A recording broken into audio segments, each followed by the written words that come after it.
Cursed. Make the whore leprosy adored. Place thieves, and give them title, knee and approbation, with senators on the bench. This is it, that makes the wappened widow wed again. Come damned earth, thou common whore of mankind. Shakespeare, Timon of Athens, Act 4, Scene 3, 43. Nothing so evil as money ever grew to be current among men. This lays cities low, this drives men from their homes, this trains and warps honest souls till they set themselves to works of shame. This still teaches folk to practice villainies, and to know every godless deed. Sophocles, Antigone, 44. Avarice hopes to drag Pluto himself out of the bowels of the earth. Athenaeus, De Hypnosophistii, t. Lines 295 to 301, pp.64-5 of the edition by Sir R. Jebb, Sophocles, The Plays and Fragments, Part 3, The Antigone, Cambridge, 1928. TBKV, para. 233. Money, or the circulation of commodities. 231. Any other commodity. But at the same time every actual sum of money is limited in amount, and therefore has only a limited efficacy as a means of purchase. This contradiction between the quantitative limitation and the qualitative lack of limitation of money keeps driving the hoarder back to his Sisyphean task, accumulation. He is in the same situation as a world conqueror, who discovers a new boundary with each country he annesses.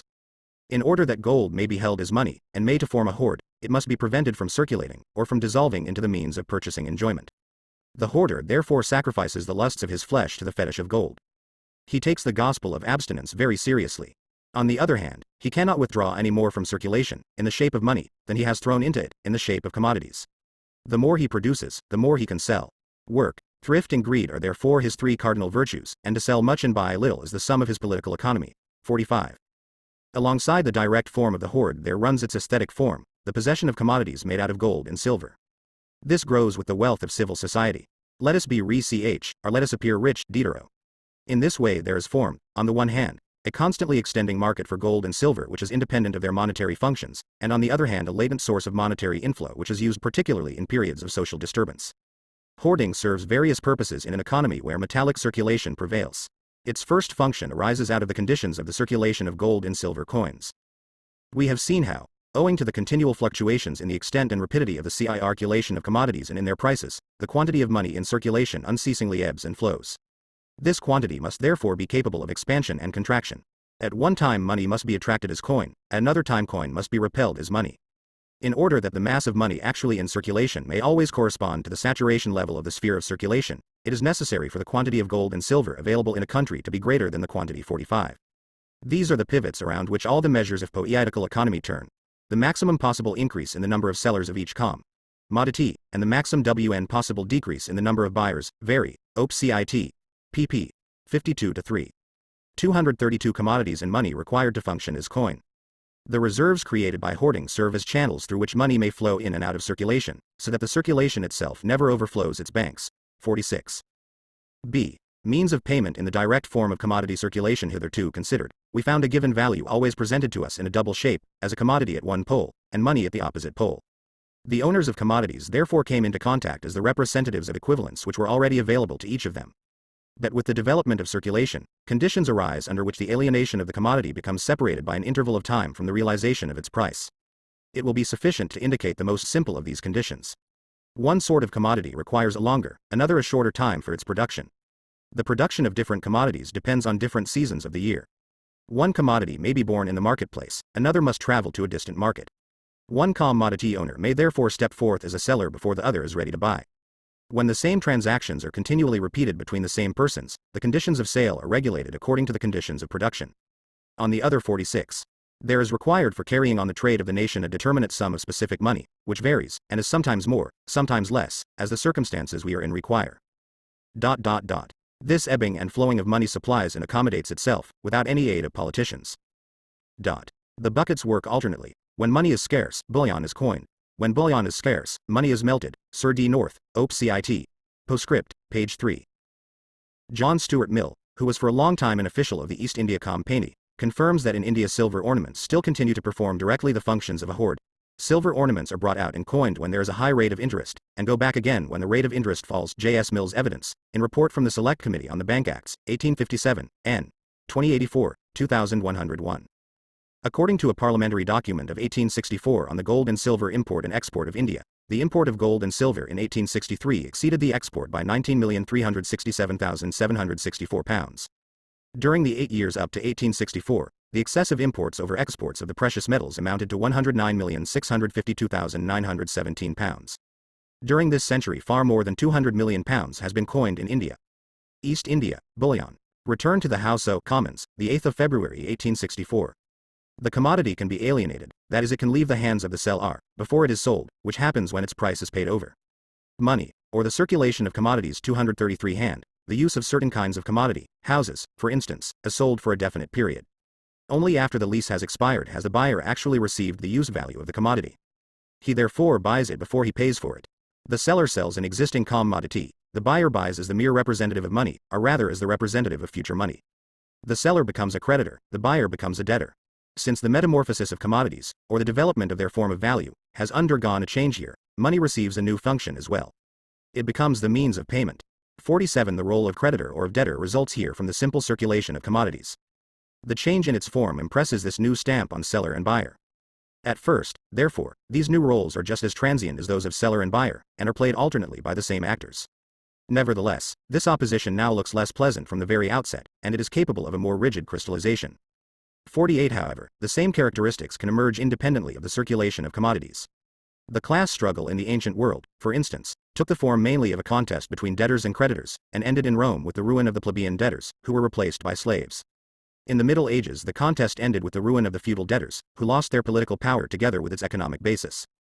Here, indeed, the money form, and the relation between creditor and debtor does have the form of a money relation, was only the reflection of an antagonism which lay deeper, at the level of the economic conditions of existence. Let us return to the sphere of circulation. The two equivalents, commodities and money, have ceased to appear simultaneously at the two poles of the process of sale. The money functions now. 47. Note P. Y. Engels to the 4th German edition. Luther distinguishes between money as means of purchase and means of payment.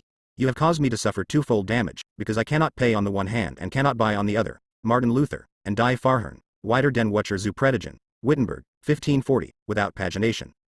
* 48.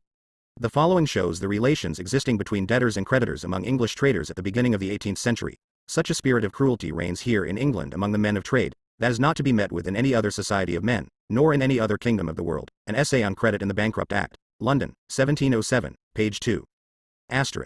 This passage occurs in the context of an attack on the theory that interest could be taken in compensation for the loss of an opportunity on the part of the lender to buy something with the money loaned. Cr. Theories of Surplus Value, Part 3, page 535. 234. Commodities and money. First, as a measure of value in the determination of the price of the commodity sold. The price fixed by contract measures the obligation of the buyer, i.e. the sum of money he owes at a particular time. Secondly, it serves as a nominal means of purchase. Although existing only in the promise of the buyer to pay, it causes the commodity to change hands. Not until payment falls due does the means of payment actually step into circulation, i.e. leave the hand of the buyer for that of the seller. The circulating medium was transformed into a hoard because the process stopped short after the first phase, because the converted shape of the commodity was withdrawn from circulation. The means of payment enters circulation, but only after the commodity has already left it. The money no longer mediates the process. It brings it to an end by emerging independently, as the absolute form of existence of exchange value, in other words the universal commodity. The seller turned his commodity into money in order to satisfy some need, the hoarder in order to preserve the monetary form of his commodity, and the indebted purchaser in order to be able to pay. If he does not pay, his goods will be sold compulsorily. The value form of the commodity, money, has now become the self-sufficient purpose of the sale, owing to a social necessity springing from the conditions of the process of circulation itself. The buyer converts money back into commodities before he has turned commodities into money. In other words, he achieves the second metamorphosis of commodities before the first. The seller's commodity circulates, and realizes its price, but only as a title to money in civil law. It is converted into a use value before it has been converted into money.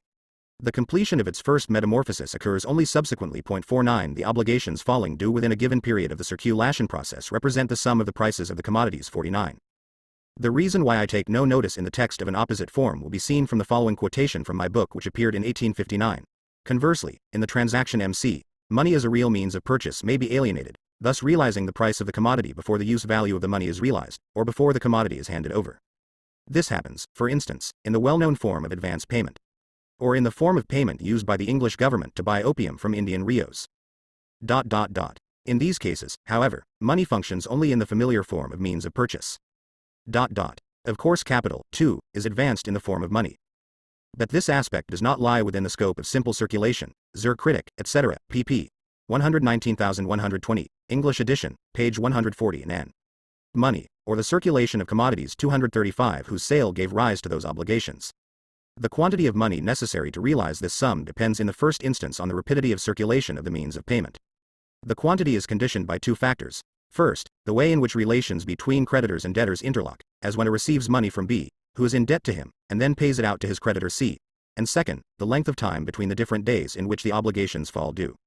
The chain of payments, or retarded first metamorphoses, which participate in the process, is essentially different from that intertwining of the series of metamorphoses considered earlier. The flow of the circulating medium does not merely express the connection between buyers and sellers. The connection itself arises within, and exists through, the circulation of money. The movement of the means of payment, however, expresses a social connection which was already present independently. The fact that sales take place simultaneously and side by side limits the extent to which the rapidity of turnover can make up for the quantity of currency available. On the other hand, this fact gives a new impulse towards the economical use of the means of payment.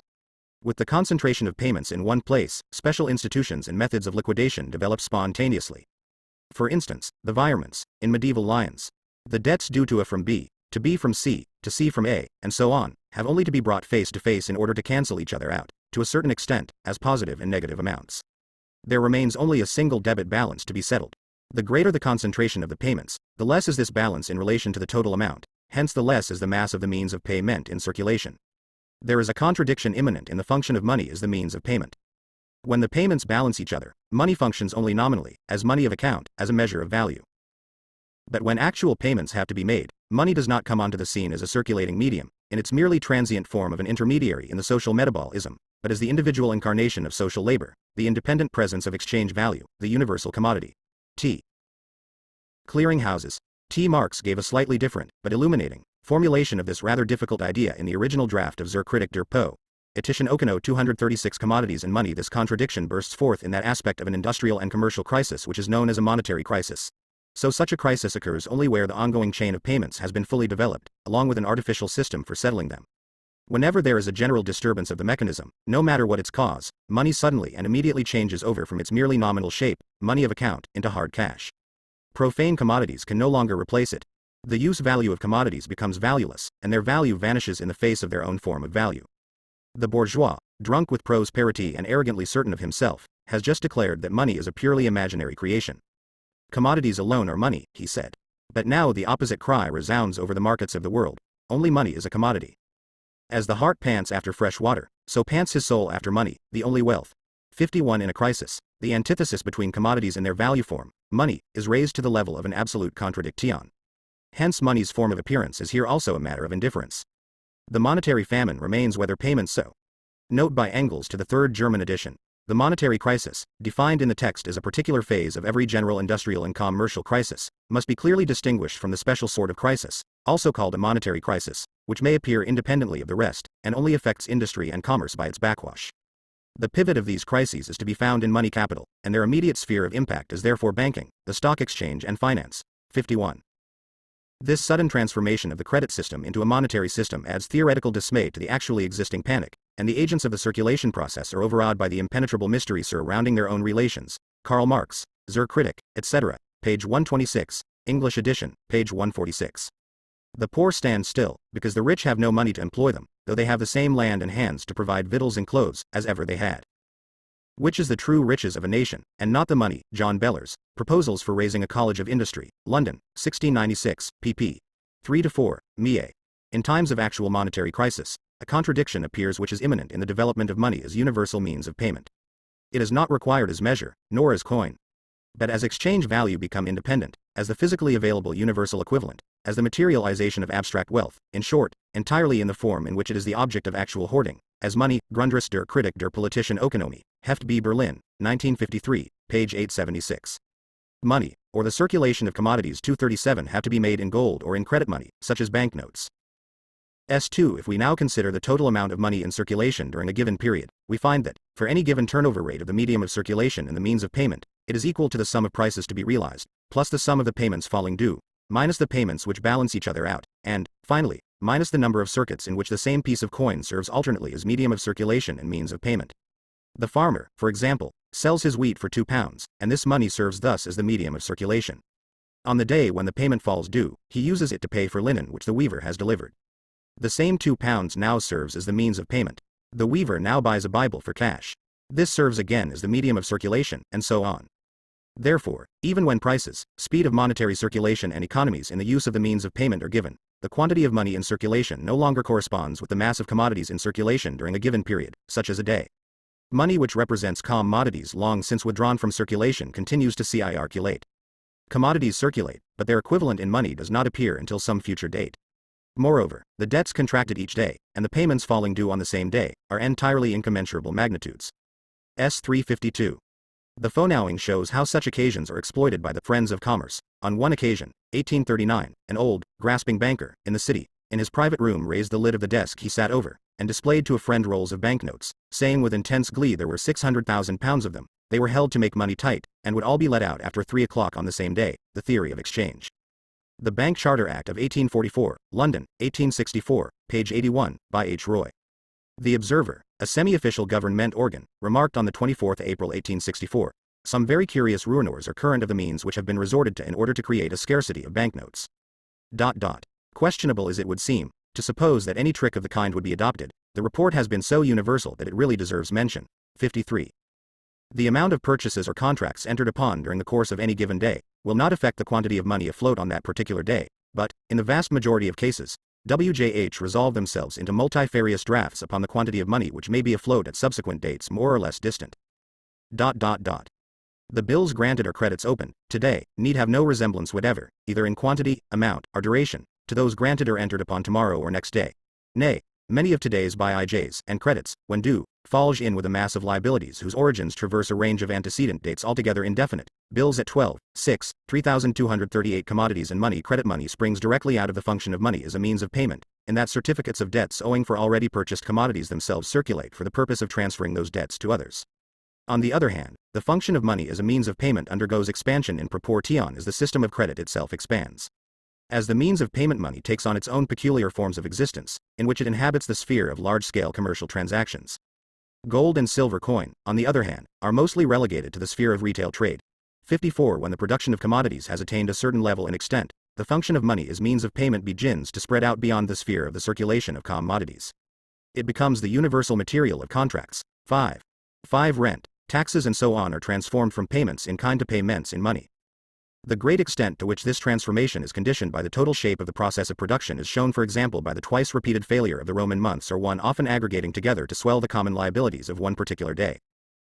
Single quote. The Currency Theory Reviewed, a letter to the Scotch people. By a banker in England, Edinburgh, 1845, pp. 29, 30 passum, 54. As an example of how little real money enters into true commercial operations, I give below a statement by one of the largest London merchant banks, Morrison, Dillon and Company, of its yearly receipts and payments. Its transactions during the year 1856, extending in fact to many millions of pounds, are here reduced to the scale of 1 million. Receipts. Payments. Bankers and merchants' bills. Bills payable after date. Payable after date. £533,596 checks on bankers, etc. Payable on demand. Country notes. Bank of England notes. Gold, silver and copper. Post office orders. £302,674, £357,715, £9,627, £68,554, £28,089, £1,486, £933. Checks on London bankers. Bank of England notes. Gold, silver and copper. £663,672, £22,743, £9,427, £1,484. Total. £1 million. Total. £1 million. Report from the Select Committee on the Bank Acts, July 1858, p. Xc. 55. The course of trade being thus turned, from exchanging of goods for goods, or delivering and taking, to selling and paying, all the bargains. Are now stated upon the foot of a price in money. Daniel Defoe. An essay upon pub. Credit. 3rd eden. London, 1710, page 8. Money, or the circulation of commodities. 239. Empire to levy all contributions in money. The unspeakable misery of the French agricultural population under Louis XIV, a misery so eloquently denounced by Bois Guilbert, Marshal Vauban and others, was due not only to the weight of the taxes but also to the conversion of taxes in kind into taxes in money. 56. In Asia, on the other hand, the form of ground rent paid in kind, which is at the same time the main element in state taxation, is based on relations of production which reproduce themselves with the immutability of natural conditions. And this mode of payment in its turn acts to maintain the ancient form of production. It forms one of the secrets of the self-preservation of the Ottoman Empire. If the foreign trade imposed on Japan by Europe brings with it the transformation of rents in kind into money rents, then the exemplary agriculture of that country will be done for. Its narrowly based economic conditions of existence will be swept away. In every country, certain days become established as the dates on which general settlements are made. They depend in part, leaving aside other circular movements described by reproduction, upon the natural conditions of production, which are bound up with the alternation of the seasons.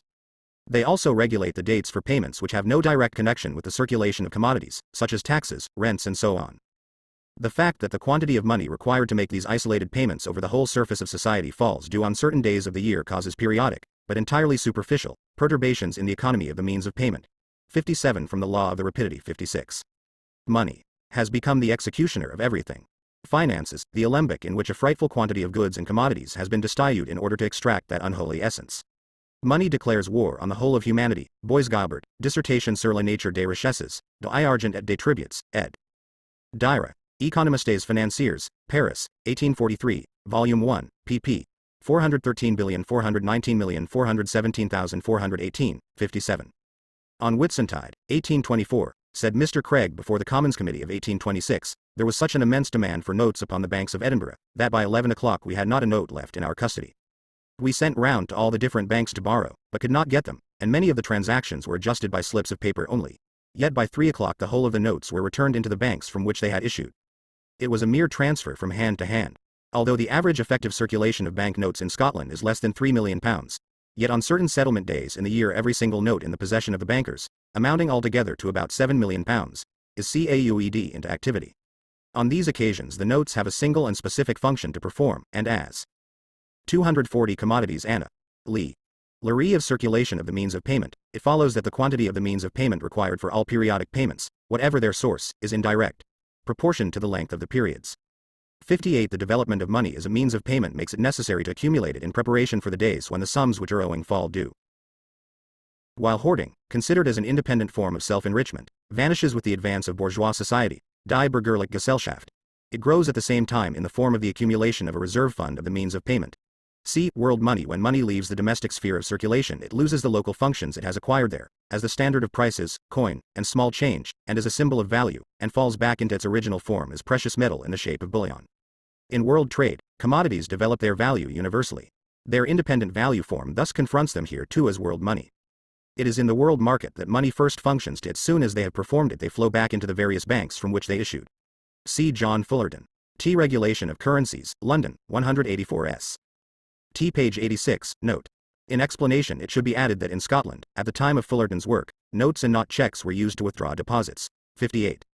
To the question, if there were occasion to raise 40 millions, page A, whether the same 6 millions, gold, would suffice for such revolutions and circulations thereof, as trade requires, Petty replies in his usual masterly manner, I answer yes. For the expense being 40 millions, if the revolutions were in such short circles, viz. weekly as happens among poor artisans and laborers, who receive and pay every Saturday, then h parts of 1 million of money would answer these ends. But if the circles be quarterly, according to our custom of paying rent, and gathering taxes, then 10 million were requisite. Wherefore, supposing payments in general to be of a mixed circle between 1 week and 13, then add 10 millions to h, the half of which will be 5i, so as if we have 51 millions we have enough. William Petty, Political Anatomy of Ireland, 1672, London edition, 1691, pp.13, 14.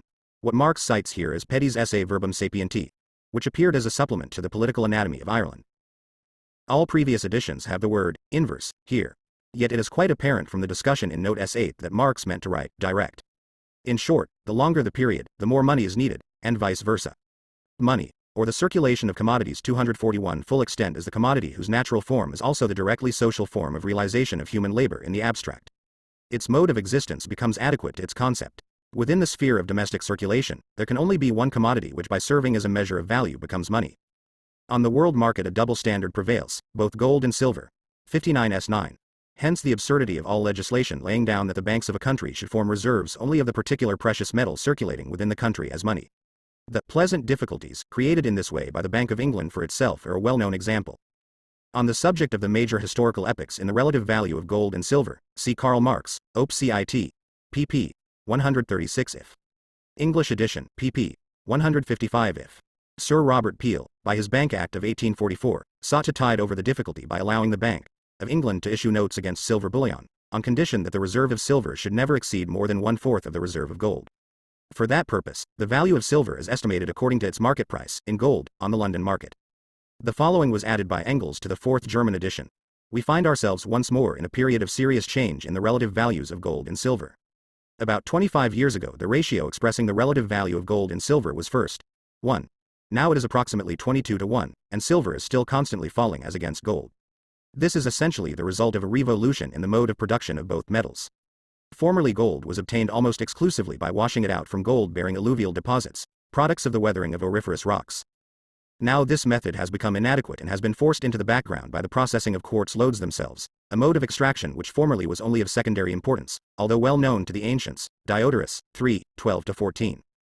Moreover, not only were huge new silver deposits discovered in North America, in the western part of the Rocky Mountains, but these and the Mexican silver mines were really opened up by the laying of railways, which made possible the shipment of modern machinery and fuel, and in consequence the mining of silver on a very large scale at low cost. However, there is a great difference in the way the two metals occur in the quartz lodes. The gold is mostly native, but disseminated throughout the quartz in minute quantities. The whole mass of the vein must therefore be crushed and the gold either washed out or extracted by means of mercury. Often 1 million grams of quartz barely yield 1 to 3 grams of gold, and very seldom do they yield 30 to 60 grams. Silver is seldom found native. However, it occurs in special quartz that is separated from the lode with comparative ease and contains mostly 40 to 90% silver, and is also contained, in smaller quantities, in copper, lead and other ores which in themselves are worthwhile working. From this alone it is apparent that the labor expended on the production of gold is tending to increase, while that expended on silver production has decidedly decreased, which quite naturally explains the drop in the value of the latter. This fall in value would express itself in a still greater fall in price if the price of silver were not pegged even today by artificial means. But America's rich silver 242 commodities and money world money serves as the universal means of payment, as the universal means of purchase, and as the absolute social materialization of wealth as such, universal wealth. Asterisk. Its predominant function is as means of payment in the settling of international balances. Hence the slogan of the mercantile system, balance of trade. 60 gold and silver serve essentially as international means of purchase when the customary equilibrium in the interchange of products between different nations is suddenly disturbed. And deposits have so far barely been tapped, and thus the prospects are that the value of this metal will keep on dropping for rather a long time to come. A still greater contributing factor here is the relative decrease in the need for silver for articles of general use and for luxuries, that is its replacement by plated goods, aluminium, etc. One may thus gauge the utopianism of the bimetallist idea that compulsory international quotation will raise silver again to the old value ratio of 1:15. It is more likely that silver will forfeit its money function more and more in the world market. 60. The opponents of the mercantile system, a system which considered the settlement of surplus trade balances in gold and silver as the aim of international trade, were for their part entirely mistaken as to the function of world money. I have thoroughly demonstrated elsewhere, taking Ricardo as an example, the way in which a false conception of the laws which regulate the quantity of the circulating medium is reflected in a false conception of the international movement of the precious metals, Op. Cit. pp. 150th. English edition, page 174. His erroneous dogma. An unfavorable balance of trade never arises but from a redundant currency. The exportation of the coin is caused by its cheapness, and is not the effect, but the cause of an unfavorable balance. Already occurs in Barbon. The balance of trade, if there be one, is not the cause of sending away the money out of a nation, but that proceeds from the difference of the value of bullion in every country. N. Barbon, Op. Cit. pp.59, 60. McCullough, in the Literature of Political Economy, A Classified Catalogue, London, 1845, praises Barbon for this anticipation, but very wisely avoids even mentioning the naive forms in which the absurd presuppositions of the CW10C principle appear in Barbon's work. The uncritical and even dishonest nature of McCullough's catalogue reaches its sum MIT in the sections devoted to the history of the theory of money, where he is flattering Lord Overstone, ex-banker Lloyd, whom he describes as facile princeps argentariorum, the recognized king of the money merchants. David Ricardo, The High Price of Bullion, A Proof of the Depreciation of Banknotes, 4th Eden, London, 1811, pp. 11, 12, 14. Currency Principle, the principle, implemented in the Bank Act of 1844, that the amount of currency in circulation should always correspond to the quantity of gold in the country. See Karl Marx, Op. Cit. English edition, page 18s. Samuel Jones Lloyd, 1796 to 1883. Rich and influential banker, witness before two parliamentary committees on banking, those of 1833 and 1840. Main advocate of the currency principle. Created Baron Overstone in 1860. The words in parentheses were added in English by Marx. Money, or the circulation of commodities. 243. Lastly, world money serves as the universally recognized social materialization of wealth, whenever it is not a matter of buying or paying, but of transferring wealth from one country to another, and whenever its transfer in the form of commodities is ruled out, either by the conjuncture of the market, or by the purpose of the transfer itself. 61. Just as every country needs a reserve fund for its internal circulation, so too it requires one for circulation in the world market. The functions of hoards, therefore, arise in part out of the function of money as medium of payment and circulation internally, and in part out of its function as a world currency. 62. In this latter role it is always the genuine money commodity, gold and silver in their physical shape, which is required. For that reason Sir James Stewart expressly characterizes gold and silver as money of the world * in order to distinguish them from their merely local representatives. The stream of gold and silver has a twofold motion. On the one hand, it spreads out from its sources all over the world, and is absorbed to various extents into the different national spheres of circulation, where it enters into the various channels of internal circulation. There it replaces abraded gold and silver coins, supplies the material for articles of luxury, and petrifies into hoards. 63-61. For instance, in the case of subsidies, money loans for carrying on wars or for enabling banks to resume cash payments, etc., value may be required precisely in the money fund. 62. I would desire, indeed, no more convincing evidence of the competency of the machinery of the hoards in specie paying countries to perform every necessary office of international adjustment, without any sensible aid from the general circulation, than the facility with which France, when but just recovering from the shock of a destructive foreign invasion, completed within the space of 27 months the payment of her forced contribution of nearly 20 millions to the Allied powers, and a considerable proportion of the sum in specie, without any perceptible contraction or derangement of her domestic currency, or even any alarming fluctuation of her exchanges. Fullerton, Op. Cit. Page 141. Added by Engels to the 4th German edition. We have a still more striking example in the facility with which the same France was able in 1871-3 to pay off within 30 months a forced contribution more than 10 times as great, a considerable part of it likewise in specie. 63. Money is shared among the nations in accordance with their need for it. As it is always attracted by the products, Latrone, Op. Cit. Page 916. The mines which are continually giving gold and silver, do give sufficient to supply such a needful balance to every nation. J. Vanderland, Op. Cit. Page 40. Sir James Stewart, An Inquiry into the Principles of Political Economy, Dublin, 1770, Volume 2, page 370. Cf. Zur Kritik etc., English translation, page 167. 244 Commodities and money. This first movement is transmitted through the medium of the direct exchange of the labor of individual countries, which has been realized in commodities for the labor realized in the precious metals by the gold and silver producing countries.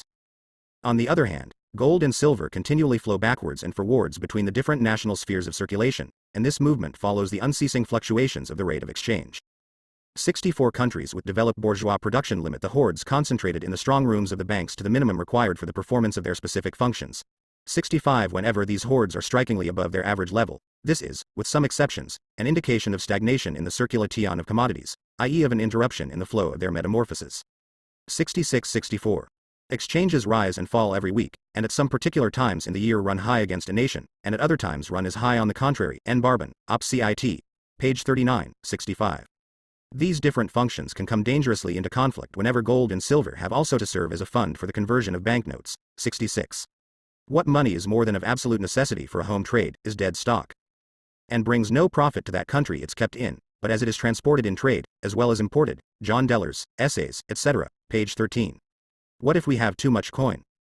We may melt down the heaviest and turn it into the splendor of plate, vessels or utensils of gold or silver, or send it out as a commodity, where the same is wanted or desired, or let it out at interest, where interest is high. W. Petty, Quantulumquanque, page 39. Money is but the fat of the body politic, whereof too much doth as often hinder its agility, as too little makes it sick.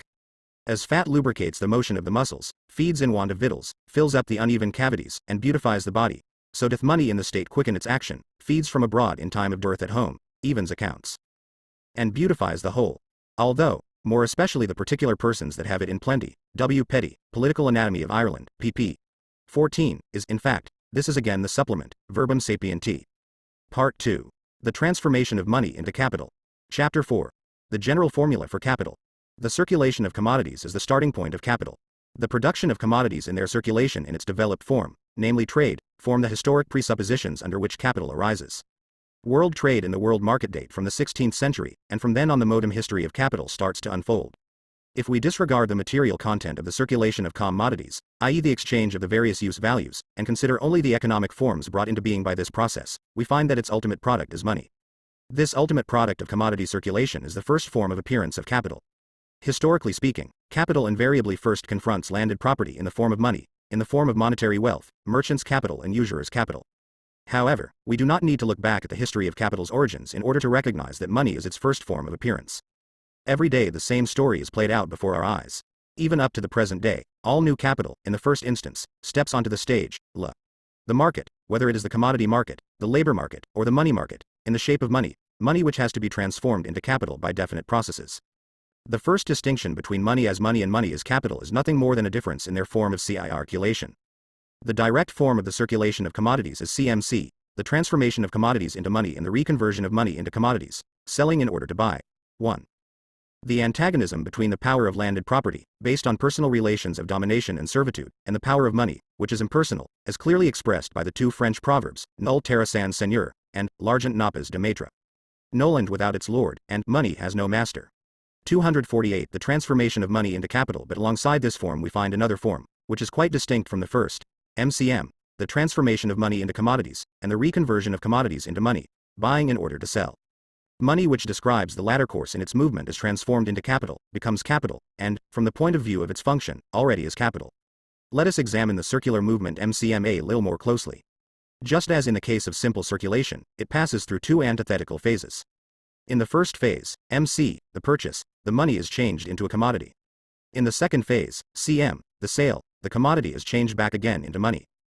These two phases, taken together in their unity, constitute the total movement which exchanges money for a commodity, and the same commodity for money, which buys a commodity in order to sell it, or, if one neglects the formal distinction between buying and selling, buys a commodity with money and then buys money with a commodity. 2. The result, in which the whole process vanishes, is the exchange of money for money. If I purchase 2,000 lb of cotton for £100, and resell the 2,000 lb of cotton for £110, I have in fact exchanged £100 for £110, money for money. Now it is evident that the circulatory process MCM would be absurd and empty if the intention were, by using this roundabout route, to exchange two equal sums of money, £100 for £100. The miser's plan would be far simpler and surer. He holds on to his £100 instead of exposing it to the dangers of circulation. And yet, whether the merchant who has paid £100 for his cotton sells it for £110, or lets it go for £100, or even £50, his money has at all events described a characteristic and original path, quite different in kind from the path of simple circulation, as for instance in the case of the peasant who sells com, and with the money thus set free buys clothes. First, then, we have to characterize the formal distinctions between the two circular paths MCM and CMC. This will simultaneously provide us with the difference in content which lies behind these formal distinctions. Let us first see what the two forms have in common. Both paths can be divided into the same two antithetical phases, CM, sale, and MC, purchase. In each phase the same material elements confront each other, namely a commodity and money, too. With money one buys commodities, and with commodities one buys money. Mercier de la Rivière, L. Ordre naturel et essentiel des sociétés Po. Itix, page 543. The general formula for Capital 249 and the same economic dramatis personae, a buyer and a seller. Each circular path is the unity of the same two antithetical phases, and in each case this unity is mediated through the emergence of three participants in a contract, of whom one only sells, another only buys and the third both buys and sells. What however first and foremost distinguishes the two paths CMC and MCM from each other is the inverted order of succession of the two opposed phases of circulation. The simple circulation of commodities begins with a sale and ends with a purchase, while the circulation of money as capital begins with a purchase and ends with a sale. In the one case both the starting point and the terminating point of the movement are commodity ties, in the other they are money. The whole process is mediated in the first form by money, and in the second, inversely, by a commodity. In the circulation CMC, the money is in the end converted into a commodity which serves as a use value. It has therefore been spent once and for all. In the inverted form MCM, on the contrary, the buyer lays out money in order that, as a seller, he may recover money. By the purchase of his commodity he throws money into circulation, in order to withdraw it again by the sale of the same commodity. He releases the money, but only with the cunning intention of getting it back again. The money therefore is not spent, it is merely advanced. 3. In the form CMC, the same piece of money is displaced twice. The seller gets it from the buyer and pays it away to another seller. The whole process begins when money is received in return for commodities, and comes to an end when money is given up in return for commodities. In the form MCM this process is inverted. Here it is not the piece of money which is displaced twice, but the commodity. The buyer takes it from the hands of the seller and passes it into the hands of another buyer. Whilst in the simple circulation of commodities the twofold displacement of the same piece of money affects its definitive transfer from one hand into another, here the twofold displacement of the same commodity causes the money to flow back to its initial point of departure. 3. When a thing is bought in order to be sold again, the sum employed is called money advanced. When it is bought not to be sold, it may be said to be expended. James Stewart, Works, etc. Edited by General Sir James Stewart, his son, London, 1805, Volume 1, page 274. 250. The transformation of money into capital. This reflux of money to its starting point does not depend on the commodities being sold for more than was paid for it. That only has a bearing on the amount of money which flows back. The phenomenon of reflux itself takes place as soon as the purchased commodity is resold, i.e. as soon as the cycle MCM has been completed. We have here, therefore, a palpable difference between the circulation of money as capital and its circulation as mere money. The cycle CMC reaches its conclusion when the money brought in by the sale of one commodity is withdrawn again by the purchase of another. If there follows a reflux of money to its starting point, this can happen only through a renewal or repetition of the whole course of the movement. If I sell a quarter of corn for £3, and with this £3 buy clothes, the money, so far as I am concerned, is irreversibly spent. I have nothing more to do with it. It belongs to the clothes merchant. If I now sell a second quarter of com, money indeed flows back to me, not however as a result of the first transaction, but of its repetition. The money again leaves me as soon as I complete the second transaction by a fresh purchase. In the cycle CMC, therefore, the expenditure of money has nothing to do with its reflux. In MCM, on the other hand, the reflux of the money is conditioned by the very manner in which it is expended. Without this reflux, the operation fails, or the process is interrupted and incomplete, owing to the absence of its complementary and final phase, the sale. The path CMC proceeds from the extreme constituted by one commodity, and ends with the extreme constituted by another, which falls out of circulation and into consumption. Consumption, the satisfaction of needs, in short use value, is therefore its final goal. The path MCM, however, proceeds from the extreme of money and finally returns to that same extreme. Its driving and motivating force, its determining purpose, is therefore exchange value. In the simple circulation of commodities, the two extremes have the same economic form. They are both commodities and commodities of equal value. But they are also qualitatively different use values, as for example com and clothes. The exchange of products, the interchange carried out between the different materials in which social labor is embodied, forms here the content of the movement. It is otherwise in the cycle MCM. At first sight, this appears to lack any content, because it is tautological. The general formula for capital 251 logical. Both extremes have the same economic form. They are both money, and therefore are not qualitatively different use values, for money is precisely the converted form of commodities, in which their particular use values have been extinguished. To exchange £100 for cotton, and then to exchange this same cotton again for £100, is merely a roundabout way of exchanging money for money, the same for the same, and appears to be an operation as purposeless as it is absurd. 401 sum of money is distinguishable from another only by its amount. The process MCM does not therefore owe its content to any qualitative difference between its extremes, for they are both money, but solely to quantitative changes. More money is finally withdrawn from circulation than was thrown into it at the beginning. The cotton originally bought for £100 is for example resold at £100 plus £10, i.e. £110. The complete form of this process is therefore MCM, where M equals M plus M, i.e. the original sum advanced plus an increment.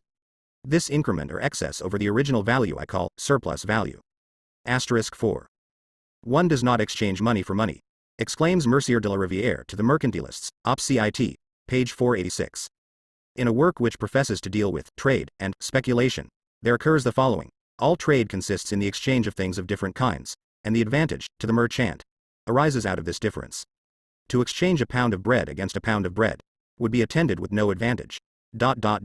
Hence trade is advantageously contrasted with gambling, which consists in a mere exchange of money for money. Th. Corbett, An Inquiry into the Causes and Modes of the Wealth of Individuals, or the Principles of Trade and Speculation Explained, London, 1841, page 5. Although Corbett does not see that the exchange of money for money, is the characteristic form of circulation, not only of merchants' capital, but of all capital, yet at least he acknowledges that this form is common to gambling and to one species of trade, namely speculation.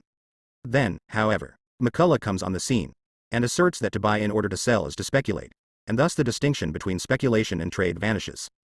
Every transaction in which an individual buys produce in order to sell it again is in fact a speculation. McCulloch, A Dictionary, Practical etc., of Commerce, London, 1847, page 1009. With much more naivete, Pinto, the Pindar of the Amsterdam Stock Exchange, remarks, trade is a game. This phrase is borrowed from Locke, and nothing can be won from beggars. If one won everything from everybody for long, it would be necessary to give back voluntarily the greater part of the profit in order to begin the game. Ogden, Pinto, Traité de la Circulation et du Crédit, Amsterdam, 1771, page 231. Asterisk.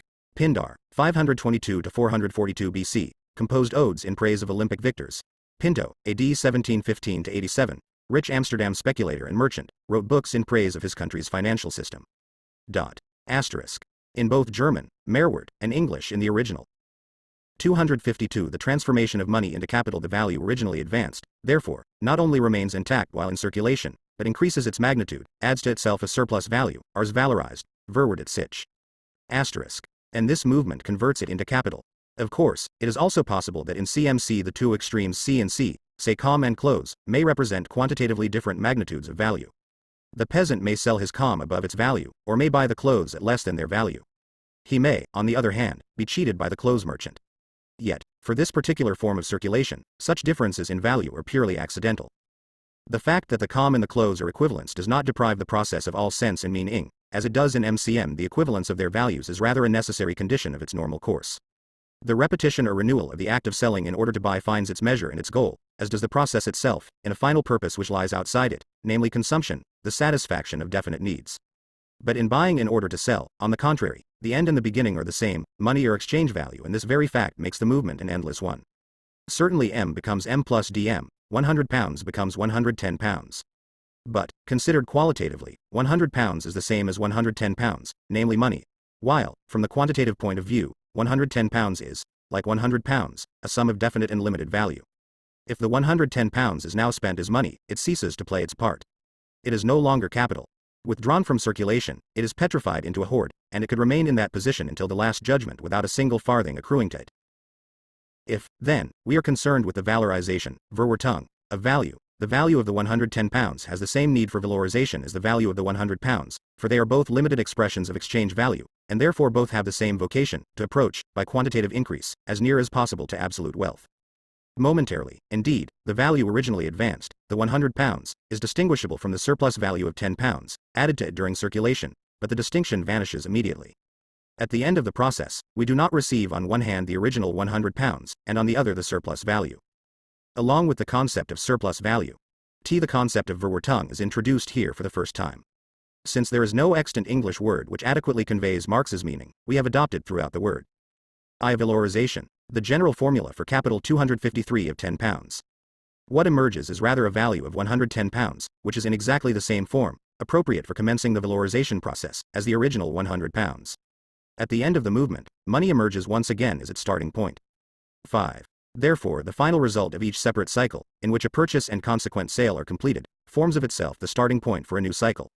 The simple circulation of commodities, selling in order to buy, is a means to a final goal which lies outside circulation, namely the appropriation of use values, the satisfaction of needs.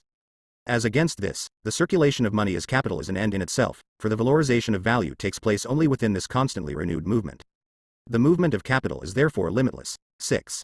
S. Capital is divided into the origina J capital and profit, the increment of capital. Although in practice P. Profit is immediately lumped together with capital and set into motion with it, F. Engels, Umries zu einer Kritik der Nationalökonomie, in Deutsch-Französische Jahrbücher, edited by Arnold Ruge and Karl Marx, Paris, 1844, page 99, English translation, page 430, 6. Aristotle contrasts economics with chrematistics. He starts with EC0nomics. So far as it is the art of acquisition, it is limited to procuring the articles necessary to existence and useful either to a household or the state. True wealth, 6 and A1, 6 LV Oat, 7 TAOU, CO winking face consists of such use values, for the amount of property which is needed for a good life is not unlimited. There is, however, a second mode of acquiring things, to which we may by preference and with correctness give the name of chrematistics, and in this case there appear to be no limits to riches and property. Trade, XCXMJALX7J is literally retail trade, and Aristotle chooses this form because use values predominant in it, does not in its nature belong to chrematistics, for here the exchange only has reference to what is necessary for the buyer or the seller themselves. Therefore, as he goes on to show, the original form of trade was barter, but with the extension of the latter there arose the necessity for money. With the discovery of money, barter of necessity developed into XL7J, into trading in commodities, and this again, in contradiction with its original tendency, grew into chrematistics, the art of making money. Now chrematistics can be distinguished from economics in that, for chrematistics, circulation is the source of riches, Nol 1J, collects XP1JIJ, C, J, V. 3LXP1, T less than X, Kasi, V, Ye, C, OSC winking face. And it appears to revolve around money, for money is the beginning and the end of this kind of exchange. Co YPV6 il, CLXLiv, L7 TTPTXT, T, AYI, C, TILV, therefore also riches, such as chrematistics strives for, are unlimited. Just as every art which is not a means to an end, but an end in itself, has no limit to its aims, because it seeks constantly to approach nearer and nearer to that end, while those arts which pursue means to an end are not bound jes, since the goal itself imposes a limit on them, so with chrematistics there are no bounds to its aims, these aims being absolute wealth. Economics, unlike chrematistics, has a limit. For the object of the former is something different from money, of the latter the augmentation of money. By confusing these two forms, which overlap each 254, the transformation of money into capital is the conscious bearer, Traeger, of this movement. The possessor of money becomes a capitalist. His person, or rather his pocket, is the point from which the money starts, and to which it returns. The objective content of the circulation we have been discussing, the valorization of value, is his subjective purpose, and it is only in so far as the appropriation of ever more wealth in the abstract is the sole driving force behind his operations that he functions as a capitalist, i.e. as capital personified and endowed with consciousness and a will. Use values must therefore never be treated as the immediate aim of the capitalist, nor must the profit on any single transaction. His aim is rather the unceasing movement of profit-making. 8. This boundless drive for enrichment, this passionate chase after value, 9 is common to the capitalist and the miser. But while the miser is merely a capitalist gone mad, the capitalist is a rational miser. The ceaseless augmentation of value, which the miser seeks to attain by saving 10 his money from circulation, is other. Some people have been led to look upon the preservation and increase of money ad infinitum as the final goal of economics. Aristotle, De Republica, ed. Becker, lib. I, circa 8, 9, Passam, 7. Commodities, here used in the sense of use values, are not the terminating object of the trading capitalist. Money is his terminating object. T. Chalmers, On Political Economy etc. 2nd EOO, Glasgow, 1832, pp. 165-6, 8. Though the merchant does not count the profit he has just made as nothing, he nevertheless always has his eye on his future profit. A. Genovesi, Lezioni di Economia Civile 17657, printed in Custodi's edition of the Italian Economists, Parti Moderna, Volume 8, page 139, 9. The inextinguishable passion for gain, the AWI Sacra fames, T will always lead capitalists. McCullough, The Principles of Political Economy, London, 1830, page 179. This view, of course, does not prevent the same McCullough and his associates, when they are in theoretical difficulties, as for example in the treatment of overproduction, from transforming the same capitalist into a good citizen, whose sole concern is for use values, and who even develops an insatiable hunger for boots, hats, eggs, calico and other extremely common kinds of use value. 10. 6 greater than v. To save, as a characteristic Greek expression for hoarding. So in English the word to save means both redden, to rescue, and sparen, to save. English edition. Works of Aristotle, Volume X, Oxford, 1921, Politica, Trs. B. Jowett, Paris, 1256 and 1257. Much of this differs significantly from Marx's translation into German, as a result of his practice of quoting so as to bring out the meaning relevant to his argument. Thus, gaining wealth through exchange turns in Marx's hands into circulation, the art of household management into economics, and the art of getting wealth into chrematistics, t. Accursed hunger for gold. The general formula for Capital 255 achieved by the more acute capitalist by means of throwing his money again and again into circulation. 11. The independent form, i.e. the monetary form, which the value of commodities assumes in simple circulation, does nothing but mediate the exchange of commodities, and it vanishes in the final result of the movement. On the other hand, in the circulation MCM both the money and the commodity function only as different modes of existence of value itself. The money is its general mode of existence, the commodity is its particular or, so to speak, disguised mode. 12. It is constantly changing from one form into the other, without becoming lost in this movement. It thus becomes transformed into an automatic subject. If we pin down the specific forms of appearance assumed in turn by self-valorizing value in the course of its life, we reach the following elucidation. Capital is money, capital is commodities. 13. In truth, however, value is here the subject of a process in which, while constantly assuming the form in turn of money and commodities, it changes its own magnitude, throws off surplus value from itself considered as original value, and thus valorizes itself independently. For the movement in the course of which it adds surplus value is its own movement, its valorization is therefore self-valorization, Selbstverwertung. By virtue of being value, it has acquired the occult ability to add value to itself. It brings forth living offspring, or at least lays golden eggs. As the dominant subject, Übergreifendes subject, of this process, in which it alternately assumes and loses the form of money and the form of commodities, but preserves and expands itself through all these changes, value requires above all an independent form by means of which its identity with itself may be asserted. Only in the shape of money does it possess this form. Money therefore forms the starting point and the conclusion of every valorization process. 11. Things possess an infinite quality when moving in a circle which they jack when advancing in a straight line. Galliani, Op. Cit. Page 156, 12. It is not the material which forms capital, but the value of that material. Single quote. J. B. Say, Trait, Diet, Economie Politique, 3rd eden, Paris, 1817, Volume 2, page 429, 13. Currency, employed in producing articles, is capital. MacLeod, The Theory and Practice of Banking, London, 1855, Volume 1, ch. 1, page 55. Capital is commodities, James Mill, Elements of Political Economy, London, 1821, page 74, i.e. the independently acting agent. 256 The transformation of money into capital. It was £100, and now it is £110, etc. But the money itself is only one of the two forms of value. Unless it takes the form of some commodity, it does not become capital. There is here no antagonism, as in the case of hoarding, between the money and commodities. The capitalist knows that all commodities, however tattered they may look, or however badly they may smell, are in faith and in truth money, are by nature circumcised Jews, and, what is more, a wonderful means for making still more money out of money. In simple circulation, the value of commodities attained at the most a form independent of their use values, i.e. the form of money. But now, in the circulation MCM, value suddenly presents itself as a self-moving substance which passes through a process of its own, and for which commodities and money are both mere forms. But there is more to come. Instead of simply representing the relations of commodities, it now enters into a private relationship with itself, as it were. It differentiates itself as original value from itself as surplus value, just as God the Father differentiates himself from himself as God the Son, although both are of the same age and form, in fact one single person, for only by the surplus value of £10 does the £100 originally advanced become capital, and as soon as this has happened, as soon as the Son has been created and, through the Son, the Father, their difference vanishes again, and both become £110. Value therefore now becomes value in process, money in process, and, as such, capital.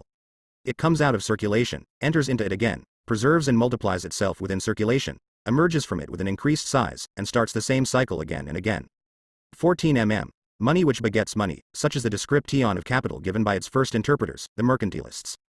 Buying in order to sell, or, more accurately, buying in order to sell dearer, MCM, seems admittedly to be a form peculiar to one kind of capital alone, merchant's capital. But industrial capital too is money which has been changed into commodities, and reconverted into more money by the sale of these commodities. Events which take place outside the sphere of circulation, in the interval between buying and selling, do not affect the form of this movement. Lastly, in the case of interest-bearing capital, the CIR 14. Capital. Permanent self-multiplying value, Sismondi, Nouveaux Principes d'économie politique, Volume 1, page 89, cited in German in the original, and slightly altered.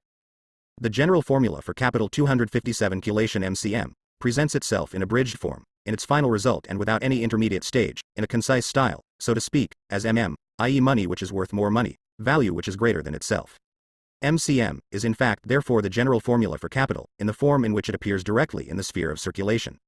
Chapter 5. Contradictions in the general formula. The form of circulation within which money is transformed into capital contradicts all the previously developed laws bearing on the nature of commodities, value, money and even circulation itself. What distinguishes this form from that of the simple circulation of commodities is the inverted order of succession of the two antithetical processes, sale and purchase. How can this purely formal distinction change the nature of these processes, as if by magic? But that is not all. This inversion has no existence for two of the three persons who transact business together. As a capitalist, I buy commodities from A and sell them again to B, but as a simple owner of commodities I sell them to B and then purchase further commodities from A for A and B. This distinction does not exist.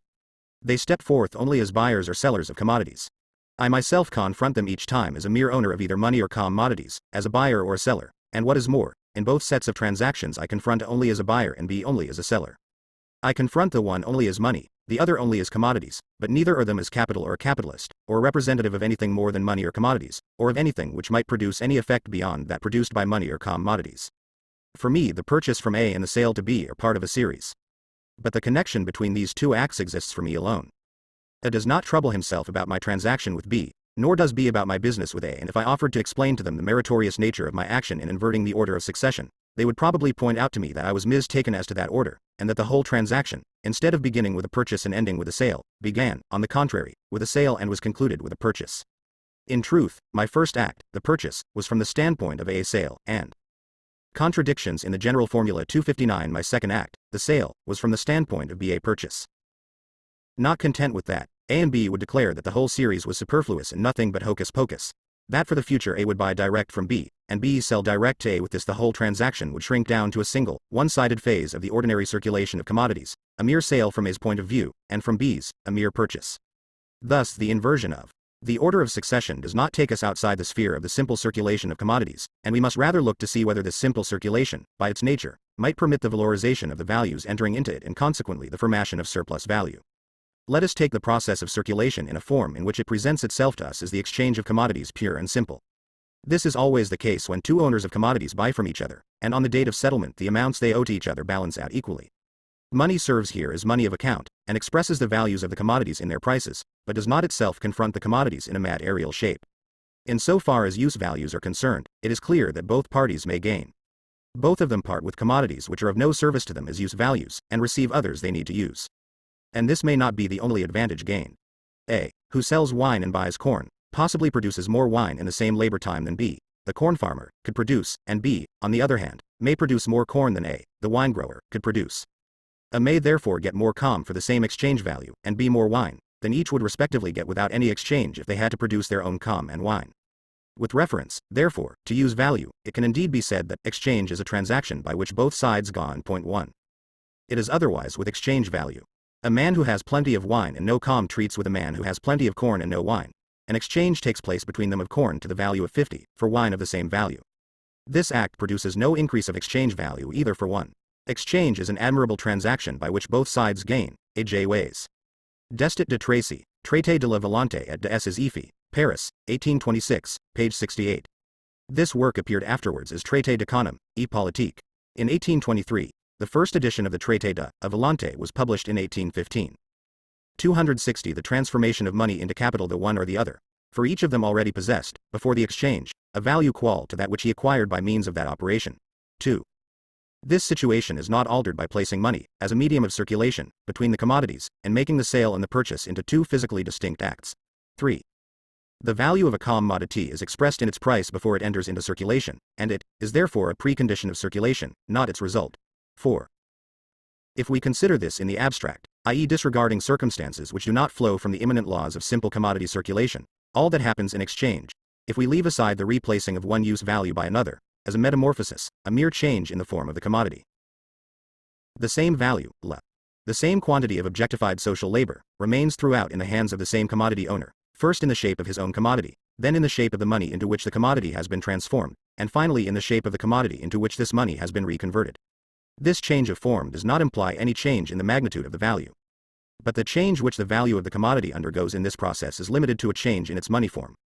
This form exists first as the price of the commodity offered for sale, then as an actual sum of money, which was, however, already expressed in the price, and lastly as the price of an equivalent commodity.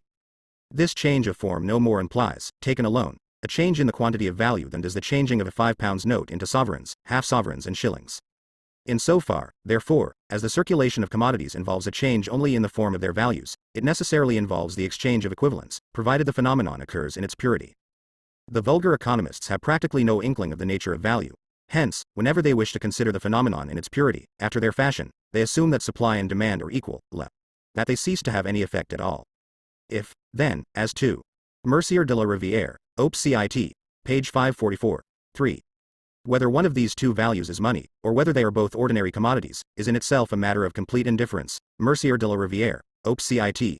Page 543. 4. It is not the parties to a contract who decide on the value, that has been decided before the contract. T. Latronne, Op. Cit. Page 906. Contradictions in the general formula 261 regards the use values exchanged. Both buyer and seller may possibly gain something. This is not the case as regards exchange values. Here we must rather say, where equality exists there is no gains. It is true that commodities may be sold at prices which diverge from their values, but this divergence appears as an infringement of the laws governing the exchange of commodities. 6. In its pure form, the exchange of commodities is an exchange of equivalents, and thus it is not a method of increasing value. 7. Hence we see that behind all attempts to represent the circulation of commodities as a source of surplus value, there lurks an inadvertent substitution, a confusion of use value and exchange value. In Condillac, for instance, it is not true that in an exchange of commodities we give value for value. On the contrary, each of the two contracting parties in every case gives a less for a greater value. If we really exchanged equal values, neither party could make a profit. And yet they both gain, or ought to gain. Why? The value of a thing consists solely in its relation to our needs. What is more to the one is less to the other, and vice versa. It is not to be assumed that we offer for sale articles essential for our own consumption. We wish to part with a useless thing, in order to get one that we need. We want to give less for more. It was natural to think that, in an exchange, One value was given for another equal to it whenever each of the articles exchanged was of equal value with the same quantity of gold. But there is another point to be considered in our calculation. The question is, whether we both exchange something superfluous for something necessary. We see in this passage how Condillac not only confuses use value with exchange value, but in a really childish manner assumes that, in a society in which the production of commodities is well developed, each producer produces his own means s. Dove e igualidad non e lucro, Galliani, Della Moneta, in Custodi, Parte Moderna, Volume 4, page 244, 6. The exchange becomes unfavorable for one of the parties when some external circumstance comes to lessen or increase the price, then equality is infringed, but this infringement arises from that cause and not from the exchange itself. Latron, Op. Cit. Page 904, 7.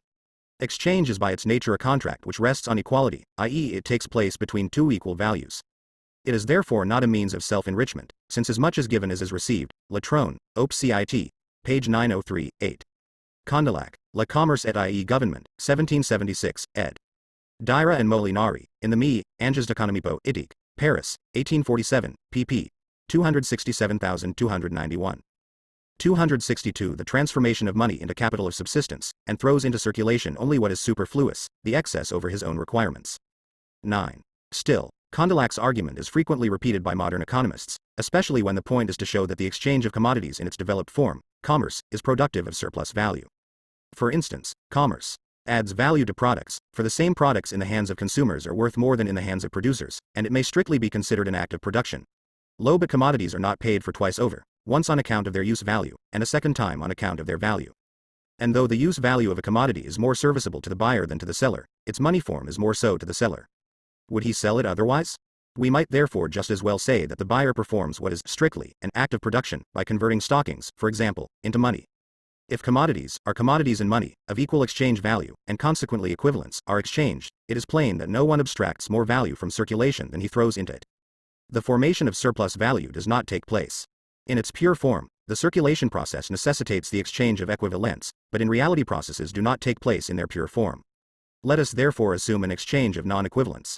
In any case, the market for commodities is frequented only by owners of commodities, and the power which these persons exercise over each other is no other than the power of their commodities. The material variety of the commodities is the material driving force behind their exchange, and it makes buyers and sellers mutually dependent, because none of them possesses the object of his own need, and each holds in his own hand the object of another's need. Apart from this material variety in their use values, there is only one other mark of distinction between Com. 9. Latron therefore answers his friend Condillac quite correctly as follows. 2. In a developed society absolutely nothing is superfluous. At the same time he teases him by saying that, if both the persons who exchange receive more in return for an equal amount, and part with less in return for an equal amount, they both get the same. It is because Condillac has not the remotest idea of the nature of exchange value that he has been chosen by Herr Professor Wilhelm Roscher as a suitable guarantor of the soundness of his own childish notions. See Roscher's Die Grundlagen der Nationalökonomie, 3rd eden, 1858. 10. S. P. Newman, Elements of Political Economy, Andover in New York, 1835, page 1-75. Latron, Op. Cit. pp. 907, 904.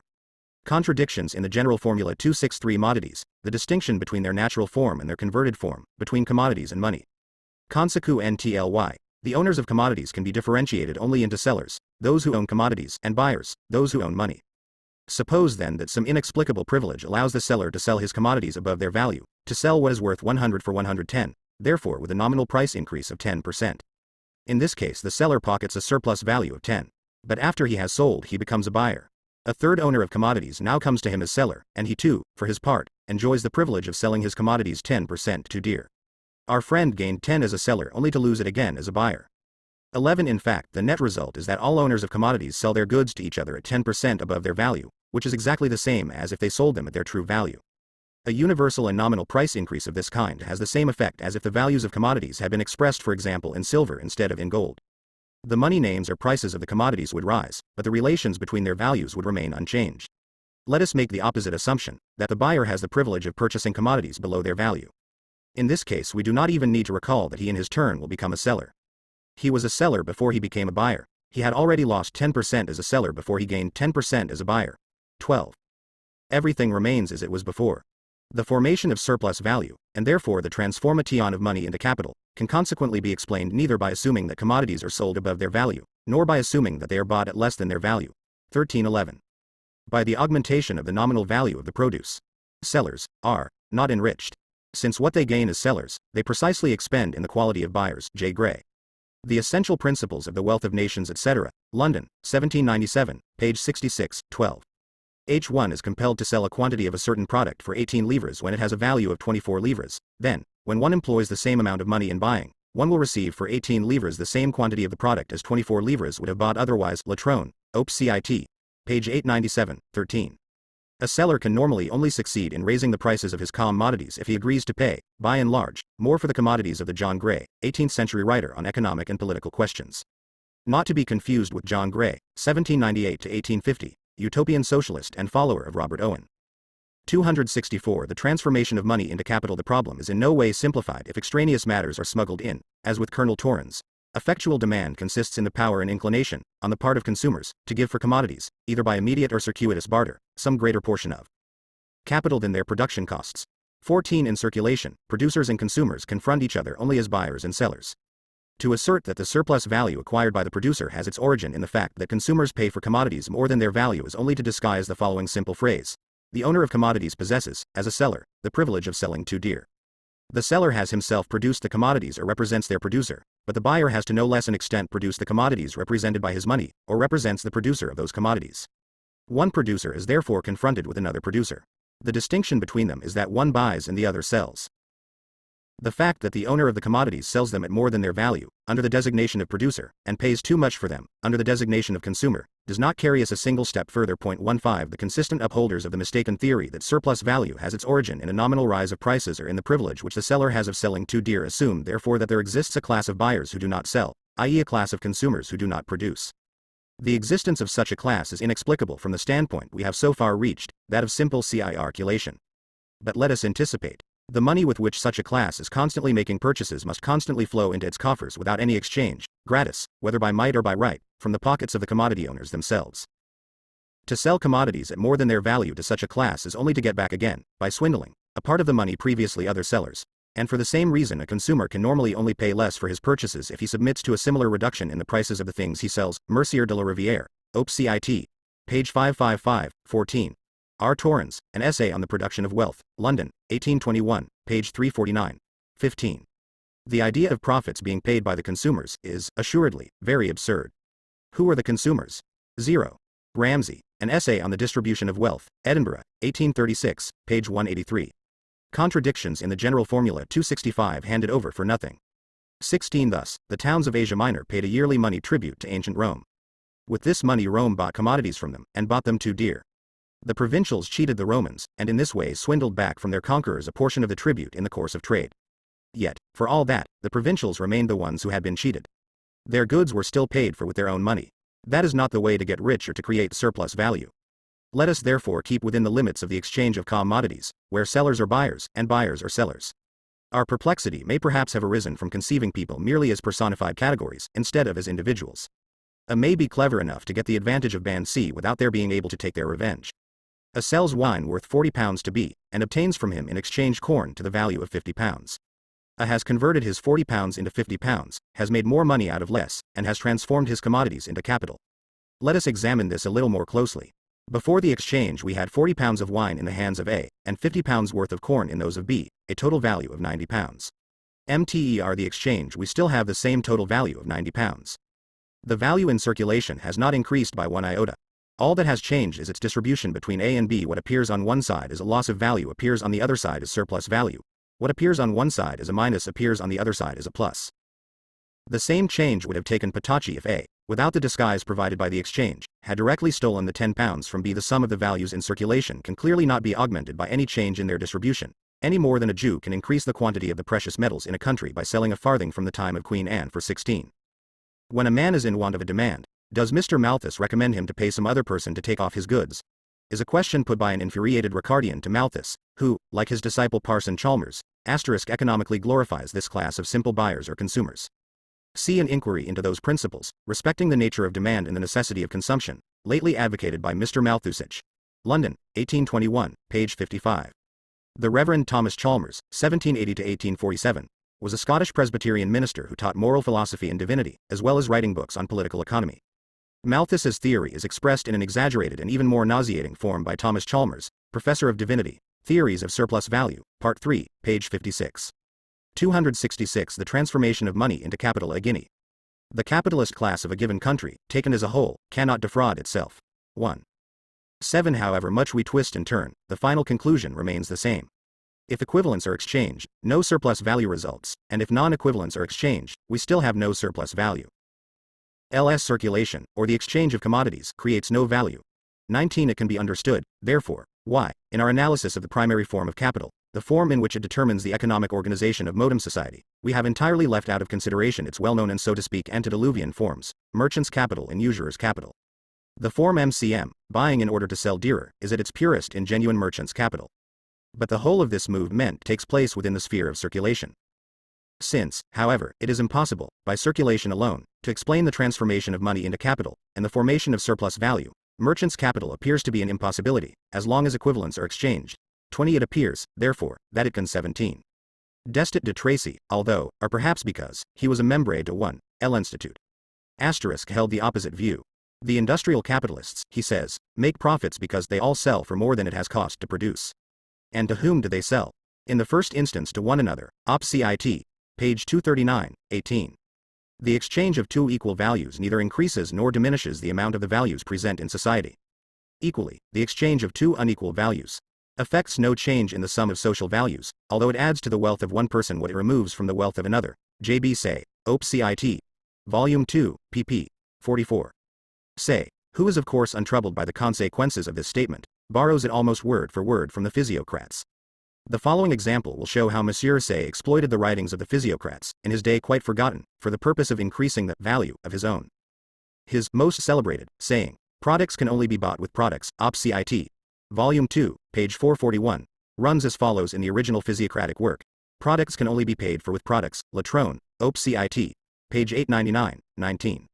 Exchange confers no value at all upon products, F. Wayland, The Elements of Political Economy, Boston, 1843, page 169, 20. Under the rule of invariable equivalence commerce would be impossible, G. Opdyke, A Treatise on Political Economy, New York, 1851, pp. 66-9. The difference between real value and exchange value is based on one fact. That is, a member of the Institut de France, the government-financed and run association which was established in 1793 to promote the arts and sciences. Single quote. And still groups beneath its aegis the five great French literary and scientific academies: Académie Française, Académie des Inscriptions, Académie des Sciences, Académie des Beaux-Arts, Académie des Sciences Morales et Politiques. Contradictions in the general formula 267 only be derived from the twofold advantage gained, over both the selling and the buying producers, by the merchant who parasitic ally inserts himself between them. It is in this sense that Franklin says, war is robbery, commerce is cheating. Point 21 If the valorization of merchants' capital is not to be explained merely by frauds practiced on the producers of commodities, a long series of intermediate steps would be necessary, which are as yet entirely absent, since here our only assumption is the circulation of commodities in its simple elements. What we have said with reference to merchants' capital applies still more to usurers' capital. In merchants' capital the two extremes, the money which is thrown upon the market and the augmented money which is withdrawn from the market, are at least mediated through a purchase and a sale, through the movement of circulation. In usurers' capital the form MCM is reduced to the unmediated extremes MM. Money which is exchanged for more money, a form incompatible with the nature of money and therefore inexplicable from the standpoint of the exchange of commodities.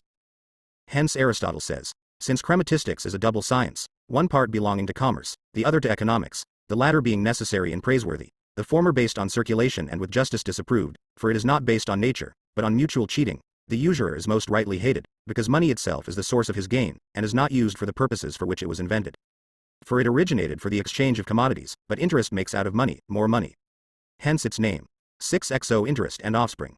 For the offspring resembles the parent. But interest is money, so that of all modes of making a living, this is the most contrary to nature. 22 In the course of our investigation, we shall find that both merchants' capital and interest-bearing capital are derivative forms, and at the same time it will become clear why, historically, these two forms appear before the modern primary form of capital. Namely, that the value of a thing differs from the so-called equivalent given for it in trade, i.e. that this equivalent is not an equivalent, F. Engels, op. Cit. Page 96, English translation, page 427, 21. Benjamin Franklin, Positions to be Examined, Concerning National Wealth, in Works, Volume 2, ed. Sparks, page 376, 22. Aristotle, op. Cit. Circa 10, English translation, para. 1258b. 268 The transformation of money into capital. We have shown that surplus value cannot arise from circulation, and therefore that, for it to be formed, something must take place in the background which is not visible in the circulation itself. 23 But can surplus value originate anywhere else than in circulation, which is the sum total of all the mutual relations of commodity owners? Outside circulation, the commodity owner only stands in a relation to his own commodity. As far as the value of that commodity is concerned, the relation is limited to this, that the commodity contains a quantity of his own labor which is measured according to definite social laws. This quantity of labor is expressed by the magnitude of the value of his commodity, and since the value is reckoned in money of account, this quantity is also expressed by the price, £10 for instance. But his labor does not receive a double representation. It is not represented both in the value of the commodity and in an excess quantity over and above that value. It is not represented in a price of 10 which is simultaneously a price of 11, i.e. in a value which is greater than itself. The commodity owner can create value by his labor, but he cannot create values which can valorize themselves. He can increase the value of his commodity by adding fresh labor, and therefore more value, to the value in hand, by making leather into boots, for instance. The same material now has more value, because it contains a greater quantity of labor. The boots have therefore more value than the leather, but the value of the leather remains what it was. It has not valorized itself, it has not annexed surplus value during the making of the boots. It is therefore impossible that, outside the sphere of circulation, a producer of commodities can, without coming into contact with other commodity owners, valorize value, and consequently transform money or commodities into capital. Capital cannot therefore arise from circulation, and it is equally impossible for it to arise apart from circulation. It must have its origin both in circulation and not in circulation. We therefore have a double result. The transformation of money into capital has to be developed on the basis of the immanent laws of the exchange of commodities, in such a way that the starting point is the exchange of equi. 23. Profit, in the usual condition of the market, is not made by exchanging. Had it not existed before, neither could it after that transaction. Ramsey, Op. Cit. Page 184. Contradictions in the general formula. 269 Valence. 24 The money owner, who is as yet only a capitalist in larval form, must buy his commodities at their value, sell them at their value, and yet at the end of the process withdraw more value from circulation than he threw into it at the beginning. His emergence as a butterfly must, and yet must not, take place in the sphere of circulation. These are the conditions of the problem. Hiae Rhodus, Hiae Salta 1*24. The reader will see from the foregoing discussion that the meaning of this statement is only as follows. The formation of capital must be possible even though the price and the value of a commodity be the same, for it cannot be explained by referring to any divergence between price and value. Prices actually differ from values. We must first reduce the former to the latter, i.e. disregard this situation as an accidental one in order to observe the phenomenon of the formation of capital on the basis of the exchange of commodities in its purity, and to prevent our observations from being interfered with by disturbing incidental circumstances which are irrelevant to the actual course of the process. We know, moreover, that this reduction is not limited to the field of science. The continual oscillations in prices, their rise and fall, compensate each other, cancel each other out, and carry out their own reduction to an average price which is their internal regulator. This average price is the guiding light of the merchant or the manufacturer in every undertaking of a lengthy nature. The manufacturer knows that if a long period of time is considered, commodities are sold neither over nor under, but at their average price. If, therefore, he were at all interested in disinterested thinking, he would formulate the problem of the formation of capital as follows. How can we account for the origin of capital on the assumption that prices are regulated by the average price, i.e. ultimately by the value of the commodities? I say, ultimately, because average prices do not directly coincide with the values of commodities, as Adam Smith, Ricardo, and others believe. Ricardo accepts Smith's confusion or identification of exchange value with cost price or natural price, a confusion based on the notion that exchange value is formed by putting together the values of wages, profit and rent, Theories of Surplus Value, Part 2, page 217. This is the reply made, in one of Aesop's fables, to a boaster who claimed he had once made an immense leap in Rhodes. Rhodes is here, leap here and now. But it is also a reference back to the preface to Hegel's Philosophy of Right, where he uses the quotation to illustrate his view that the task of philosophy is to apprehend and comprehend what is, rather than what ought to be. Chapter 6. The Sale and Purchase of Labor Power. The change in value of the money which has to be transformed into capital cannot take place in the money itself, since in its function as means of purchase and payment it does no more than realize, realisieren, the price of the commodity it buys or pays for, while, when it sticks to its own peculiar form, it petrifies into a mass of value of constant magnitude. 1. Just as little can this change originate in the second act of circulation, the resale of the commodity, for this act merely converts the commodity from its natural form back into its money form. The change must therefore take place in the commodity which is bought in the first act of circulation, MC, but not in its value, for it is equivalents which are being exchanged, and the commodity is paid for at its full value. The change can therefore originate only in the actual use value of the commodity, i.e. in its consumption. In order to extract value out of the consumption of a commodity, our friend the money owner must be lucky enough to find within the sphere of circulation, on the market, a commodity whose use value possesses the peculiar property of being a source of value, whose actual consumption is therefore itself an objectification, Vergegensteinlichung, of labor, hence a creation of value. The possessor of money does find such a special commodity on the market, the capacity for labor, Arbeitsvermögen, in other words labor power, Arbeitskraft. We mean by labor power our labor capacity, the aggregate of those mental and physical capabilities existing in the physical form, the living personality, of a human being, capabilities which he sets in motion whenever he produces a use value of any kind. But in order that the owner of money may find labor power on the market as a commodity, various conditions must first be fulfilled. In and for itself, the exchange of commodities implies 1. In the form of money. Capital is productive of no profit, Ricardo, Principles of Political Economy, page 267. The sale and purchase of labor power 271 no other relations of dependence than those which result from its own nature. On this assumption, labor power can appear on the market as a commodity only if, and in so far as, its possessor, the individual whose labor power it is, offers it for sale or sells it as a commodity. In order that its possessor may sell it as a commodity, he must have it at his disposal, he must be the free proprietor of his own labor capacity, hence of his person. 2. He and the owner of money meet in the market, and enter into relations with each other on a footing of equality as owners of commodities, with the sole difference that one is a buyer, the other a seller. Both are therefore equal in the eyes of the law. For this relation to continue, the proprietor of labor power must always sell it for a limited period only, for if he were to sell it in a lump, once and for all, he would be selling himself, converting himself from a free man into a slave, from an owner of a commodity into a commodity. He must constantly treat his labor power as his own property, his own commodity, and he can do this only by placing it at the disposal of the buyer, i.e. handing it over to the buyer for him to consume, for a definite period of time, temporarily. In this way he manages both to alienate, verusern, his labor power and to avoid renouncing his rights of ownership over it. 3. 2. In encyclopedias of classical antiquity one can read such nonsense as this: in the ancient world capital was fully developed, except for the absence of the free worker, and of a system of credit. Mommsen too, in his History of Rome, commits one blunder after another in this respect. 3. Hence legislation in various countries fixes a maximum length for labor contracts. Wherever free labor is the rule, the law regulates the conditions for terminating this contract. In some states, particularly in Mexico, and before the American Civil War in the territories taken by the United States from Mexico, as also in practice in the Danubian principalities until Cuza's coup d'état, slavery is hidden under the form of peonage. By means of advances, just as the word Arbeit can be rendered both as work and as labor, so also the word Arbeiter can be rendered as worker and as laborer. We prefer worker to laborer in general, although in the case of agricultural laborer, we have made an exception. This is because the word laborer has an old-fashioned and indeed a somewhat bourgeois flavor. T. Prince Alexander Cuza, Hospodar of the Danubian Principalities, Ram Anya, from 1859 to 1866, in April 1864 proposed a land reform which was rejected by the Assembly, dominated as that was by the magnates. In May 1864 he dissolved the Assembly and issued a new constitutional statute, endorsed by a popular plebiscite. This allowed him to impose the Agrarian Law of August 1864 on the country. By this law, all feudal dues and tithes were swept away, with generous compensation of course, and the serfs were legally enfranchised. 272 The transformation of money into capital. The second essential condition which allows the owner of money to find labor power in the market as a commodity is this: that the possessor of labor power, instead of being able to sell commodities in which his labor has been objectified, must rather be compelled to offer for sale as a commodity that very labor power which exists only in his living body. In order that a man may be able to sell commodities other than his labor power, he must of course possess means of production, such as raw materials, instruments of labor, etc. No boots can be made without leather. He requires also the means of subsistence. Nobody, not even a practitioner of Zukunftsmusik, can live on the products of the future, or on use values whose production has not yet been completed. Just as on the first day of his appearance on the world stage, man must still consume every day, before and while he produces.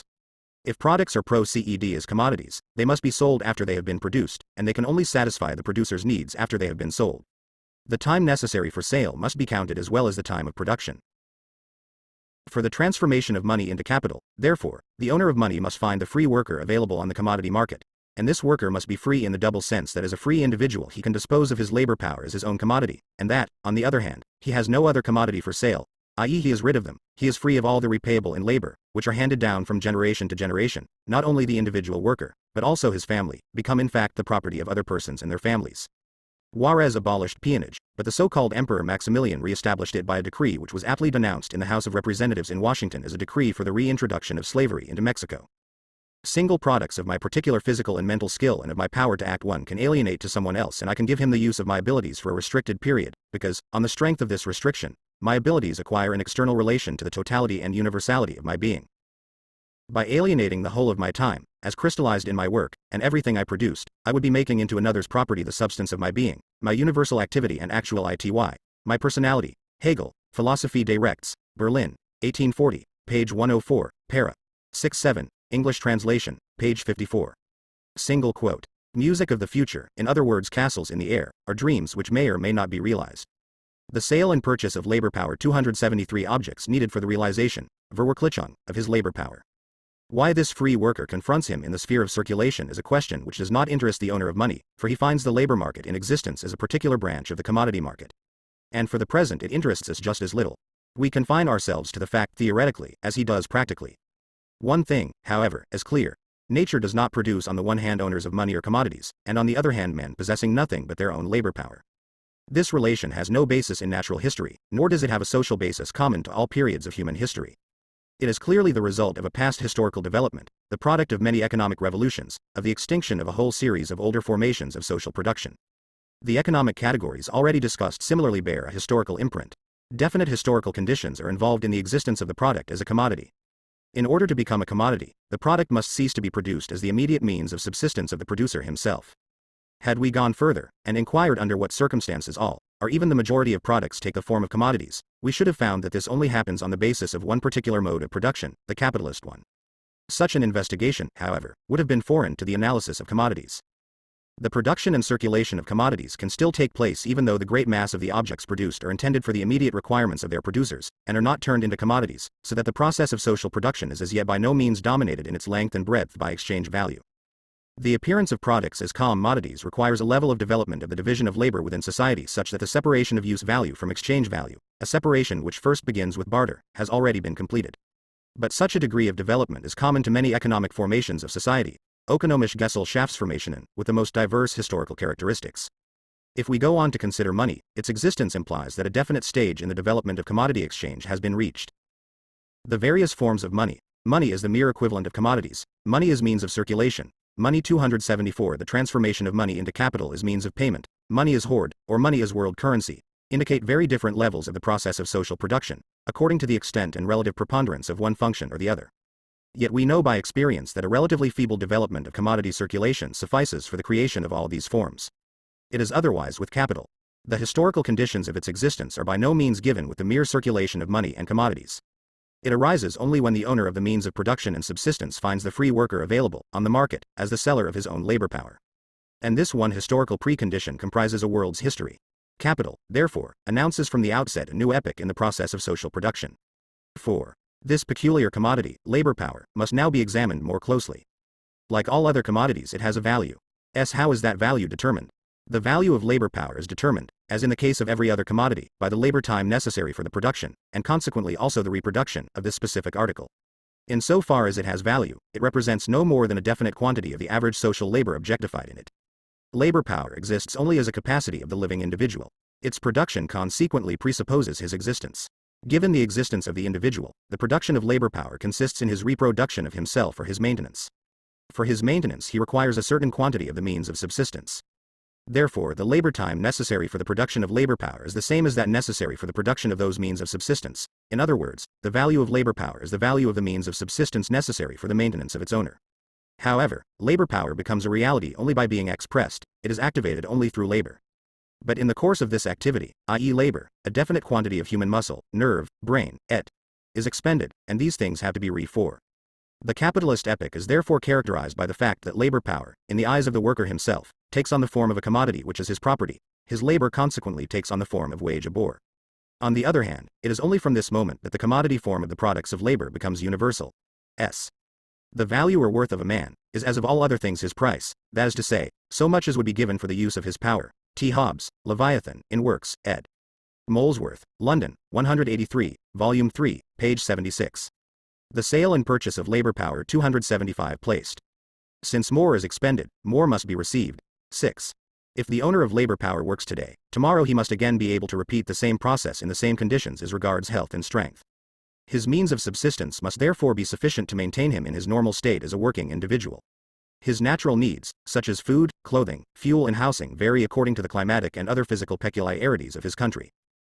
On the other hand, the number and extent of his so-called necessary requirements, as also the manner in which they are satisfied, are themselves products of history, and depend therefore to a great extent on the level of civilization attained by a country. In particular, they depend on the conditions in which, and consequently on the habits and expectations with which, the class of free workers has been formed. 7. In contrast, therefore, with the case of other commodities, the determination of the value of labor power contains a historical and moral element. Nevertheless, in a given country at a given period, the average amount of the means of subsistence necessary for the worker is a known datum. The owner of labor power is mortal. If then his appearance in the market is to be continuous, and the continuous transformation of money into capital assumes this, the seller of labor power must perpetuate himself, in the way that every living individual perpetuates himself, by procreation. 8. The labor power withdrawn from the market by wear and tear, and by death, must be continually replaced by, at the very least, an equal amount of fresh labor power. Hence the sum of means of subsistence necessary for the production of labor power must include the means necessary for the worker's replacements, i.e. his children, in order that this race of peculiar commodity owners may perpetuate its presence on the market. 9. In order to modify the general nature of the human organism in 6. In ancient Rome, therefore, the villicus, as the overseer of the agricultural slaves, received more meager fare than working slaves, because his work was lighter. T. Mommsen, Römische Geschichte, 1856, page 810, 7. Cf. W. T. Thornton, Overpopulation and its Remedy, London, 1846. 8. Petty. 9. Its labors, natural price, consists in such a quantity of necessaries and comforts of life, as, from the nature of the climate, and the habits of the country, are necessary to support the laborer, and to enable him to rear such a family as may preserve, in the market, an undiminished supply of labor. R. Torrens, An Essay on the External Corn Trade, London, 1815, page 62. The word labor is here wrongly used for labor power. 276. The transformation of money into capital such a way that it acquires skill and dexterity in a given branch of industry, and becomes labor power of a developed and specific kind. A special education or training is needed, and this in turn costs an equivalent in commodities of a greater or lesser amount. The costs of education vary according to the degree of complexity of the labor power required. These expenses, exceedingly small in the case of ordinary labor power, form a part of the total value spent in producing it. The value of labor power can be resolved into the value of a definite quantity of the means of subsistence. It therefore varies with the value of the means of subsistence, i.e. with the quantity of labor time required to produce them. Some of the means of subsistence, such as food and fuel, are consumed every day, and must therefore be replaced every day. Others, such as clothes and furniture, last for longer periods and need to be replaced only at longer intervals. Articles of one kind must be bought or paid for every day, others every week, others every quarter, and so on.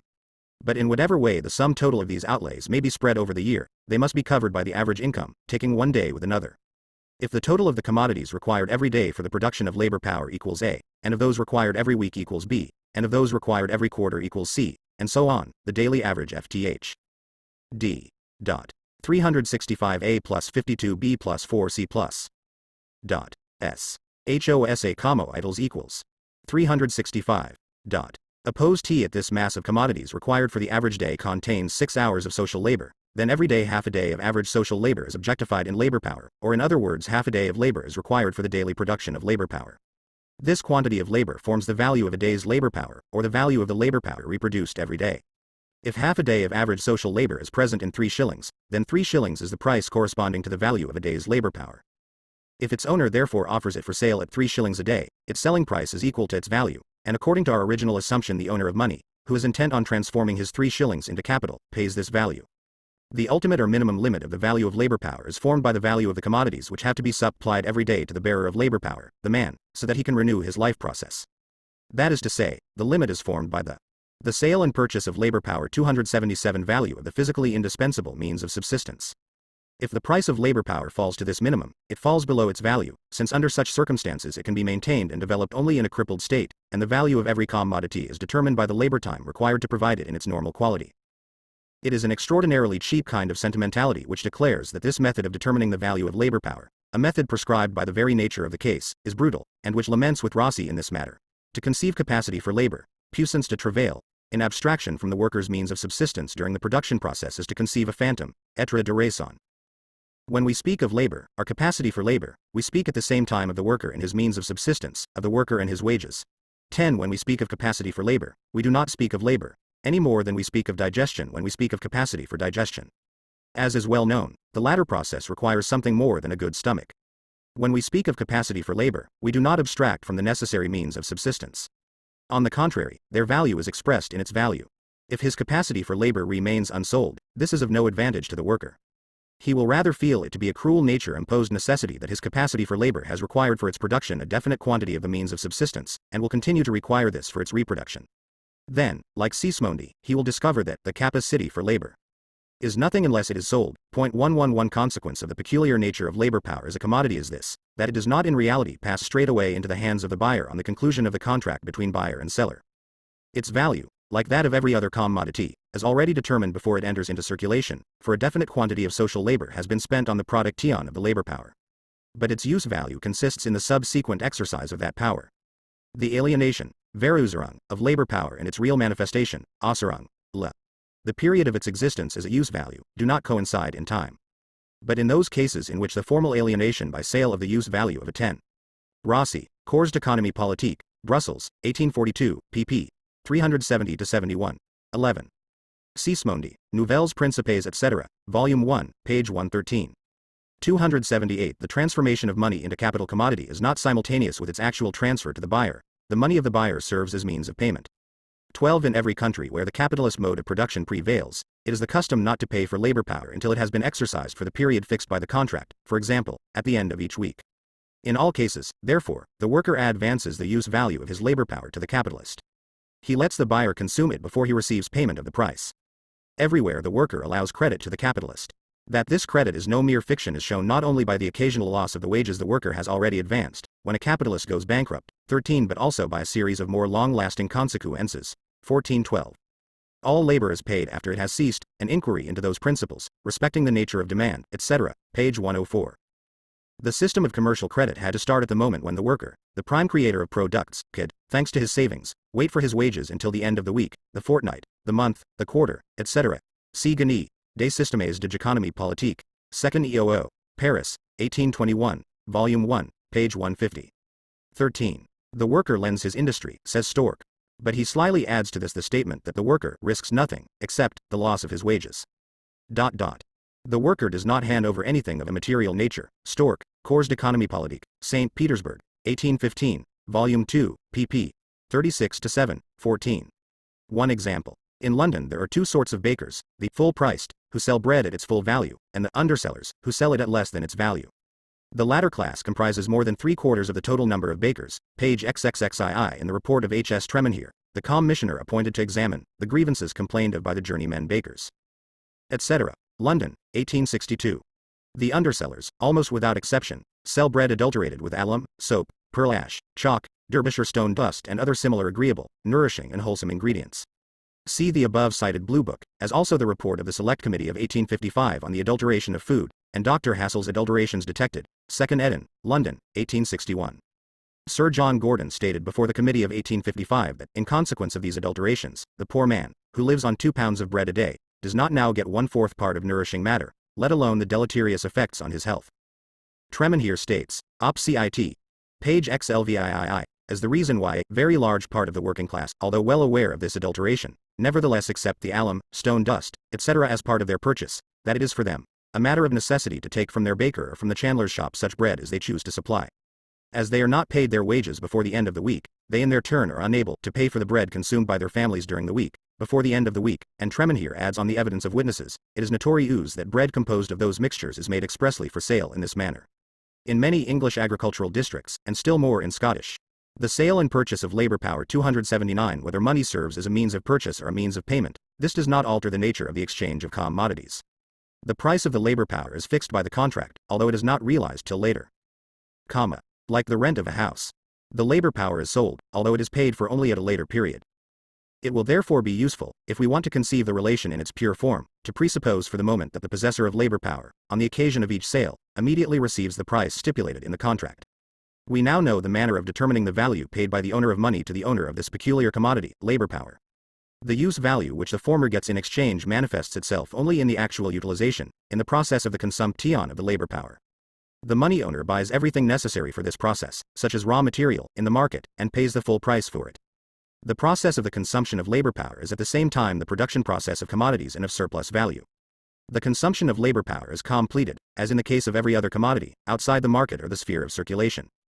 Let us therefore, in company with the owner of money and the owner of labor power, leave this noisy sphere, where everything takes place on the surface and in full view of everyone, and follow them into the hidden abode of production, Wages are paid fortnightly and even monthly. With such long intervals between the payments, the agricultural laborer is obliged to buy on credit.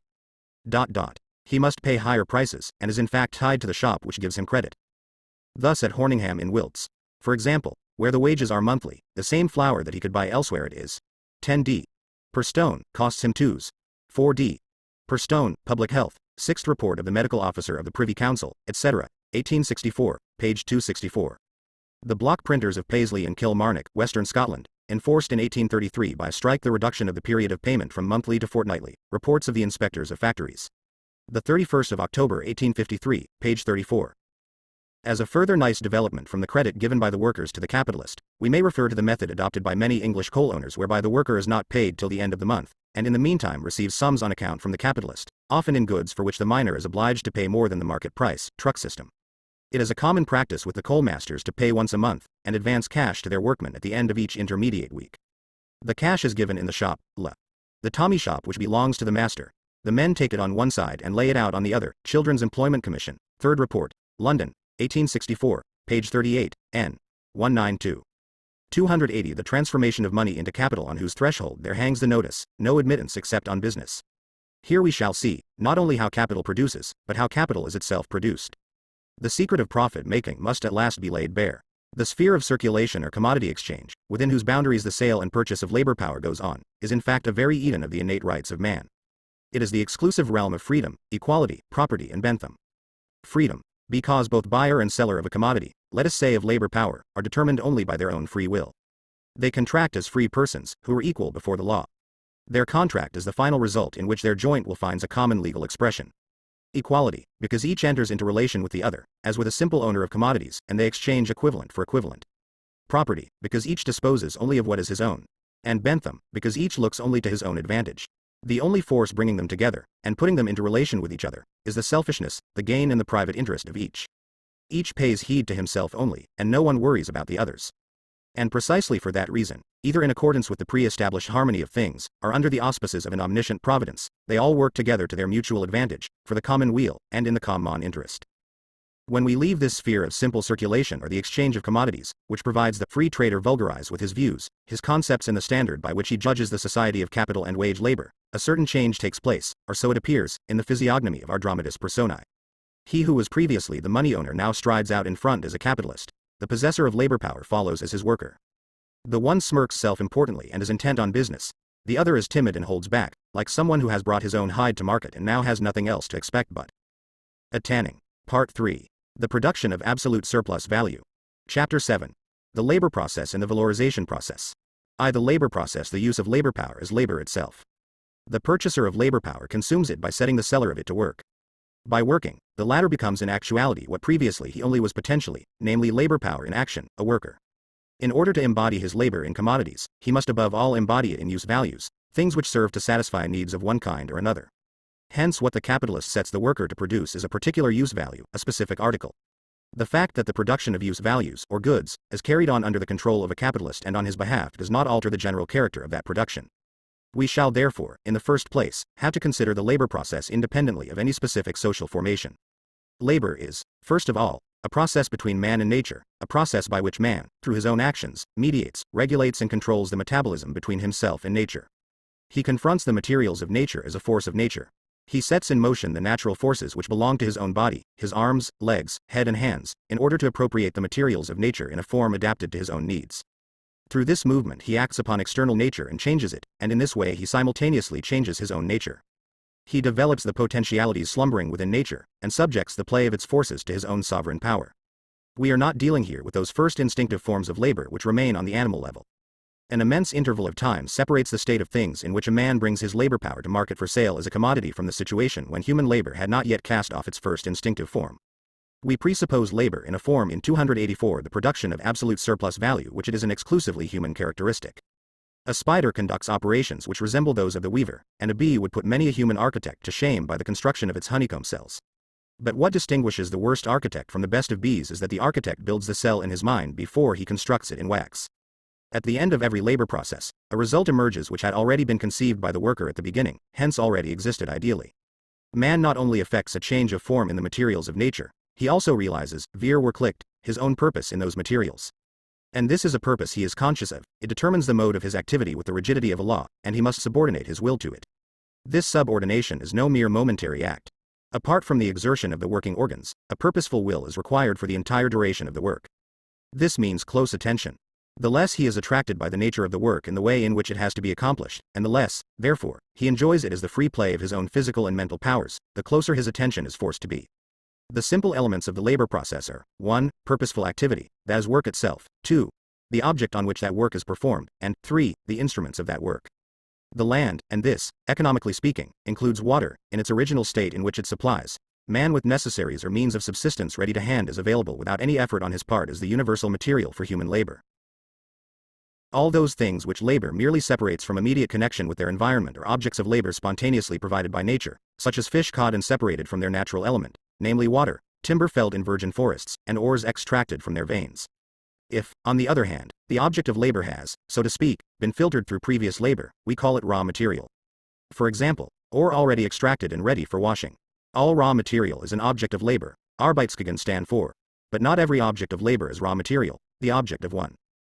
The earth's spontaneous productions being in small quantity, quite independent of man, appear, as it were, to be furnished by nature, in the same way as a small sum is given to a young man, in order to put him in a way of industry, and of making his fortune. James Stewart, Principles of Political Economy, Dublin, 1770, Volume 1, page 116. The labor process in the valorization process 285 labor counts as raw material only when it has already undergone some alteration by means of labor. An instrument of labor is a thing, or a complex of things, which the worker interposes between himself and the object of his labor and which serves as a conductor, directing his activity onto that object. He makes use of the mechanical, physical and chemical properties of some substances in order to set them to work on other substances as instruments of his power, and in accordance with his purposes. 2. Leaving out of consideration such ready-made means of subsistence as fruits, in gathering which a man's bodily organs alone serve as the instruments of his labor, the object the worker directly takes possession of is not the object of labor but its instrument. Thus nature becomes one of the organs of his activity, which he annesses to his own bodily organs, adding stature to himself in spite of the Bible. As the earth is his original larder, so too it is his original toolhouse. It supplies him, for instance, with stones for throwing, grinding, pressing, cutting, etc. The earth itself is an instrument of labor, but its use in this way, in agriculture, presupposes a whole series of other instruments and a comparatively high stage of development of labor power. 3. As soon as the labor process has undergone the slightest development, it requires specially prepared instruments. Thus we find stone implements and weapons in the oldest caves. In the earliest period of human history, domesticated animals, animals that have undergone modification by means of labor, that too. Reason is as cunning as it is powerful. Cunning may be said to lie in the intermediate of action which, while it permits the objects to follow their own bent and act upon one another till they waste away, and does not itself directly interfere in the process, is nevertheless only working out its own aims. Single quote. Hegel, Enzyklopädie, Erster Thiel, Dialogic, Berlin, 1840, page 382, para. 209, edition. English translation. Hegel's Logic, Trail W. V. Wallace, revised by J. N. Findlay, Oxford, 1975, pp. 272-3, 3. In his otherwise miserable work Theorie de Économie Politique, Paris, 1815, Gagny enumerates in a striking manner in opposition to the physiocrats the long series of labor processes which form the presupposition for agriculture properly so called. For the physiocrats, the productivity of labor appeared as a gift of nature, a productive power of nature. Serp jus vaju therefore appeared as a gift of nature, Theories of Surplus Value, Part 1, pp. 49-51. Marx thus uses the term, raw material, in a technical sense, narrower than that of standard English usage. 286 The production of absolute surplus value have been bred specially, play the chief part as instruments of labor along with stones, wood, bones and shells, which have also had work done on them. 4. The use and construction of instruments of labor, although present in germ among certain species of animals, is characteristic of the specifically human labor process, and Franklin therefore defines man as a tool-making animal. Relics of bygone instruments of labor possess the same importance for the investigation of extinct economic formations of society as do fossil bones for the determination of extinct species of animals. It is not what is made but how, and by what instruments of labor, that distinguishes different economic epochs. Instruments of labor not only supply a standard of the degree of development which human labor has attained, but they also indicate the social relations within which men work. Among the instruments of labor, those of a mechanical kind, which, taken as a whole, we may call the bones and muscles of production, offer much more decisive evidence of the character of a given social epoch of production than those which, like pipes, tubs, baskets, jars etc., serve only to hold the materials for labor, and may be given the general denotation of the vascular system of production. The latter first begins to play an important part in the chemical industries. 6. In a wider sense, we may include among the instruments of labor, in addition to things through which the impact of labor on its object is mediated, and which therefore, in one way or another, serve as conductors of activity, all the objective conditions necessary for carrying on the labor process. These do not enter directly into the process, but without them it is either impossible for it to take place, or possible only to a partial extent. Once again, the earth itself is a universal instrument of this kind, for it provides for. In his Reflections sur la formation et la distribution des richesses, 1766, Turgot gives a good account of the importance of domesticated animals for the beginnings of civilization, as the least important commodities of all for the technological comparison of different epochs of production or articles of real luxury. 6. The writers of history have so far paid very little attention to the development of material production, which is the basis of all social life, and therefore of all real history. But prehistoric times at any rate have been classified on the basis of the investigations of natural science, rather than so-called historical research. Prehistory has been divided, according to the materials used to make tools and weapons, into the Stone Age, the Bronze Age and the Iron Age. The labor process and the valorization process. 287 The worker with the ground beneath his feet in a field of employment for his own particular process. Instruments of this kind, which have already been mediated through past labor, include workshops, canals, roads, etc. In the labor process, therefore, man's activity, via the instruments of labor, affects an alteration in the object of labor which was intended from the outset. The process is extinguished in the product. The product of the process is a use value, a piece of natural material adapted to human needs by means of a change in its form. Labor has become bound up in its object. Labor has been objectified, the object has been worked on. What on the side of the worker appeared in the form of unrest, unru, now appears, on the side of the product, in the form of being, sign, as a fixed, immobile characteristic. The worker has spun, and the product is a spinning. Asterisk. If we look at the whole process from the point of view of its result, the product, it is plain that both the instruments and the object of labor are means of production. 7. And that the labor itself is productive labor. 8.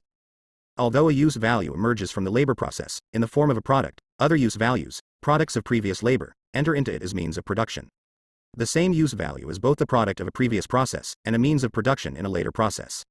Products are therefore not only results of labor, but also its essential conditions. With the exception of the extractive industries, such as mining, hunting, fishing, and agriculture, but only in so far as it starts by breaking up virgin soil, where the material for labor is provided directly by nature, all branches of industry deal with raw material, an object of labor which has already been filtered through labor, which is itself already a product of labor. An example is seed in agriculture.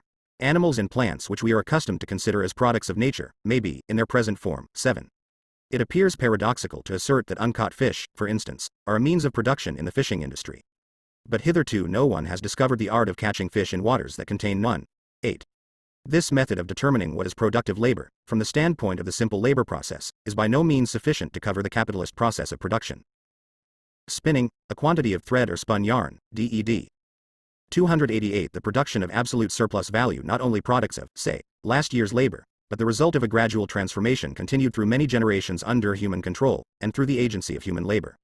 As regards the instruments of labor in particular, they show traces of the labor of past ages, even to the most superficial observer, in the great majority of cases. Raw material may either form the principal substance of a product, or it may enter into its formation only as an accessory. An accessory may be consumed by the instruments of labor, such as coal by a steam engine, oil by a wheel, hay by draft horses, or it may be added to the raw material in order to produce some physical modification of it, as chlorine is added to unbleached linen, coal to iron, dye to wool, or again it may help to accomplish the work itself, as in the case of the materials used for heating and lighting workshops. The distinction between principal substance and accessory vanishes in the chemical industries proper, because there none of the raw material reappears, in its original composition, in the substance of the product. 9. Every object possesses various properties, and is thus capable of being applied to different uses. The same product may therefore form the raw material for very different labor processes. Corn, for example, is a raw material for millers, starch manufacturers, distillers and cattle breeders. It also enters as raw material into its own production in the shape of seed. Coal both emerges from the mining industry as a product and enters into it as a means of production. Again, a particular product may be used as both instrument of labor and raw material in the same process. Take, for instance, the fattening of cattle, where the animal is the raw material, and at the same time an instrument for the production of manure. A product, though ready for immediate consumption, may nevertheless serve as raw material for a further product, as grapes do when they become the raw material for wine. On the other hand, labor may release its product in such a form that it can only be used as raw material. Raw material in this condition, such as 9. Stork distinguishes between raw material, materie, and accessory materials, materio.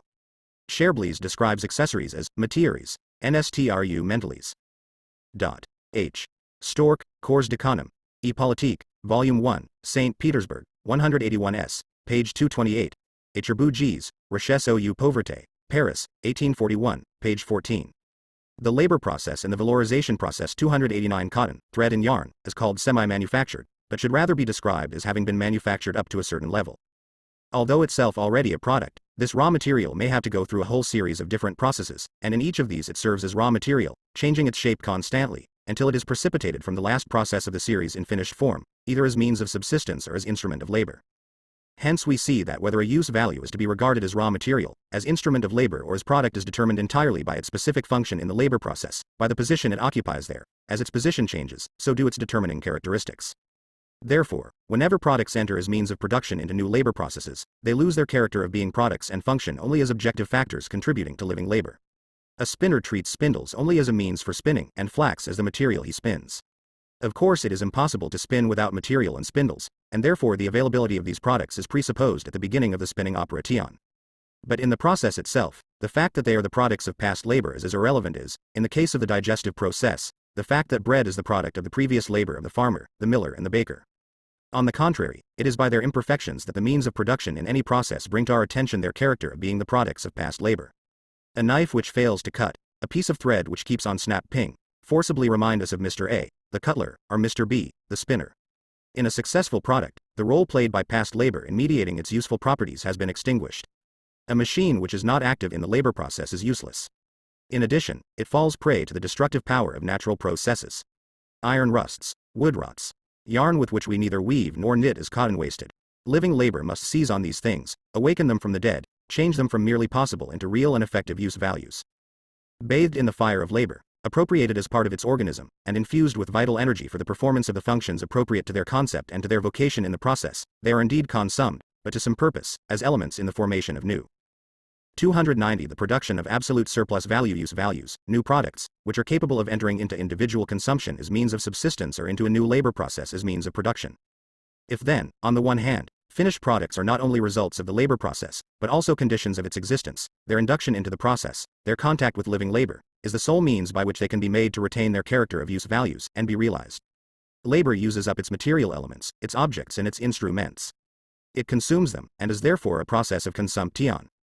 Such productive consumption is distinguished from individual consumption by this, that the latter uses up products as means of subsistence for the living individual, the former, as means of subsistence for labor, i.e. for the activity through which the living individual's labor power manifests itself. Thus the product of individual consumption is the consumer himself, the result of productive consumption is a product distinct from the consumer. In so far then as its instruments and its objects are themselves products, labor consumes products in order to create products, or in other words consumes one set of products by turning them into means of production for another set. But just as the labor process originally took place only between man and the earth, which was available independently of any human action, so even now we still employ in the process many means of production which are provided directly by nature and do not represent any combination of natural substances with human labor. The labor process, as we have just presented it in its simple and abstract elements, is purposeful activity aimed at the production of use values. It is an appropriation of what exists in nature for the requirements of man. It is the universal condition for the metabolic interaction, Stoffwechsel, between man and nature, the everlasting nature-imposed condition of human existence, and it is therefore independent of every form of that existence, or rather it is common to all forms of society in which human beings live. We did not, therefore, have to present the worker in his relationship with other workers. It was enough to present man and his labor on one side, nature and its materials on the other. The taste of porridge does not tell us who grew the oats, and the process we have presented does not reveal the conditions under which it takes place, whether it is happening under the slave owner's brutal lash or the anxious eye of the capitalist, whether Cincinnatus undertakes it in the labor process and the gallerization process 291 tilling his couple of acres, or a savage, when he lays low a wild beast with a stone. Let us now return to our would-be capitalist. We left him just after he had purchased, in the open market, all the necessary factors of the labor process, its objective factors, the means of production, as well as its personal factor, labor power. With the keen eye of an expert, he has selected the means of production in the kind of labor power best adapted to his particular trade, be it spinning, bootmaking or any other kind. He then proceeds to consume the commodity, the labor power he has just bought. He causes the worker, the bearer of that labor power, to consume the means of production by his labor. The general character of the labor process is evidently not changed by the fact that the worker works for the capitalist instead of for himself. Moreover, the particular methods and operations employed in bootmaking or spinning are not immediately altered by the intervention of the capitalist. He must begin by taking the labor power as he finds it in the market, and consequently he must be satisfied with the kind of labor which arose in a period when there were as yet no capitalists. The transformation of the mode of production itself which results from the subordination of labor to capital can only occur later on, and we shall therefore deal with it in a later chapter. The labor process, when it is the process by which the capitalist consumes labor power, exhibits two characteristic phenomena. First, the worker works under the control of the capitalist to whom his labor belongs. The capitalist takes good care that the work is done in a proper manner, and the means of production are applied directly to the purpose, so that the raw material is not wasted, and the instruments of labor are spared, only worn to the extent necessitated by their use in the work. 10. By a wonderful feat of logical acumen, Colonel Torrens has discovered, in this stone of the savage, the origin of capital. In the first stone which the savage flings at the wild animal he pursues, in the first stick that he seizes to strike down the fruit which hangs above his reach, we see the appropriation of one article for the purpose of aiding in the acquisition of another, and thus discover the origin of capital. R. Torrens, An Essay on the Production of Wealth, etc., pp. 70-71. No doubt this first stick, stock, would also explain why stock in English is synonymous with capital. The Roman patrician Lucius Quinctius Cincinnatus, dictator of Rome from 458 to 439 BC, was reputed to have lived a simple and exemplary life, cultivating his own small farm in person. 292 The production of absolute surplus value. Secondly, the product is the property of the capitalist and not that of the worker, its immediate producer. Suppose that a capitalist pays for a day's worth of labor power. Then the right to use that power for a day belongs to him, just as much as the right to use any other commodity, such as a horse he had hired for the day. The use of a commodity belongs to its purchaser, and the seller of labor power, by giving his labor, does no more, in reality, than part with the use value he has sold. From the instant he steps into the workshop, the use value of his labor power and therefore also its use, which is labor, belongs to the capitalist. By the purchase of labor power, the capitalist incorporates labor, as a living agent of fermentation, into the lifeless constituents of the product, which also belong to him. From his point of view, the labor process is nothing more than the consumption of the commodity purchased, of labor power, but he can consume this labor power only by adding the means of production to it. The labor process is a process between things the capitalist has pure chaste, things which belong to him. Thus the product of this process belongs to him just as much as the wine which is the product of the process of fermentation going on in his cellar. 11. Products are appropriated before they are transformed into capital. This transformation does not withdraw them from that appropriation. Cherbout Gis, Richesse ou Pauvreté, Paris, 1841, page .54. The proletarian, by selling his labor for a definite quantity of the means of subsistence, approvis, agnement, renounces all claim to a share in the product. The products continue to be appropriated as before. This is in no way altered by the bargain we have mentioned. The product belongs exclusively to the capitalist, who supplied the raw materials in the approvis, agnement. This follows rigorously from the law of appropriation, a law whose fundamental principle was the exact opposite, namely that every worker has an exclusive right to the ownership of what he produces, Ibid. Page 58. When the laborers receive wages for their labor, the capitalist is then the owner not of the capital only, the means of production, but of the labor also. If what is paid as wages is included, as it commonly is, in the term capital, it is absurd to talk of labor separately from capital. The word capital is thus employed includes labor and capital both. James Mill, Elements of Political Economy, London, 1821, pp. 70-71. See the discussion of Cherblaise's notion of approvis, agnement in Grundrisse, English edition, pp. 299-300. The economists, incidentally, introduce the product as third element of the substance of capital. This is the product, as immediate object of individual consumption, approuve, sionnement, as Cherblais calls it. The labor process and the valorization process. 293-2.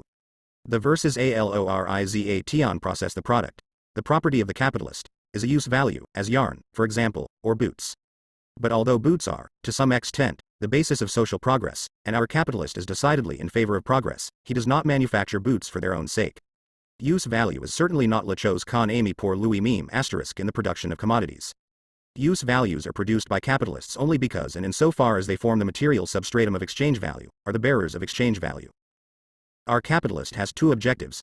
In the first place, he wants to produce a use value which has exchange value, i.e. an article destined to be sold, a commodity. And secondly, he wants to produce a commodity greater in value than the sum of the values of the commodities used to produce it, namely the means of production and the labor power he purchased with his good money on the open market. His aim is to produce not only a use value, but a commodity, not only use value, but value, and not just value, but also surplus value. It must be borne in mind that we are now dealing with the production of commodities, and that up to this point we have considered only one aspect of the process. Just as the commodity itself is a unity formed of use value and value, so the process of production must be a unity, composed of the labor process and the process of creating value, word buildings process. Let us now examine production as a process of creating value. We know that the value of each commodity is determined by the quantity of labor materialized in its use value, by the labor time socially necessary to produce it. This rule also holds good in the case of the product handed over to the capitalist as a result of the labor process. Assuming this product to be yarn, our first step is to calculate the quantity of labor objectified in it. For spinning the yarn, raw material is required, suppose in this case 10 lb of cotton.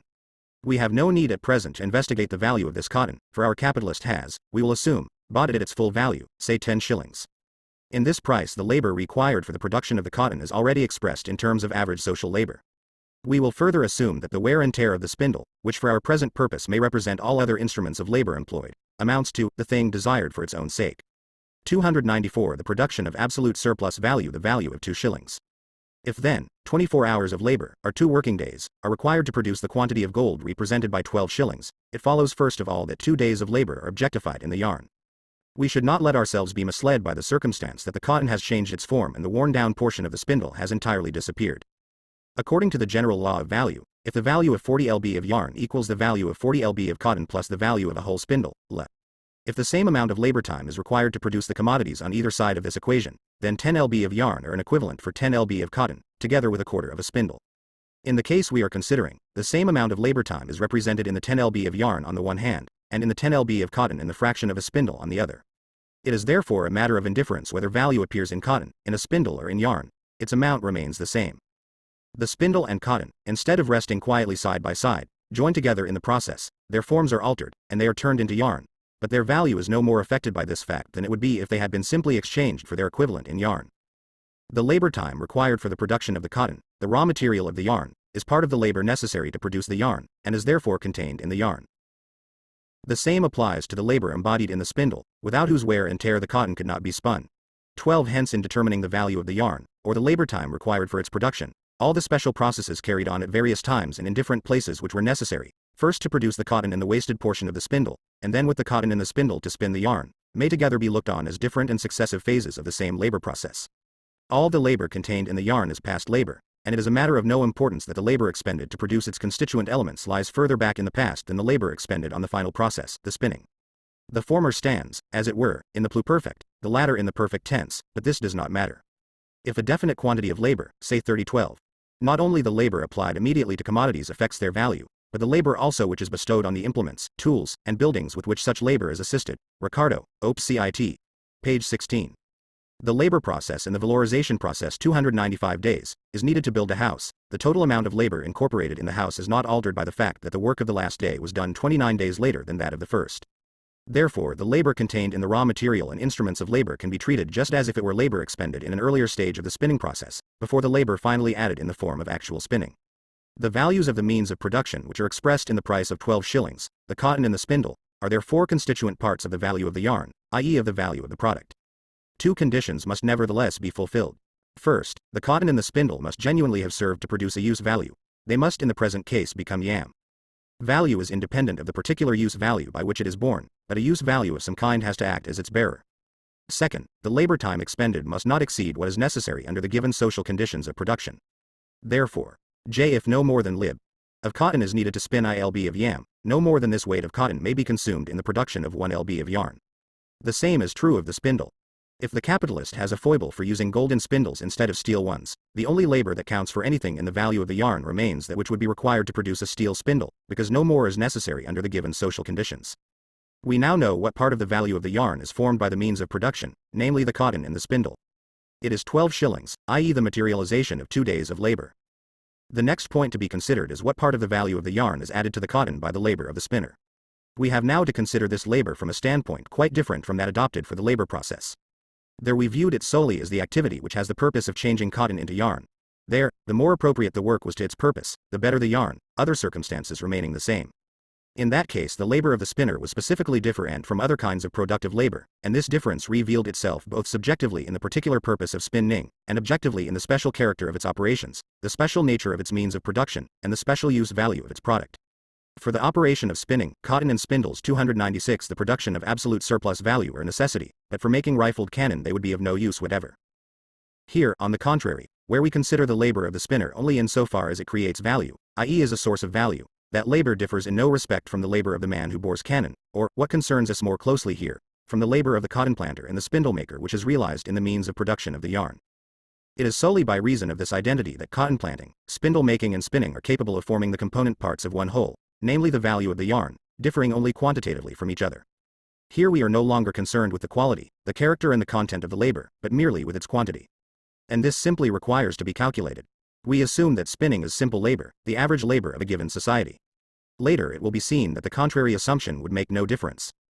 During the labor process, the worker's labor constantly undergoes a transformation, from the form of unrest, unruh, into that of being, sein, from the form of motion, Bewegung, into that of objectivity, Gegenständlichkeit. At the end of 1 hour, the spinning motion is represented in a certain quantity of yarn. In other words, a definite quantity of labor, namely that of 1 hour, has been objectified in the cotton. We say labor, le. The expenditure of his vital force by the spinner, and not spinning labor, because the special work of spinning counts here only insofar as it is the expenditure of labor power in general, and not the specific labor of the spinner. In the process we are now considering, it is of extreme importance that no more time be consumed in the work of transforming the cotton into yarn than is necessary under the given social conditions. If under normal, i.e. average social conditions of production, X pounds of cotton are made into Y pounds of yarn by 1 hour's labor, then a day's labor does not count as 12 hours labor unless 12 XLB of cotton have been made into 12 YLB of yarn, for only S. Socially necessary labor time counts towards the creation of value. Not only the labor, but also the raw material in the product now appear in quite a new light, very different from that in which we viewed them in the labor process pure and simple. Now the raw material merely serves to absorb a definite quantity of labor. By being soaked in labor, the raw material is in fact changed into the labor process and the valorization process 297 yam, because labor power is expended in the form of spinning and added to it. But the product, the yam, is now nothing more than a measure of the labor absorbed by the cotton. If in 1 hour 8 lb of cotton can be spun into 1 tlb of yarn, then 10 lb of yam indicate the absorption of 6 hours of labor. Definite quantities of product, quantities which are determined by experience, now represent nothing but definite quantities of labor, definite masses of crystallized labor time. They are now simply the material shape taken by a given number of hours or days of social labor. The fact that the labor is precisely the labor of spinning, that its material is cotton, its product yarn, is as irrelevant here as it is that the object of labor is itself already a product, hence already raw material. If the worker, instead of spinning, were to be employed in a coal mine, the object on which he worked would be coal, which is present in nature. Nevertheless, a definite quantity of coal, when extracted from its seam, would represent a definite quantity of absorbed labor. We assumed, on the occasion of its sale, that the value of a day's labor power was 3 shillings, and that 6 hours of labor was incorporated in that sum, and consequently that this amount of labor was needed to produce the worker's average daily means of subsistence. If now our spinner, by working for 1 hour, can convert 8 lb of cotton into 1 tlb of yarn, 13 it follows that in 6 hours he will convert 10 lb of cotton into 10 lb of yam. Hence, during the spinning process, the cotton absorbs 6 hours of labor. The same quantity of labor is also embodied in a piece of gold of the value of 3 shillings. A value of 3 shillings, therefore, is added to the cotton by the labor of spinning. Let us now consider the total value of the product, the 10 lb of yarn. 2.5 days of labor have been objectified in it. Out of this, 2 days were contained in the cotton and the worn-down portion of the spindle, and half a day was absorbed during the process of spinning. This 2.5 days of labor is represented by a piece of gold of the value of 15 shillings. Hence 15 shillings is an adequate price for the 10 lb of yarn, and the price of 1 lb is 6d. Our capitalist stares in astonishment. The value of the product is equal to the value of the capital advanced. The value advanced has not been valorized, no surplus value has been created, and 13. These figures are entirely arbitrary. 298 The production of absolute surplus value, consequently money has not been transformed into capital 1. The price of the yam is 15 shillings, and 15 shillings were spent in the open market on the constituent elements of the product, or, what amounts to the same thing, on the factors of the labor process. 10 shillings were paid for the cotton, 2 shillings for the wear of the spindle, and 3 shillings for the labor power. The swollen value of the yam is of no avail, for it is merely the sum of the values formerly existing in the cotton, the spindle and the labor power. Out of such a simple addition of existing values, no surplus value can possibly arise. 14 These values are now all concentrated in one thing. But so they were in the sum of 15 shillings, before it was split up into 3 parts by the purchase of the commodities. In itself this result is not particularly strange. The value of 1 pound of yam is 6d, and our capitalist would therefore have to pay 15 shillings for 10 lb of yarn on the open market. It is clear that whether a man buys his house ready built, or has it built for him, neither of these operations will increase the amount of money laid out on the house. Our capitalist, who is at home in vulgar economics, may perhaps say that he advanced his money with the intention of making more money out of it. The road to hell is paved with good intentions, and he might just as well have intended to make money without producing at all. Once he makes threats, he will not be caught napping again. In future he will buy the commodities in the market, instead of manufacturing them himself. But if all his brother capitalists were to do the same, where would he find his commodities on the market?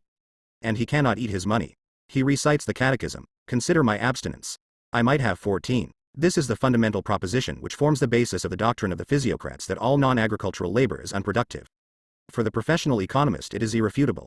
This method of adding to one particular object the value of numerous others, for example adding the living costs of the weaver to the flax, of as it were heaping up various values in layers on top of one single value, has the result that this value grows to the same extent. The expression, addition, gives a very clear picture of the way in which the price of a manufactured product is formed. This price is only the sum of a number of values which have been consumed, and it is arrived at by adding them together. However, addition is not the same as multiplication. Mercier de la Riviere, Op. Cit. Page 599, 15. Thus from 1844 to 1847 he withdrew part of his capital from productive employment in order to throw it away in railway speculations, and so also, during the American Civil War, he closed his factory and turned the workers onto the street in order to gamble on the Liverpool Cotton Exchange. The labor process and the valorization process 299 squandered the 15 shillings. But instead I consumed it productively and made yarn with it. Very true, and as a reward he is now in possession of good yarn instead of a bad conscience. As for playing the part of a miser, it would never do for him to relapse into such bad ways. We have already seen what such asceticism leads to. Besides, where there is nothing, the king has lost his rights. Whatever the merits of his abstinence, there is no money there to recompense him, because the value of the product is merely the sum of the values thrown into the process of production. Let him therefore console himself with the reflection that virtue is its own reward. But no, on the contrary, he becomes insistent. The yarn is of no use to him, he says. He produced it in order to sell it. In that case let him sell it, or, easier still, let him in future produce only things he needs himself, a remedy already prescribed by his personal physician McCullough as being of proven efficacy against an epidemic of overproduction. And now our capitalist grows defiant. Can the worker produce commodities out of nothing, merely by using his arms and legs? Did I not provide him with the materials through which, and in which alone, his labor could be embodied? And as the greater part of society consists of such impecunious creatures, have I not rendered society an incalculable service by providing my instruments of production, my cotton and my spindle, and the worker too, for have I not provided him with the means of subsistence? Am I to be allowed nothing in return for all this service? But has the worker not performed an equivalent service in return, by changing his cotton and his spindle into yarn? In any case, here the question of service does not arise. 16. A service is nothing other than the useful effect of a use value, be it that of a com. 16. Let whoever wants to do so extol himself, put on finery and adorn himself, but pay no heed and keep firmly to the scriptures. Whoever takes more or better than he gives, that is usury and does not signify a service but a wrong done to his neighbor, as when one steals and robs. Not everything described as a service and a benefit to one's neighbor is in fact a service and a benefit. An adulteress and an adulterer do each other a great service and pleasure. A horseman does great service to a robber by helping him to rob on the highway and attack the people in the land. The papists do our people a great service in that they do not drown, burn, or murder them or let them rot in prison, but lets them live and drive them out or take from them what they have. The devil himself does his servants a great, inestimable service. To sum up, the world is full of great, excellent daily services and good deeds. Martin Luther, and Die Farhern, Wider den Wucher Zupredigen. Vermanu 11 grams. Wittenberg, 1540. 300. The production of absolute surplus value modity, are that of the labor. 17. But here we are dealing with exchange value. The capitalist paid to the worker a value of 3 shillings, and the worker gave him back an exact equivalent in the value of 3 shillings he added to the cotton. He gave him value for value. Our friend, who has up till now displayed all the arrogance of capital, suddenly takes on the unassuming demeanor of one of his own workers, and exclaims, "Have I myself not worked? Have I not performed the labor of superintendence, of overseeing the spinner? And does not this labor, too, create value?" The capitalist's own overseer and manager shrug their shoulders. In the meantime, with a hearty laugh, he recovers his composure. The whole litany he has just recited was simply meant to pull the wool over our eyes. He himself does not care tuppence for it. He leaves this and all similar subterfuges and conjuring tricks to the professors of political economy, who are paid for it. He himself is a practical man, and although he does not always consider what he says outside his business, within his business he knows what he is doing. Let us examine the matter more closely. The value of a day's labor power amounts to 3 shillings, because on our assumption half a day's labor is objectified in that quantity of labor power, i.e. because the means of subsistence required every day for the production of labor power cost half a day's labor. But the past labor embodied in the labor power and the living labor it can perform, and the daily cost of maintaining labor power and its daily expenditure in work, are 2 totally different things. The former determines the exchange value of the labor power, the latter is its use value. The fact that half a day's labor is necessary to keep the worker alive during 24 hours does not in any way prevent him from working a whole day. Therefore the value of labor power, and the value which that labor power valorizes, verwertet, in the labor process, are 2 entirely different magnitudes, and this difference was what the capitalist had in mind when he was purchasing the labor power. The useful quality of labor power, by virtue of which it makes yarn or boots, was to the capitalist merely the necessary condition for his activity, for in order to create value labor must be expended in a useful manner. What 17. In Zur Kritik der politischen Ökonomie, page 14, English edition, page 37. I make the following remark on this point. It is easy to understand what service, the category service, must render to economists like J.B. Say and F. Bastiat. The labor process and the valorization process 301 was really decisive for him was the specific use value which this commodity possesses of being a source not only of value, but of more value than it has itself. This is the specific service the capital East expects from labor power, and in this transaction he acts in accordance with the eternal laws of commodity exchange. In fact, the seller of labor power, like the seller of any other commodity, realizes, realized, its exchange value, and alienates, verusert, its use value. He cannot take the one without giving the other. The use value of labor power, in other words labor, belongs just as little to its seller as the use value of oil after it has been sold belongs to the dealer who sold it. The owner of the money has paid the value of a day's labor power, he therefore has the use of it for a day's labor belongs to him. On the one hand the daily sustenance of labor power costs only half a day's labor, while on the other hand the very same labor power can remain effective, can work, during a whole day, and consequently the value which its use during one day creates is double what the capitalist pays for that use. This circumstance is a piece of good luck for the buyer, but by no means an injustice towards the seller. Our capitalist foresaw this situation, and that was the cause of his laughter. The worker therefore finds, in the workshop, the means of production necessary for working not just 6 but 12 hours. If 10 lb of cotton could absorb 6 hours labor, and become 10 lb of yarn, now 20 lb of cotton will absorb 12 hours labor and be changed into 20 lb of yarn. Let us examine the product of this extended labor process. Now 5 days of labor are objectified in this 20 lb of yarn. 4 days are due to the cotton and the lost steel of the spindle. The remaining day has been absorbed by the cotton during the spinning process. Expressed in gold, the labor of 5 days is 30 shillings. This is therefore the price of the 20 lb of yarn, giving, as before, 1s. 6d, as the price of 1 pound. But the sum of the values of the commodities thrown into the process amounts to 27 shillings. The value of the yarn is 30 shillings. Therefore the value of the product is 1/9 greater than the value advanced to produce it. 27 shillings have turned into 30 shillings. A surplus value of 3 shillings has been precipitated. The trick has at just worked. Money has been transformed into capital. Every condition of the problem is satisfied, while the laws governing the exchange of commodities have not been violated in any way. Equivalent has been exchanged for equivalent. For the capitalist as buyer paid the full value for each commodity, for the 302 the production of absolute surplus value cotton, for the spindle and for the labor power. He then did what is done by every purchaser of commodities, he consumed their use value. The process of consuming labor power, which was also the process of producing commodities, resulted in 20 lb of yarn, with a value of 30 shillings. The capitalist, formerly a buyer, now returns to the market as a seller. He sells his yarn at 1s. 6d. a pound, which is its exact value. Yet for all that he withdraws 3 shillings more from circulation than he originally threw into it. This whole course of events, the transformation of money into capital, both takes place and does not take place in the sphere of circulation. It takes place through the mediation of circulation because it is conditioned by the purchase of the labor power in the market. It does not take place in circulation because what happens there is only an introduction to the valorization process, which is entirely confined to the sphere of production. And so, everything is for the best in the best of all possible worlds. By turning his money into commodities which serve as the building materials for a new product, and as factors in the labor process, by incorporating living labor into their lifeless objectivity, the capitalist simultaneously transforms value, past labor in its objectified and lifeless form, into capital, value which can perform its own valorization process, an animated monster which begins to work, as if its body were by love possessed. If we now compare the process of creating value with the process of valorization, we see that the latter is nothing but the continuation of the former beyond a definite point. If the process is not carried beyond the point where the value paid by the capitalist for the labor power is replaced by an exact equivalent, it is simply a process of creating value. But if it is continued beyond that point, it becomes a process of valorization. If we proceed further, and compare the process of creating value with the labor process, we find that the latter consists in the useful labor which produces use values. Here the movement of production is viewed qualitatively, with regard to the particular kind of article produced, and in accordance with the purpose and content of the movement. But if it is viewed as a value-creating process, the same labor process appears only quantitatively. Here it is a question merely of the time needed to do the work, of the period, that is, during which the labor power is usefully expended. Goethe, Faust, Part 1, Auerbach's Cellar in Leipzig, line 2141, ALS Hat, S. Lieb, M. Lieb. The labor process and the valorization process 303. Here the commodities which enter into the labor process no longer count as functionally determined and material elements on which labor power acts with a given purpose. They count merely as definite quantities of objectified labor.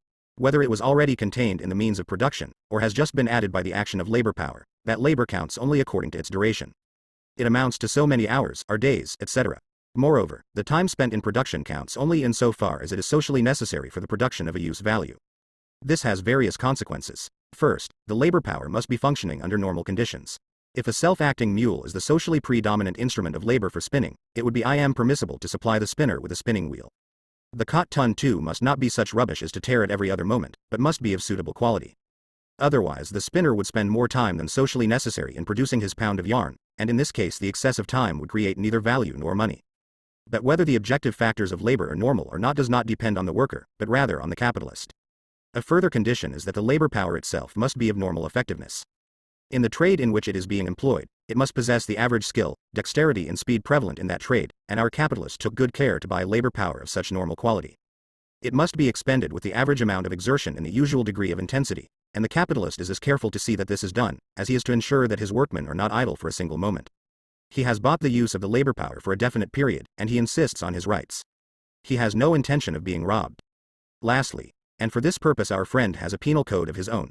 All wasteful consumption of raw material or instruments of labor is strictly forbidden, because what is wasted in this way represents a superfluous expenditure of quantities of objectified labor, labor that does not count in the product or enter into its value.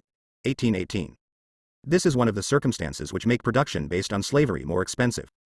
Under slavery, according to the striking expression employed in antiquity, the worker is distinguishable ani as instrument, ern voca, e from an animal, which is instrumentum semi-vocale, and from a lifeless implement, which is instrumentum mutum. But he himself takes care to let the slave was the speaking implement, the animal the semi-mute implement, and the plough the mute implement, varo, rerum rusticarum liber, trace, I, 17. 304 The production of absolute surplus va, ue. We now see that the difference between labor, considered on the one hand as producing utilities, and on the other hand as creating value, a difference which we discovered by our analysis of a commodity, resolves itself into a distinction between two aspects of the production process. The production process, considered as the unity of the labor process in the process of creating value, is the process of production of commodities. Considered as the unity of the labor process in the process of valorization, it is the capitalist process of production, or the capitalist form of the production of commodities. We stated on a previous page that in the valorization process it does not in the least matter whether the labor appropriated by the capitalist is simple labor of average social quality, or more complex labor, labor with a higher specific gravity as it were. Both beast and implement feel that he is none of them, but rather a human being. He gives himself the satisfaction of knowing that he is different by treating the one with brutality and damaging the other con amore. Hence the economic principle, universally applied in this mode of production, of employing only the rudest and heaviest implements, which are difficult to damage owing to their very clumsiness. In the slave states bordering on the Gulf of Mexico, down to the date of the Civil War, the only plows to be found were those constructed on the old Chinese model, which turned up the earth like a pig or a mole, instead of making furrows. A. J. E. Cairns, The Slave Power, London, 1862, pp. 46 fr. In his Seaboard Slave States, Olmsted says, among other things, I am here shown tools that no man in his senses, with us, would allow a laborer, for whom he was paying wages, to be encumbered with, and the excessive weight and clumsiness of which, I would judge, would make work at least 10% greater than with those ordinarily used with us. And I am assured that, with the careless and clumsy treatment they always must get from the slaves, anything lighter or less rude could not be furnished them with good economy, and that such tools as we constantly give our laborers and find our profit in giving them, would not last a day in a Virginia cornfield. Much lighter and more free from stones though it be than ours. So, too, when I ask why mules are so universally substituted for horses on the farm, the first reason given, and confessedly the most conclusive one, is that horses are always soon foundered or crippled by them, while mules will bear cudgeling, or lose a meal or two now and then, and not be materially injured, and they do not take cold or get sick, if neglected or overworked. But I do not need to go further than to the window of the room in which I am writing, to see at almost any time, treatment of cattle that would ensure the immediate discharge of the driver by almost any farmer owning them in the North. F. L. Olmsted, A Journey in the Seaboard Slave States, New York, 1856, pp. 46-7. The labor process and the valorization process 305 All labor of a higher or more complicated character than average labor is expenditure of labor power of a more costly kind, labor power whose production has cost more time and labor than unskilled or simple labor power, and which therefore has a higher value. This power being of higher value, it expresses itself in labor of a higher sort, and therefore becomes objectified, doing an equal amount of time, in proportionally higher values. Whatever difference in skill there may be between the labor of a spinner and that of a jeweler, the portion of his labor by which the jeweler merely replaces the value of his own labor power does not in any way differ in quality from the additional portion by which he creates surplus value. In both cases, the surplus value results only from a quantitative excess of labor, from a lengthening of one in the same labor process, In the one case, the process of making jewels, in the other, the process of making yarn. 1919. The distinction between higher and simple labor, skilled labor and unskilled labor, rests in part on pure illusion or, to say the least, on distinct tions that have long since ceased to be real, and survive only by virtue of a traditional convention, and in part on the helpless condition of some sections of the working class, a condition that prevents them from exacting equally with the rest the value of their labor power. Accidental circumstances here play so great a part that these two forms of labor sometimes change places. Where, for instance, the physique of the working class has deteriorated and is, relatively speaking, exhausted, which is the case in all countries where capitalist production is highly developed, the lower forms of labor, which demand great expenditure of muscle, are in general considered as higher forms, compared with much more delicate forms of labor. The latter sink down to the level of simple labor. Take as an example the labor of a bricklayer, which in England occupies a much higher level than that of a damask weaver. Again, although the labor of a fustian cutter demands greater bodily exertion, and is at the same time unhealthy, it counts only as simple labor. Moreover, we must not imagine that so-called skilled labor forms a large part of the whole of the nation's labor. Lawing estimates that in England and Wales, the livelihood of 11,300,000 people depends on unskilled labor. If from the total population of 18 million living at the time when he wrote, we deduct 1 million for the genteel population, 1,500,000 for paupers, vagrants, criminals and prostitutes, and 4,650,000 who compose the middle class, there remain the above-mentioned 11 million. But in his middle class he includes people who live on the interest of small investments, officials, men of letters, artists, schoolmasters and the like, and in order to swell the number he also includes in these 4,650,000 the better paid portion of the factory workers. The bricklayers, too, figure amongst these, high-class workers, S. Lawing, National Distress etc., London, 1844. The great class who have nothing to give for food but ordinary labor, are the great bulk of the people, James Mill, in the article, Colony, Supplement to the Encyclopaedia Britannica, 1831. 306 The production of absolute surplus value but, on the other hand, in every process of creating value the reduction of the higher type of labor to average social labor, for instance 1 day of the former to X days of the latter, is unavoidable. 20 We therefore save ourselves a superfluous operation, and simplify our analysis, by the assumption that the labor of the worker employed by the capitalist is average simple labor. 20. Where reference is made to labor as a measure of value, it necessarily implies labor of one particular kind. The proportion which the other kinds bear to it being easily ascertained, Q.J. Cazenove, Outlines A. Political Economy, London, 1832, pp. 22-3. Chapter 8. Constant Capital and Variable Capital. The various factors of the labor process play different parts in forming the value of the product. The worker adds fresh value to the material of his labor by expending on it a given amount of additional labor, no matter what the specific content, purpose and technical character of that labor may be. On the other hand, the values of the means of production used up in the process are preserved, and present themselves afresh as constituent parts of the value of the product. The values of the cotton and the spindle, for instance, reappear again in the value of the yarn. The value of the means of production is therefore preserved by being transferred to the product. This transfer takes place during the conversion of those means into a product, in other words during the labor process. It is mediated through labor. But how is this done? The worker does not perform two pieces of work simultaneously, one in order to add value to the cotton, the other in order to preserve the value of the means of production, or, what amounts to the same thing, to transfer to the yarn, as product, the value of the cotton on which he works, and part of the value of the spindle with which he works. But by the very act of adding new value he preserves their former values. Since however the addition of new value to the material of his labor, and the preservation of its former value, are two entirely distinct results, it is plain that this twofold nature of the result can be explained only by the twofold nature of his labor. It must at the same time create value through one of its properties and preserve or transfer value through another. Now how does every worker add fresh labor time and therefore fresh value? Evidently, only by working productively in a particular way. The spinner adds labor time by spinning, the weaver by weaving, the smith by forging. But although these operations add labor as such, and therefore new values, it is only 308 the production of absolute surplus value through the agency of labor directed to a particular purpose, by means of the spinning, the weaving and the forging respectively, that the means of production, the cotton and the spindle, the yarn and the loom, and the iron and the anvil, become constituent elements of the product, of a new use value. The old form of the use value disappears, but it is taken up again in a new form of use value. We saw, when we were considering the process of creating value, that if a use value is effectively consumed in the production of a new use value, the quantity of labor expended to produce the article which has been consumed forms a part of the quantity of labor necessary to produce the new use value. This portion is therefore labor transferred from the means of production to the new product. Hence the worker preserves the values of the already consumed means of production or transfers them to the product as portions of its value, not by virtue of his additional labor as such, but by virtue of the particular useful character of that labor, by virtue of its specific productive form. Therefore, in so far as labor is productive activity directed to a particular purpose, in so far as it is spinning, weaving or forging, etc., It raises the means of production from the dead merely by entering into contact with them, infuses them with life so that they become factors of the labor process, and combines with them to form new products. If the specific productive labor of the worker were not spinning, he could not convert the cotton into yam, and therefore he could not transfer the values of the cotton and spindle to the yarn. Suppose the same worker were to change his trade to that of a joiner, he would still by a day's labor add value to the material he worked on. We see therefore that the addition of new value takes place not by virtue of his labor being spinning in particular, or joinery in particular, but because it is labor in general, abstract social labor. And we see also that the value added is of a certain definite amount, not because his labor has a particular useful content, but because it lasts for a definite length of time. On the one hand, it is by virtue of its general character as expenditure of H-man labor power in the abstract that spinning adds new value to the values of the cotton in the spindle, and on the other hand, it is by virtue of its special character as a concrete, useful process that the same labor of spinning both transfers the values of the means of production to the product and preserves them in the one. Labor gives a new creation for one extinguished, an essay on the political economy of nations, London, 1821, page 13. Constant capital and variable capital 309 product. Hence a twofold result emerges within the same period of time. By the simple addition of a certain quantity of labor, new value is added, and by the quality of this added labor, the original values of the means of production are preserved in the product. This twofold effect, resulting from the twofold character of labor, appears quite plainly in numerous phenomena. Let us assume that some invention enables the spinner to spin as much cotton in 6 hours as he was able to spin before in 36 hours. His labor is now 6 times as effective as it was, considered as useful productive activity directed to a given purpose.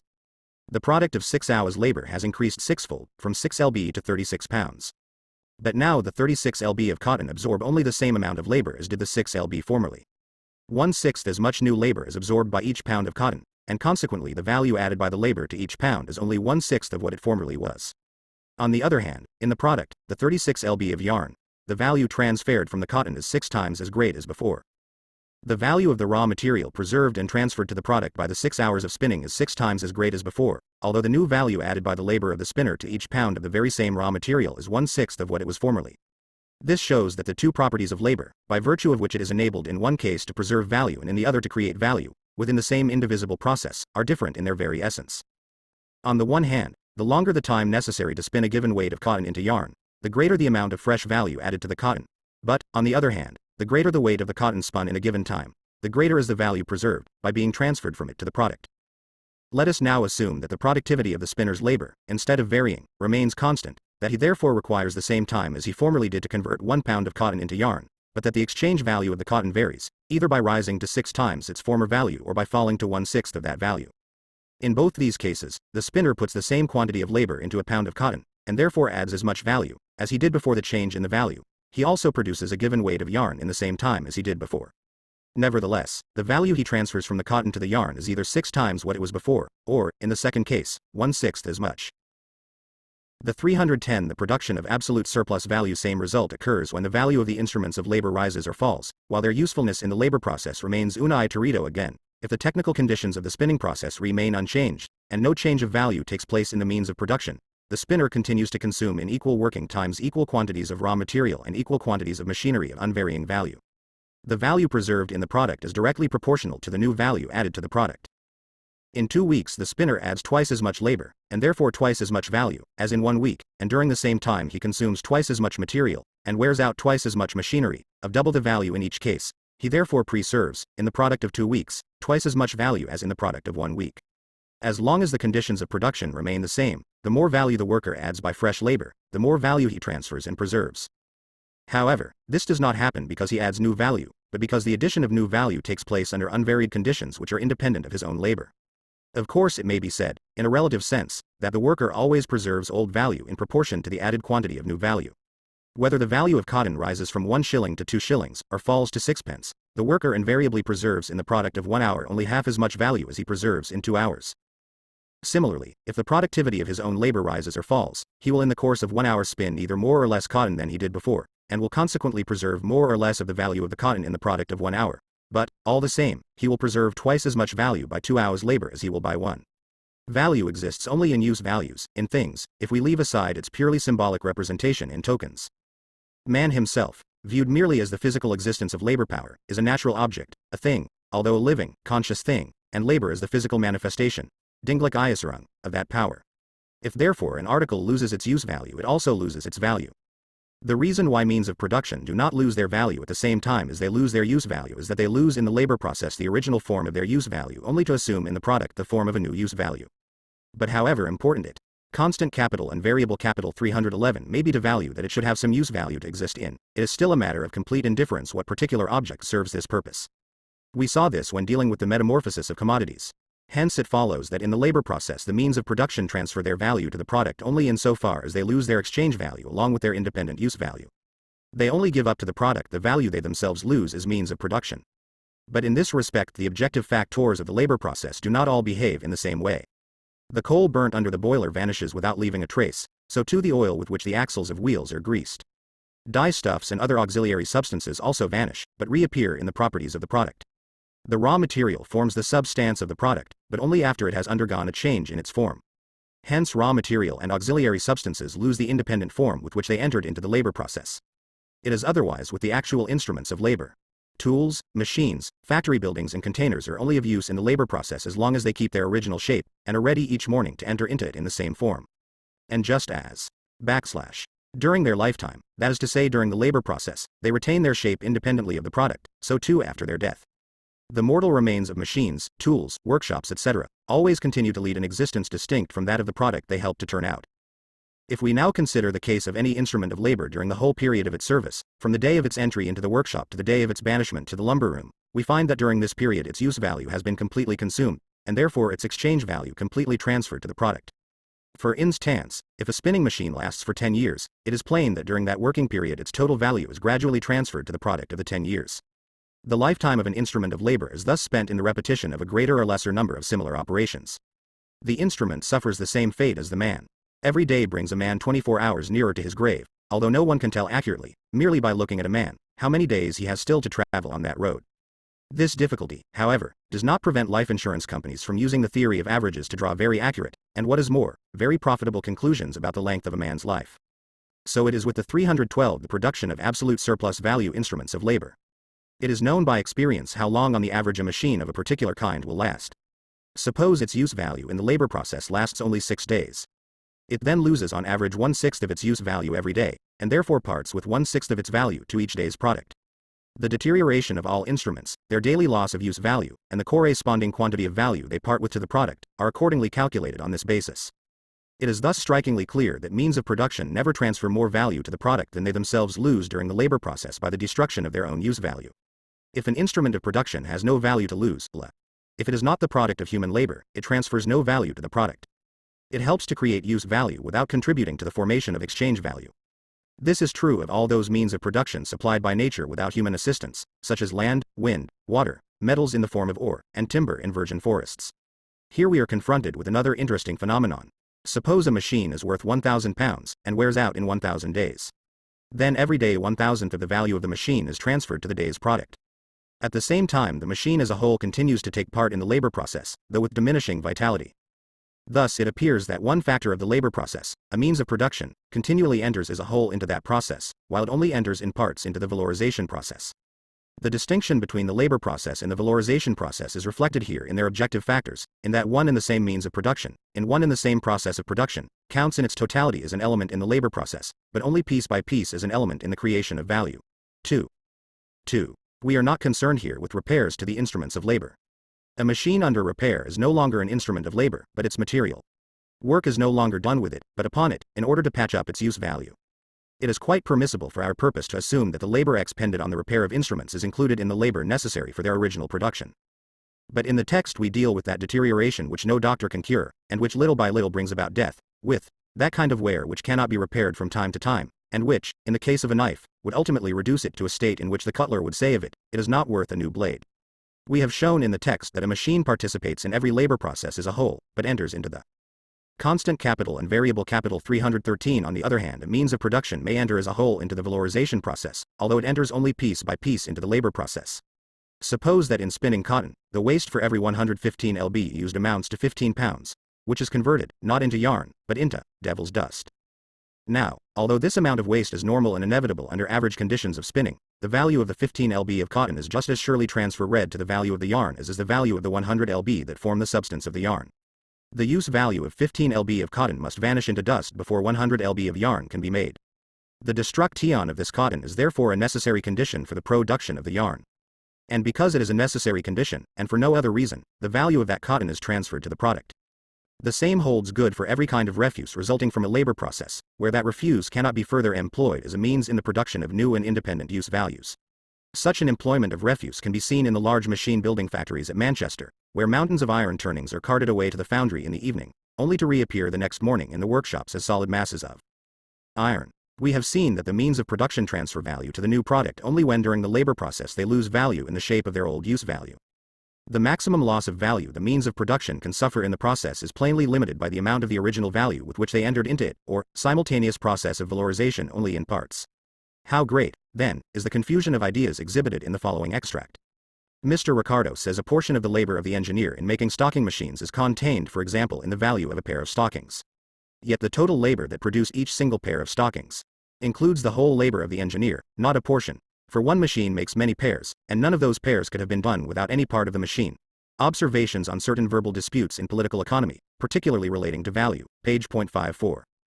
The author, an uncommonly self-satisfied, wiseacre, is justified in his confusion, and therefore in his polemic, only to the extent that neither Ricardo nor any other economist before or since has accurately distinguished the two aspects of labor, and still less, therefore, analyzed the part played by each of these aspects in the formation of value. The name given to flock made out of cotton scraps by a machine known as the devil. 314 The production of absolute surplus value, in other words, by the labor time required to produce them. Therefore, the means of production can never add more value to the product than they themselves possess independently of the process in which they assist. However useful a given kind of raw material, or a machine, or other means of production may be, even if it cost £150 or, say, 500 days of labor, it cannot under any circumstances add more than £150 to the value of the product. Its value is determined not by the labor process into which it enters as a means of production, but by that out of which it has issued as a product. In the labor process it serves only as a use value, a thing with useful properties, and cannot therefore transfer any value to the product unless it possessed value before its entry into the process. 3. While productive labor is changing the means of production into constituent elements of a new product, their value undergoes a metempsychosis. It deserts the consumed body to occupy the newly created one. But this transmigration takes place, as it were, behind the back of the actual labor in progress. The worker is unable to add new labor, to create new value, without at the same 3. This shows the absurdity and triviality of the view adopted by J.B. Say, who claims to derive surplus value, interest, profit, rent, from the services productives rendered by the means of production, land, instruments of labor, raw material, in the labor process via their use values.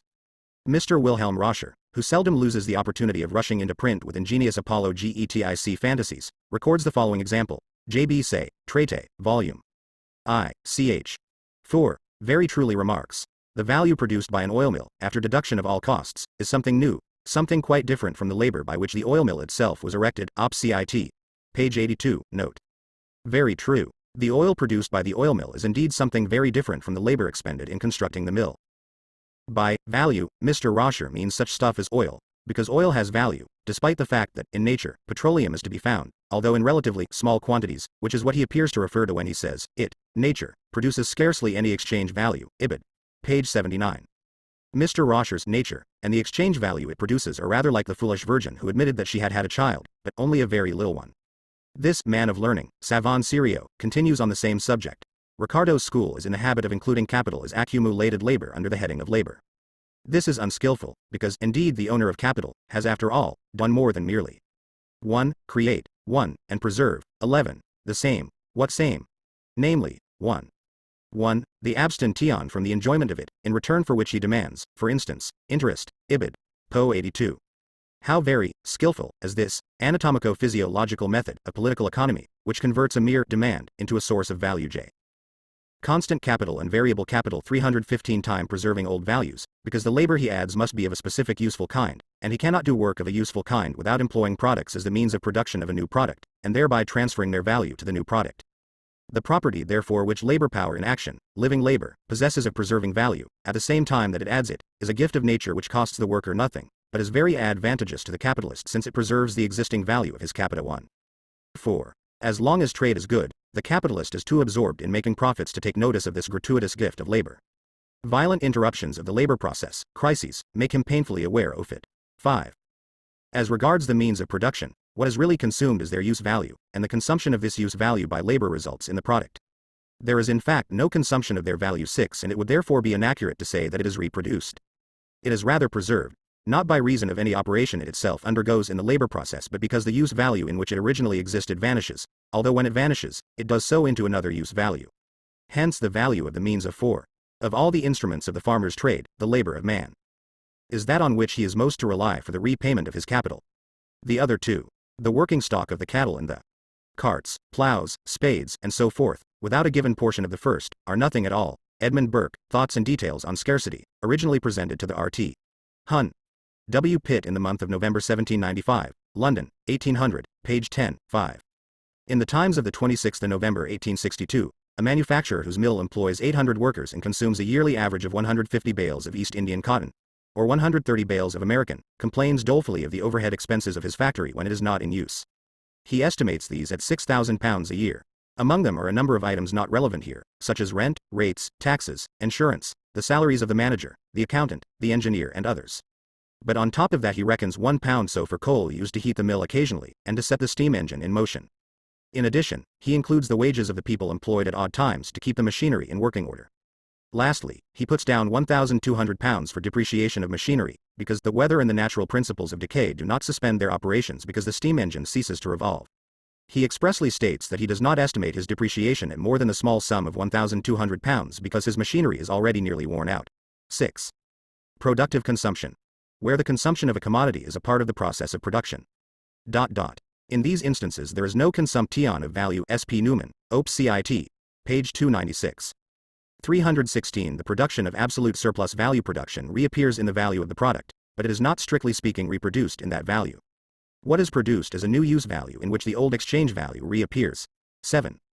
It is otherwise with the subjective factor of the labor process, labor power, which sets itself in motion independently. While labor, because it is directed to a specific purpose, preserves and transfers to the product the value of the means of production, at the same time, throughout every instant it is in motion, it is creating an additional value, a new value. Suppose the process of production breaks off just when the worker has produced an equivalent for the value of his own labor power, when for example by 6 hours of labor he has added a value of 3 shillings. This value is the excess of the total value of the product over the portion of its value contributed by the means of production. It is the only original value formed during this process, the only portion of the value of the product created by the process itself. Of course, we do not forget that this new value only replaces the money advanced by the capitalist in purchasing labor power, and spent by the worker on means of subsistence. With regard to the 3 shillings which have been expended, the new value of 3 shillings appears merely as a reproduction.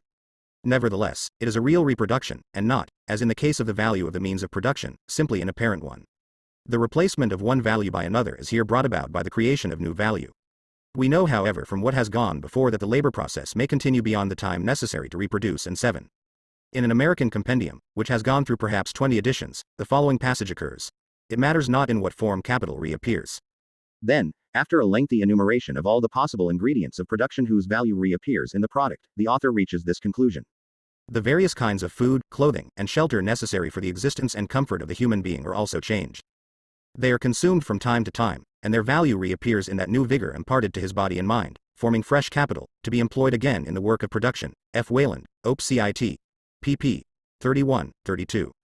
Without pointing out other oddities, let us just note for example that what reappears in the new vigor is not the bread's price, but its bodybuilding substance. What, on the other hand, reappears in the value of that vigor is not the means of subsistence but their value.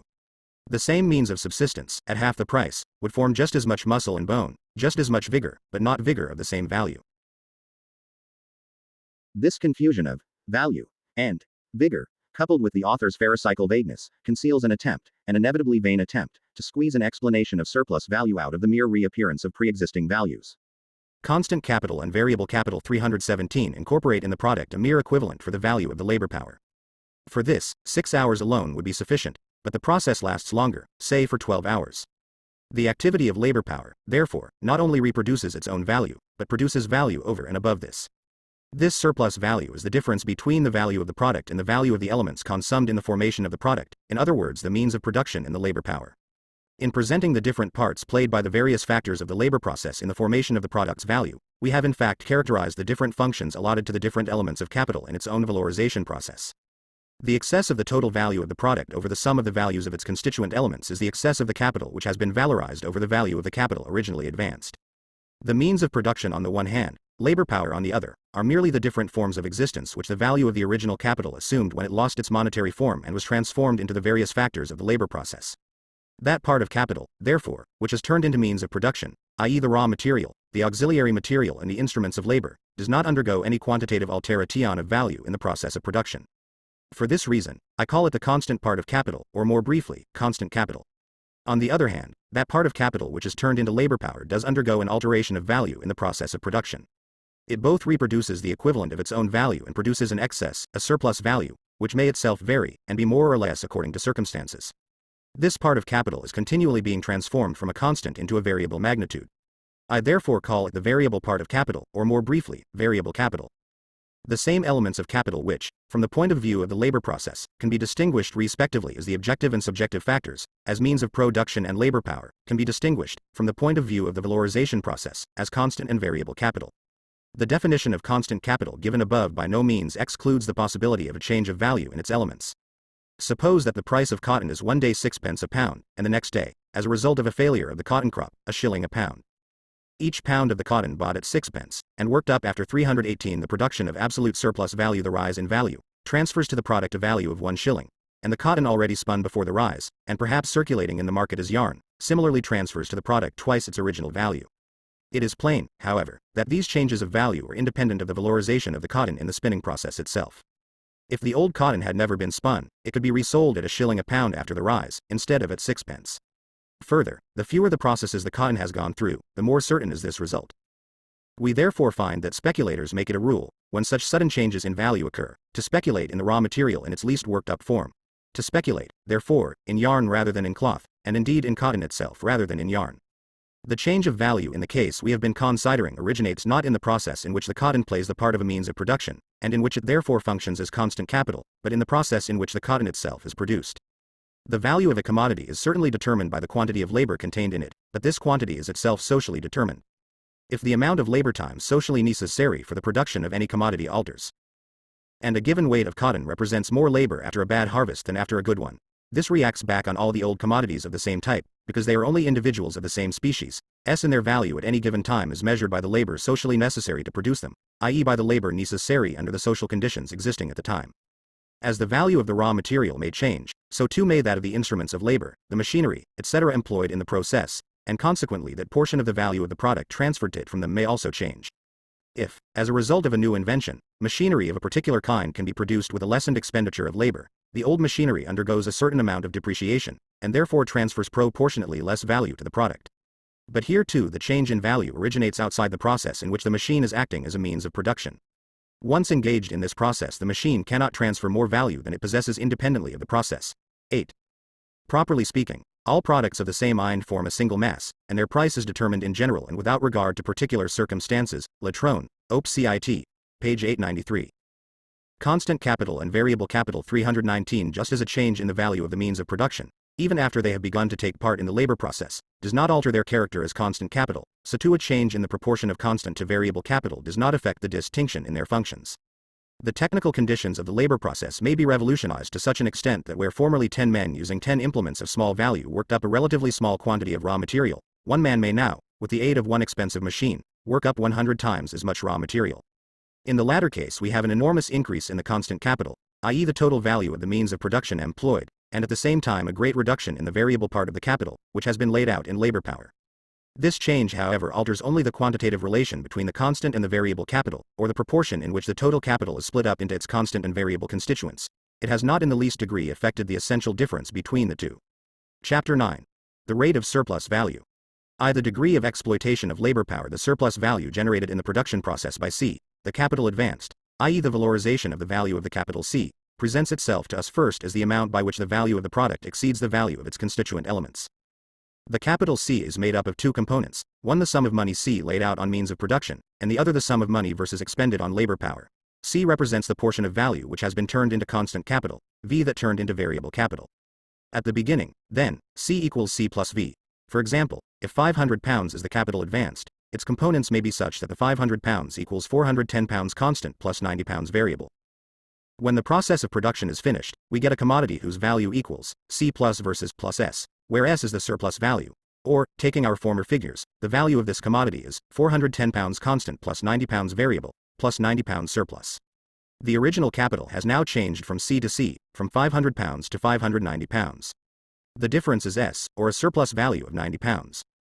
Since the value of the constituent elements of the product is equal to the value of the capital advanced, it is a mere tautology to say that the excess of the value of the product over the value of its constituent elements is equal to the valorization of the value of the capital advanced, or to the surplus value product. Nevertheless, we must examine this tautology a little more closely. The equation being made is between the value of the product and the value of its constituents consumed in the process of production. Now we have seen how that portion of the constant capital which consists of the instruments of labor transfers to the product only a fraction of its value, while the remainder of that value continues in its old form of existence. Since this remainder plays no part in the formation of value, we may at present leave it. The rate of surplus value 321 on one side. To introduce it into the calculation would make no difference. For instance, taking our former example, C equals 410 pounds, assume that this sum consists of 312 pounds value of raw material, 44 pounds value of auxiliary material and 54 pounds value of the machinery worn away in the process, and assume that the total value of the machinery employed is 1,054 pounds. Out of this latter sum, then, we reckon as advanced for the purpose of turning out the product the sum of 54 pounds alone, which the machinery loses by wear and tear while performing its function, and therefore parts with to the product. Now if we also reckon the remaining 1,000 pounds, which continues to exist in its old form in the machinery, as transferred to the product, we would also have to reckon it as part of the value advanced, and thus make it appear on both sides of our calculation. 1. We should, in this way, get 1,500 pounds on one side and 1,590 pounds on the other. The difference between these two sums, or the surplus value, would still be 90 pounds. When we refer, therefore, to constant capital advanced for the production of value, we always mean the value of the means of production actually consumed in the course of production, unless the context demonstrates the reverse. This being so, let us return to the formula C equals C plus V, which we saw was transformed into C equals C plus versus plus S, C becoming C. We know that the value of the constant capital is transferred to the product, and merely reappears in it. The new value actually created in the process, the value product, is therefore not the same as the value of the product. It is not, as it would at first sight appear, C plus versus plus S or 410 pounds constant plus 90 pounds variable plus 90 pounds surplus, but rather V plus S or 90 pounds variable plus 90 pounds surplus. In other words, not 590 pounds but 180 pounds. If C, the constant capital, equals 0, in other words if there were branches of industry in which the capitalist could dispense with all means of production made by previous labor, whether raw material, auxiliary material, or instruments, employing only labor power and materials supplied by nature, if that were the case, there would be no constant capital to transfer to the product. This component of the value of the product, the 410 pounds in our example, would be eliminated, but the sum of 180 pounds, the amount of new value created, or the value produced, which contains 90 pounds of surplus value, would remain just as great as if C repro 1. If we reckon the value of the fixed capital employed as a part of the advances, we must reckon the remaining value of such capital at the end of the year as a part of the annual return. Malthus, Principles of Political Economy, 2nd ed., London, 1836, page 269. 322 The production of absolute surplus value sent to the highest value imaginable. We should have C equals 0 plus versus equals V, and Cathy valorized capital equals V plus S, and therefore C equals S as before. On the other hand, if S equals 0, in other words if the labor power whose value is advanced in the form of variable capital were to produce only its equivalent, we should have C equals C plus V, and C, the value of the product, equals C plus versus plus 0, hence C equals C. In this case the capital advanced would not have valorized its value. From what has gone before we know that surplus value is purely the result of an alteration in the value of V, of that part of the capital which was converted into labor power. Consequently, V plus S equals V plus versus V plus an increment of V. But the fact that it is versus alone that vary, and the conditions of that variation, are obscured by the circumstance that in consequence of the increase in the variable component of the capital, there is also an increase in the sum total of the capital advanced. It was originally 500 pounds and becomes 590 pounds. Therefore, in order that our investigation may lead to accurate results, we must make abstraction from that portion of the value of the product in which constant capital alone appears, and thus posit the constant capital as 0 or make C equals O. This is merely an application of a mathematical rule, employed whenever we operate with constant and variable magnitudes, related to each other only by the symbols of addition and subtraction. A further difficulty is caused by the original form of the variable capital. In our example, C equals 410 pounds constant plus 90 pounds variable plus 90 pounds surplus, but 90 pounds is a given and therefore a constant quantity and hence it appears absurd to treat it as variable. In fact, however, the 90 pounds variable is here merely a symbol for the process undergone by this value. The portion of the capital invested in the purchase of labor power is a definite quantity of objectified labor, a constant value like the value of the labor power purchased. But in the process of production, the place of the 90 pounds is taken by labor power, which sets itself in motion. Dead labor is replaced by living labor, something stagnant by something flowing, a constant by a variable. The result is the reproduction of V plus an increment of V. From the point of view of capitalist production, therefore, the whole process appears as the independent motion of what was originally constant value, but has now been transformed into labor power. Both the process and its result are ascribed to this independent motion of value. If, therefore, such expressions as 90 pounds variable capital, or such and such a quantity of self-valorizing value, appear to contain contradictions, this is the rate of surplus value 323 only because they express a contradiction immanent in capitalist production. At first sight it appears strange to equate the constant capital to zero. But we do this every day. If, for example, we want to calculate the amount of profit gained by England from the cotton industry, we first of all deduct the sums paid for cotton to the United States, India, Egypt and various other countries, i.e. we posit the value of the capital that merely reappears in the value of the product as a zero magnitude. Of course, the ratio of surplus value not only to that portion of the capital from which it directly arises, and whose change in value it represents, but also to the sum total of the capital advanced, is economically of very great importance. We shall therefore deal exhaustively with this ratio in our third book. In order to enable one portion of capital to realize its value by being converted into labor power, it is necessary that another portion be converted into means of production. In order that variable capital may perform its function, constant capital must be advanced to an adequate proportion, the proportion appropriate to the special technical conditions of each labor process. However, the fact that retorts and other vessels are necessary to a chemical process does not prevent the chemist from ignoring them when he undertakes his analysis of the results. If we look at the creation and the alteration of value for themselves, i.e. in their pure form, then the means of production, this physical shape taken on by constant capital, provides only the material in which fluid, value-creating labor power has to be incorporated. Neither the nature nor the value of this material is of any importance. All that is needed is a sufficient supply of material to absorb the labor expended in the process of production. That supply once given, the material may rise or fall in value, or even be without any value in itself, like the land and the sea, but this will have no influence on the creation of value or on the variation in the quantity of value. 2. In the first place, therefore, we equate the constant part of 2. What Lucretius says is self-evident: nil posse creare de nihilo, out of nothing, nothing can be created. Creation of value is the transposition of labor power into labor. Labor power itself is, above all else, the material of nature transposed into a human organism. Lucretius, De Rerum Natura, BKI, verses 156-7. The ratio to which Marx refers here, rather obliquely, is in fact the rate of profit, sic. See Capital, Volume 3, ch. 2, the rate of profit. 324 The production of absolute surplus value capital with zero. The capital advanced is consequently reduced from C plus V to Vt, and instead of the value of the product, C plus V, plus S, we now have the value produced, V plus S. Given that the new value produced equals 180 pounds, a sum which consequently represents the whole of the labor expended during the process T if we subtract 90 pounds from it. T being the value of the variable capital, we have 90 pounds left. T the amount of the surplus value.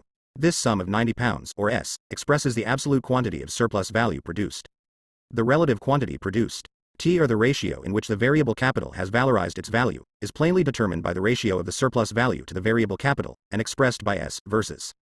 In our example, this ratio is 90/90ths, or %. This relative increase in the value of the variable capital, or the relative magnitude of the surplus value, is called here the rate of surplus value. 3. We have seen that the worker, during one part of the labor process, produces only the value of his labor power, i.e. the value of his means of subsistence. Since his work forms part of a system based on the social division of labor, he does not directly produce his own means of subsistence. Instead of this, he produces a particular commodity, yam for example, with a value equal to the value of his means of subsistence, or of the money for it. The part of his day's labor devoted to this purpose will be greater or less, in proportion to the value of his average daily requirements, or T what amounts to the same thing, in proportion to the labor time required on average to produce them. If the value of his daily means of subsistence represents an average of 6 hours objectified labor, the worker must work an average of 6 hours to produce that value.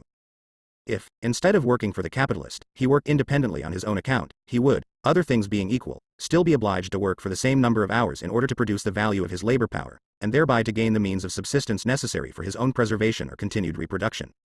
But as we have seen, during that part of his day's labor in which he produces the value of his labor power, say 3 shillings, he produces only an equivalent for the value of his labor power, already 3. The English use the terms rate of profit, rate of interest to express this proportion. We shall see in Volume 3 that the rate of profit is no mystery when one knows the laws of surplus value. But if one works in the reverse direction, one comprehends neither the one nor the other. See page 323, last dot, above. The rate of surplus value 325 advanced 4 by the capitalist. The new value created only replaces the variable capital advanced. It is owing to this fact that the production of the new value of 3 shillings has the appearance of a mere reproduction. I call the portion of the working day during which this reproduction takes place necessary labor time, and the labor expended during that time necessary labor. 5 necessary for the worker, because independent of the particular social form of his labor. Necessary for capital in the capitalist world, because the continued existence of the worker is the basis of that world. During the second period of the labor process, that in which his labor is no longer necessary labor, the worker does indeed expend labor power, he does work, but his labor is no longer necessary labor, and he creates no value for himself. He creates surplus value which, for the capitalist, has all the charms of something created out of nothing. This part of the working day I call surplus labor time, and to the labor expended during that time I give the name of surplus labor.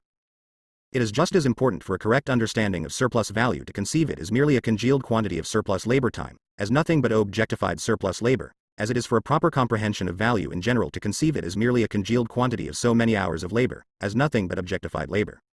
What distinguishes the various economic formations of society?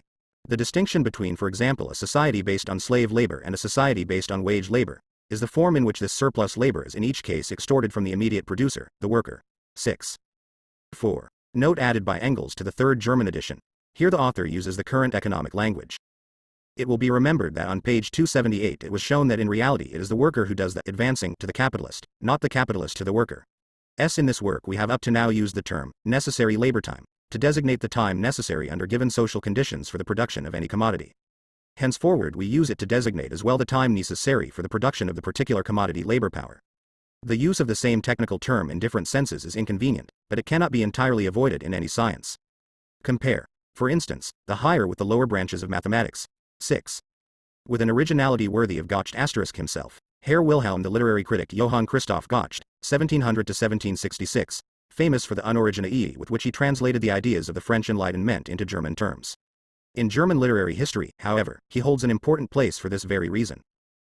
326 The production of absolute surplus value since, on the one hand, the variable capital and the labor power purchased by that capital are equal in value, and the value of this labor power determines the necessary part of the working day.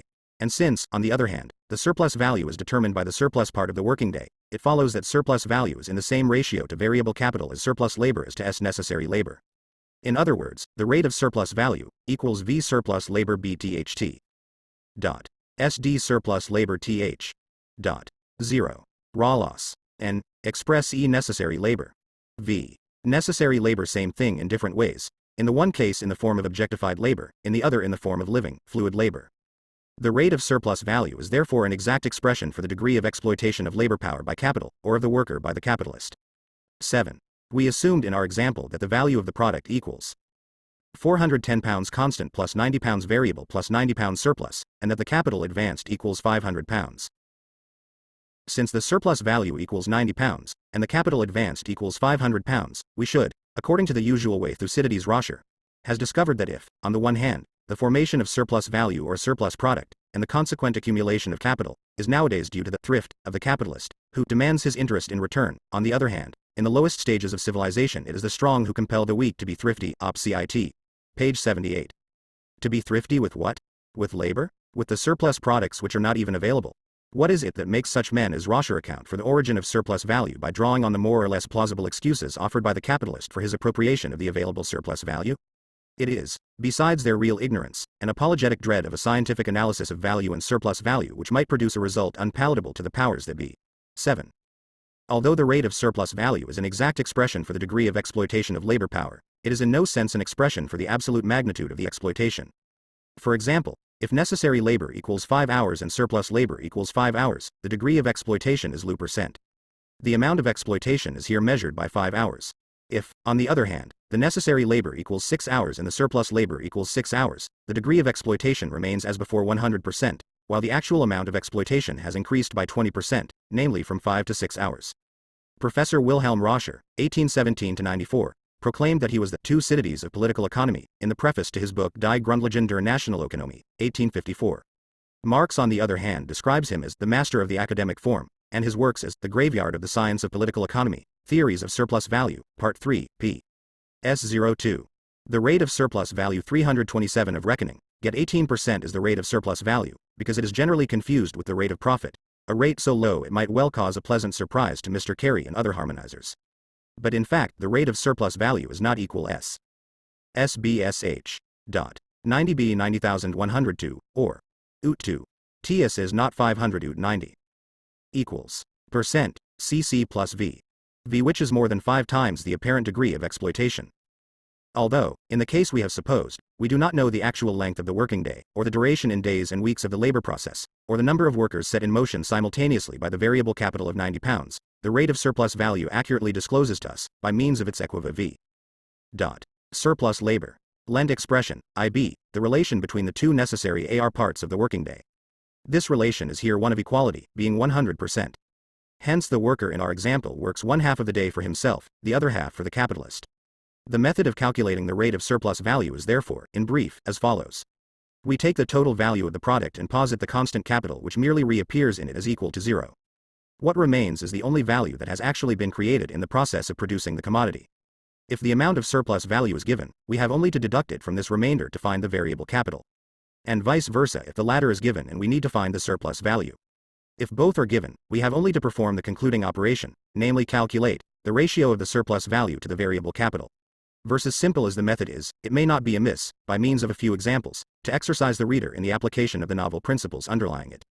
First we will take the case of a spinning mill containing 10,000 mule spindles, spinning number 32 yarn from American cotton, and producing lib. of yarn weekly per spindle. We assume the waste to be 6%, accordingly 10,600 lb of cotton are consumed. Exponents of the view that the relations of production within bourgeois society are inherently harmonious, and that the antagonisms described by the classical political economists are superficial and accidental rather than intrinsic to the system. Marx devoted a section of the Grundrisse, English edition, pp. 883-93, to a critique of the harmonizers. 328 The production of absolute surplus VA, UE weekly, of which 600 lb go to waste. The price of the cotton in April 1871 was 7 id. per lb. The raw material therefore costs approximately £342. The 10,000 spindles, including machinery for preparation and motive power, cost, we will assume, £1 per spindle, amounting to a total of £10,000. Depreciation we put at 10%, or £1,000 a year equals £20 a week. The rent of the building we suppose to be £300 a year, or £6 a week. The amount of coal consumed, for 100 h.p. indicated, at 4 lb of coal per horsepower per hour during 60 hours, and including coal consumed in heating the mill, is 11 tons a week at S's. 6d. a ton, and therefore comes to about 4 trillion pounds a week. Gas, £1 a week, oil etc., £41 a week. Total cost of the above auxiliary materials, £10 a week. Therefore the constant part of the value of the week's product is £378. Wages amount to £52 a week. The price of the yarn is 12 id. per lb, which gives, for the value of £10,000, the sum of £510. The surplus value is therefore in this case £510 minus £430 equals £80. We put the constant part of the value of the product equal to 0, as it plays no part in the creation of value. There remains £132 as the weekly value created, which equals £52 variable plus £80 surplus. The rate of surplus value is therefore E equals 153 h%. In a working day of 10 hours with average labor the result is, necessary labor equals 311 hours, and surplus labor equals 6 h. 8. One more example. Jacob gives the following calculation for the year 1815. Owing to the previous adjustment of several items it is very imperfect, nevertheless it is sufficient for our purpose. In it he assumes that the price of wheat is 8s. a quarter, and that the average yield per acre is 22 bushels. Here the assumption is always made that the price of the product is the same as its value, and, moreover, surplus value is distributed under the various headings of profit, interest, rent etc. To us these headings are irrelevant. We simply add them together, and the sum is a surplus value of £3 li. Owed the sum of £3.19. Owed 8. The example in the first edition, taken from a S.P. Inning Mill for the year 1860, contained a number of factual errors. The data given in the present text, which are entirely accurate, were given to me by a Manchester manufacturer. It should be noted that in England the horsepower of an engine was formerly calculated from the diameter of its cylinders, but now the actual horsepower shown on the indicator is taken. William Jacob, A Letter to Samuel Whitbread, being a sequel to Considerations on the Protection Required by British Agriculture, London, 181s, page 33. The rate of surplus value 329 value produced per acre seed. £190 tithes, rates and taxes £1.10 manure. £2,100 rent. £180 wages. £3,100 farmers' profit and interest. £120 total. £790 total. Pound 3110 paid for seed and manure is constant capital, and we put it equal to 0. There is left the sum of £3.10 odd, which is the variable capital advanced, and we see that a new value of £3.10 odd, plus £311 odd, has been produced in its place. Therefore, equals, le, more than 100%. The worker employs more than half his working day in producing the surplus value, which different persons then share amongst themselves, on different pretexts. 9. 2. The represent a tion of the value of the product by corresponding proportional parts of the product. Let us now return to the example which showed us how the capitalist converts money into capital. The necessary labor of his spinning worker amounted to 6 hours, surplus labor was the same, the degree of exploitation of labor power was therefore 100%. The product of a working day of 12 hours is 20 lb of yarn, having a value of 30s. No less than 8/10 of this value, or 24s, is formed by the mere reappearance in it of the value of the means of production, 20 lb of cotton, value 20s, and the worn part of the spindle, 4s. In other words, this part consists of constant pital.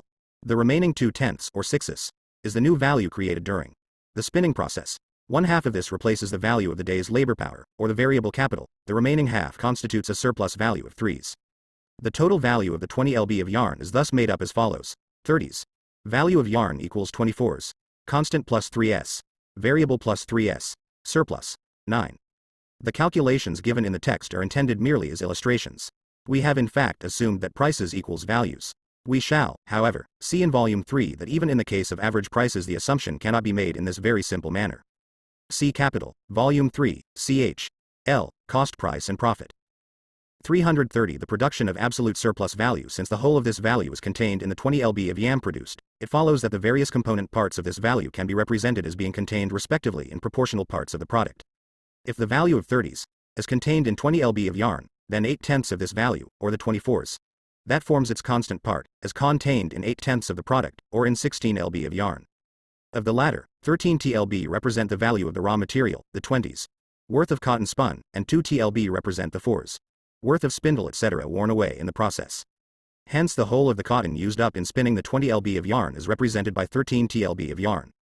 This latter weight of yarn admittedly contains by weight no more than 13 TLB of cotton, worth 13 s, but the 6 TS additional value contained in it is the equivalent for the cotton consumed in spinning the remaining 6 TLB of yam.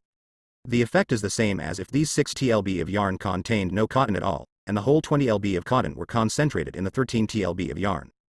The latter weight, on the other hand, does not contain an atom of the value of the auxiliary materials and instruments of labor, or of the value newly created in the process.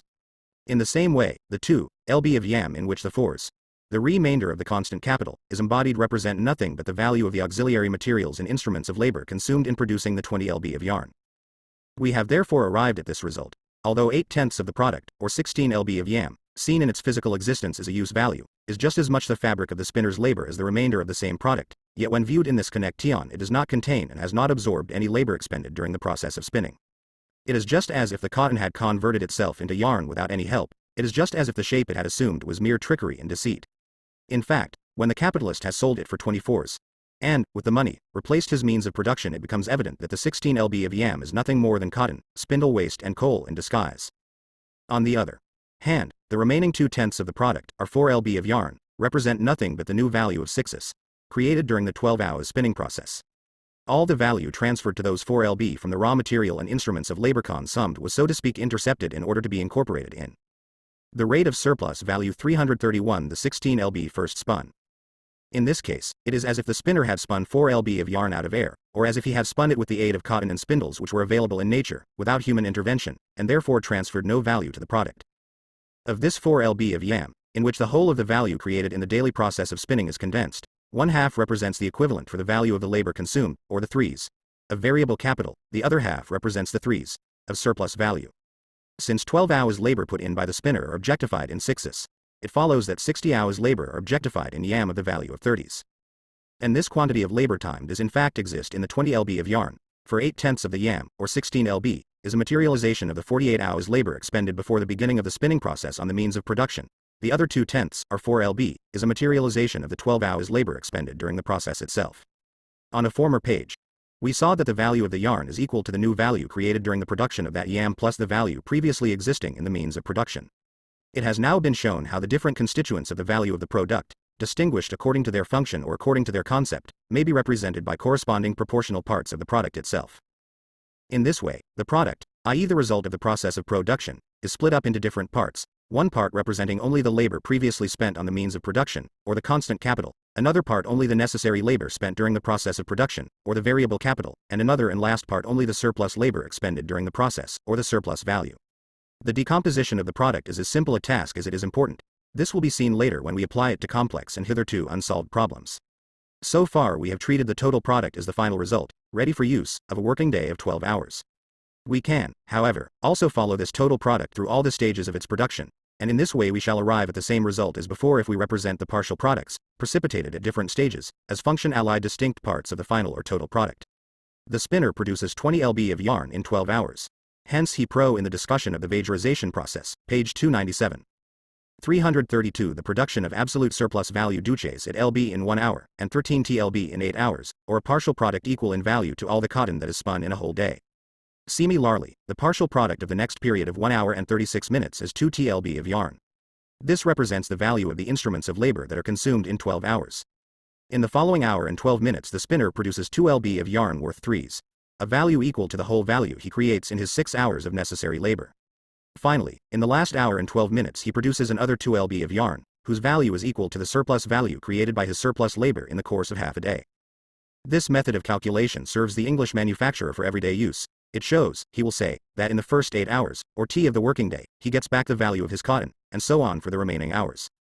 It is also a perfectly correct method, since it is in fact the first method given above, only transferred from the spatial sphere, in which the different parts of the completed product lie side by side, to the temporal sphere, in which those parts are produced in succession.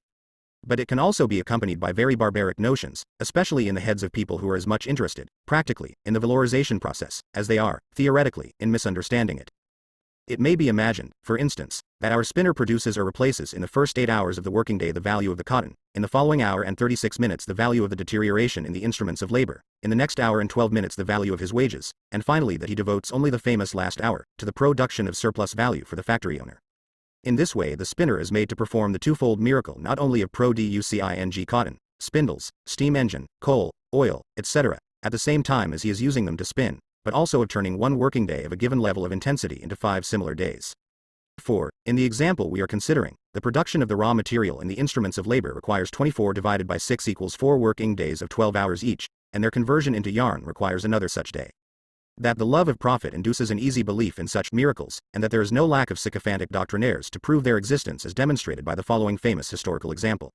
The rate of surplus value 333.3. Senior's last hour, one fine morning, in the year 1836, Nassau W. Senior, who may be called the Cloran asterisk of the English economists, a man famed both for his economic science and his beautiful style, was summoned from Oxford to Manchester, to learn in the latter place the political economy he taught in the former.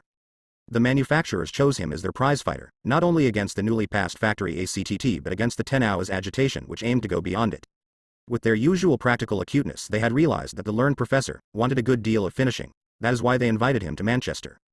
For his part, the professor has embodied the lecture he received from the Manchester manufacturers in a pamphlet entitled Letters on the Factory Act, as it affects the cotton manufacture, London, 1837.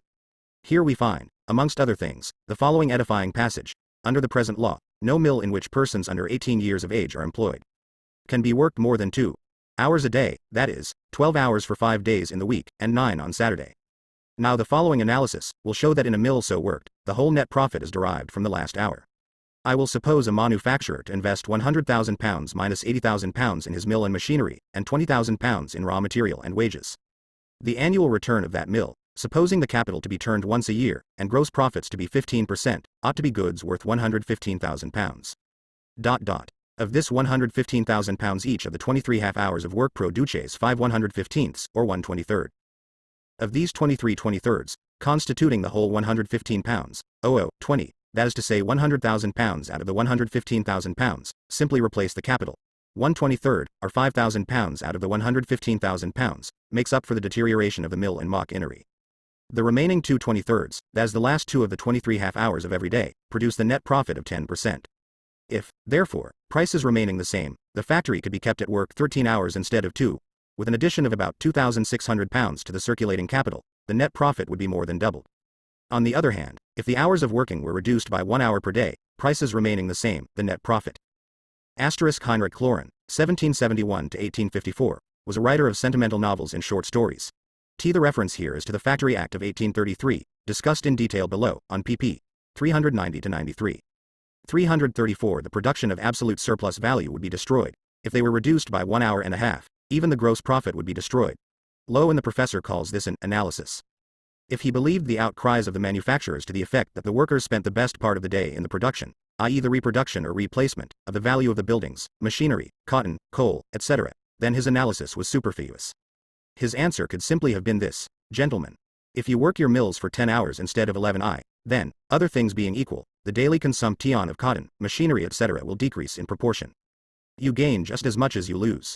Your workpeople will in future spend 1 hour and a half less time in reproducing or replacing the capital advanced. If, on the other hand, he did not take them at their word but, being an expert in such matters, considered it necessary to undertake an analysis, then he ought, in a question which turns exclusively on the relation of the net profit to the length of the working day, above all to have asked the manufacturers to be careful not to lump together machinery, workshops, raw material and labor, but to be good enough to place the constant capital, invested in buildings, machinery, raw material 10. Senior, Op. Cit. pp. 12-13. We let pass such extraordinary notions as are of no importance here. For instance, the assertion that manufacturers reckon as part of their profit, gross or net, dirty or pure, the amount required to make good wear and tear of machinery, or in other words to replace a part of the capital. So too, we pass over any question as to the accuracy of Senior's figures. Leonard Homer has shown in a letter to Mr. Senior etc., London, 1837, that they are worth no more than the so-called analysis. Leonard Homer was one of the Factory Inquiry Commissioners in 1833, and inspector, or rather censor of factories, till 1859. His services to the English working class will never be forgotten. He carried on a lifelong contest, not only with the embittered manufacturers, but also with the cabinet, to whom the number of votes cast in their favor by the masters in the House of Commons was a matter of far greater importance than the number of hours worked by the hands in the mills. Apart from errors in its content, Senior's presentation is confused. What he really intended to say was this: the manufacturer employs the worker for lit hours, or 23 half hours, but each multiplied by the number of working days in the year. On this assumption, the 23 half hours yield an annual product of £115,000. 1 half hour yields 1/23 x £115,000. 20 half hours yield 20 divided by 23 times £115,000 equals £100,000, i.e. they simply replace the capital advanced.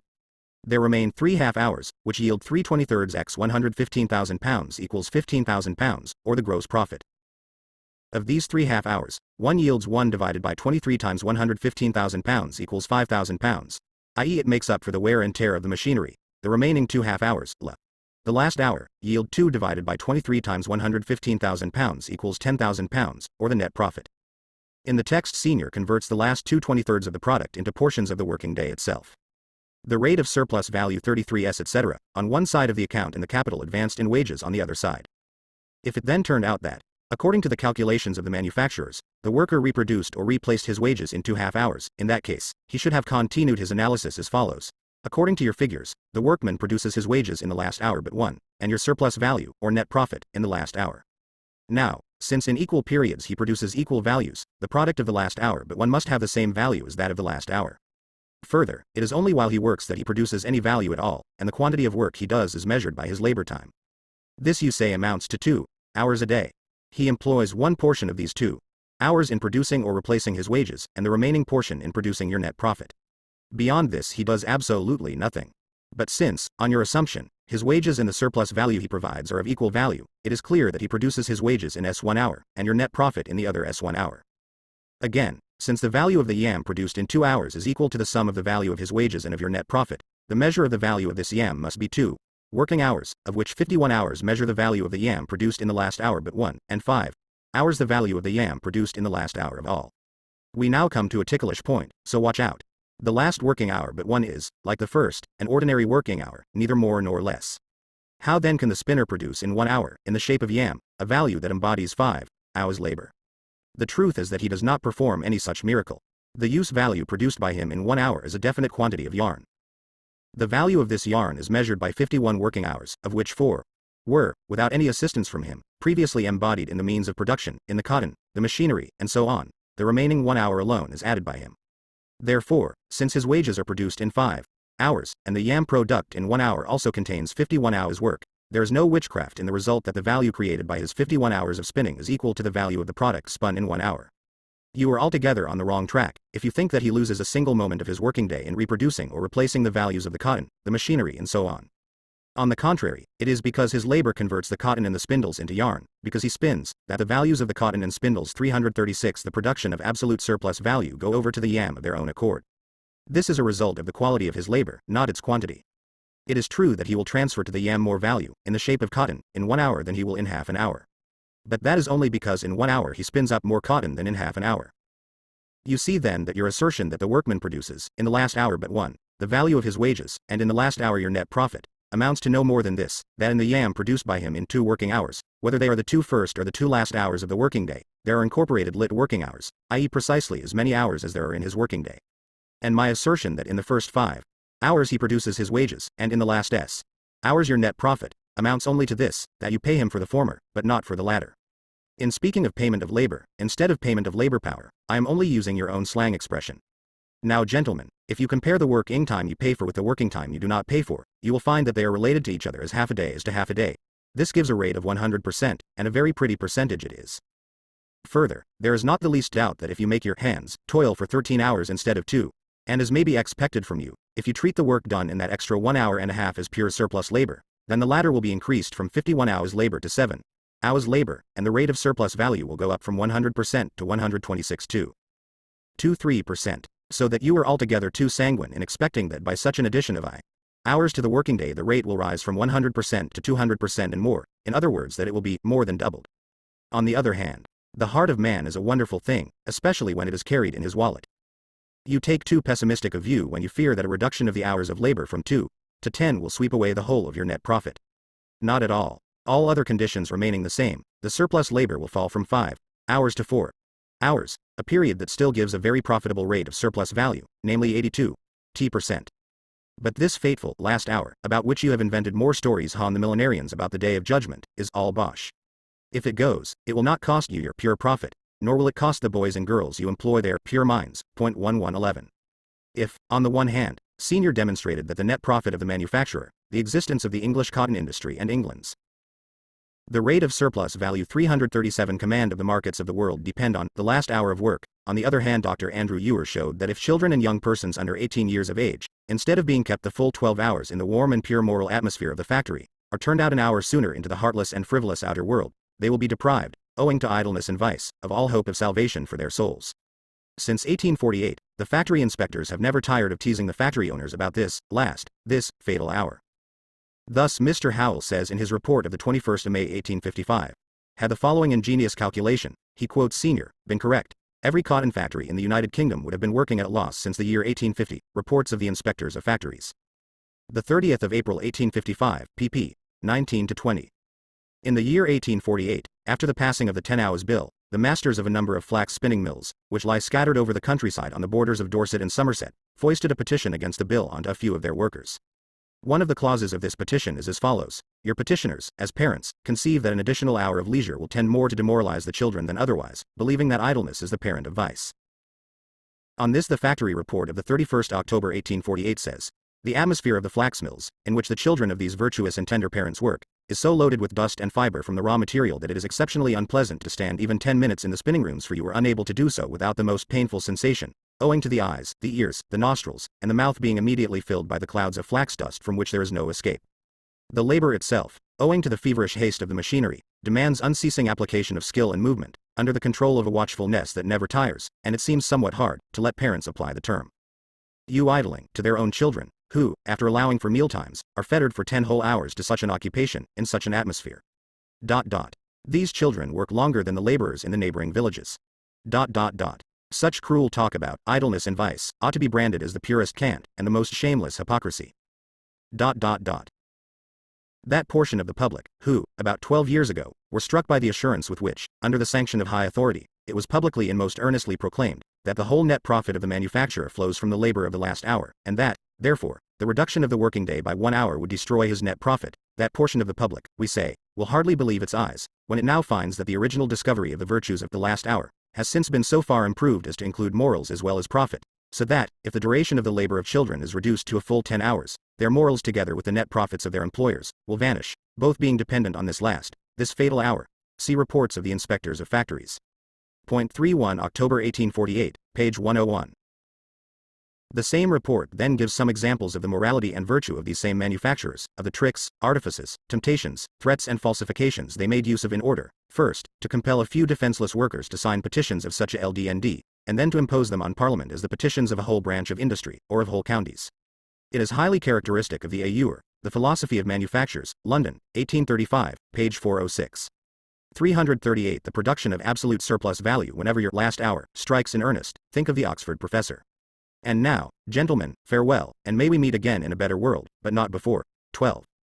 The battle cry of the last hour, invented by Senior in 1836, was raised once again in the London Economist of the 15th April 1848 by James Wilson, an economic mandarin of high standing, in a polemic against the 10 Hours Bill.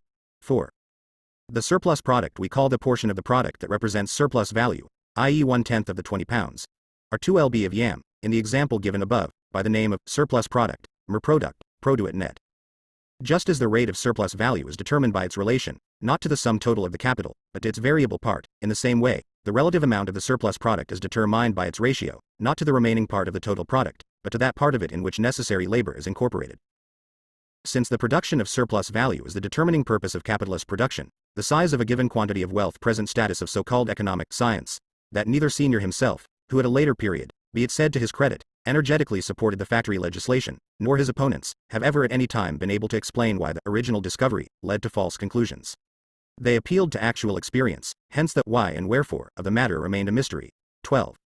Nevertheless, the learned professor did profit to some extent from his journey to Manchester. In his letters on the Factory Act he makes the whole net gain, including profit and interest, and even something more, depend on a single hour of unpaid labor put in by the worker. 1 year previously, in his outline of political economy written for the instruction of Oxford students and cultivated Philistines, he had also discovered, in opposition to Ricardo's determination of value by labor, that profit is derived from the labor of the capitalist, and interest from his asceticism, in other words from his abstinence. The dodge was an old one, but the word abstinence was new. Roscher translated it correctly into German with the word Enthaltung. But some of his countrymen, not so well versed in Latin, have produced a version with a monkish flavor, Entsagung. Renunciation of worldly pleasures. James Wilson, 1805-60, founder in 1843 of The Economist, a strongly free trade organ. He opposed the Bank Act of 1844, was an MP between 1847 and 1859, financial secretary to the Treasury between 1853 and 1858, and a financial member of the Council of India between 1859 and 1860. The rate of surplus value 339 must be measured, not by the absolute quantity produced, but by the relative magnitude of the surplus product. 13. The sum of the necessary labor and the surplus labor, i.e. the sum of the periods of time during which the worker respectively replaces the value of his labor power and produces the surplus value, constitutes the absolute extent of his labor time, i.e. the working day. 13. To an individual with a capital of £20,000, whose profits were £2,000 per annum, it would be a matter quite indifferent whether his capital would employ 100 or 1,000 men, whether the commodity produced sold for £10,000 or £20,000, provided, in all cases, his profit were not diminished below £2,000. Is not the real interest of the nation similar? Provided its net real income, its rent and profits, be the same, it is of no importance whether the nation consists of 10 or of 12 millions of inhabitants. Ricardo, Op. Cit. Page 416. Long before Ricardo, Arthur Young, a fanatical advocate of the surplus product, and apart from that a rambling and critical writer whose reputation is inversely related to his merits, said this: of what use, in a modern kingdom, would be a whole province thus divided, in the old Roman manner, by small independent peasants, however well cultivated, except for the mere purpose of breeding men, which taken singly is a most useless purpose. Arthur Young, Political Arithmetic, etc., London, 1774, page .47.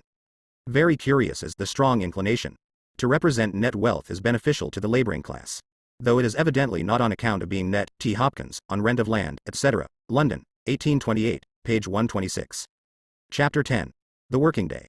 The limits of the working day. We began with the assumption that labor power is bought and sold at its value. Its value, like that of all other commodities, is determined by the labor time necessary to produce it. If it takes 6 hours to produce the average daily means of subsistence of the worker, he must work an average of 6 hours a day to produce his daily labor power, or to reproduce the value received as a result of its sale. The necessary part of his working day amounts to 6 hours, and is therefore, other things being equal, a given quantity. But with this the extent of the working day at C1/5 not yet given. Let us assume that a line A, B represents the length of the necessary labor time, say 6 hours. If the labor is prolonged beyond AB by 1, 3 or 6 hours, we get 3 other lines. Working day I, A, B, C. Working day 2, A, B, C. Working day 3, A, B, C, which represent 3 different working days of 7, 9, and 12 hours. The extension BC of the line AB represents the length of the surplus labor. As the working day is AB plus BC, or AC, it varies with the variable magnitude BC. Since AB is constant, the ratio of BC to AB can always be calculated. In working day I, it is 1/6, in working day 2, 3/6, in working day 3, 6/6 of AB. Since, further, the ratio of surplus labor time to necessary labor time determines the rate of surplus value, the latter is given by the ratio of BC to AB. It amounts in the 3 different working days respectively to 16F, 50 and 100%. On the other hand, the rate of surplus value alone would not give us the extent of the working day. If this rate were %, the working day might be of 8, 10, 12 or more hours. It would indicate that the working day 341, the 2 constituent parts of the working day, necessary labor time and surplus labor time, were equal in extent, but not how long each of these 2 constituent parts was. The working day is thus not a constant, but a variable quantity. One of its parts, certainly, is determined by the labor time required for the reproduction of the labor power of the worker himself. But its total amount varies with the duration of the surplus labor. The working day is therefore capable of being determined, but in and for itself indeterminate. Although the working day is not a fixed but a fluid quantity, it can, on the other hand, vary only within certain limits. The minimum limit, however, cannot be determined. Of course, if we make the extension line BC, or the surplus labor, equal to 0, we have a minimum limit, i.e. the part of the day in which the worker must necessarily work for his own maintenance. Under the capitalist mode of production, however, this necessary labor can form only a part of the working day. The working day can never be reduced to this minimum. On the other hand, the working day does have a maximum limit. It cannot be prolonged beyond a certain point. This maximum limit is conditioned by 2 things. First, by the physical limits to labor power. Within the 24 hours of the natural day, a man can only expend a certain quantity of his vital force. Similarly, a horse can work regularly for only 8 hours a day. During part of the day, the vital force must rest, sleep. During another part, the man has to satisfy other physical needs, to feed, wash and clothe himself. Besides these purely physical limitations, the extension of the working day encounters moral obstacles. The worker needs time in which to satisfy his intellectual and social requirements, and the extent and the number of these requirements is conditioned by the general level of civilization. The length of the working day therefore fluctuates within bound areas, both physical and social. But these limiting conditions are of a very elastic nature, and allow a tremendous amount of latitude. So we find working days of many different lengths, of 8, 10, 12, 14, 16 and 18 hours. The capitalist has bought the labor power at its daily value. The use value of the labor power belongs to him throughout one working day. He has thus acquired the right to make the T. A day's labor is vague, it may be long or short. An essay on trade and commerce, containing observations on taxes, etc. London, 1770, page 73. 342. The production of absolute surplus value worker work for him during one day. But what is a working day? 2. At all events, it is less than a natural day. How much less? The capitalist has his own views of this point of no return, the necessary limit of the working day. As a capitalist, he is only capital personified. His soul is the soul of capital. But capital has one sole driving force, the drive to valorize itself, to create surplus value, to make its constant part, the means of production, absorb the greatest possible amount of surplus labor. 3. Capital is dead labor which, vampire-like, lives only by sucking living labor, and lives the more labor it sucks. The time during which the worker works is the time during which the capitalist consumes the labor power he has bought from him. 4. If the worker consumes his disposable time for himself, he robs the capitalist. 5. The capitalist therefore takes his stand on the law of commodity exchange. Like all other buyers, he seeks to extract the maximum possible benefit from the use value of his commodity. Suddenly, however, there arises the voice of the worker, which had previously been stifled in the sound and fury of the production process. The commodity I have sold you differs from the ordinary crowd of commodities in that its use creates value, a greater value than it costs. That is why you bought it. What appears on your side as the valorization of capital is, on my side, an excess expenditure of labor power. You and I know on the market only one too. This question is far more important than the celebrated question of Sir Robert Peel to the Birmingham Chamber of Commerce. What is a pound? Peel was able to pose this question only because he was as much in the dark about the nature of money as the little shilling men of Birmingham. 3. It is the aim of the capitalist to obtain with his expended capital the greatest possible quantity of labor. D'obtenir du capital depends le plus forte somme de travail possible. J. G. Courcelle Senoit, Traité théorique et pratique des entreprises industrielles, S. 2nd ed. Paris, 1857, page 63, 4. An hour's labor lost in a day is a prodigious injury to a commercial state. There is a very great consumption of luxuries among the laboring poor of this kingdom, particularly among the manufacturing populace, by which they also consume their time, the most fatal of consumptions, an essay on trade and commerce, etc., pp. 47, 153, 5. The free worker rests for an instant, the base and petty management which watches over him with wary eyes claims he is stealing from it, N. Lingot, Theory des lois civiles, etc. London, 1767, Volume 2, page 466. The followers of the banker and radical MP Thomas Attwood, 1783–1856, of Birmingham, so called because they advocated the repayment of creditors in shillings of a reduced gold content, as a way of solving the currency problems incurred at the end of the Napoleonic Wars. See A Contribution to the Critique of Political Economy, English edition, pp. 81–3. The Working Day 343 Law, that of the exchange of commodities. And the consumption of the commodity belongs not to the seller who parts with it, but to the buyer who acquires it. The use of my daily labor power therefore belongs to you. But by means of the price you pay for it every day, I must be able to reproduce it every day, thus allowing myself to sell it again. Apart from natural deterioration through age etc., I must be able to work tomorrow with the same normal amount of strength, health and freshness as today. You are constantly preaching to me the gospel of saving and abstinence. Very well. Like a sensible, thrifty owner of property I will husband my sole wealth, my labor power, and abstain from wasting it foolishly. Every day I will spend, set in motion, transfer into labor only as much of it as is compatible with its normal duration and healthy development. By an unlimited extension of the working day, you may in one day use up a quantity of labor power greater than I can restore in 3. What you gain in labor, I lose in the substance of labor. Using my labor and despoiling it are quite different things. If the average length of time an average worker can live, while doing a reasonable amount of work, is 30 years, the value of my labor power, which you pay me from day to day, is 365. 30 or 50 of its total value. But if you consume it in 10 years, you pay me daily 50 instead of 50 of its total value, i.e. only 1/3 of its daily value, and you therefore rob me every day of 2/3 of the value of my commodity. You pay me for 1 day's labor power, while you use 3 days of it. That is against our contract and the law of commodity exchange. I therefore demand a working day of normal length, and I demand it without any appeal to your heart, for in money matters sentiment is out of place. You may be a model citizen, perhaps a member of the RSPCA, and you may be in the odor of sanctity as well, but the thing you represent when you come face to face with me has no heart in its breast. What seems to throb there is my own heartbeat. I demand a normal working day because, like every other seller, I demand the value of my commodity. 6. During the Great Strike of the London Building Workers, 1859–60, for the reduction of the working day to 9 hours, their committee published a manifesto that contained, to some extent, the plea of our worker. The manifesto alludes, not without irony, to the fact that the greatest profit 344 the production of absolute surplus value. We see then that, leaving aside certain extremely elastic restrictions, the nature of commodity exchange itself imposes no limit to the working day, no limit to surplus labor. The capitalist maintains his rights as a purchaser when he tries to make the working day as long as possible, and, where possible, to make 2 working days out of 1. On the other hand, the peculiar nature of the commodities sold implies a limit to its consumption by the pure chaser, and the worker maintains his right as a seller when he wishes to reduce the working day to a particular normal length. There is here therefore an antinomy, of right against right, both equally bearing the seal of the law of exchange. Between equal rights, force decides.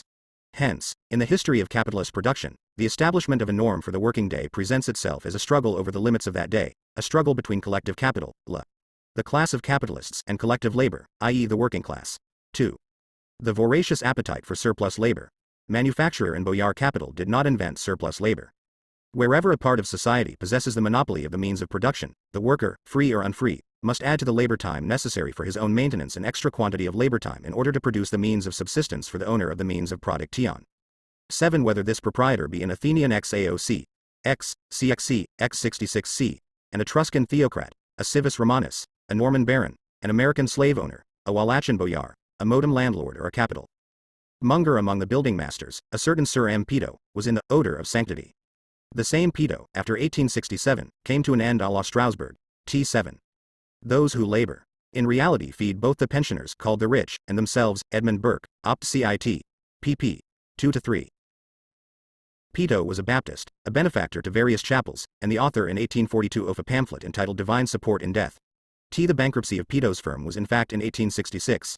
The allusion here is to the bankruptcy of the German financier and speculator B. H. Strasbourg in St. Petersburg in 1875 and his subsequent expulsion from Russia after being charged with fraud.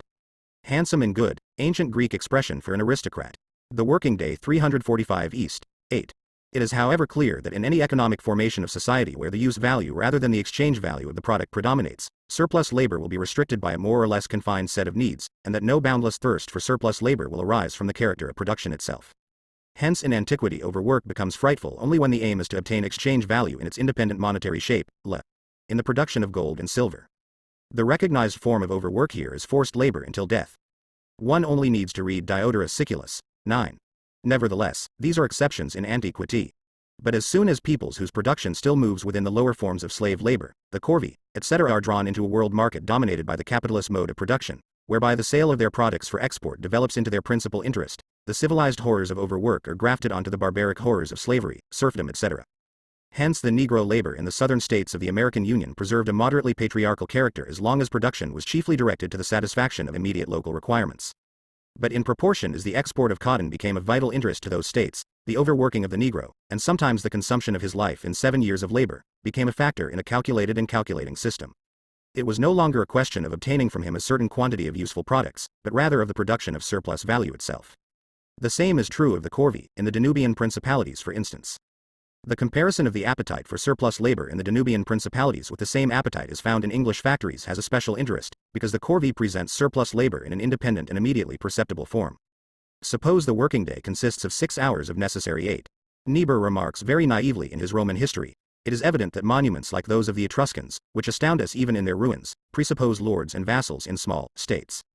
Sismondi, with deeper insight, says that Brussels lace presupposes wage lords and wage slaves. 9.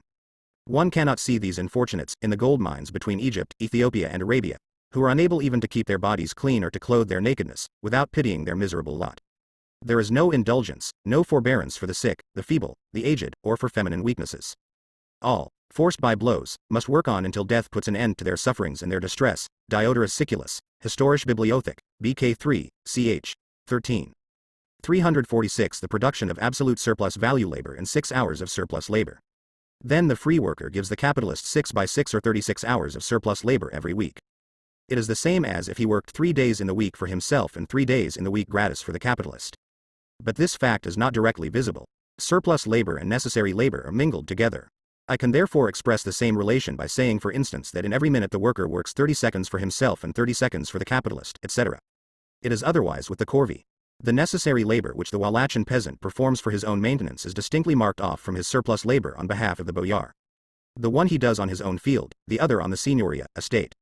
Both parts of the labor time thus exist independently, side by side with each other. In the corvée the surplus labor is accurately marked off from the necessary labor. However, this clearly alters nothing in the quantitative relation of surplus labor to necessary labor. 3 days surplus labor in the week remain 3 days that yield no equivalent to the worker himself, whether the surplus labor is called corvée or wage labor. But in the capitalist the appetite for surplus labor appears in the drive for an unlimited extension of the working day, while in the boyar it appears more simply in a direct hunt for days of corvée. 10 In the Danubian principalities the corvée was linked with rents in kind and other appurtenances of serfdom, but it formed the most important tribute paid to the ruling class. Where this was the case, the corvée rarely arose from serfdom. Instead serfdom arose, inversely, from the corvée. 11 This is what took place in the 10. What follows refers to the situation in the Romanian provinces before the transformations which have occurred since the Crimean War. * 11. Note by Engels to the third German edition. This is also true of Germany, and especially of Prussia east of the Elbe. In the 15th century the German peasant was nearly everywhere a man who, though subject to certain obligations in the form of produce and labor, was otherwise at least in practice free. The German colonists in Brandenburg, Pomerania, Silesia and East Prussia were even legally acknowledged as free men. The victory of the nobility in the Peasants' War put an end to that. Not only were the conquered South German peasants again enslaved, but also, after the middle of the 16th century, the peasants of East Prussia, Brandenburg, Pomerania and Silesia were degraded to the condition of serfs. Soon afterwards the free peasants of Schleswig-Holstein followed them. Maurer, Fraunhofer, Volume 4, Meitzen, Der Boden des Preußischen Staates, Hansen, Leibeigenschaft in Schleswig, G. Holst, N.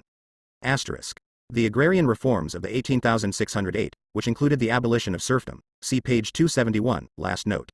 The working day 347 Romanian provinces. Their original mode of production was based on communal property, but not communal property in its Slav or Indian form. Part of the land was cultivated independently as free private property by the members of the commune, another part, the ager publicus, was cultivated by them in common. The products of this common labor served partly as a reserve fund against bad harvests and other misfortunes, partly as a kind of state treasury to cover the costs of war, religion and other communal expenses. In the course of time military and clerical dignitaries usurped the communal land, and along with this the obligations owed to it. The labor of the free peasants on their communal land was transformed into corvée performed for the thieves who had taken that land. This corvée soon developed into a servile relationship existing in point of fact, though not illegally, until Russia, the liberator of the world, raised it to the level of a law on the pretext of abolishing serfdom. The Code of the Corvée, which the Russian General Kiselev proclaimed in 1831, was of course dictated by the boyars themselves. Thus, at one stroke, Russia both conquered the magnates of the Danubian principalities and earned the applause of cretinous liberals throughout Europe. According to the Règlement Organique, as this Code of the Corvée is called, every Wallachian peasant owes to the so-called landlord, besides a mass of payments in kind, which are specified in detail, the following: 1. 2 days of labor in general, 2. 1 day of field labor, 3. 1 day of wood carrying. Taken together, this is 14 days in the year. However, with deep insight into political economy, the working day is not taken in its ordinary sense, but as the working day necessary to the production of an average daily product, and that average daily product is determined in such a sly manner that even a cyclops would be unable to finish the job within 24 hours. Therefore the reglement itself declares, dryly and with true Russian irony, that by 12 working days one must understand the product of the manual labor of 36 days, by 1 day of field labor 3 days, and by 1 day of wood carrying, similarly, 3 times as much. The sum total is now 42 days of corvée. To this had to be added the so-called jobagio, service due to the lord for emergency requirements. In proportion to the size of its population, every village has to furnish annually a definite contingent to the jobagio. This additional corvée is estimated at 14 days for each Wallachian. The Danubian principalities were under Russian occupation between 1828 and 1834. General P.D. Kiselev was the viceroy. 348 The production of absolute surplus value peasant. Thus the prescribed corvée amounts to 56 working days every year. But because of the severe climate, the agricultural year in Wallachia numbers only 210 days, of which 40 for Sundays and holidays, and 30 on an average for bad weather, together 70 days, do not count. 140 working days remain. The ratio of the corvée to the necessary labor 56/84, or 661%, gives a much smaller rate of surplus value than that which regulates the work of the English agricultural laborer or factory worker. This is, however, only the legally prescribed corvée. And in a spirit yet more liberal than the English Factory Acts, the Règlement Organique was able to facilitate its own evasion. After it has made 56 days out of 12, the nominal day's work of each of the 56 corvée days is again so arranged that a portion of it must fall on the next day. In one day, for instance, an amount of land must be weeded which would require twice as much time for this work, particularly on the maize plantations. The legal day's work for some kinds of agricultural labor can be interpreted in such a way that the day begins in the month of May and ends in the month of October. For Moldavia the regulations are even stricter. The 12 corvée days of the Règlement Organique, cried a boyar, drunk with victory, amount to 365 days in the year. 12 If the Règlement Organique of the Danubian principalities was a positive expression of the appetite for surplus labor which every paragraph legalized, the English Factory Acts are the negative expression of the same appetite. These laws curb capital's drive towards a limitless draining away of labor power by forcibly limiting the working day on the authority of the state, but a state ruled by capitalist and landlord. Apart from the daily more threat-ending advance of the working class movement, the limiting of factory labor was dictated by the same necessity as forced the manuring of English fields with guano. The same blind desire for profit that in the one case exhausted the soil had in the other case seized hold of the vital force of the nation at its roots. Periodical epidemics speak as clearly on this point as the diminishing military standard of height in France and Germany. 1312 Further details are to be found in E. Regnault's Histoire politique et sociale des Princes, Pates Danubiens, Paris, 18 ss, pp. 304 Father, 13. In general and within certain limits, evidence of the prosperity of organic beings is provided by their exceeding the medium size of their kind. As for man, his bodily height diminishes if his due growth is interfered with, either by physical or by social conditions. In European countries in which the working day 349 the Factory Act of 1850 now in force, 1867, allows 10 hours for the average working day, i.e. for the first 5 days 12 hours from 6 a.m. to 6 p.m., including half an hour for breakfast, and an hour for dinner, thus leaving lot working hours, and 8 hours for Saturday, from 6 a.m. to 2 p.m., of which half an hour is subtracted for breakfast. 60 working hours are left, 10. For each of the first 5 days, 7. For the last 14 certain guardians of these laws are appointed, factory inspectors, directly under the Home Secretary, and their reports are published every 6 months by order of Parliament. They therefore provide regular and official statistics of the voracious appetite of the capitalists for surplus labor. Let us listen for a moment to the factory inspectors. 1s. The fraudulent mill owner begins work a quarter of an hour. Some there is conscription, the medium height of adult men, and in general their fitness for military service, has diminished since it was introduced. Before the Revolution of 1789 the minimum for the infantry in France was 165 centimeters. In 1818, law of the 10th of March, 157 centimeters. By the law of the 21st of March 1832, 156 crn. On an average in France more than half of all the conscripts are rejected on account of deficient height or bodily weakness. The military standard of height in Saxony in 1780 was 178 m. It is now 155. In Prussia it is 157. According to Dr. Meyer's statement of the 9th of May 1862 in the Bayer, Shi Z. Tongue, taking an average over 9 years, in Prussia 716 out of every 1,000 conscripts were unfit for military service, 317 because of deficiency in height, and 399 because of bodily defects. Berlin in 1858 could not provide its contingent of recruits. It was 156 men short. J. von Liebig, Die Chemie in ihrer Anwendung auf Agrikultur und Physiologie, 7th eden, Volume 1, pp. 117-18, 14. The history of the Factory Act of 1850 will be found later in this chapter 15. I only touch here and there on the period from the beginning of modem industry in England to 1845, concerning which I would refer the reader to Die Lage der Arbeitenden Klasse in England, by Friedrich Engels, Leipzig, 1845, English translation. The Condition of the Working Class in England, Panther, 1969.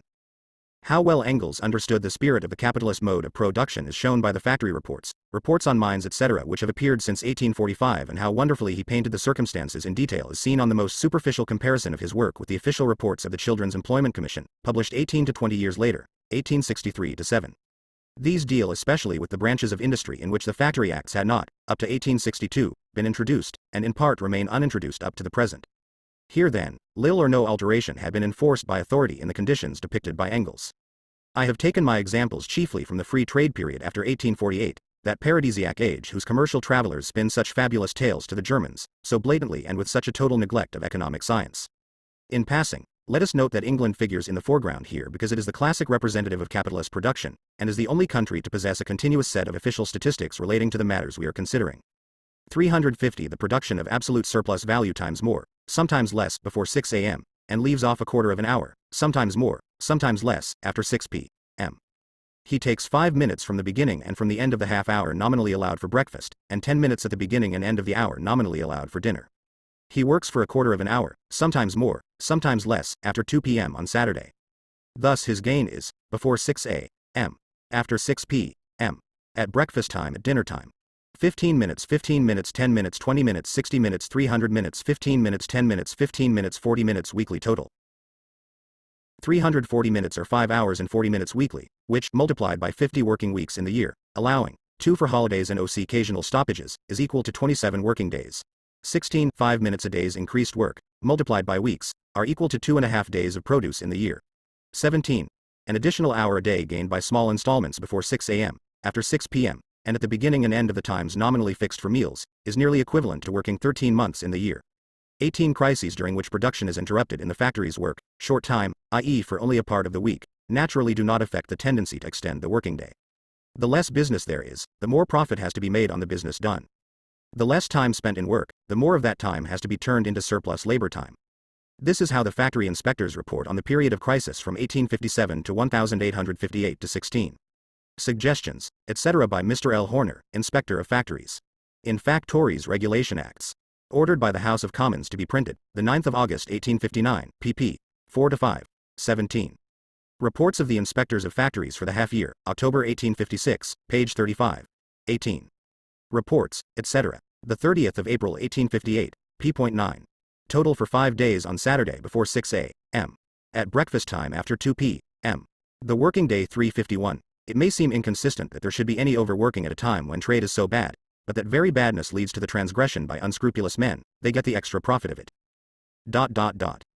In the last half year, says Leonard Horner, 122 mills in my district have been given up, 143 were found standing, yet overwork is continued beyond the legal hours. 19, for a great part of the time, says Mr. Howell, owing to the depression of trade, many factories were altogether closed, and a still greater number were working short time. I continue, however, to receive about the usual number of complaints that half, or 3/4 of an hour in the day, are snatched from the workers by encroaching upon the times professedly allowed for rest and refreshment.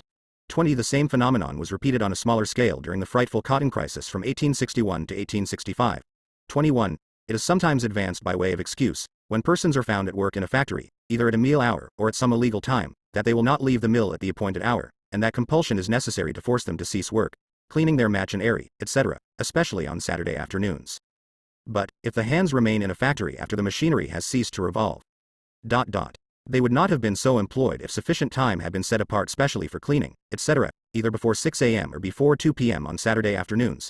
2219. Ibid. Page 10. 20. Ibid.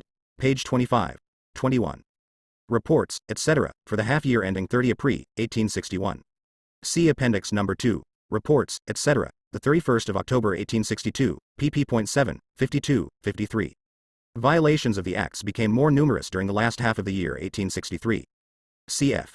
Reports, etc., ending the 31st of October 1863, page 7, 22. Reports, etc., the 31st of October 1860, page 23. With what fanaticism, according to the evidence of manufacturers given in courts of law, their hands set themselves against every interruption in factory labor, is shown by the following curious incident. At the beginning of June 1836, information reached the magistrates of Dewsbury, Yorkshire, that the owners of 8 large mills in the neighborhood of Batley had violated the Factory Act. Some of these gentlemen were accused of having kept 5 boys between 12 and 15 years of age at work from 6 a.m. on Friday to 4 p.m. on the following Saturday, not allowing them any respite except for meals and 1 hour for sleep at midnight.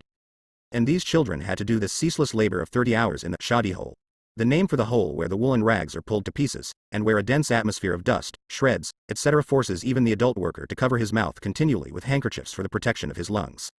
The accused gentlemen affirmed in lieu of taking an oath. As Quakers they were too scrupulously religious to take an oath. That they had, in their 352 the production of absolute surplus value, the profit to be gained by it, overworking in violation of the act, appears to be, to many, a greater temptation than they can resist. They calculate upon the chance of not being found out, and when they see the small amount of penalty and costs, which those who have been convicted have had to pay, they find that if they should be detected there will still be a considerable balance of gain.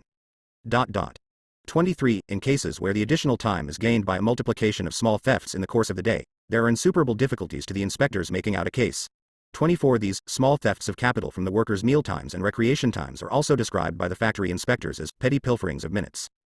25. Snatching a few minutes. 26. In the technical language of the workers, nibbling and cribbling at meal times. 27. It is evident that in this atmosphere the formation of surplus value by surplus labor is no secret. If you allow me, as I was informed by a highly respectable master, to work only 10 minutes in the day overtime, you put 1,000 a year in my pocket. 28. Moments are the elements of profit. 29. In this connection, nothing is more characteristic than the designation of the workers who work full-time as full-timers and the children under 13 who are only allowed to work 6 hours as half-timers. 30. The worker is here nothing more than personified great compassion for the unhappy children, allowed them 4 hours for sleep, but the obstinate children absolutely would not go to bed. The Quaker gentlemen were fined £20. Dryden anticipated the attitude of these Quakers.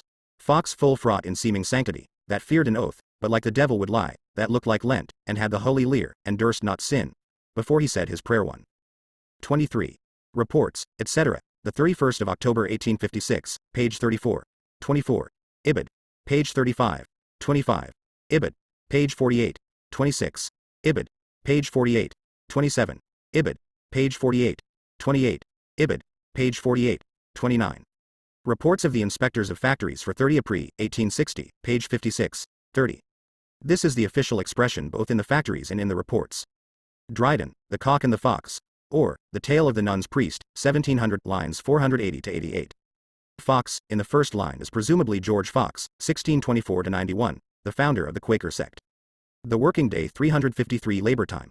All individual distinctions are obliterated in that between full-timers and half-timers. 3.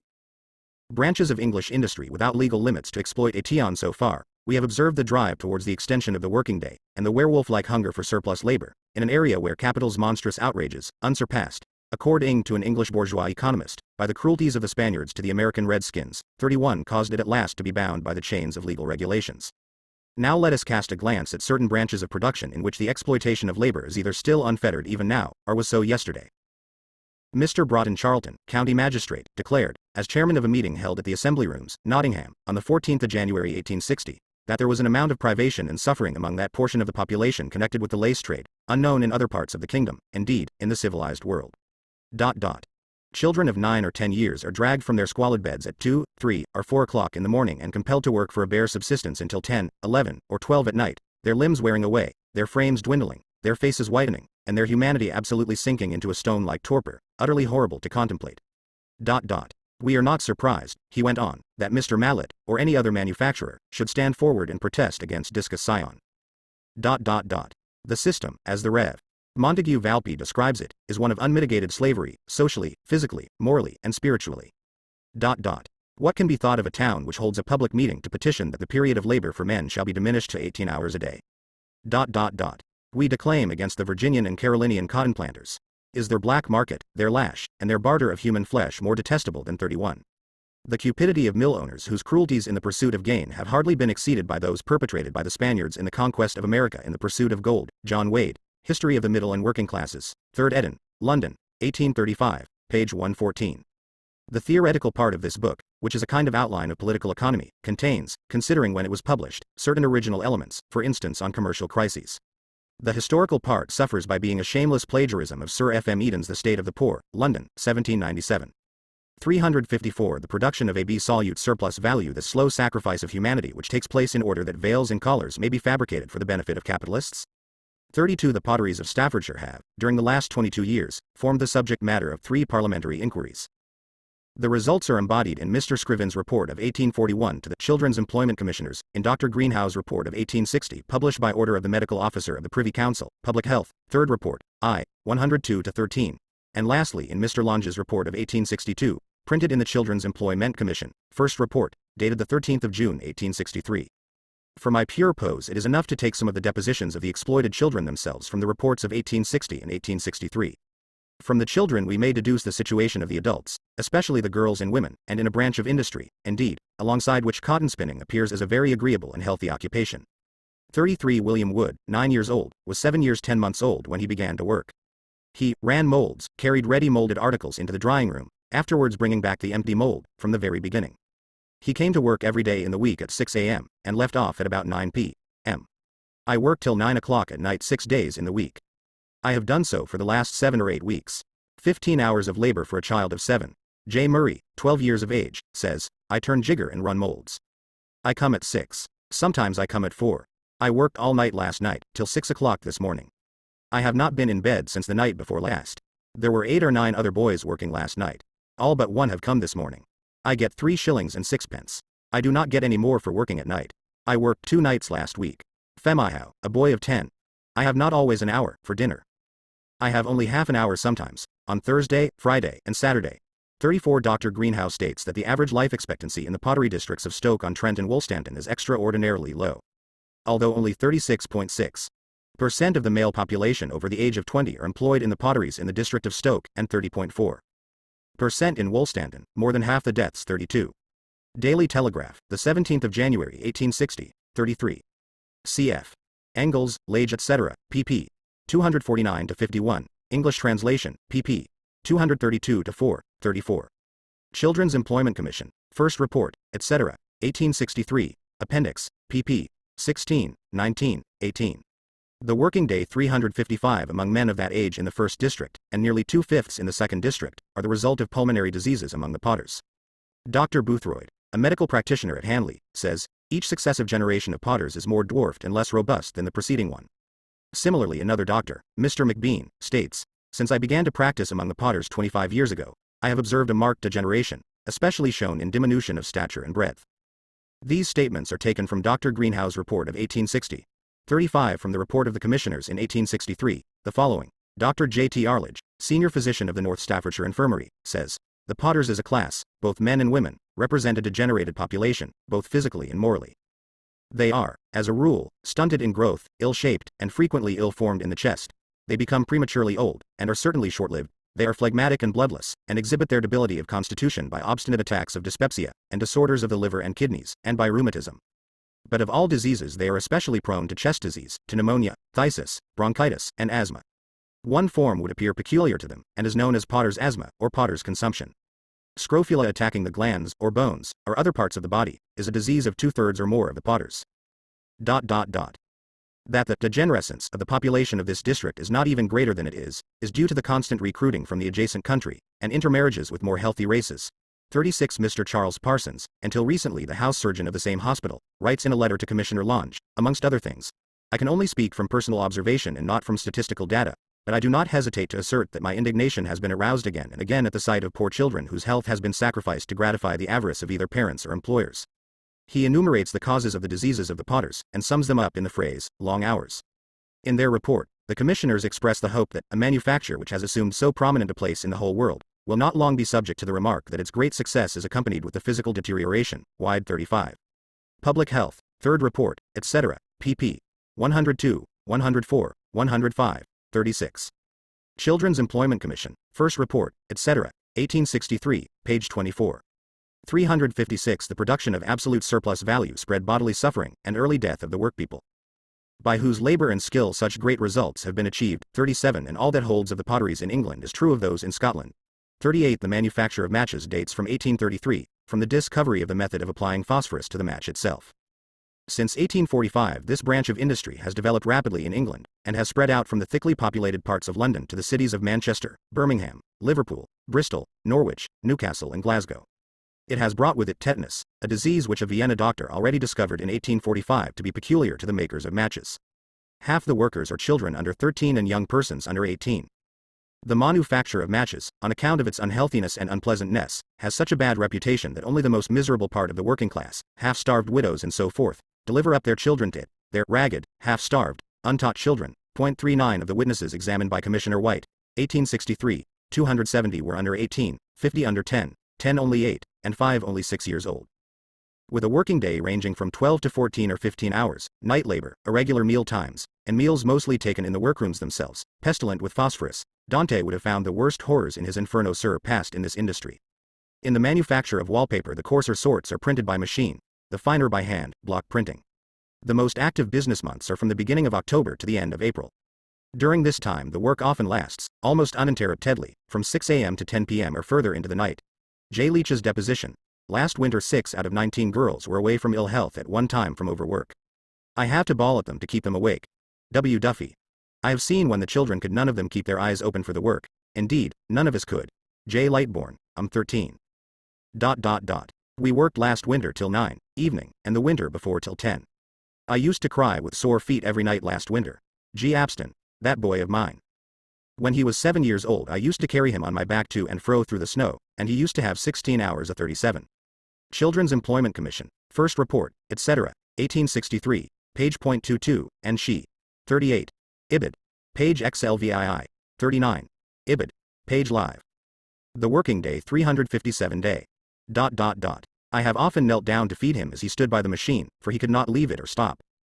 Smith, the managing partner of a Manchester factory. He means his hands, who work for us, work on, with no stoppage for meals, so that the day's work of 10 hours is finished by 4:30 p.m., and all after that is overtime.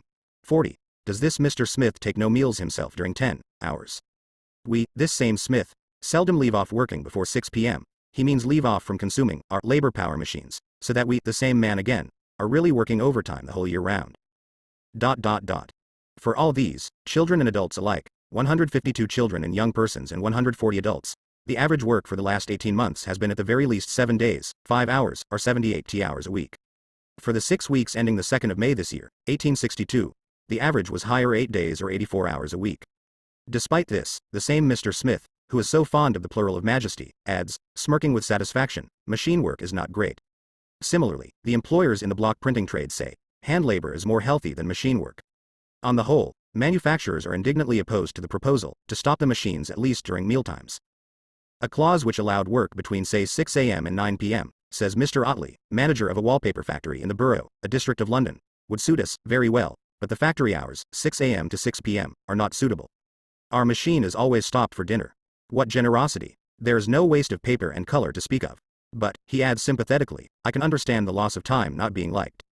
In the Commission's report the naive opinion is expressed that the fear in some leading firms of losing time, i.e. the time for appropriating the labor of others, fremd Arbeit, asterisk, and thereby losing profit, is not a sufficient reason for allowing children under 13 and 40. This is not to be taken in the same sense as our surplus labor time. These gentlemen consider 10 hours of labor as the normal working day, and this of course includes the normal quantity of surplus labor. After this begins overtime, which is paid a little better. It will be seen later that the labor expended during the so-called normal day is paid below its value, so that overtime is merely a capitalist trick to extort more surplus labor. In any case, this would remain true of overtime even if the labor power expended during the normal working day were paid for at its full value. Here, as elsewhere, we have opted for labor of others rather than alien labor. 358 The production of absolute surplus value young persons under 18, working 12 to 16 hours per day, to lose their dinner, nor for giving it to them as coal and water are supplied to the steam engine, soap to wool, oil to the wheel. Namely during the process of production itself, as merely auxiliary material for the instruments of labor.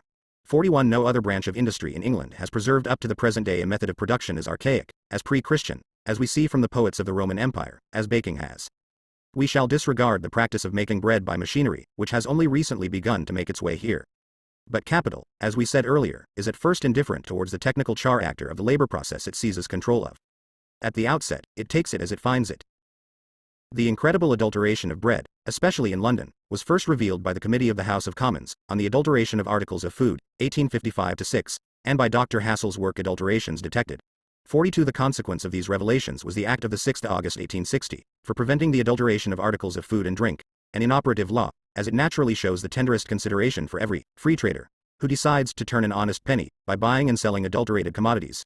43. The committee itself more or less naively formulated its conviction that free trade essentially meant trade with adulterated, or as the English ingeniously put it, sophisticated, goods. In fact, this kind of sophistry understands better than Protagoras how to make white black, and black white, and better than the Eleatics how to demonstrate before your very eyes that everything real is merely apparent.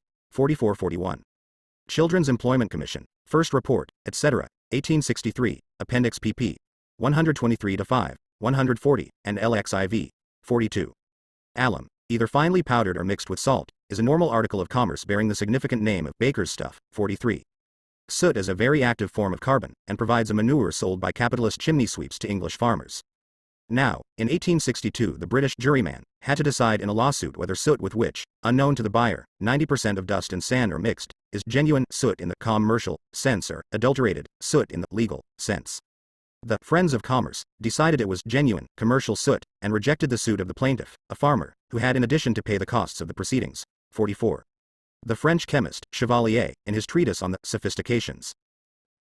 The Eleatics were Greek philosophers of the 6th and 5th centuries BC, who held that being alone was true, and that everything outside the one fixed being was merely apparent. The working day 359 at all events the committee had directed the attention of the public to its daily bread, and therefore to the baking trade. At the same time the cry of the London journeyman bakers against their overwork rose in public meetings and petitions to Parliament. The cry was so urgent that Mr. H. S. Tremenhere, also a member of the above-mentioned commission of 1863, was appointed a Royal Commissioner of Inquiry. His report, 4s together with the evidence given, moved the public not in its heart but in its stomach.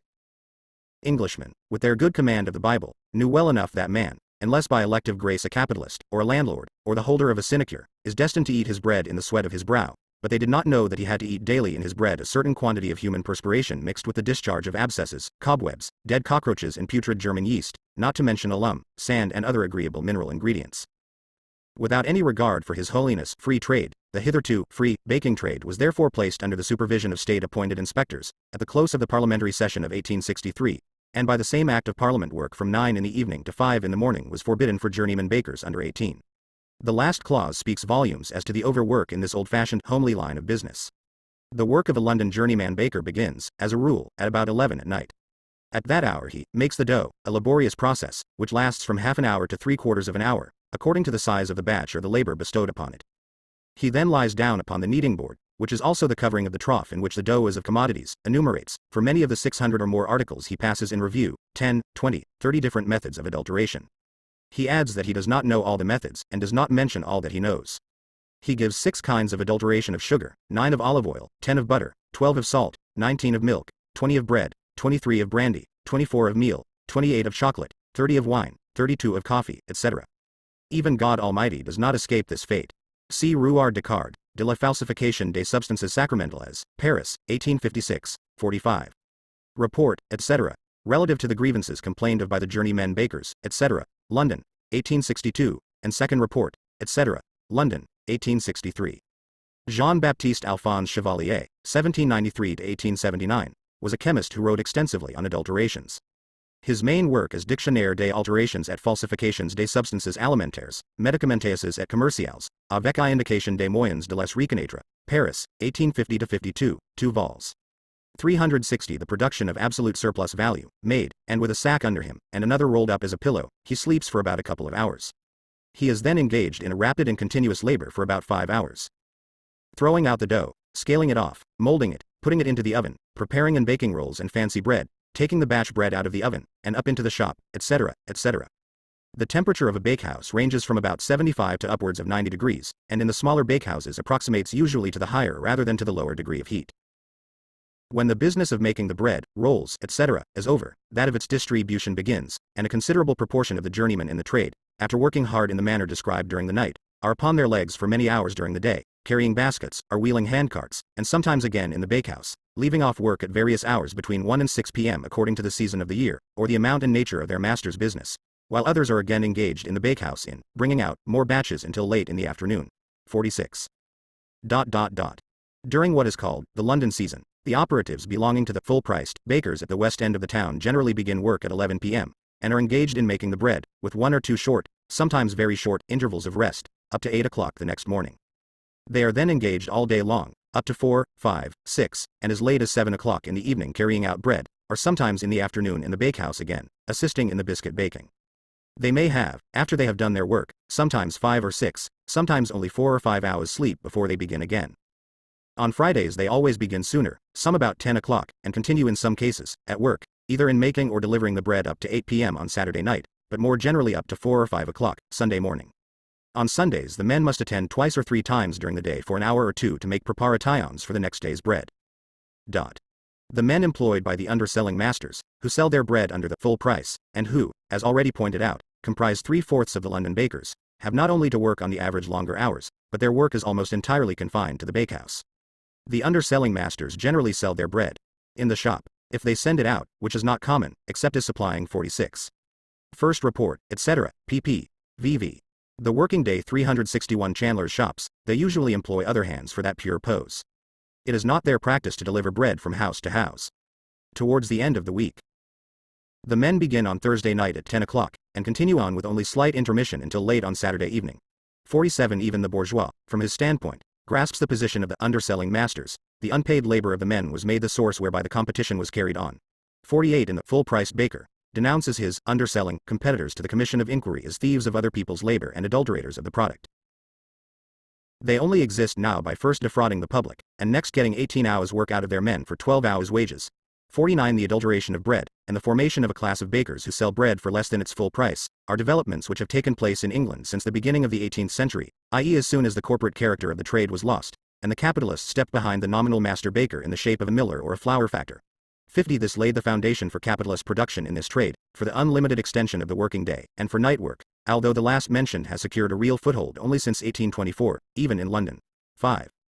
1. After what has just been said, it will be understood that the Commission's report classes journeyman bakers among the short-lived workers, who, having by good luck escaped the normal decimation of the children of the working class, rarely reach the age of 42. Nevertheless, the baking trade is always overwhelmed with applicants. The sources for the supply of these labor powers to London or Scotland, the agricultural districts of the west of England, and Germany. 47. Ibid. Page LXXI. 48. George Read, The History of Baking, London, 1848, page 16. 49. First report, etc. Evidence of the full-priced baker, Cheeseman, page 108. 50. George Read, Op. Cit. At the end of the 17th and the beginning of the 18th century the factors, i.e. agents, who crowded into every possible trade were still denounced as public nuisances. For example, the grand jury at the quarter session of the Justices of the Peace for the county of Somerset addressed a presentment to the House of Commons which states, among other things, that these factors of Blackwell Hall are a public nuisance and prejudice to the clothing trade, and ought to be put down as a nuisance, the case percent or English wool, etc. London, 1685, pp. 6, 7, 51. First report, etc., page v. 362. The production of absolute surplus value in the years 1858 to 60. The journeyman bakers of Ireland organized, at their own expense, huge meetings to agitate against night work and Sunday work. The public, for example at the Dublin meeting of May 1860, supported them with typically Irish warmth. As a result of this movement, a rule of exclusive day labor was successfully established in Wexford, Kilkenny, Clonmel, Waterford, etc. In Limerick, where the grievances of the journeymen are demonstrated to be excessive, th movement has been defeated by the opposition of the master bakers, the miller bakers being the greatest opponents. The example of Limerick led to a retrogression in Ennis and Tipperary. In Cork, where the strongest possible demonstration of feeling took place, the masters, by exercising their power of turning the men out of employment, have defeated the movement. In Dublin, the master bakers have offered the most determined opposition to the movement, and by discountenancing as much as possible the journeymen promoting it, have succeeded in leading the men into acquiescence in Sunday work and night work, contrary to the convictions of the men. 52. The Committee of the English Government, a government which, in Ireland, is armed to the teeth, merely remonstrates, in funereal tones it is true, against the implacable master bakers of Dublin, Limerick, Cork, etc. The committee believe that the hours of labor are limited by natural laws, which cannot be violated with impunity. That for master bakers to induce their workmen, by the fear of losing employment, to violate their religious convictions and their better feelings, to disobey the laws of the land, and to disregard public opinion. This all refers to Sunday labor, as calculated to provoke ill feeling between workmen and masters, and affords an example dangerous to religion, morality, and social order. The committee believe that any constant work beyond 12 hours a day encroaches on the domestic and private life of the working man, and so leads to disastrous moral results, interfering with each man's home, and the discharge of his family duties as a son, a brother, a husband, a father. That work beyond 12 hours has a tendency to undermine the health of the working man, and so leads to premature old age and death, to the great injury of families of working men, thus deprived of the care and support of the head of the family when most required. 53-52. Report of the Committee on the Baking Trade in Ireland for 1861. 53. Ibid. The working day 363. We have just been in Ireland. On the other side of the channel, in Scotland, the agricultural labourer, the man of the plough, is protesting against his 13 to 14 hours work in a very severe climate, with 4 hours additional work on Sunday, in that land of Sabatar Ianzi. 54. While simultaneously in London 3 railwaymen, a guard, an engine driver, and a signalman, are up before a coroner's jury. A tremendous railway accident has dispatched hundreds of passengers into the next world. The negligence of the railway workers is the cause of the misfortune. They declare with one voice before the jury that 10 or 12 years before their labor lasted only 8 hours a day. During the last 5 or 6 years, they say, it has been screwed up to 14, 18 and 20 hours, and when the pressure of holiday travelers is especially severe, when excursion trains are put on, their labor often lasts for 40 or 50 hours without a break. They are ordinary men, not cyclops. At a certain point their labor power ran out. Torpor seized them. Their brains stopped thinking, their eyes stopped seeing. The thoroughly respectable British juryman replied with a verdict that sent them to the assizes on a charge of manslaughter. In a mild rider to the verdict, the jury expressed the pious hope that the capitalist railway magnates would in future be more extravagant in the pure chase of the necessary number of labor powers, and more abstemious, more self-denying, more thrifty in the extortion of paid labor power. 55. 54. Public meeting of agricultural labourers at Lasswade, near Edinburgh, the 5th of January 1866. See Workman's Advocate, the 13th of January 1866. The formation since the end of 1865 of a trade union among the agricultural labourers, first of all in Scotland, is a historic event. In one of the most oppressed agricultural districts of England, Buckinghamshire, in March 1867, the labourers carried through a great strike to raise their weekly wage from 9 to 10 shillings to 12 shillings. It will be seen from the preceding passage that the movement of the English Agri-Pound U1 Tyrol proletariat, entirely crushed since the suppression of its violent manifestations after 1830, and especially since the introduction of the new Poor Laws, begins again in the 60s, until it finally becomes epoch-making in 1872. I write W1L to this in Volume 2, and also deal there with the blue books which have appeared since 1867 on the position of the English agricultural labourers. Addendum to the third edition, 55. Reynolds Newspaper, the 21st of January 1866. Every week the same paper brings a whole list of fresh railway catastrophes under the sensational headings, fearful and fatal accidents, appalling tragedies, etc. This is the answer of a worker on the North Staffordshire line. Everyone knows the consequences. Marx appears not to have pursued this idea, as nothing on the subject appears either in Volume 2 or Volume 3. 364. The production of absolute surplus value from the motley crowd of workers of all callings, ages and sexes, who throng around us more urgently than did the souls of the slain around Ulysses, on whom we see at a glance the signs of overwork, without referring to the blue books under their arms. Let us select 2 more figures, whose striking contrast proves that all men are alike in the face of capital, a milliner and a blacksmith. In the last week of June 1863, all the London daily papers published a paragraph with the sensational heading, Death from Simple Overwork. It dealt with the death of the milliner, Mary Ann Walkley, 20 years old, employed in a highly respectable dressmaking establishment, exploited by a lady with the pleasant name of Elise. The old, often told story was now revealed once again.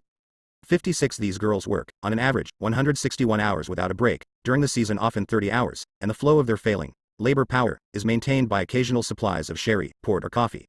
It was the height of the season. It was necessary, in the twinkling of an eye, to conjure up magnificent dresses for the noble ladies invited to the ball in honor of the newly imported Princess of Wales. Mary Ann Walkley had worked uninterruptedly for 261 hours, with 60 other girls, 30 in each room. The rooms provided only tea of the necessary quantity of air, measured in cubic feet. At night the girls slept in pairs in the stifling holes into which a bedroom was divided by that may occur if the driver and fireman of a locomotive engine are not continually on the lookout. How can that be expected from a man who has been at such work for 29 or 30 hours, exposed to the weather, and without rest? The following is an example which is a very frequent occurrence. One fireman commenced work on the Monday morning at a very early hour. When he had finished what is called a day's work, he had been on duty 14 hours so minutes. Before he had time to get his tea, he was again called on for duty. The next time he finished he had been on duty 14 hours 25 minutes, making a total of 29 hours 15 minutes without intermission. The rest of the week's work was made up as follows: Wednesday, 15 hours, Thursday, 15 hours 35 minutes, Friday, 141 hours, Saturday, 14 hours 10 minutes, making a total for the week of 88 hours 40 minutes. Now, sir, fancy his astonishment on being paid 6 days for the whole. Thinking it was a mistake, he applied to the timekeeper and inquired what they considered a day's work, and was told 13 hours for goodsman, i.e. 78 hours. He then asked for what he had made over and above the 78 hours per week, but was refused. However, he was at last told they would give him another quarter, i.e. Lod. Ibid. The 4th of February 1866, 56. Cf. F. Engels, Op. Cit. pp. 253-4, English edition, pp. 235-8. The working day 365 wooden partitions. 57 and this was one of the better millinery establishments in London. Mary Ann Walkley fell ill on the Friday and died on Sunday, without, to the astonishment of Madame Elise, having finished off the bit of finery she was working on. The doctor, a Mr. Keyes, called too late to the girl's deathbed, made his deposition to the coroner's jury in plain language. Mary Ann Walkley died from long hours of work in an overcrowded workroom, and a too small and badly ventilated bedroom. In order to give the doctor a lesson in good manners, the coroner's jury thereupon brought in the verdict that the deceased had died of apoplexy, but there was reason to fear that her death had been accelerated by overwork in an overcrowded workroom, etc. Our white slaves, exclaimed the Morning Star, the organ of the free-trading gentlemen Cobden and Bright, our white slaves, who are toiled into the grave, for the most part silently pine and die. S. 857. Dr. Leatherby, consulting physician of the Board of Health, declared, the minimum of air for each adult ought to be in a sleeping room 300, and in a dwelling room 2 cubic feet. Dr. Richardson, senior physician at one of the London hospitals, with needlewomen of all kinds, including milliners, dressmakers, and ordinary seamstresses, there are 3 miseries: overwork, deficient air, and either deficient food or deficient digestion. Needlework, in the main, is infinitely better adapted to women than to men. But the mischiefs of the trade, in the metropolis especially, are that it is monopolized by some 26 capitalists, who, under the advantages that spring from capital, can bring in capital to force economy out of labor. This power tells throughout the whole class. A dressmaker can get a little circle of customers, such as the competition that, in her home, she must work to the death to hold it together, and the same overwork she must of necessity inflict on any who may assist her. She fail, do not try independently, she must join an establishment, where her labor is not less, but where her money is safe. Placed thus, she becomes a mere slave, tossed about with the variations of society. Now at home, in one room, starving, or near to it, then engaged 15, 16, even 18 hours out of the 24, in an air that is scarcely tolerable, and on food which, even if it be good, cannot be digested in the absence of pure air. On these victims, consumption, which is purely a disease of bad air, feeds. Dr. Richardson, Work and Overwork, in Social Science Review, the 18th of July 1863, 58. Morning Star, the 23rd of June 1863. The Times used this opportunity to defend the American slave owners against Bright, etc.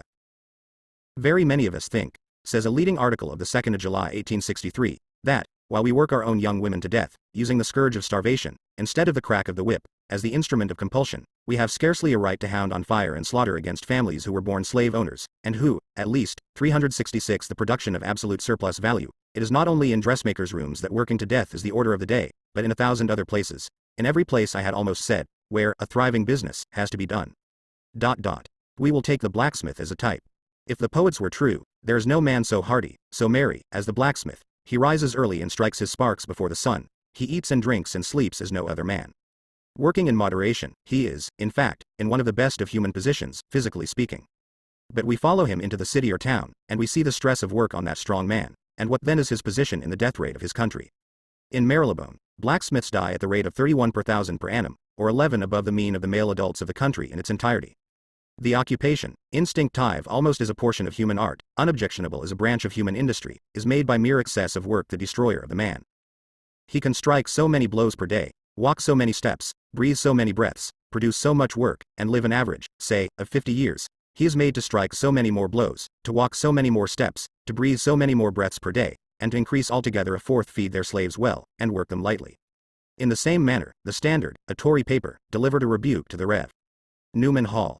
He excommunicated the slave owners, but praised with the fine folk who, without remorse, make the omnibus drivers and conductors of London, etc., work 16 hours a day for the wages of a dog. Standard, the 15th of August 1863.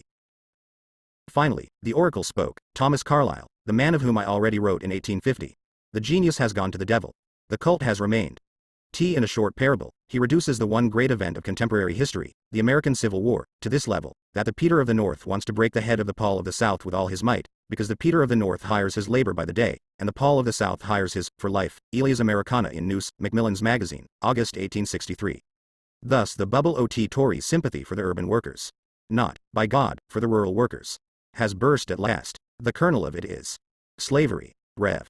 Christopher Newman Hall, 1816 to 1902, Congregationalist minister, liberal in politics, a prominent advocate of the Northern cause during the American Civil War.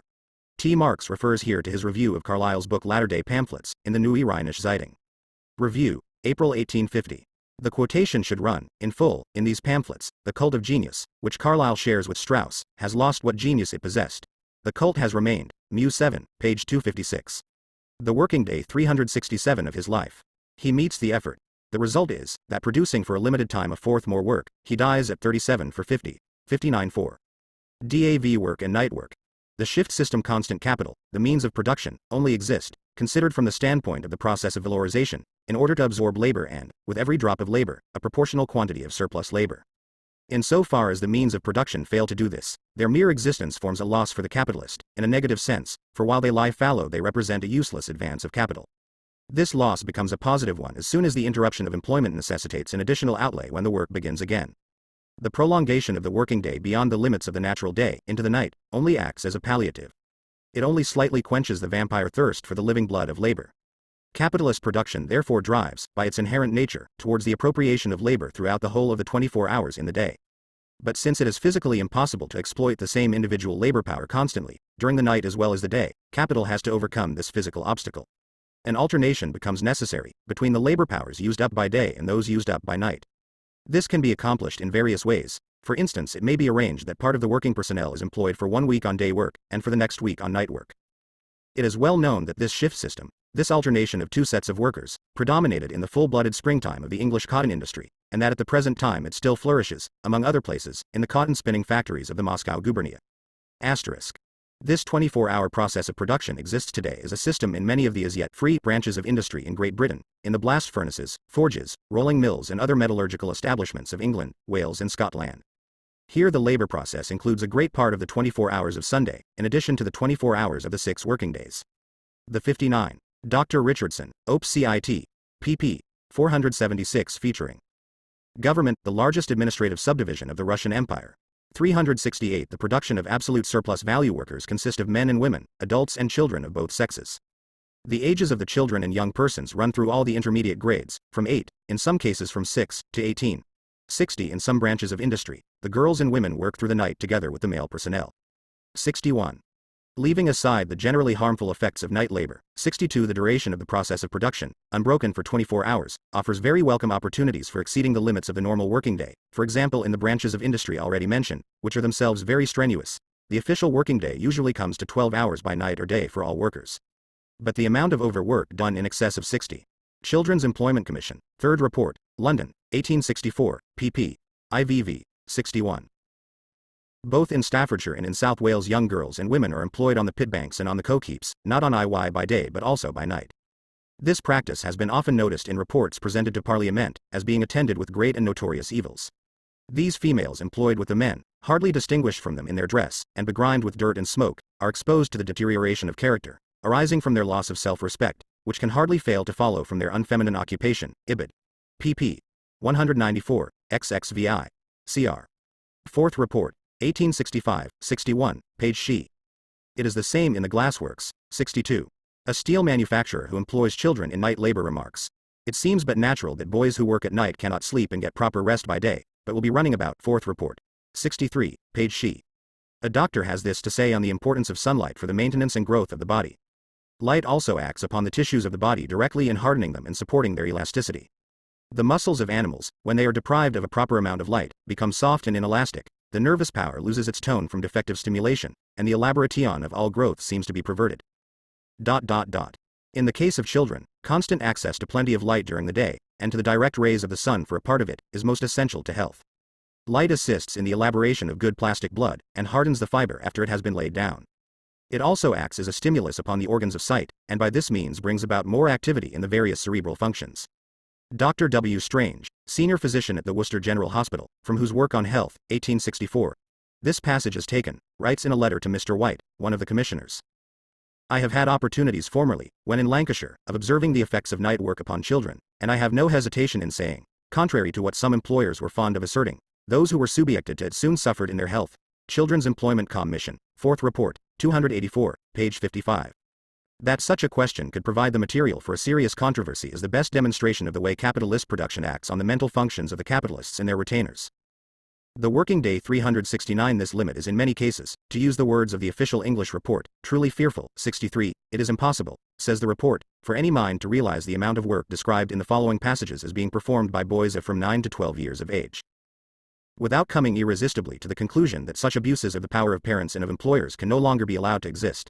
64. The practice of boys working at all by day and night turns either in the usual course of things, or at pressing times, seems inevitably to open the door to their not infrequently working unduly long hours. These hours are, indeed, in some cases, not only cruelly, but even incredibly long for children. Amongst a number of boys it will, of course, not infrequently happen that one or more are from some cause absent. When this happens, their place is made up by one or more boys, who work in the other turn. That this is a well understood system is plain. From the answer of the manager of some large rolling mills, who, when I asked him how the place of the boys absent from their turn was made up, I dare say, sir, you know that as well as I do, and admitted the fact. 6s. At a rolling mill where the proper hours were from 6 a.m. to 5:30 p.m., a boy worked about 4 nights every week till 8:30 p.m. at least. And this for 6 months. Another, at 9 years old, sometimes made 3 12-hour shifts running, and, when 10, has made 2 days and 2 nights running. A third, now 10. Worked from 6 a.m. till 12 p.m. 3 nights, and till 9 p.m. the other nights. Another, now 13. Worked from 6 p.m. till 12 noon next day, for a week together, and sometimes for 3 shifts together, e.g., from Monday morning till Tuesday night. Another, now 12, has worked in an iron foundry at Staveley from 6 a.m. till 12 p.m. for a fortnight on end, could not do it any more. George Allensworth, age 9, came here as cellar boy last Friday. Next morning we had to begin at 3, so I stopped here all night. Live 5 miles off. Slept on the floor of the furnace, overhead, with an apron under me, and a bit of a jacket over me. The 2 other days I have been here at 6 a.m. It is hot in here. Before I came here I was nearly a year at the same work at some works in the country. Began there, too, at 3 on Saturday morning. Always did, but was very gain, near home, and could sleep at 63. Ibid. 57, page she. 64.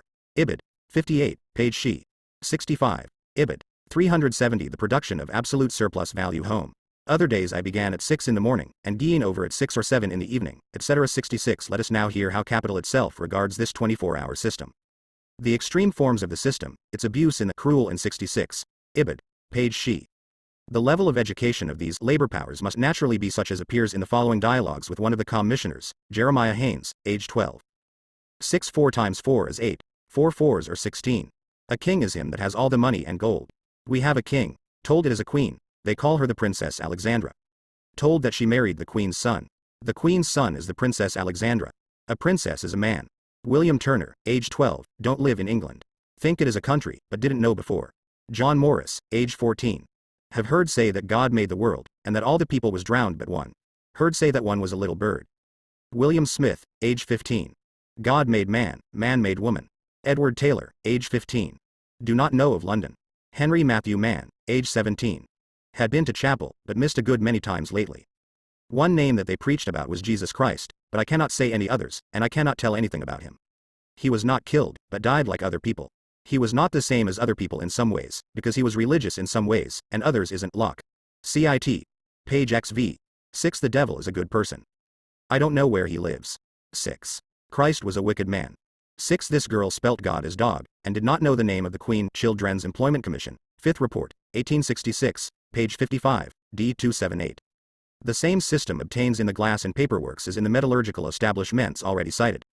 In the paper factories, where the paper is made by machinery, night work is the rule for all processes, except rag sorting. In some cases night work is carried on incessantly through the whole week, by means of shifts, and thus continues from Sunday night until midnight of the following Saturday. The men on day work 5 days of 12 hours, and 1 day of 18 hours. Those on night work 5 nights of 12 hours, and 1 of 6 hours in each week. In other cases each group works 24 hours consecutively on alternate days, one group working 6 hours on Monday, and 18 on Saturday, to make up the 24 hours. In other cases, an intermediate system prevails, by which all those employed on the paper-making machinery work 15 or 16 hours every day in the week. This system, says Commissioner Lord, seems to combine all the evils of both the 12 hours and the 24 hours relays. Children under 13, young persons under 18, and women work under this night system. Sometimes, under the 12-hour system, they are forced to work a double shift of 24 hours, owing to the failure of their counterparts to turn up. The evidence proves that boys and girls very often work overtime, which not infrequently extends to 24 or even 36 hours of uninterrupted toil. In the continuous and unvarying process of glazing, there are to be found girls of 12 who work 14 hours a day for the whole month. 6 without any regular relief or cessation beyond 2, or, at most, 3 breaks of half an hour each for meals. In some factories, where regular night work has been entirely given up, a frightful amount of overtime is put in, and that often in the dirtiest, and in the hottest, and in the most monotonous of the various processes. Children's Employment Commission, 4th Report, 1865, pp. XXXVIII and XXXIX. The working day 371 incredible extension of the working day are naturally passed over in silence. Capital only speaks of the system in its normal form. Messrs. Naylor and Vickers, steel manufacturers, who employ between 600 and 700 persons, among whom only 10% are under 18, with only 20 boys under 18 working on the night shift, have the following comments to make. The boys do not suffer from the heat. The temperature is probably from 86 degrees to 90 degrees. At the forges and in the rolling mills the hands work night and day, in relays, but all the other parts of the work are day work, from 6 a.m. to 6 p.m. In the forge the hours are from 12 to 12. Some of the hands always work in the night, without any alternation of day and night work. We do not find any difference in the health of those who work regularly by night and those who work by day, and probably people can sleep better if they have the same period of rest than if it is changed. About 20 of the boys under the age of 18 work in the night sets. We could not well do without lads under 18 working by night.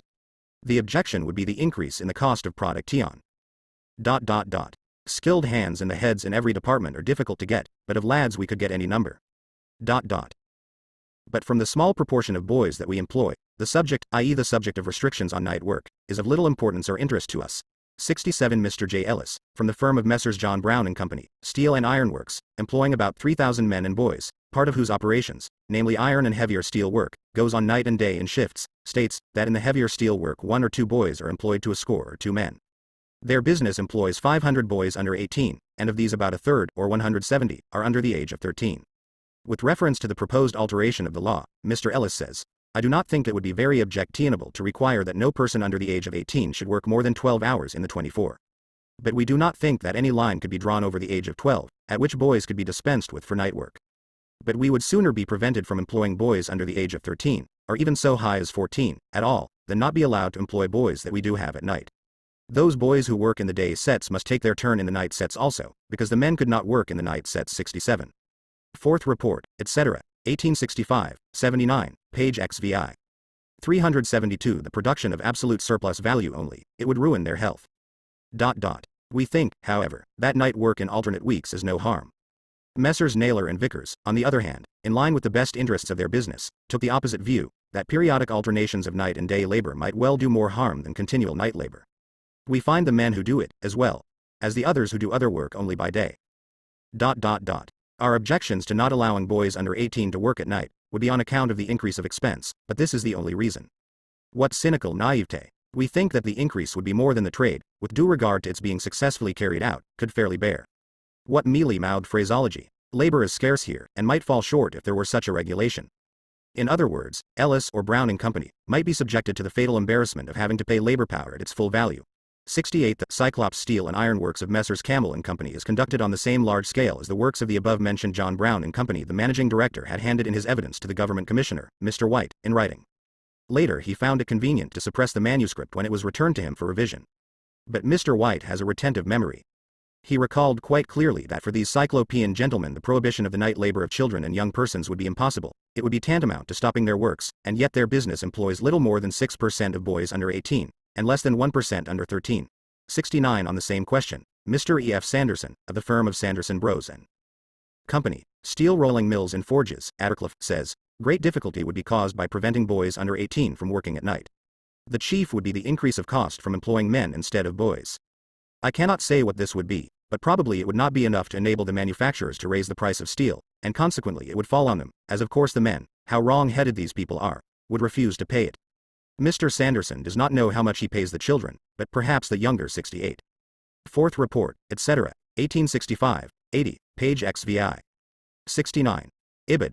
82, page XVII. That is, as healthy. The working day 373 boys get from 4s to S's a week.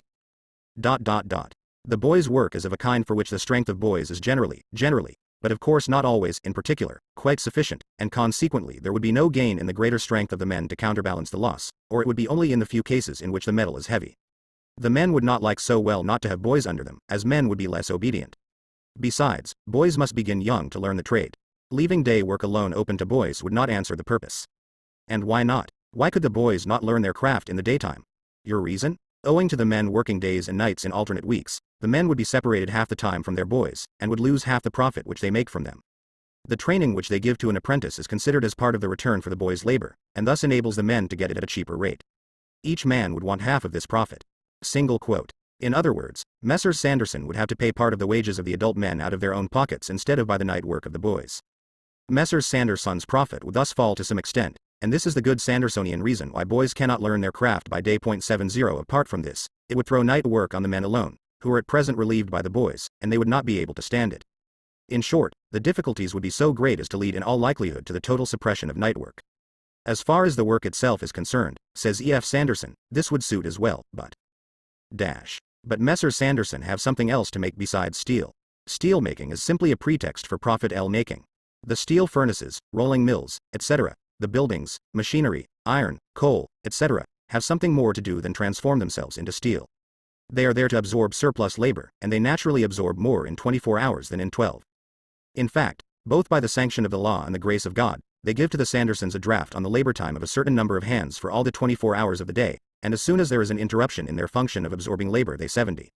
In a time so rich in reflection and so devoted to raw sunman as our own, he must be a poor creature who cannot advance a good ground for everything, even for what is worst and most depraved.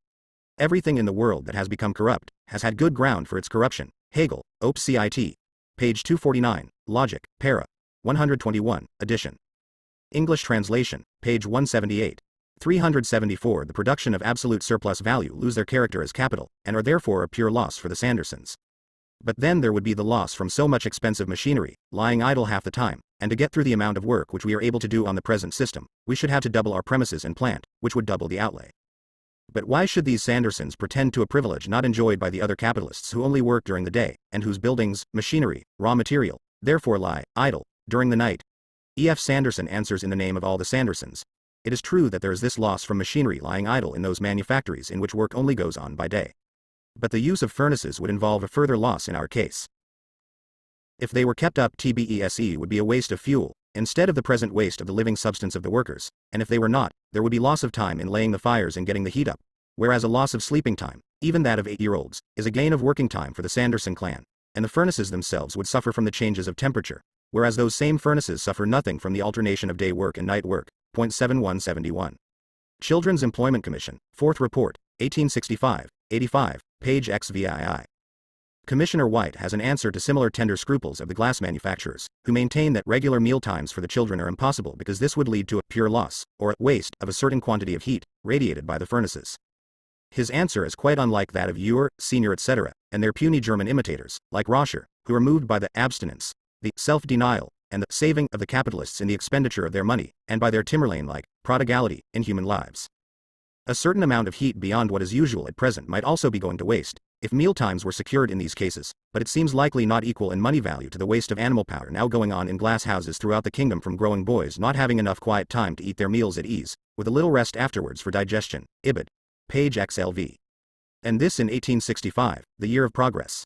Without considering the strength expended in lifting and carrying, these children, in the sheds where bottle and flint glass are made, walk 15 to 20 miles in every 6 hours, performing their work continuously. And it often lasts for 14 or 15 hours. In many of these glassworks, as in the Moscow spinning mills, the 6-hour shift system is in force. During the working part of the week, 6 hours is the utmost unbroken period ever attained at any one time for rest, and out of this has to come the time spent in coming and going to and from work, washing, dressing, and meals, leaving a very short period indeed for rest, and none for fresh air and play, unless at the expense of the sleep necessary for young boys, especially at such hot and fatiguing work. Even the short sleep is obviously liable to be broken by a boy having to wake himself. The Working Day 375s. The struggle for a normal working day. Laws for the COMPULSORY extension of the working day, from the middle of the 14th to the end of the 17th CENTURY. What is a working day? What is the length of time during which capital may consume the labor power whose daily value it has paid for? How far may the working day be extended beyond the amount of labor time necessary for the reproduction of labor power itself? We have seen that capital's reply to these questions is this. The working day contains the full 24 hours, with the deduction of the few hours of rest without which labor power is absolutely incapable of renewing its services.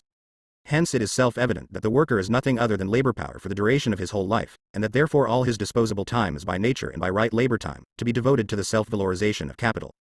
Time for education, for intellectual development, for the fulfillment of social functions, for social intercourse, for the free play of the vital forces of his body and his mind, even the rest time of Sunday, and that in a country of Sabbatarians. 72. What foolishness! But in its blind and measureless drive, its insatiable appetite for surplus labor, capital oversteps not only the moral but even the merely physical limits of the working day. It usurps the time for growth, development and healthy maintenance of the body. It steals if it is night, or by the noise, if it is day. Mr. White gives cases where a boy worked for 36 consecutive hours, and others where boys of 12 drudged on until 2 in the morning, and then slept in the works till 5 a.m., 3 hours. Only to resume their work. The amount of work, say Tremenhere and Tufnell, who drafted the general report, done by boys, youths, girls, and women, in the course of their daily or nightly spell of labor, is certainly extraordinary. Ibid. pp. XLE and XLIV. Meanwhile, late at night perhaps, Mr. Glass Capital, stuffed full pith abstinence, and primed with port wine, reels home from his club, droning out idiotically. Britons never, never shall be slaves. 72. In England, even now in rural districts, a laborer is occasionally condemned to imprisonment for desecrating the Sabbath by working in his front garden. The same man would be punished for breach of contract if he remained away from his metal, paper or glass works on Sunday, even on account of some religious foible. The Orthodox Parliament will entertain no complaint of Sabbath breaking if it occurs in the process of valorization of capital. A petition of August 1863 in which the London day labourers in fish and poultry shops asked for the abolition of Sunday labour states that their work lasts an average of 16 hours a day for the first 6 days of the week, 8 to 10 hours on Sunday. We also learn from this petition that the delicate gourmands among 376 the production of absolute surplus value the time required for the consumption of fresh air and sunlight. It haggles over the meal times, where possible incorporating them into the production process itself, so that food is added to the worker as to a mere means of production, as coal is supplied to the boiler and grease and oil to the machinery. It reduces the sound sleep needed for the restoration, renewal and refreshment of the vital forces to the exact amount of torpor essential to the revival of an absolutely exhausted organism.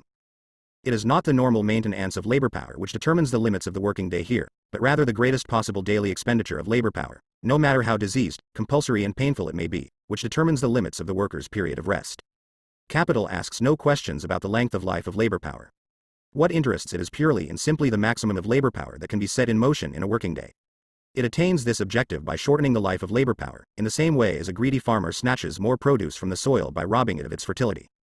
By extending the working day, therefore, capitalist production, which is essentially the production of surplus value, the absorption of surplus labor, not only produces a deterioration of human labor power by robbing it of its normal moral and physical conditions of development and activity, but also produces the premature exhaustion and death of this labor power itself. 7. 3. The aristocratic hypocrites of Exeter Hall particularly encourage this Sunday labor. These saints, so zealous in cute Coranda, show they are Christians by the humility with which they bear the overwork, the deprivation and the hunger of others. Obsequium ventris istis, the workers, perniciosius est. 73. We have given in our previous reports the statements of several experienced manufacturers to the effect that over hours certainly tend prematurely to exhaust the working power of the men. Op. Cit. 64, page she. A large hall on the north side of the Strand, built in 1831, and pulled down in 1907. It was used throughout its existence for meetings by religious bodies of various kinds, but especially by the Church Missionary Society. Exeter Hall was in Marx's time a shorthand expression for that tendency among the English ruling classes which stood for the extension of English power in America with the aim of converting the natives to Christianity, and at the same time stamping out the slave trade. It is associated with the name of Wilberforce. In attending to their bodily pleasures, Horace, Epistles, 1, 2, 29. Horace's actual words were, obsequium ventris me perniciosius est cur. Why is gluttony more ruinous to my stomach? Hence, here, gluttony is more ruinous to the workers' stomachs. Horace, Satires, BK 2, Satire 7, line 104. The working day 377 extends the worker's production time within a given period by shortening his life. But the value of labor power includes the value of the commodities necessary for the reproduction of the worker, for continuing the existence of the working class. If then the unnatural extension of the working day, which capital necessarily strives for in its unmeasured drive for self-valorization, shortens the life of the individual worker, and therefore the duration of his labor power, the forces used up have to be replaced more rapidly, and it will be more expensive to reproduce labor power, just as in the case of a machine, where the part of its value that has to be reproduced daily grows greater the more rapidly the machine is worn out. It would seem therefore that the interest of capital itself points in the direction of a normal working day. The slave owner buys his worker in the same way as he buys his horse. If loses his slave, he loses a piece of capital, which he must replace by fresh expenditure on the slave market. But take note of this. The rice grounds of Georgia, or the swamps of the Mississippi, may be fatally injurious to the human constitution, but the waste of human life which the cultivation of these districts necessitates, is not so great that it cannot be repaired from the teeming preserves of Virginia and Kentucky. Considerations of economy, moreover, which, under a natural system, afford some security for humane treatment by identifying the master's interest with the slave's preservation, when once trading in slaves is practiced, become reasons for racking to the uttermost the toil of the slave. For, when his place can at once be supplied from foreign preserves, the duration of his life becomes a matter of less moment than its productiveness while it lasts. It is accordingly a maxim of slave management, in slave importing countries, that the most effective economy is that which takes out of the human chattel in the shortest space of time the utmost amount of exertion it is capable of putting forth. It is in tropical culture, where annual profits often equal the whole capital of plantations, that Negro life is most recklessly sacrificed. It is the agriculture of the West Indies, which has been for centuries prolific of fabulous wealth, that has engulfed millions of the African race. It is in Cuba, at this day, whose revenues are reckoned by millions, and whose planters are princes, that we see in the servile class, the coarsest fare, the most exhausting and unremitting toil, and even the absolute destruction of a portion of its numbers every year. 74-74. Cairns, Op. Cit. pp. 11-11. 378. The production of absolute surplus value mutato nomini de te fabula narrator. For slave trade, red labor market, for Kentucky and Virginia, Ireland and the agricultural districts of England, Scotland and Wales, for Africa, gr many. We have heard how overwork has thinned the ranks of the bakers in London. Nevertheless, the London labor market is always overstocked with German and other candidates for death in the bakeries. Pottery, as we saw, is one of the branches of industry with the lowest life expectancy. Does this lead to any shortage of potters? Josiah Wedgwood, the inventor of modern pottery, and himself an ordinary worker by origin, said in 1785 before the House of Commons that the whole trade employed from 15,000 to 20,000 people. 75. In 1861 the population of the urban centers alone of this industry in Great Britain numbered 101,302. The cotton trade has existed for 90 years. It has existed for 3 generations of the English race, and I believe I may safely say that during that period it has destroyed 9 generations of factory operatives. 76. Admittedly the labor market shows significant gaps in certain epochs of feverish expansion. In 1834 for example. But then the manufacturers proposed to the Poor Law Commissioners that they should send the surplus population of the agricultural districts to the north, with the explanation that the manufacturers would absorb and use it up. 77. Agents were appointed with the consent of the Poor Law Commissioners. An office was set up in Manchester, to which lists were sent of those workpeople in the agricultural districts wanting employment, and their names were registered in books. The manufacturers attended at these offices, and selected such persons as they chose. When they had selected such persons as their wants required, they gave instructions to have them forwarded to Manchester, and they were sent, ticketed like bales of goods, by canals, or with carriers, others tramping on the road, and many of them were found on the way lost and half starved. This system had grown up into a regular trade. This house will hardly 75. John Ward, The Borough of Stoke-upon-Trent, London, 1843, page .42, 76. Farrens. Speech in the House of Commons, the 27th of April 1863, 77. Those were the very words used by the cotton manufacturers, Op. Cit. William Busfield Farrand, of Keighley in Yorkshire, 1809-89. An Osselwright Tory, who agitated against the Poor Law of 1834 and in favor of the Factory Acts. He played an important part in passing the 1847 Factory Act. MP between 1841 and 1847, and between 1863 and 1866. The name is changed, but the tale is told of you. Horace, Satires, BKI, Satire 1. The working day 379 believe it, but I tell them, that this traffic in human flesh was as well kept up, they were in effect as regularly sold to these manufacturers as slaves are sold to the cotton grower in the United States. In 1860, the cotton trade was at its zenith. The manufacturers again found that they were short of hands. They applied to the flesh agents, as they are called. Those agents sent to the southern downs of England, to the pastures of Dorsetshire, to the glades of Devonshire, to the people tending kine in Wiltshire, but they sought in vain. The surplus population was absorbed. The Barry Guardian lamented that, after the conclusion of the Anglo-French commercial treaty, 10,000 additional hands could be absorbed by Lancashire, and that 30,000 or 40,000 will be needed. After the flesh agents and sub-agents had vainly combed through the agricultural districts, a deputation came up to London, and waited on the right-hone gentleman, Mr. Villiers, president of the Poor Law Board, with a view of obtaining poor children from Cer Toyne union houses for the mills of Lancashire. 7878. Op. Cit. Mr. Villiers, despite the best of intentions on his part, was, legally, obliged to refuse the requests of the manufacturers. These gentlemen nevertheless achieved their aims owing to the complaisance of the local poor law boards. Mr. A. Redgrave, Inspector of Factories, assures us that this time the system under which orphans and the children of paupers were treated legally as apprentices was not accompanied with the old abuses. On these abuses, see Engels, Op. Cit.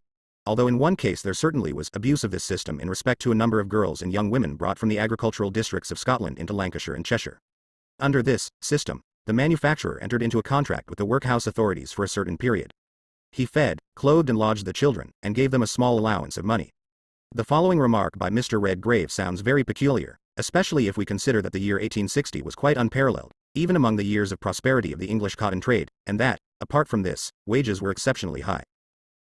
For this extraordinary demand for labor had to contend with the depopulation of Ireland, with unequaled emigration from the English and Scottish agricultural districts to Australia and America, and with an actual fall in the population of some of the English agricultural districts, resulting partly from a collapse of the workers' powers of reproduction, which was deliberately aimed at and successfully attained, and partly from the already completed dispersal of the disposable population by the dealers in human flesh. Despite all this, Mr. Redgrave says, this kind of labor, however, i.e. the labor of the poorhouse children, would only be sought after when none other could be procured, for it is a high-priced labor. The ordinary wages of a boy of 13. The Anglo-French Treaty of Commerce of 1860, by which tariff barriers between Britain and France were lowered on both sides. 380. The production of absolute surplus value. What experience generally shows to the capitalist is a constant excess of population, i.e. an excess in relation to capital's need for valorization at a given moment, although this throng of people is made up of generations of stunted, short-lived and rapidly replaced human beings, plucked, so to speak, before they were ripe. 79. And indeed, experience shows to the intelligent observer how rapidly and firmly capitalist production has seized the vital forces of the people at their very roots, although historically speaking it hardly dates from yesterday. Experience shows too how the degeneration of the industrial population is retarded only by the constant absorption of primitive and natural elements from the countryside, and how even the agricultural laborers, in spite of the fresh air and the principle of natural selection, that works so powerfully amongst them, and permits the survival of only the strongest individuals, are already beginning to die off. 80. Capital, which has such good would be about 4s per week, but to lodge, to clothe, to feed, and to provide medical attendance and proper superintendence for 50 or 100 of these boys, and to set aside some remuneration for them, could not be accomplished for 4s a head per week. Reports of the Inspectors of Factories. The 30th of April 1860, page .27. Mr. Redgrave forgets to tell us how the worker himself can do all this for his children out of their 4s a week wages, when the manufacturer cannot do it for the so or 100 children lodged, boarded and superintended all together. To guard against false conclusions from the text, I should add here that the English cotton industry, after being placed under the Factory Act of 1850, with its regulation of working hours etc., must be regarded as England's model industry. The English cotton worker is in every respect better off than the man who shares his fate on the continent. The Prussian factory operative labors at least 10 hours per week more than his English competitor, and if employed at his own loom in his own house, his labor is not restricted to even those additional hours. Reports of the Inspectors of Factories. The 31st of October 1855, page 103. After the Industrial Exhibition of 1851, Redgrave traveled on the continent, particularly in France and Germany, in order to investigate factory conditions there. He says this of the Prussian factory worker: he receives a remuneration sufficient to procure the simple fare, and to supply the slender comforts to which he has been accustomed. He lives upon his coarse fare, and works hard, wherein his position is subordinate to that of the English operative. Reports of the Inspectors of Factories. The 31st of October 1853, page 85, 79. The overworked die off with strange rapidity, but the places of those who perish are instantly filled, and a frequent change of persons makes no alteration in the scene. England and America, London, 1833, Volume 1, page 55. Author E. G. Wakefield, 80. See Public Health. Sixth Report of the Medical Officer of the Privy Council, 1863, published in London, 1864. This report deals particularly with the agricultural laborers. Sutherland, as commonly represented as a The Working Day 381 Reasons for Denying the Sufferings of the Legions of Workers Surrounding It, allows its actual move 111 ent to be determined as much and as little by the sight of the coming degradation and final depopulation of the human race, as by the probable fall of the earth into the sun. In every stock jobbing swindle everyone knows that some time or other the crash must come, but everyone hopes that it may fall on the head of his neighbor, after he himself has caught the shower of gold and placed it in secure hands. Après moi, i.e. deluge, is the watchword of every capitalist and of every capitalist nation. Capital therefore takes no account of the health and the length of life of the worker, unless society forces it to do so. 81 Its answer to the outcry about the physical and mental degradation, the premature death, the torture of overwork, is this: should that pain trouble us, since it increases our pleasure, profit?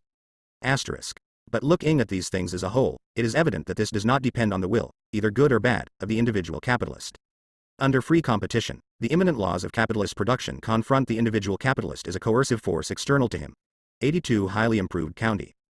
But recent inquiry has discovered that even there, in districts once famous for fine men and gallant soldiers, the inhabitants have degenerated into a meager and stunted race.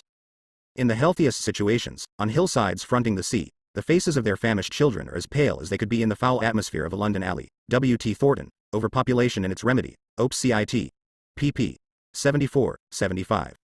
They resemble in fact the 30,000 feet gallant Highlanders, whom Glasgow herds together with prostitutes and thieves in its winds encloses. 81.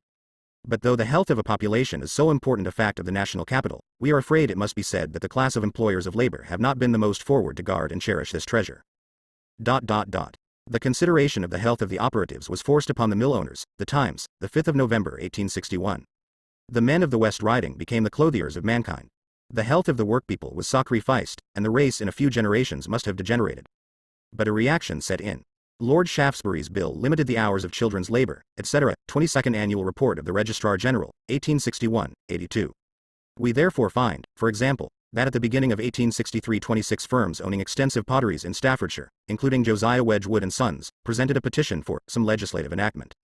Competition with other capitalists, they said, did not allow them to limit the hours worked by children voluntarily, etc. Much as we deplore the evils before mentioned, it would not be possible to prevent them by any scheme. Saul, te jean qual uns qua, n. Dosai unseri lust vermeert 7 feet, Gerda. And Silika, from West Osliker Dewan, BK 7, 1815. 382 The production of absolute surplus value. The establishment of a normal working day is the result of centuries of struggle between the capitalist and the worker. But the history of this struggle displays two opposite tendencies. Compare, for example, the English factory legislation of our time with the English labor statutes from the 14th century to well into the middle of the 18th. 83 While the modern factory acts compulsorily shorten the working day, the earlier statutes tried forcibly to lengthen it. Of course, the pretensions of capital in its embryonic state, in its state of becoming, when it cannot yet use the sheer force of economic relations to secure its right to absorb a sufficient quantity of surplus labor, but must be aided by the power of the state. Its pretensions in this situation appear very modest in comparison with the concessions it has to make, complainingly and unwillingly, in its adult condition. Centuries are required before the free worker, owing to the greater development of the capitalist mode of production, makes a voluntary agreement, as compelled by social conditions to sell the whole of his active life, his very capacity for labor, in return for the price of his customary means of subsistence, to sell his birthright for a mess of pottage. Hence it is natural that the longer working day which capital tried to impose on adult workers by acts of state power from the middle of the 14th to the end of the 17th century is approximately of the same length as the shorter working day which, in the second half of the 19th century, the state has here and there interposed as a barrier to the transformation of children's blood into capital. What has now been proclaimed, for instance in the state of Moss of agreement between the manufacturers. Taking all these points into consideration, we have come to the conviction that some legislative enactment is wanted. Children's Employment Commission, First Report, 1863, page 322. The recent past, 1873, offers a much more striking example. The high level of the price of cotton, during a period of feverish activity, induced the manufacturers of Blackburn to shorten the hours worked in their mills for a certain fixed period, by mutual consent. This period expired at around the end of November 1871. Meanwhile, the wealthier manufacturers, who combined spinning with weaving, used the fall in production following this agreement to extend their own business and thus make great profits at the expense of the small employers. Thereupon the latter, in their hour of need, turned to the factory workers, urged them to mount a serious agitation for the 9-hour system, and promised them monetary contributions for the purpose. 83. These labor statutes, which had their counterparts in France, the Netherlands, and elsewhere at the same epoch, were first formally repealed in England in 1813, when they had long since been set aside by the relations of production. The working day 383 Massachusetts, until recently the freest state of the North American Republic, as the statutory limit of the labor of children under 12, was in England, even in the middle of the 17th century, the normal working day of able-bodied artisans, robust ploughmen and gigantic blacksmiths. 84 The first Statute of Laborers, 23 Edward III, 1349, found its immediate pretext, not its cause, for legislation of this kind outlives its pretext by centuries, in the great plague that decimated the population, so that, as a Tory writer says, the difficulty of getting men to work on reasonable terms, at a price that left their employers a reasonable quantity of surplus labor, grew to such a height as to be quite intolerable. 85 reasonable wages were therefore fixed by law as well as the limits of the working day. The latter point, the only one that interests us here, is repeated in the Statute of 1496, Henry VI. The working day for all craftsmen, artificers, and field laborers from March to September was supposed to last from 5 in the morning to between 7 and 8 in the evening, although this was never enforced. The mealtimes, however, consisted of 1 hour for breakfast, hours for dinner, and half an hour for noon meat. Exactly twice as much as under the Factory Acts now in force. 86 in winter, work was to last from 5 in the morning until 84. No child under 12 years of age shall be employed in any manufacturing establishment more than 10 hours in one day. General Statutes of Massachusetts, 63, ch. 12. These statutes were passed between 1836 and 1858.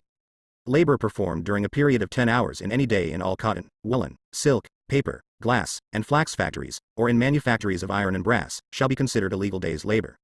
And be it enacted, that hereafter no miner engaged in any factory shall be holden or required to work more than 10 hours in any day, or 60 hours in any week, and that hereafter no miner shall be admitted as a worker under the age of 10 years in any factory within this state of New Jersey. An act to limit the hours of labor, etc., Paris, 1. and 2. Law of the 18th of March 1851. No miner who has attained the age of 12 years, and is under the age of 15 years, shall be employed in any manufacturing establishment more than 11 hours in any one day, nor before 5 o'clock in the morning, nor after 7:30 in the evening. Revised Statutes of the State of Rhode Island, etc., ch. 139, para. 23, the 1st of July 1857, 85. J. B. Biles, Sophisms of Free Trade, 7th ed., London, 1850, page .205, 9th ed., page 253. This same Tory, moreover, admits that Acts of Parliament regulating wages, but against the laborer and in favor of the master, lasted for the long period of 464 years. Population grew. These laws were then found, and really became, unnecessary and burdensome, op. cit. Page 206, 86. On this statute, J. Wade remarks correctly, from the statement above, with regard to the statute of 1496, it appears that in 1496 the diet was considered equivalent to 1/3 of the income of an artificer and 384 the production of absolute surplus value dark, with the same intervals. A statute of Elizabeth of 1562 leaves the length of the working day for all laborers, hired for daily or weekly wages untouched, but seeks to limit the intervals to 2 hours in the summer and 2 in the winter. Dinner is to last only 1 hour, and the afternoon sleep of half an hour, is only allowed between the middle of May and the middle of August. For every hour of absence 1d is to be subtracted from the wage. In practice, however, the conditions were much more favorable to the laborers than in the statute book. William Petty, the father of political economy, and to some extent the founder of statistics, says in a work he published in the last third of the 17th century, laboring men. The meaning then was agricultural laborers, work 10 hours per diem, and make 20 meals per week, viz. 3 a day for working days, and 2 on Sundays, whereby it is plain, that if they could fast on Friday nights, and dine in 1 hour and a half, whereas they take 2, from 11 to 1, thereby thus working low more, and spending 0 less, the above-mentioned tax might be raised. 87 Was Dr. Andrew Dray not right when he deplored the 12 Hours Bill of 1833 as a retrogression to the age of darkness? It is true that the regulations contained in the statutes and mentioned by Petty apply also to apprentices. But the situation with respect to child labor, even at the end of the 17th century, is shown by the following complaint. Our youth, here in England, do absolutely nothing before they come to be apprentices, and then they naturally require a long time. 7 years. To be formed into complete craftsmen. Germany, on the other hand, is praised, because the children there are educated from their cradle at least to something of employment. 88.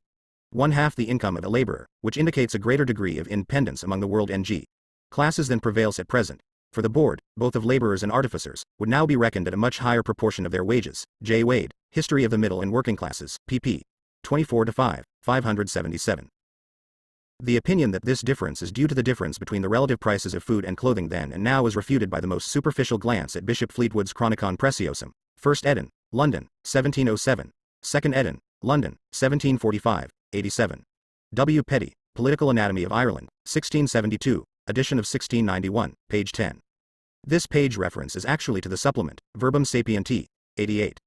A Discourse on the Necessity of Encouraging Mechanic Industry, London, 1690, page 13. Macaulay, who has falsified English history in that this is not strictly a quotation, but a compressed version of the text indicated in D. 88.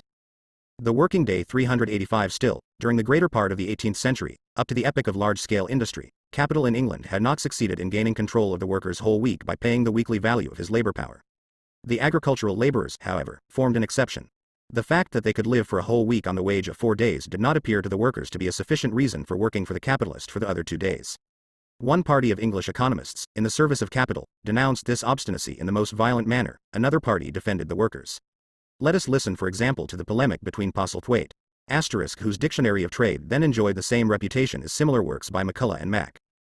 Interest of the Whigs and the bourgeoisie, declaims as follows: the practice of setting children prematurely to work prevailed in the 17th century to an extent which, when compared with the extent of the manufacturing system, seems almost incredible. At Norwich, the chief seat of the clothing trade, a little creature of 6 years old was thought fit for labor. Several writers of that time, and among them some who were considered as eminently benevolent, mention with exultation the fact that in that single city, boys and girls of very tender age create wealth exceeding what was necessary for their own subsistence by £12,000 a year. The more carefully we examine the history of the past, the more reason shall we find to dissent from those who imagine that our age has been fruitful of new social evils. That which is new is the intelligence and the humanity which remedies them. History of England, Volume 1, page 417. Macaulay might have reported further that extremely well-disposed friends of commerce in the 17th century recount with exultation how in a workhouse in Holland a child of 4 was employed, and that this example of applied virtue is accepted as adequate evidence in all the writings of humanitarians. F.A. Macaulay, up to the time of Adam Smith. It is true that with the rise of manufacture J is opposed to handicrafts, handwork, traces of the exploitation of children begin to appear. This exploitation always existed to a certain extent among the peasants, and was the more developed, the heavier the yoke pressing on the countryman. The tendency of capital is unmistakable, but the facts themselves are as isolated as the phenomenon of a two-headed baby. Hence they were noted with exultation as especially peculiar and remarkable, and recommended as models for their own time and for posterity by the far-seeing friends of commerce. This same Scottish sycophant and fine talker, Macaulay, says, "We hear today only of retrogression and see only progress. What eyes, and above all, what ears?" Marx distinguishes between 3 forms of industrial organization. In chronological order, these are handwork, handicrafts, manufacture, and large-scale industrie, die gross industry. Malachy Postlethwaite, 1707-67, English economist. 386 The production of absolute surplus value Gregor du Today, and the author of the essay on trade and commerce cited earlier. 89. Postlethwaite says among other things, "We cannot put an end to these few observations, without noticing that trite remark in the mouth of too many, that if the industrious poor can obtain enough to maintain themselves in 5 days, they will not work the whole 6. Whence they infer the necessity of even the necessaries of life being made dear by taxes, or any other means, to compel the working artisan and manufacturer to labor the whole 6 days in the week, without ceasing. I must beg leave to differ in sentiment from those great politicians, who contend for the perpetual slavery of the working people of this kingdom. They forget the vulgar adage, all work and no play. Have not the English boasted of the ingenuity and dexterity of her working artists and manufacturers which have heretofore given credit and reputation to British wares in general? What has this been owing to? To nothing more probably than the relaxation of the working people in their own way. Were they obliged to toil the year round, the whole 6 days in the week, in a repetition of the same work, might it not blunt their ingenuity, and render them stupid instead of alert and dexterous, and might not our workmen lose their reputation instead of maintaining it by such eternal slavery? And what sort of workmanship could we expect from such hard-driven animals?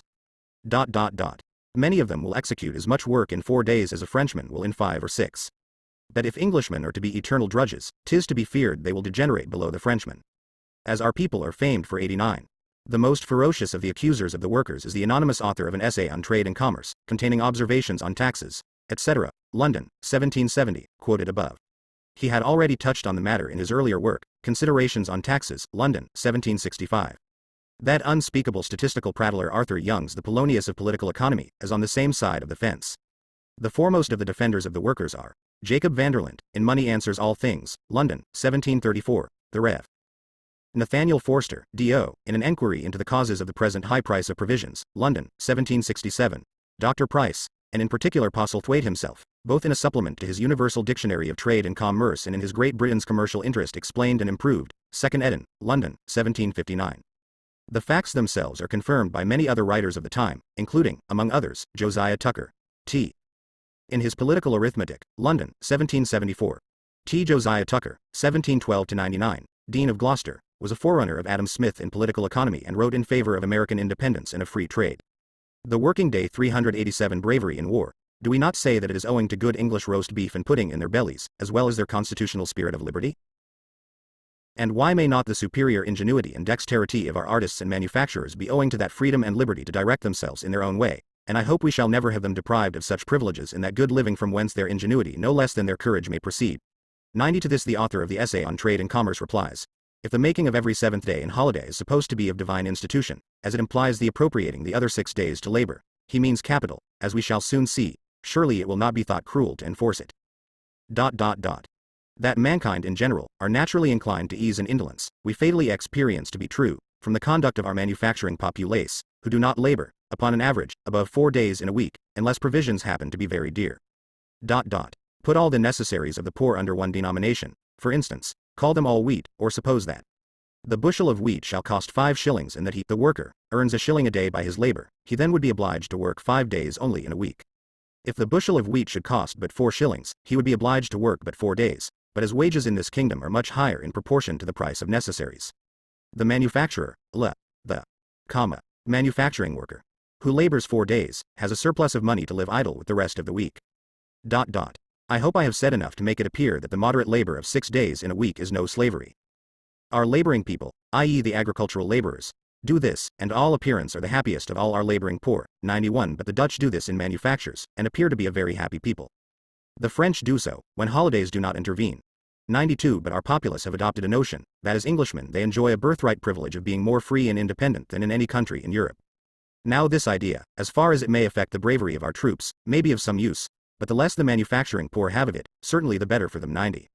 Postlethwaite, Op. Cit. First Preliminary Discourse, page 14, 91. An essay, etc. On page 96 he himself tells us what the happiness of the English agricultural laborer in 1770 actually consisted in. Their powers are always upon the stretch, they cannot live cheaper than they do, nor work harder. Single quote. 92. Protestantism, by changing almost all the traditional holidays into working days, played an important part in the genesis of capital. 388 The production of absolute surplus value selves and for the state. The laboring people should never think themselves independent of their superiors. It is extremely dangerous to encourage mobs in a commercial state like ours, where, perhaps, 7 parts out of 8 of the whole, are people with little or no property. The cure will not be perfect, till our manufacturing poor are contented to labor 6 days for the same sum which they now earn in 4 days. 93 To this end, and for extirpating idleness, debauchery and excess, promoting a spirit of industry, lowering the price of labor in our manufactories, and easing the lands of the heavy burden of poor's rates, our faithful Eckert of Capital proposes the well-tried method of locking up workers who become dependent on public support, in one word, paupers, in an ideal workhouse. Such an ideal workhouse must be made a house of terror, and not an asylum for the poor, where they are to be plentifully fed, warmly and decently clothed, and where they do but little work. 94 In this house of terror. This ideal workhouse, the poor shall work 14 hours in a day, allowing proper time for meals, in such manner that there shall remain 12 hours of neat labor.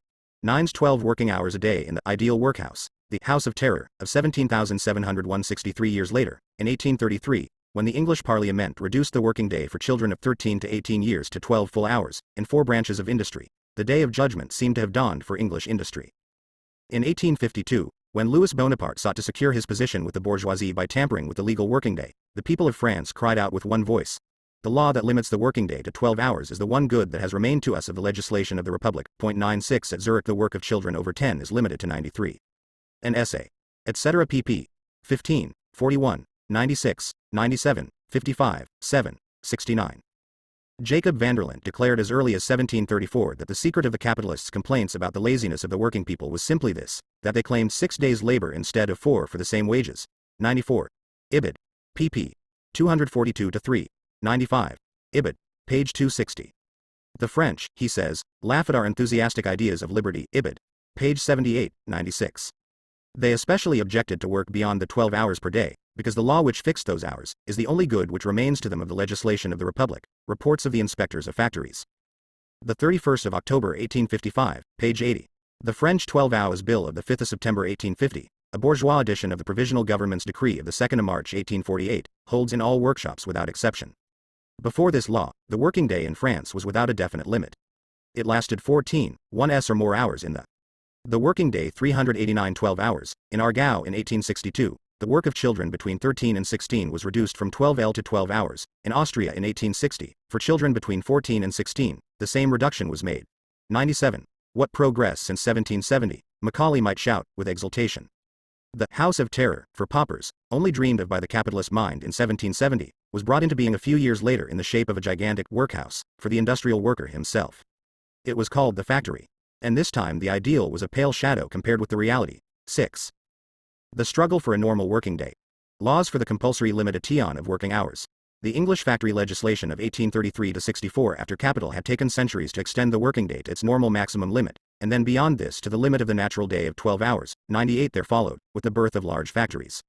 See Day Classes Ouvriers en France, Pendant, Année 1848, by Monsieur Blanqui. M. Blanqui, the economist, not the revolutionary, had been given the task of inquiring into the condition of the working class by the government. 97. Belgium has proved itself to be the model bourgeois state in regard to the regulation of the working day. Lord Howard de Walden, English plenipotentiary at Brussels, reported to the Foreign Office on the 12th of May 1862. M. Rogier, the minister, informed me that children's labor is limited neither by a general law nor by any local regulations. That the government, during the last 3 years, intended in every session to propose a bill on the subject, but always found an insuperable obstacle in the jealous opposition which was made to any legislation in contradiction with the principle of complete freedom of labor. 98. It is certainly much to be regretted that any class of persons should toil 12 hours a day, which, including the time for their meals and for going to and returning from their work, amounts, in fact, to 14 of the 24 hours. Without entering into the question of health, no one will hesitate, I think, to admit that, in a moral point of view, so entire an absorption of the time of the working classes, without intermission, from the early age of 13, and in trades not subject to restriction, much younger, must be extremely prejudicial, and is an evil greatly to be deplored. For the sake, therefore, of public morals, of bringing up an orderly population, and of giving the great body of the people a reasonable enjoyment of life, it is much to be desired that in all trades some portion of every working day should be reserved for rest and leisure. Leonard Horner, in Reports of the Inspectors of Factories. 31 December 1841. Charles Augustus Ellis, Lord Howard de Walden and Seaford, 1799-1868, diplomat. Minister plenipotentiary at Brussels from 1846 to 1868. 390 The production of absolute surplus value scale industry in the last third of the 18th century, an avalanche of violent and unmeasured encroachments. Every boundary set by morality and nature, age and sex, day and night, was broken down. Even the ideas of day and night, which in the old statutes were of peasant simplicity, became so confused that an English judge, as late as 1860, needed the penetration of an interpreter of the Talmud to explain, judicially, what was day and what was night. 99 Capital was celebrating its orgies. As soon as the working class, stunned at first by the noise and turmoil of the new system of production, had recovered its senses to some extent, it began to offer resistance, first of all in England, the native land of large-scale industry. For 3 decades, however, the concessions wrung from industry by the working class remained purely nominal. Parliament passed 5 labor laws between 1802 and 1833, but was shrewd enough not to vote a penny for their compulsory implementation, for the necessary official personnel, etc. 1. They remained a dead letter. The fact is, that prior to the Act of 1833, young persons and children were worked all night, all day, or both ad libitum. 2. A normal working day for modern industry dates only from the Factory Act of 1833, which included cotton, wool, flax and silk factories. Nothing characterizes the spirit of capital better than the history of English factory legislation from 1833 to 1864. The Act of 1833 lays down that the ordinary factory working day should begin at 5:30 in the morning and end at 8:30 in the evening, and within these limits, a period of 15 hours, it is lawful to employ young persons, persons between 13 and 18 years of age, at any time of the day, provided that no one individual young person works 99. See Judgment of Mr. J. H. Otway, Belfast. Hilary Sessions, County Antrim, 1860. 1. It is very characteristic of the regime of Louis Philippe, the bourgeois king, that the one Factory Act passed during his reign, that of the 22nd of March 1841, was never put into force. And this law only dealt with child labor. It fixed 8 hours a day for children between 8 and 12, 12 hours for children between 12 and 16, etc., with many exceptions which allow night work even for children of 8 years. The supervision and enforcement of this law, in a country where even the mice are administered by the police, is left to the goodwill of the Friends of Commerce. Only since 1853, and in one single department, the Nord, has a paid government inspector been appointed. Not less characteristic of the development of French society in general is the fact that until the Revolution of 1848 Louis Philippe's law stood alone amid the all-embracing network of French legislation. 2. Reports of the Inspectors of Factories. The 30th of April 1860, page 50. The working day 391 more than 12 hours in any one day, except in certain cases especially provided for. The 6th chapter of the Act provided that there shall be allowed in the course of every day not less than 1½ hours for meals to every such person restricted as hereinbefore provided. The employment of children under 9, with exceptions mentioned later, was forbidden. The work of children between 9 and 13 was limited to 8 hours a day. Night work, i.e., according to this Act, work between 8:30 p.m. and 5:30 a.m., was forbidden for all persons between 9 and 18. The lawmakers were so far from wishing to interfere with the freedom of capital to exploit adult labor power, or, as they called it, the freedom of labor, that they created a special system in order to prevent the Factory Acts from having such a frightful consequence. The great evil of the factory system as at present conducted, says the first report of the Central Board of the Commission, on the 28th of June 1833, has appeared to us to be that it entails the necessity of continuing the labor of children to the utmost length of that of the adults. The only remedy for this evil, short of the limitation of the labor of adults, which would, in our opinion, create an evil greater than that which is sought to be remedied, appears to be the plan of working double sets of children. Under the name of the system of relays, relay means, in English as also in French, the changing of the post horses at each different halting place. This plan was therefore carried out, so that, for example, one set of children of between 9 and 13 years were put into harness from 5:30 a.m. until 1:30 p.m., another set from 1:30 p.m. until 8:30 p.m., and so on. In order to reward the manufacturers for having, in the most impudent way, ignored all the acts relating to child labor passed during the previous 22 years, the pill was yet further gilded for them. Parliament decreed that after the 1st of March 1834 no child under 11, after the 1st of March 1835 no child under 12, and after the 1st of March 1836 no child under 13 was to work more than 8 hours in a factory. This liberalism, so full of consideration for capital, was the more noteworthy in that Dr. Farr, Sir A. Carlyle, Sir B. Brodie, Sir C. Bell, Mr. Guthrie etc., in a word, the most distinguished physicians and surgeons in London, had declared in their evidence. Factories Inquiry Commission, first report of the Central Board of His Majesty's Commissioners. Ordered by the House of Commons to be printed, the 28th of June 1833, page 53. 392 The production of absolute surplus value before the House of Commons that there was danger in delay. Dr. Farr was still blunter. Legislation is necessary for the prevention of death, in any form in which it can be prematurely inflicted, and certainly this, the factory method, must be viewed as a most cruel mode of inflicting it. The same reformed Parliament which in its delicate consideration for the manufacturers condemned children under 13, for years to come, to the hell of 72 hours of factory labor every week, this same Parliament, in the Emancipation Act, which also administered freedom drop by drop, forbade the planters, from the very beginning, to work any Negro slave for more than 45 hours a week. But capital was by no means soothed. It now began a noisy and long-lasting agitation. This turned on the age limit of the category of human beings who, under the name, children, were restricted to 8 hours of work and were subject to a certain amount of compulsory education. According to the anthropology of the capitalists, the age of childhood ended at 10, or, at the outside, 11. The nearer the deadline approached for the full implementation of the Factory Act, the fatal year 1836, the wilder became the rage of the mob of manufacturers.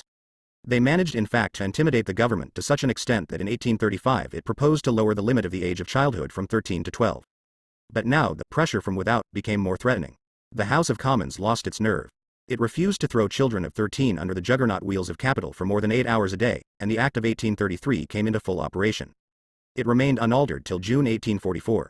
During the decade in which it regulated factory work, at first in part, and then entirely, the official reports of the factory inspectors teem with complaints about the impossibility of enforcing it. The point of time within the 15 hours from 5:30 a.m. to 8:30 p.m. at which each young person, and each child, was to begin, break off, resume, or end his 12 or 8 hours of labor was left by the Act of 1833 to the free decision of the Lords of Capital.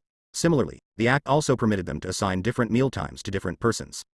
Thanks to this provision, the capitalists soon discovered a new system of relays, by which the work horses were not changed at fixed stations, but were always re-harnessed at different stations. Report from the Committee on the Bill to regulate the labor of children in the mills and factories of the United Kingdom, with the minutes of evidence. Ordered by the House of Commons to be printed, the 8th of August 1832. Evidence of Dr. J. R. Farr, pp.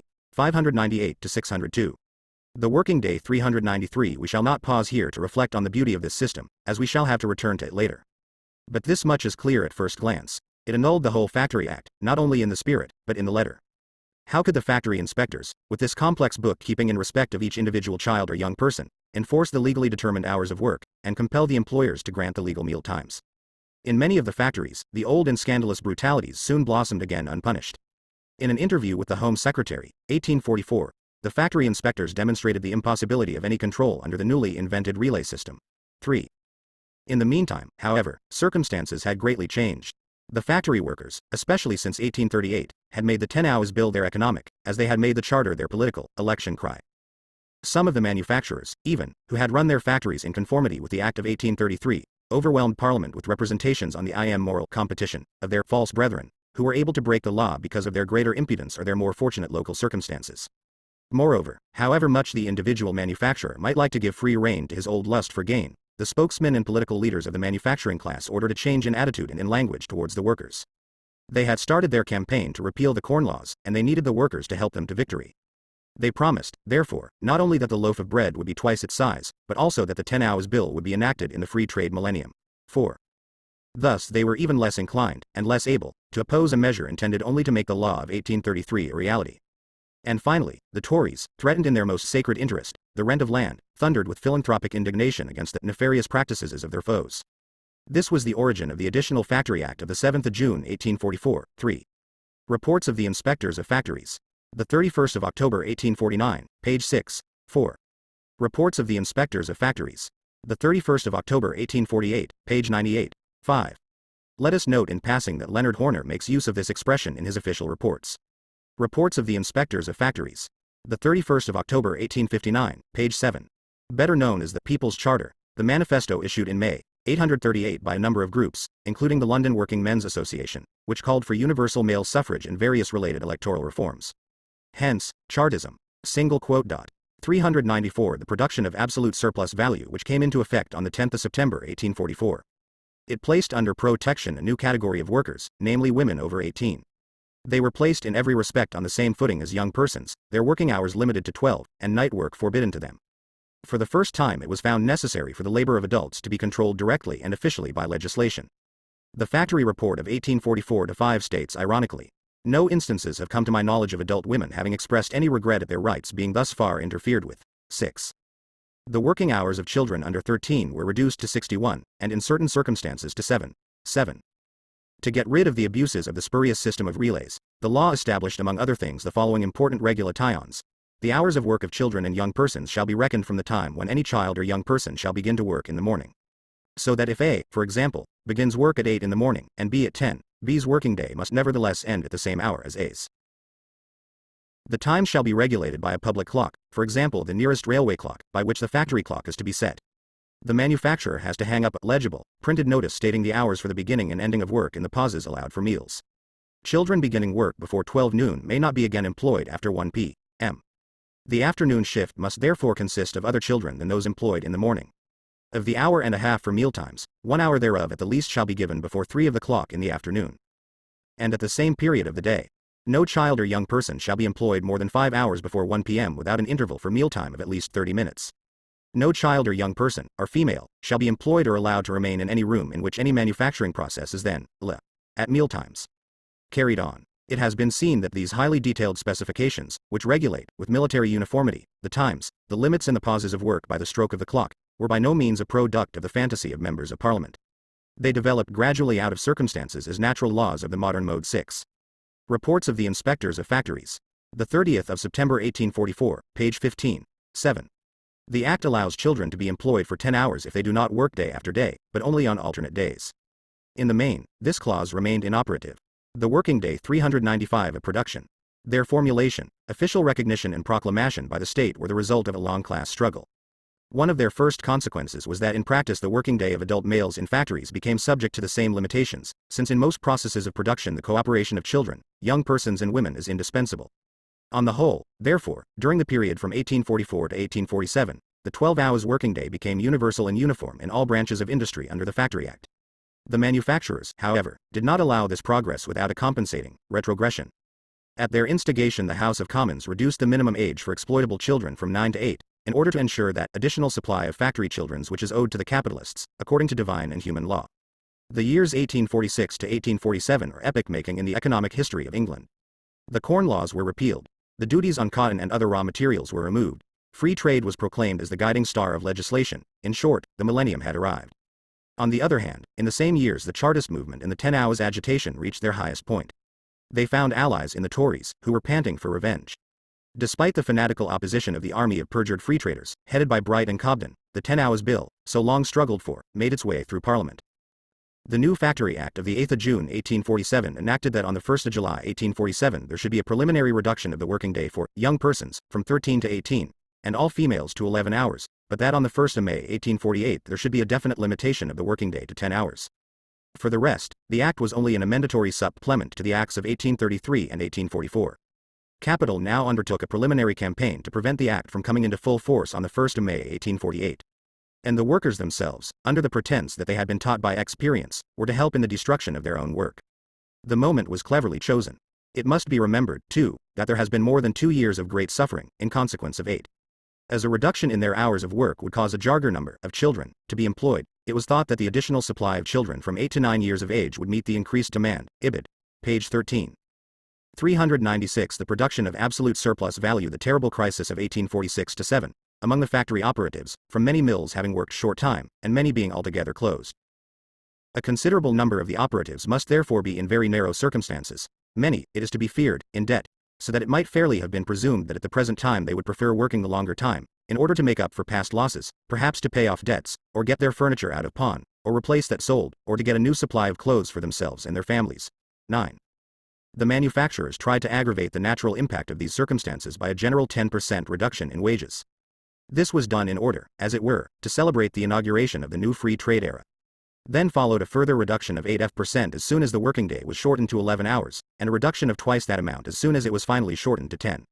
Therefore, wherever circumstances permitted, a reduction in wages of at least 25% took place. 10. Under these favorably prepared conditions, the agitation among the factory workers for the repeal of the Act of 1847 was begun. No method of deceit, seduction or intimidation was left unused, but all in vain. In relation to the half-dozen petitions in which the workers were made to complain of their oppression by the Act, the petitioners themselves declared under oral examination that their signatures had been extorted. They felt themselves oppressed, but by something different from the Factory Act. 11. But if the manufacturers did not succeed in getting the workers to speak as they wished, they themselves shrieked all the louder in the press and in Parliament in the name of the workers. They denounced the factory inspector as a species of revolutionary commissioner reminiscent of the convention, who would ruthlessly sacrifice the unfortunate factory workers to his 9. Reports of the Inspectors of Factories. The 31st of October 1848, page 16. 10. I found that men who had been getting tens a week had is taken off for a reduction in the rate of 10% and is 6d off the remaining 9s for the reduction in time, together 2s 6d. And notwithstanding this, many of them said they would rather work 10 hours. Ibid. 11. Single quote. Though one signed it, the petition, I said at the time one was putting my hand to a wrong thing. Then why did you put your hand to it? N. Because I should have been turned off if one had refused. Whence it would appear that this petitioner felt himself oppressed, but not exactly by the Factory Act. T. Ibid. Page 102. The French Revolutionary Assembly of 1792 to 1795, which presided over the terror. The Working Day 397 mania for improving the world. This maneuver also failed. Leonard Horner, himself a factory inspector, conducted many examinations of witnesses in the factories of Lancashire, both personally and through sub-inspectors. About 70% of the workers examined declared in favor of 10 hours, a much smaller percentage in favor of 11, and an altogether insignificant minority for the old 12 hours. 12. Another, friendly, dodge was to make the adult males work 12 to 15 hours, and then to declare that this fact was a fine demonstration of what the proletariat really wanted. But the ruthless factory inspector Leonard Horner was again on the spot. The majority of the overtimers declared they would much prefer working 10 hours for less wages, but they had no choice. So many were out of employment, so many spinners getting very low wages by having to work as piecers, being unable to do better, that if they refused to work the longer time, others would immediately get their places, so that it was a question with them of agreeing to work the longer time, or of being thrown out of employment altogether. 13. The preliminary campaign of capital thus came to grief, and the 10 Hours Act came into force on the 1st of May 1848. Meanwhile, however, the fiasco of the Chartist party, whose leaders had been imprisoned and whose organization dismembered, had shattered the self-confidence of the English working class. Soon after this, the June insurrection in Paris and its bloody suppression united, in England as on the continent, all fractions of the ruling classes, landowners and capitalists, stock exchange sharks and small-time shopkeepers, protectionists and free traders, government and opposition, priests and free thinkers, young whores and old nuns, under the common slogan of the salvation of property, religion, the family and society. Everywhere the working class was outlawed, anathematized, placed under the œil des suspects. Asterisk. The Manu 12. Ibid. Page 17. In Mr. Homer's district 10,270 adult male laborers were examined in 181 factories. Their evidence is to be found in the appendix to the factory reports for the half-year ending October 1848. These examinations provide material which is valuable in other connections as well. 13. Ibid. See the statements collected by Leonard Horner himself, numbers 69, 70, 71, 72, 92, 93, and those collected by Sub-Inspector A, numbers 51, 52, 58, 59, 62, 70, of the appendix. A manufacturer, too, told the plain unvarnished truth in one instance. See number 14, after number 265, Ibid. The law against all those suspected of assisting the counter-revolution, passed on the 17th of September 1793 by the Convention. It formed the legal basis. 398. The production of absolute surplus value facturers no longer needed to restrain themselves. They broke out in open revolt, not only against the 10 Hours Act, but against all the legislation since 1833 that had aimed at restricting to some extent the free exploitation of labor power. It was a pro-slavery rebellion, in miniature, carried on for over 2 years with a cynical recklessness and a terroristic energy which were so much the easier to achieve in that the rebel capitalist risked nothing but the skin of his workers. To understand what follows, we must remember that all 3 Factory Acts, those of 1833, 1844 and 1847, were in force, insofar as the one did not amend the others, that not one of these limited the working day of the male worker of over 18, and that since 1833 the 15 hours from 5:30 a.m. until 8:30 p.m. had remained the legal day. Within the limits of which the 12 hours, and later the 10 hours, of labor by young persons and women had to be performed under the prescribed conditions. The manufacturers began by here and there dismissing a number of the young persons and women they employed, in many cases half of them, and then, for the adult males, restoring night work, which had almost disappeared. The 10 Hours Act, they cried, leaves us no other alternative. 14. The second step they took related to the legal pauses for meals. Let us listen to the factory inspectors. Since the restriction of the hours of work to 10, the factory occupiers maintain, although they have not yet practically gone the whole length, that supposing the hours of work to be from 9 a.m. to 7 p.m. they fulfill the provisions of the statutes by allowing an hour before 9 a.m. and half an hour after 7 p.m. for meals. In some cases they now allow an hour or half an hour for dinner, insisting at the same time that they are not bound to allow any part of the hour and a half in the course of the factory working day. Thus the manufacturers maintained that the scrupulously strict provisions of the Act of 1844 with regard to mealtimes only gave the workers permission to eat and drink before coming into the factory, and after leaving it, i.e. at home. And why indeed should the workers not eat their dinner before 9 o'clock in 14? Reports of the Inspectors of Factories. Point 31 October 1848, pp. 133-4, 15. Reports of the Inspectors of Factories. The 30th of April 1848, page 47, for the terror. As applied here, however, the expression refers to repressive laws passed in various countries after 1848. This is Marx's usual term for the American Civil War of 1861 to 1865. The working day 399 the morning? The Crown lawyers, however, decided that the prescribed mealtimes must be in the interval during the working hours, and that it will not be lawful to work for 10 hours continuously, from 9 a.m. to 7 p.m., without any interval. Point 16 After these pleasant demonstrations, capital commenced its real revolt by taking a step which agreed with the letter of the law of 1844, and was therefore legal. The Act of 1844 certainly prohibited the employment after 1 p.m. of children aged from 8 to 13 who had been employed before noon. But it did not regulate in any way the 60 hours work of the children whose working day began at 12 midday or later. Children of 8 might, if they began work at noon, be employed from 12 till 1 hour, from 2 till 4 in the afternoon, 2 hours, and from 5 till 8.30 in the evening, 3 hours. Taken together, this made up a legal 6 hours. But they could do even better. In order to make the child wren's work coincide with that of the adult male laborers up to 8:30 p.m., the manufacturers only had to give them no work till 2 in the afternoon. They could then keep them in the factory until 8.30 in the evening without intermission. And it is now expressly admitted that the practice exists in England from the desire of mill owners to have their machinery at work for more than 10 hours a day, to keep the children at work with male adults after all the young persons and women have left, and until 8:30 p.m. if the factory owners choose. 1. 7 workers and factory inspectors protested on hygienic and moral grounds, but capital answered, "My deeds upon my head. I crave the law, the penalty and forfeit of my bond." In fact, according to statistics laid before the House of Commons on the 26th of July 1850, 3,742 children were still being subjected to this practice, in 257 factories on the 15th of July 1850, despite all the protests. But this was not enough. Lynx-eyed capital discovered that although the Act of 1844 did not allow 5 hours work before midday without a pause of at least 30 minutes for refreshment, it prescribed nothing like this for afternoon work. Hence capital demanded in Ob. 16. Reports of the Inspectors of Factories. The 31st of October 1848, page 130. 17. Ibid. Page 142. 18. Reports of the Inspectors of Factories. The 31st of October 1850, pp. 5-6. This quotation, and the one following, are from The Merchant of Venice, Act 4, Scene 1, Shylock's speech. 400 The production of absolute surplus value tained the satisfaction not only of making children of 8 drudge without any interval from 2 to 8:30 p.m., but also of letting them go hungry. His breast, so says the bond. 9 This Shylock, like clinging to the letter of the law of 1844, in so far as it regulated child labor, was, however, only a way of introducing an open revolt against the same law, in so far as it regulated the labor of young persons and women. It will be remembered that the abolition of the false relay system was the main aim of that law, and formed its main content. The manufacturers began their revolt simply by declaring that the sections of the Act of 1844 which prohibited the unrestricted use of young persons and women in such short fractions of the day of 15 hours as the employer chose had been comparatively harmless as long as working hours were limited to 12 hours, but that under the 10 Hours Act they were a grievous hardship. 20. They informed the inspectors very coolly that they would set themselves above the letter of the law, and re 19. The nature of capital remains the same in its developed as it is in its undeveloped forms. In the code of law which was imposed on the territory of Mexico under the influence of the slave owners, shortly before the outbreak of the American Civil War, it is asserted that the worker is the capitalist's money since the capitalist has bought his labor power. The same view was current among the Roman patricians. The money they advanced to the plebeian debtor became transformed, through his consumption of the means of subsistence, into his flesh and blood.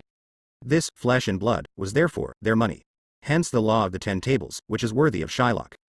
Linget's theory that the patrician creditors from time to time prepared banquets of debtors' flesh on the other side of the Tiber remains as doubtful as Dahmer's theory about the Lord's Supper. 20. Reports of the Inspectors of Factories. The 31st of October 1848, page 133. The Law of the 12 Tables, 10 tables plus 2 supplementary ones, is the earliest Roman code of laws, drawn up in 450 BC, table 111.6. States. On the third market day the creditors shall cut shares. If they have cut more or less than their shares it shall be without prejudice. All the writers of classical antiquity who dealt with this passage interpreted it to mean an actual division of the debtor's body, not his property, and Marx follows them here, as did Hegel. T. Linget stated his theory in the book Theorie des Jus Civils, ou Principes Fondamentaux de fa Société, London, 1767, Volume 2, BK 5, ch. 20. 2. F. Dahmer, 1800 to 1875, writer on religious history, had a theory, put forward in Die Geheimnis des Christlichen Altertums, 2 vols. Hamburg, 1847, that the early Christians consumed human flesh when they celebrated the Lord's Supper. The Working Day 401 introduced the old system on their own account. 21. This would, they said, be in the interests of the ill-advised operatives themselves, as it would allow them to pay higher wages. This was the only possible plan by which to maintain, under the 10 Hours Act, the industrial supremacy of Great Britain. Perhaps it may be a little difficult to detect irregularities under the relay system, but what of that? Is the great manufacturing interest of this country to be treated as a secondary matter in order to save some little trouble to inspectors and sous-be inspectors of factories? 22. All these dodges were of course of no avail. The factory inspectors appealed to the courts. But the Home Secretary, Sir George Grey, was soon so overwhelmed by the clouds of dust arising from the manufacturers' petitions that in a circular of the 5th August 1848 he recommended the inspectors not to lay informations against mill owners for a breach of the letter of the Act, or for employment of young persons by relays in cases in which there is no reason to believe that such young persons have been actually employed for a longer period than that sanctioned by law. At this, Factory Inspector J. Stewart allowed the so-called relay system for the hour period of the factory day to be restored throughout Scotland, where it soon flourished again as of old. The English factory inspectors, on the other hand, declared that the Home Secretary had no dictatorial powers enabling him to suspend the laws, and continued their legal proceedings against the pro-slavery rebellion. But what was the point of summoning the manufacturers to appear before the courts when the courts, in this case the county magistrates, 23, acquitted them? In these tribunals the manufacturers sat in judgment on themselves. An example. A certain Escrig, a cotton spinner, of the firm of Kershaw, Lease and Company, had laid before the factory inspector of his district the details of a relay system intended for his mill.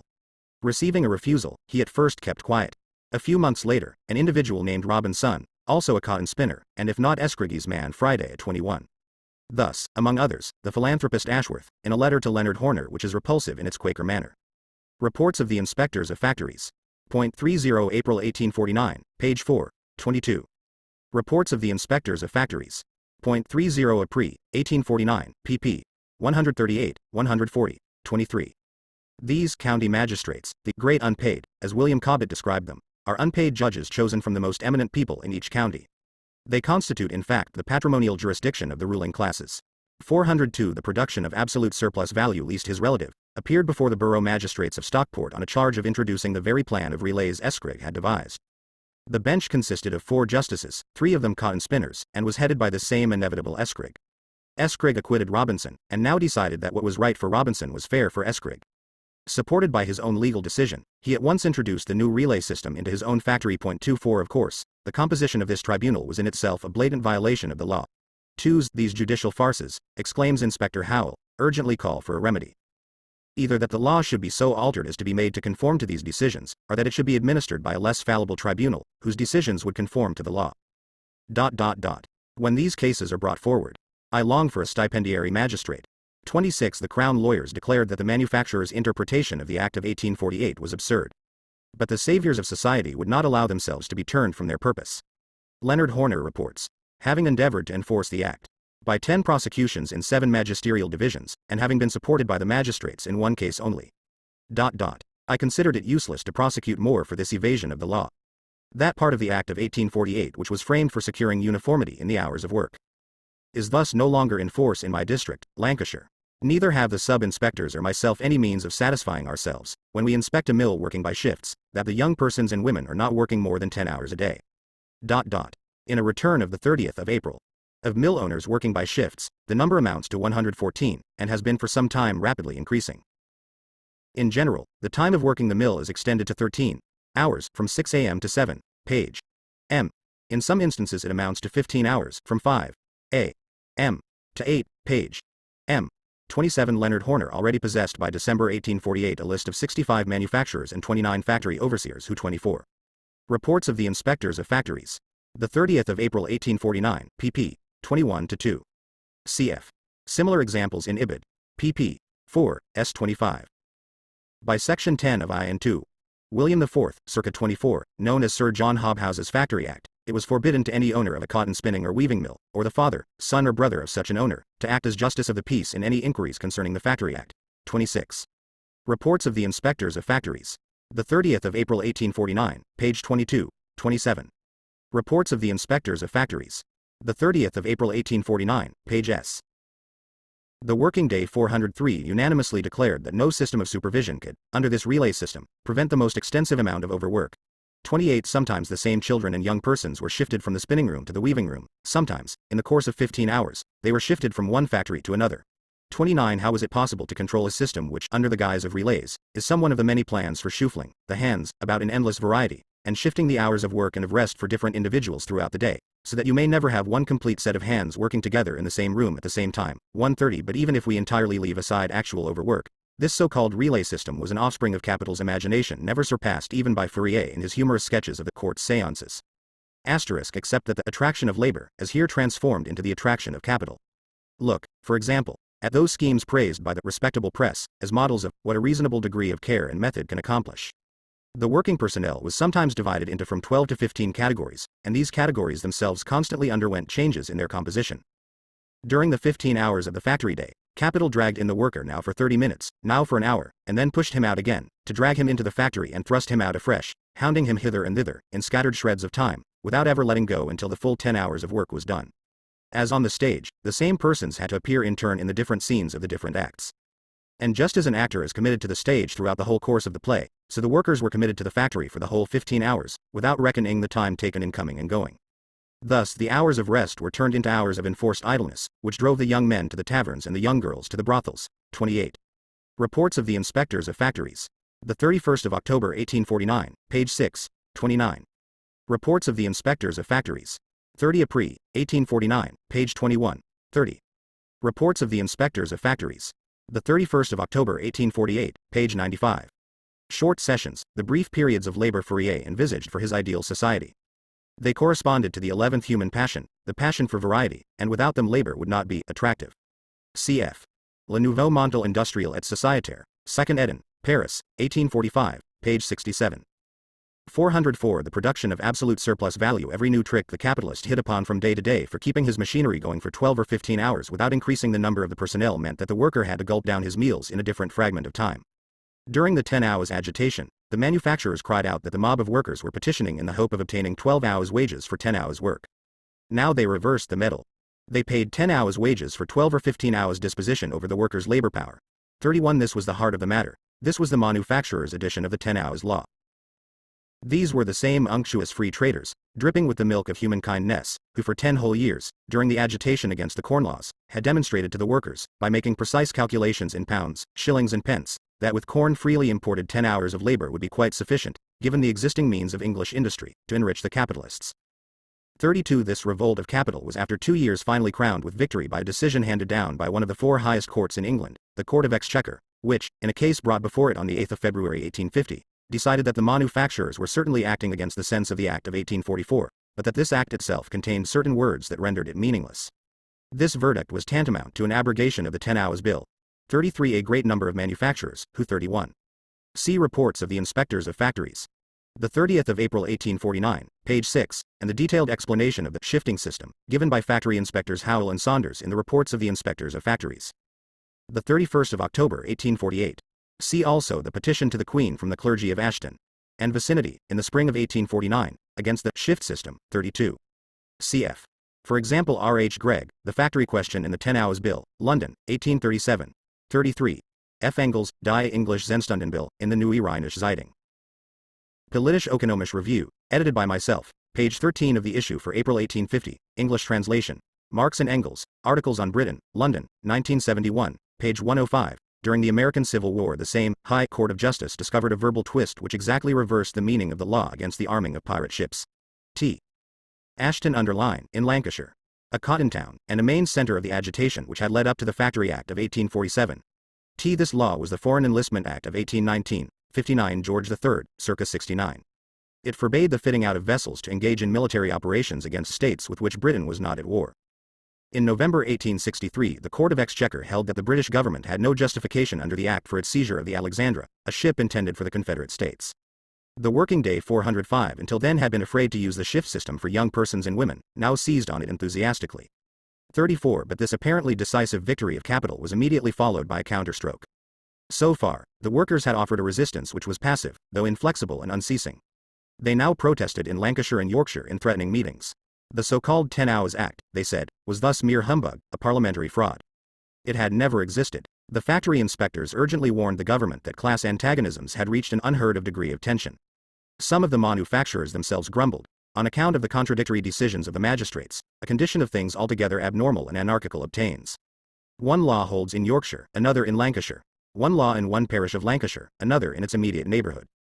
The manufacturer in large towns could evade the law. The manufacturer in country districts could not find the people necessary for the relay system, still less for the shifting of hands from one factory to another, etc. And the most fundamental right under the law of capital is the equal exploitation of labor power by all capitalists. Under these circumstances, it came to a compromise between manufacturers and men, given the seal of parliamentary approval in the Supplementary Factory Act of the 5th August 1850. The working day for young persons and women was lengthened from 10 lot hours for the first 5 days of the week, and shortened to 70 hours on Saturdays. The work had to take place between 6 a.m. and 6 p.m., 35 with pauses of not less than 8 hours for mealtimes, these mealtimes to be allowed at exactly the same time for all, and in accordance with the regulations laid down in 1844. By this the relay system was ended once and for all. 36 For child labor, the Act of 1844 remained in force. One set of manufacturers secured to themselves special seigneurial rights over the children of the proletariat, just as they had done before. These were the silk manufacturers. In 1833 they had 34. Reports of the inspectors of factories. The 30th of April 1850, 35. In winter the period from 7 a.m. to 7 p.m. can be substituted for this, 36. The present law of 1850 was a compromise whereby the employed surrendered the benefit of the 10 Hours Act for the advantage of one uniform period for the commencement and termination of the labor of those whose labor is restricted. Reports of the inspectors of factories. The 30th of April 1852, page 14. 406 The production of absolute surplus value held threateningly that, if the liberty of working children of any age for 10 hours a day were taken away, it would stop their works. 37 It would be impossible for them to buy a sufficient number of children over 13. They extorted the privilege they desired. Subsequent investigation showed that the pretext was a deliberate lie. This did not, however, prevent them, throughout the following decade, from spinning silk for 10 hours a day out of the blood of little children who had to be put on stools to perform their work. 38 The Act of 1844 certainly robbed the silk manufacturers of the liberty of employing children under 11 for longer than 60 hours each day. But as against this, it secured them the privilege of working children between 11 and 13 for 10 hours a day, and annulling in their case the education which had been made compulsory for all other factory children. This time the pretext was the delicate texture of the fabric in which they were employed, requiring a lightness of touch, only to be acquired by their early introduction to these factories. 39 The children were quite simply slaughtered for the sake of their delicate fingers, just as horned cattle are slaughtered in southern Russia for their hides and their fat. Finally, in 1850, the privilege granted in 1844 was limited to the departments of silk twisting and silk winding. But here, in order to compensate capital for the loss of its liberty, the hours of labor for children aged from 11 to 13 were increased from 10 to lot. Pretext. Labor in silk mills was lighter than in mills for other fabrics, and less likely in other respects also to be prejudicial to health. 40 Official medical inquiries proved afterwards that, on the contrary, the average death rate is exceedingly high in the silk districts, and amongst the female part of the population is higher even than it is in the cotton districts of Lancashire. 41 Despite the protests of the factory inspectors. 37. Reports of the inspectors of factories. The 30th of September 1844, page 13. 38. Ibid. 39. Reports of the inspectors of factories. The 31st of October 1846, page 20. 40. Reports of the inspectors of factories. The 31st of October 1861, page 26. 41. Ibid. Page 27. In general, the working population has greatly improved physically under the regime of the Factory Act. All medical testimony agrees on this point, and my own personal observation on various occasions has convinced me this is true. Nevertheless, and leaving aside the terrible death rate of children in the first years of their life, the official reports of Dr. Greenhow show the unfavorable health conditions of the manufacturing districts as compared with agricultural districts of normal health. As evidence, take the following table from his 1861 report. The working day 407 repeated every 6 months. This evil has lasted to the present day. 42 The Act of 1850 replaced the hour period from 6 a.m. to 8:30 p.m. by a 12-hour period from 6 a.m. to 6 p.m., but only for young persons and women. It did not therefore affect children, who could always be employed for half an hour before this period, and 2 hours after it, provided the total duration of their labor did not exceed 6 hours. While the bill was under discussion, the factory inspectors laid before Parliament statistics relating to the infamous abuses which had arisen from this anomaly. But in vain. In the background lurked the intention of using the children to force the working day of adult males up to 15 hours in years of prosperity. The experience of the 3 years which followed demonstrated that such an attempt was bound to fail in face of Косая черта. FJQ. CL. 5.06E. Точка дефис. E. O. Sys 82. 2.0.0. B3. Точка. Точка. Дефис. G equals 8 name of district E equals S OCC. Sys Q C Sys. O. 0. Дефис. И. 08. CISO 8Q. 8Q. CI. Q Q Q C. BI. Точка открывающая фигурная скобка косая черта закрывающая круглая скобка. Косая черта. BI. S Sys C C CIS 0 C C R 0 I. 0. Q 0 C C. Точка дефис. CBI. 8. Точка. 8. 0. BI. BI. C 5. 5. Точка дефис. Q Sys. 14. 9. 598 Wigan. 644. 18. 0. Cotton 42.6. 708 Blackburn. 734. 34. 9. Ditto 37.3. 547 Halifax. 564. 24. Worsted 41.9. 611 Bradford. 603. 30. 0. Ditto 31.0. 691 Macclesfield. 804. 26. 0. Silk 14.9. 588 Leek. 705. 17. 2. Ditto 36.6. 721 Stoke-upon-Trent 665. 19. 3. Earthenware 30.4. 726 Woolstanton. 727. 13. 9. Ditto 305-8 Healthy Agricultura J districts. 340-42. The reluctance with which the Ng free traders gave up the protective duty on silk manufacture is well known. The absence of protection for English factory children now serves in place of protection against French imports. 408 The production of absolute surplus value the resistance of the adult male workers. 43 The Act of 1850 was therefore finally completed in 1853 by the prohibition of the employment of children in the morning before and in the evening after young persons and women. Henceforth, with few exceptions, the Factory Act of 1850 regulated the working day of all workers in the branches of industry subjected. 44 By then, half a century had elapsed since the passing of the first Factory Act. 45. Factory legislation went beyond its original sphere of application for the first time in the Printworks Act of 1845. The unwillingness with which capital accepted this new extravagance speaks through every line of the Act. It limits the working day for children from 8 to 13, and for women, to 16 hours between 6 a.m. and 10 p.m. without any legal pause for mealtimes. It allows males over 13 to be worked at will day and night. 46 It is a parliamentary abortion. 47. Nevertheless, the principle had triumphed with its victory in those great branches of industry which form the most characteristic creation of the modern mode of production. Their wonderful development from 1853 to 1860, hand in hand with the physical and moral regeneration of the factory workers, was visible to the weakest eyes. The very manufacturers from whom the legal 43. Reports of the Inspectors of Factories. The 30th of April 1853, page 30, 44. During the years 1859 and 1860, when the English cotton industry was at its zenith, the manufacturers tried to reconcile the adult male workers to an extension of the working day by using the bait of higher wages for overtime. The hand mule spinners and self-actor minders put an end to the experiment by sending a petition to their employers, in which they said, plainly speaking, our lives are to us a burthen, and, while we are confined to the mills nearly 2 days a week, 20 hours, More than the other operatives of the country, we feel like helots in the land, and that we are perpetuating a system injurious to ourselves and future generations. This, therefore, is to give you most respectful notice that when we commence work again after the Christmas and New Year holidays, we shall work 60 hours per week, and no more, or from 6 to an ix, with 1 hour and a half out. Reports of the Inspectors of Factories. The 30th of April 1860, page 30, 45. On the means provided by the wording of this act for its own violation, see the Parliamentary Return Factories Regulation Acts, the 6th of August 1859, and in it Leonard Homer's suggestions for amending the Factory Acts to enable the inspectors to prevent illegal working, now become very prevalent, 46. Children of the age of 8 years and upwards have, indeed, been employed from 6 a.m. to 9 p.m. during the last half year in my district. Reports of the Inspectors of Factories. Point 31 October 1857, page 39, 47. The Printworks Act is admitted to be a failure, both with reference to its educational and protective provisions. Reports of the Inspectors of Factories. The 31st of October 1862, page 52. The Working Day 409 limitation and regulation of the working day had been wrung step by step in the course of a civil war lasting half a century, now pointed boastfully to the contrast with the areas of exploitation which were still free. Point 48 The Pharisees of political economy now proclaimed that their newly won insight into the necessity for a legally regulated working day was a characteristic achievement of their science. 49 It will easily be understood that after the factory magnates had resigned themselves and submitted to the inevitable, capital's power of resistance gradually weakened, while at the same time the working class's power of attack grew with the number of its allies in those social layers not directly interested in the question. Hence the comparatively rapid progress since 1860. Dye works and bleach works were brought under the Factory Act of 1850 in 1860, 50 lace and stocking factories in 1861.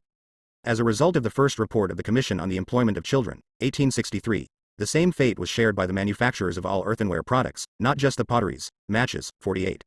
Thus E. Potter, for example, in a letter of the 24th of March 1863 to the Times.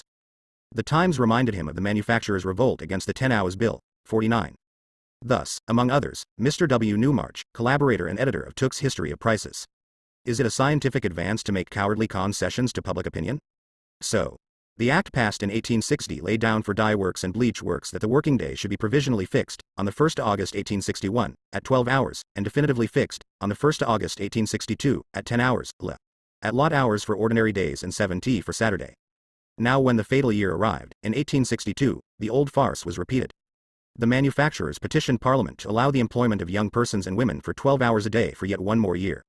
In the existing condition of the trade, at the time of the cotton famine, it was greatly to the advantage of the operatives to work 12 hours per day, and make wages when they could. A bill to this effect was brought in, and it was mainly due to the action of the operative bleachers in Scotland that the bill was abandoned. Reports of the Inspectors of Factories. The 31st of October 1862, pp. 14, 15. Defeated in this way by the very workers in whose name it pretended to speak, Capital discovered, with the help of the judicial magnifying glass, that the Act of 1860, drawn up in equivocal phrases, like A11 the Acts of Parliament for the Protection of Labour, provided them with a pretext for excluding from its operation the calendarers and the finishers. English jurisprudence, always the faithful servant of capital, sanctioned this piece of pettifogging in the Court of Common Pleas. The operatives have been greatly disappointed. They have complained of overwork, and it is greatly to be regretted that the clear intention of the legislature should have failed by reason of a faulty definition. Ibid. Page 18. 410 The production of absolute surplus value percussion caps, cartridges, carpets and fustian cuttings, and the employers of people engaged in the many processes included under the name of finishing. In the year 1863 bleaching in the open airs 1 and baking were placed under special acts by which, in the former 51.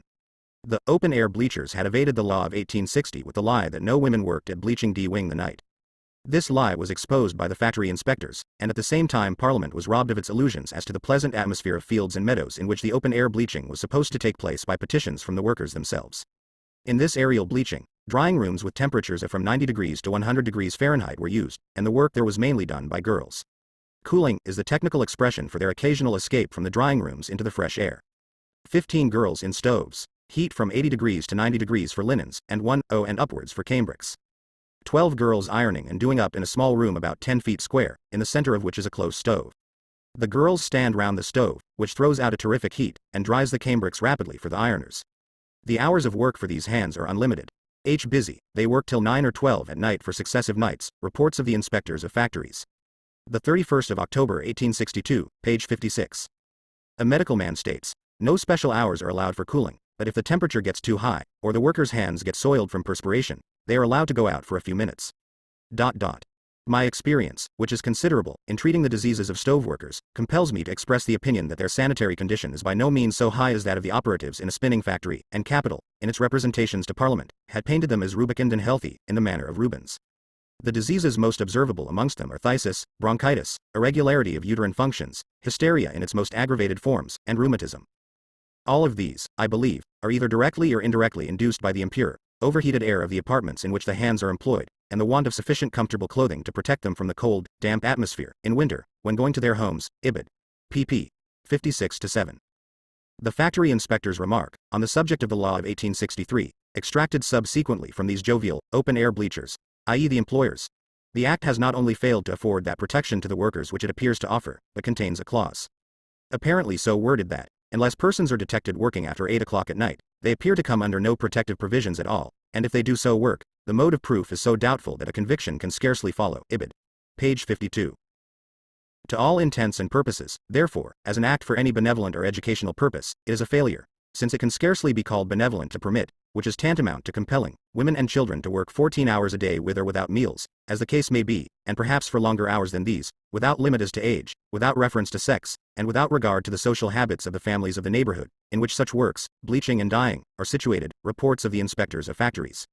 The 30th of April 1863, page 40. The law Marx refers to here is in fact the Open Air Bleach Works Act of April 1862, which came into force on the 1st of January 1863. The Working Day 411 case, the labor of young persons and women at night was forbidden, from 8 in the evening to 6 in the morning, and in the latter, the employment of journeyman bakers under 18 between 9 in the evening and 5 in the morning. We shall return to the later proposals of the same commission, which threatened to deprive all the important branches of English industry of their freedom, with the exception of agriculture, mining and transport. 52-7. The struggle for a normal working day. Impact of the English factory legislation on other countries. The reader will recall that the production of surplus value, or the extraction of surplus labor, forms the specific content and pure pose of capitalist production, quite apart from any reconstruction of the mode of production itself which may arise from the subordination of labor to capital. He will remember that, from the standpoint so far developed here, it is only the independent worker, a man who is thus legally qualified to act for himself, who enters into a contract with the capitalist as the seller of a commodity. So if our historical sketch has shown the prominent part played by modern industry on the one hand, and the labor of those who are physically and legally miners on the other, the former is still for us only a particular department of the exploitation of labor, and the latter only a particularly striking example of it. Without anticipating subsequent developments, the following points can be derived merely by connecting together the historical facts. First, capital's drive towards a boundless and ruthless extension of the working day is satisfied first in those industries which were first to be revolutionized by water power, steam and machinery, in those earliest creations of the modern mode of production, the spinning and weaving of cotton, wool, flax and silk. The changed material mode of production, and the correspondingly changed social relations of the producers, 53 first gave rise to outrages without measure, and then called forth, in opposition to 52. Since 1866, when I wrote the above passages, a reaction has set in once again. 53. The conduct of each of these classes, capitalists and workers, has been the result of the relative situation in which they have been placed. Reports of the inspectors of factories. The 31st of October 1848, page 113. 412 The production of absolute surplus value. This social control, which legally limits, regulates and makes uniform the working day and its pauses. During the first half of the 19th century, this control therefore appears simply as legislation for exceptions.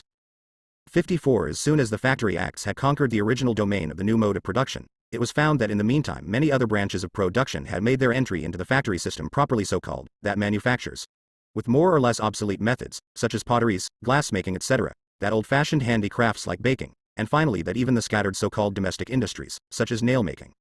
55 had long since fallen as completely under capitalist exploitation as the factories themselves.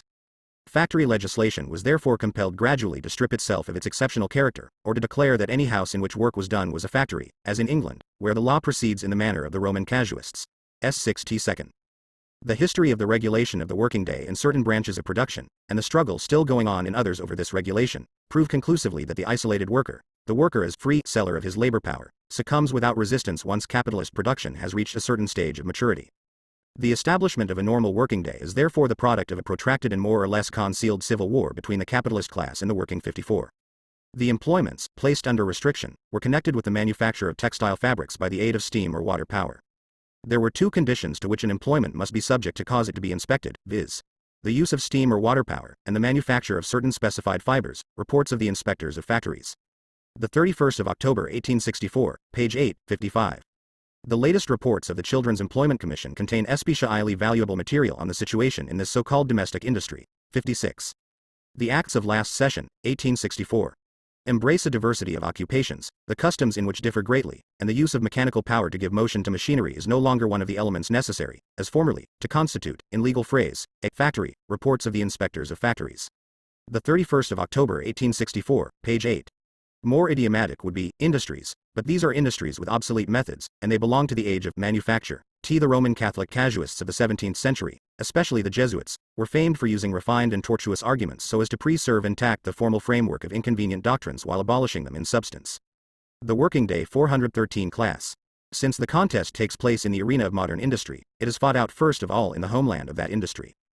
England.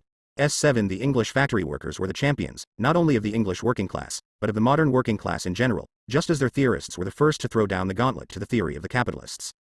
5. 8 Hence the philosopher of the factory, Ewer, considers it a mark of inextinguishable disgrace on the part of the English working class that they wrote the slavery of the factory acts on their banners, as opposed to capital, which was striving manfully for the perfect freedom of labor. 59 France limps slowly behind England.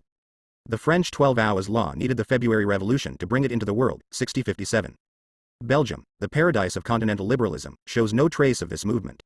Even in the coal and metal mines, workers of both sexes and all ages are consumed, in perfect freedom, at any period, and through any length of time. Out of every 1,000 persons employed there, 733 are men, 88 women, 135 boys and 44 girls under 16.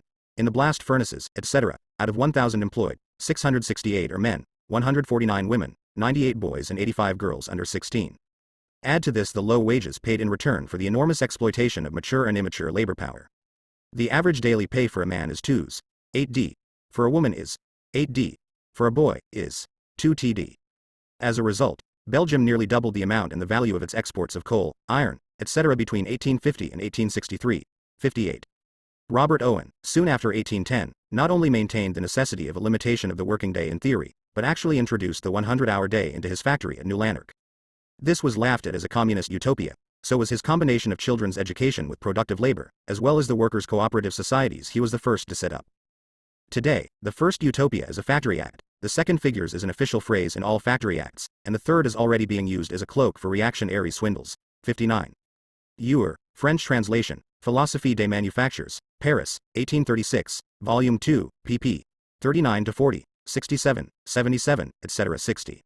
We read in the Compte Rendu of the International Statistical Congress held in Paris in 1855. The French law, which limits the length of daily labor in factories and workshops to 12 hours, does not confine this work to definite fixed hours. For children's labor only the working time is prescribed as between 5 a.m. and 9 p.m. Therefore, some of the manufacturers use the right which this fatal silence gives them to keep their works going without intermission, day in, day out, with the possible exception of Sunday. For this purpose they use two different sets of workers, of whom neither is in the workshop more than 12 hours at a time, but the work of the establishment lasts day and night. The law is satisfied, but is humanity?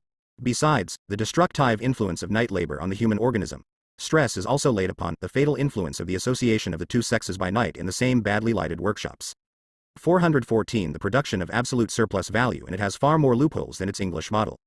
Nevertheless, the French revolutionary method has its own peculiar advantages. At one stroke it dictates the same limits to the working day in all shops and factories without distinction, whereas the English legislation yields reluctantly to the pressure of circumstances, now on this point, now on that, and is well on the way to creating an inextricable tangle of contradictory enactments. 61 Moreover, the French law proclaims as a principle what in England was only one in the name of children, minors and women, and has only recently been claimed, for the first time, as a universal right. 62 In the United States of America, every independent workers' movement was paralyzed as long as slavery disfigured a part of the republic. Labor in a white skin cannot emancipate itself where it is branded in a black skin. However, a new life immediately arose from the death of slavery. The first fruit of the American Civil War was the 8 Hours agitation, which ran from the Atlantic to the Pacific, from New England to California, with the 7-league boots of the locomotive. The General Congress of Labor held at Baltimore in August 1866 declared, 6. The first and great necessity of the present, to free the labor of this country from capitalistic slavery, is the passing of a law by which 8 hours shall be the normal working day in all states of the American Union. We are resolved to put forth all our strength until this glorious result is attained. 63 At the same time, the beginning of 61. For instance, there is within my district one occupier who, within the same curtilage, is at the same time a bleacher and dyer under the Bleaching and Dyeing Works Act, a printer under the Print Works Act, and a finisher under the Factory Act, report of Mr. Baker, in Reports of the Inspectors of Factories. The 31st of October 1861, page .20. After enumerating the different provisions of these acts, and the complications arising from them, Mr. Baker says, "It will hence appear that it must be very difficult to secure the execution of these 3 acts of Parliament where the occupier chooses to evade the law.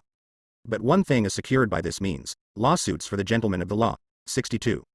Thus the factory inspectors at last venture to say, these objections of capital to the legal limitation of the working day, must succumb before the broad principle of the rights of labor. There is a time when the master's right in his workman's labor ceases, and his time becomes his own, even if there were no exhaustion in the question. Reports of the Inspectors of Factories. The 31st of October 1862, page 54, 63. We, the workers of Dunkirk, declare that the length of time of labor required under the present system is too great, and that, far from leaving the worker time for rest and education, it plunges him into a condition of servitude but little better than slavery. That is why we decide that 8 hours are the working day. 4/15 September 1866, the Congress of the International Working Men's Association, held at Geneva, passed the following resolution, proposed by the London General Council. We declare that the limitation of the working day is a preliminary condition without which all further attempts at improvement and emancipation must prove abortive. The Congress proposes 8 hours as the legal limit of the working day. Thus the working class movement on both sides of the Atlantic, which had grown instinctively out of the relations of production themselves, set its seal on the words of the English factory inspector, R.J. Saunders. Further steps towards a reformation of society can never be carried out with any hope of success, unless the hours of labor be limited, and the prescribed limit strictly enforced. 64 It must be acknowledged that our worker emerges from the process of production looking different from when he entered it. In the market, as owner of the commodity, labor power, he stood face to face with other owners of commodities, one owner against another owner. The contract by which he sold his labor power to the capitalist proved in black and white, so to speak, that he was free to dispose of himself. But when the transaction was concluded, it was discovered that he was no free agent, that the period of time for which he is free to sell his labor power is the period of time for which he is forced to sell it. 65 That enough for a working day, and ought to be legally recognized as enough. Why we call to our help that powerful lever, the press. And why we shall consider all those that refuse us this help as enemies of the reform of labor and of the rights of the laborer. Resolution of the Working Men of Dunkirk, State of New York, 1866, 64. Reports of the Inspectors of Factories. The 31st of October 1848, page 112, 65. The proceedings, the maneuvers of capital, for instance from 1848 to 1850, have afforded, moreover, incontrovertible proof of the fallacy of the assertion so often advanced, that operatives need no protection, but may be considered as free agents in the disposal of the only property which they possess. The labor of their hands and the sweat of their brows. Reports of the Inspectors of Factories. 30 April, 1850, page 45. Free labor, if so it may be termed, even in a free country, requires the strong arm of the law to protect it. Reports of the Inspectors of Factories. The 31st of October 1864, page 34. To permit, which is tantamount to compel Jing. To work 14 hours a day without meals, etc. Reports of the Inspectors of Factories. 30 April, 1863, page 40. This resolution was drafted by Marx himself. See Instructions for Delegates to the Geneva Conference, printed in the First International and after, Pelican Marx Library, 1973, page 87. 416 The production of absolute surplus value. In fact, the vampire will not let go, while there remains a single muscle, sinew or drop of blood to be exploited. 66 For protection against the serpent of their agonies, the workers have to put their heads together and, as a class, compel the passing of a law, an all-powerful social barrier by which they can be prevented from selling themselves and their families into slavery and death by voluntary contract with capital. 67 In the place of the pompous catalogue of the inalienable rights of man, there steps the modest Magna Carta of the legally limited working day, which at last makes clear, when the time which the worker sells is ended, and when his own begins. 68 Quantum mutatis ab illoge. 66. F. Engels, Die English Zebtundenbill. Op. Cit. Page 5. English translation, page 97, 67. The 10 Hours Act, in the branches of industry subject to it, has put an end to the premature decrepitude of the former long-hour workers. Reports of the Inspectors of Factories. The 31st of October 1859, page .47. Capital, in factories, can never be employed in keeping the machinery in motion beyond a limited time, without certain injury to the health and morals of the laborers employed, and they are not in a position to protect themselves. Ibid. Page 8, 68. A still greater boon is the distinction at last made clear between the worker's own time and his master's. The worker knows now when that which he sells is ended, and when his own begins, and by possessing a sure foreknowledge of this, is enabled to prearrange his own minutes for his own purposes. Ibid. Page 52. By making them masters of their own time, the factory acts have given them a moral energy which is directing them to eventual possession of political power. Ibid. Page 47. With suppressed irony, and using very cautious expressions, the factory inspectors hint that the present 10 Hours Act also frees the capitalist from some of the brutality natural to a man who is merely an embodiment of capital, and that it has given him time for a little culture. Formerly the master had no time for anything but money, the servant had no time for anything but labor. Ibid. Page 48. What a great change from that time. Virgil, Aeneid, BK 2, line 274.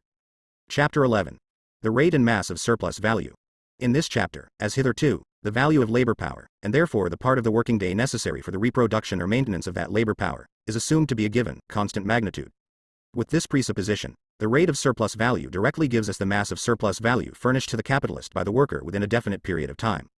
If, for example, the necessary labor amounts to 6 hours a day, expressed in a quantity of gold equal to 3 shillings, then 3 shillings is the daily value of one labor power, or the value of the capital advanced to buy one labor power.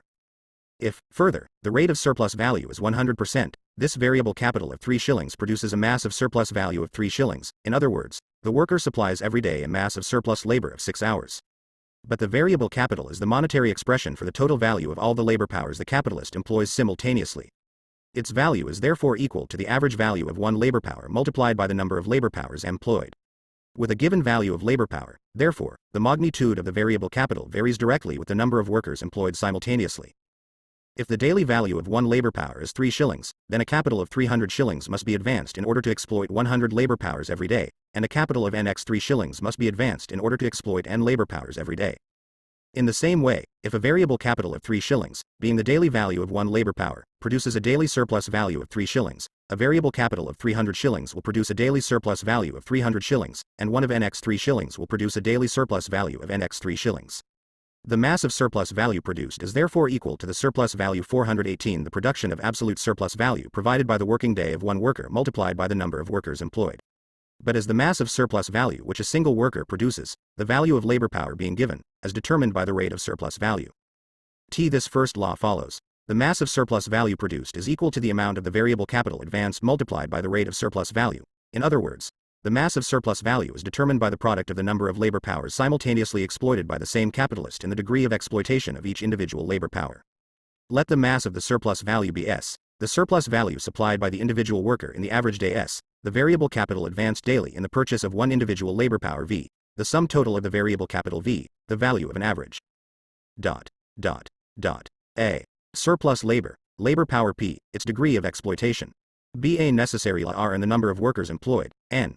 We have, then, SXV versus S equals a PXXN. We assume throughout, not only that the value of an average labor power is constant, but that the workers employed by a capitalist are reduced to average workers. There do exist exceptional cases in which the surplus value produced does not increase in proportion to the number of workers being exploited, but then the value of the labor power does not remain constant. In the production of a definite mass of surplus value, therefore, a decrease in one factor may be compensated for by an increase in the other. If the variable capital diminishes, and at the same time the rate of surplus value increases in the same ratio, the mass of surplus value remains unaltered. If, on our earlier assumption, the capitalist has to advance 300 shillings in order to exploit 100 workers each day, and if the rate of surplus value amounts to 50%, this variable capital of 300 shillings yields a surplus value of 150 shillings, or 100x 3 working hours. If the rate of surplus value doubles, or the working day, instead of being extended from 6 to 9, is extended from 6 to 12 hours, and at the same time variable capital is reduced by half, i.e. to 150 shillings, it too yields a surplus value of 150 shillings, or 50 by 6 working. The rate and mass of surplus value 419 hours. A decrease in the variable capital may therefore be compensated for by a proportionate rise in the degree of exploitation of labor power, or a decrease in the number of workers employed by a proportionate extension of the working day. Within certain limits, therefore, the supply of labor exploitable by capital is independent of the supply of workers. And, inversely, a fall in the rate of surplus value leaves the mass of surplus value which has been produced unaltered, if the amount of the variable capital, i.e. the number of workers employed, increases in the same proportion.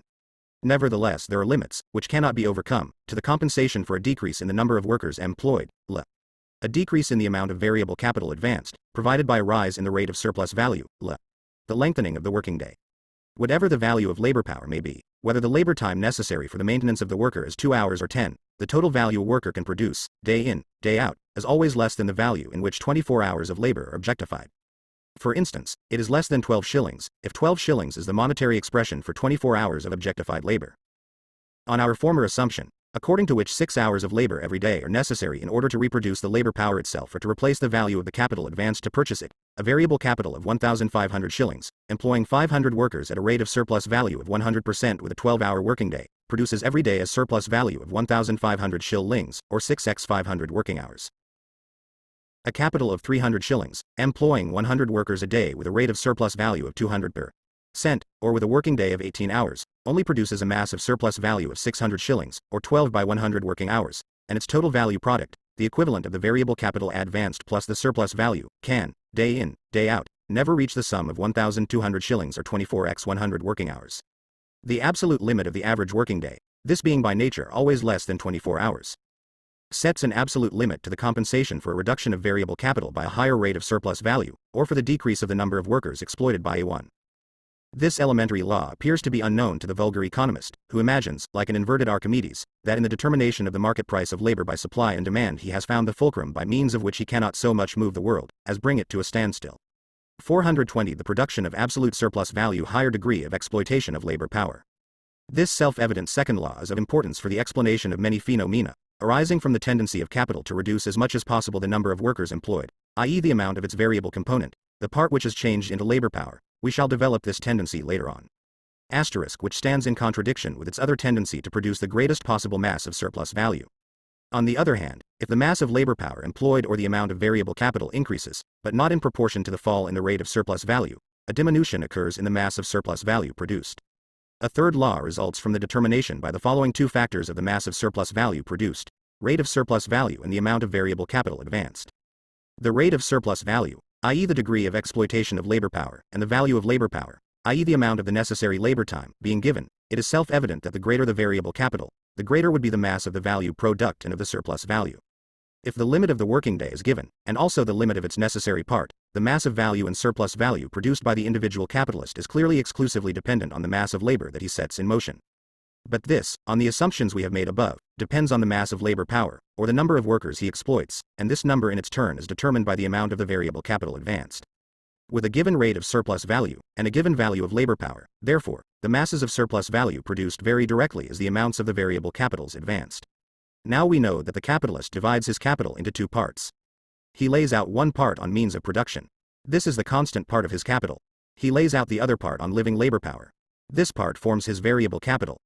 On the basis of the same mode of production, the division of capital into constant and variable differs in different branches of production, and within the same branch of production, too. This relation changes with changes in the technical foundations and in the ways of linking together the processes of production in society. But whatever the proportion between the constant and the variable part of a given capital, whether it is 1:2, or 1:10 or 1:x, the law see Chapter 2s, Sections 2 and 3, pp. 772-94. The rate and mass of surplus value 421 just laid down is not affected by this. 4. According to our previous analysis, the value of the constant capital reappears in the value of the product, but does not enter into the newly product value, the newly created value product. To employ 1,000 spinners, more raw material, spindles, etc. are of course required than to employ 100.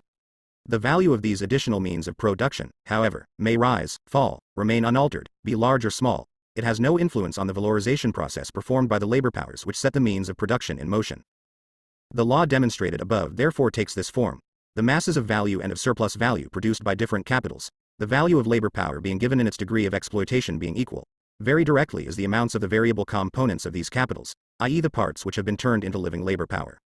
This law clearly contradicts all experience based on immediate appearances. Everyone knows that a cotton spinner, who, if we consider the percentage over the whole of his applied capital, employs much constant capital and little variable capital, does not, on account of this, pocket less profit or surplus value than a baker, who sets in motion relatively much variable capital and little constant capital.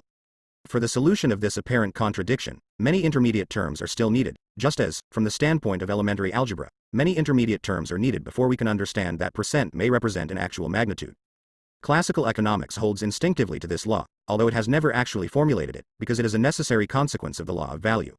It tries to rescue the law from the contradictions of immediate experience by making a violent abstraction. We shall see later too how the school of Ricardo came to grief on this stumbling block. Vulgar economics, which like the Bourbons, has really learnt nothing, relies here as elsewhere on the mere semblance as opposed to the law which too. This point will be examined more closely in Book 4, asterisk. See Theories of Surplus Value, Part 3, London, 1972, Chapter 20, Disintegration of the Ricardian School, and in particular the very clear formulation on page 117. The difficulty arose because capitals of equal magnitude, but of unequal composition. containing unequal proportions of constant and variable capital, set in motion unequal quantities of unpaid labor. Consequently, they cannot appropriate equal quantities of surplus value. But capitals of equal magnitude, no matter what their organic composition, yield equal profits.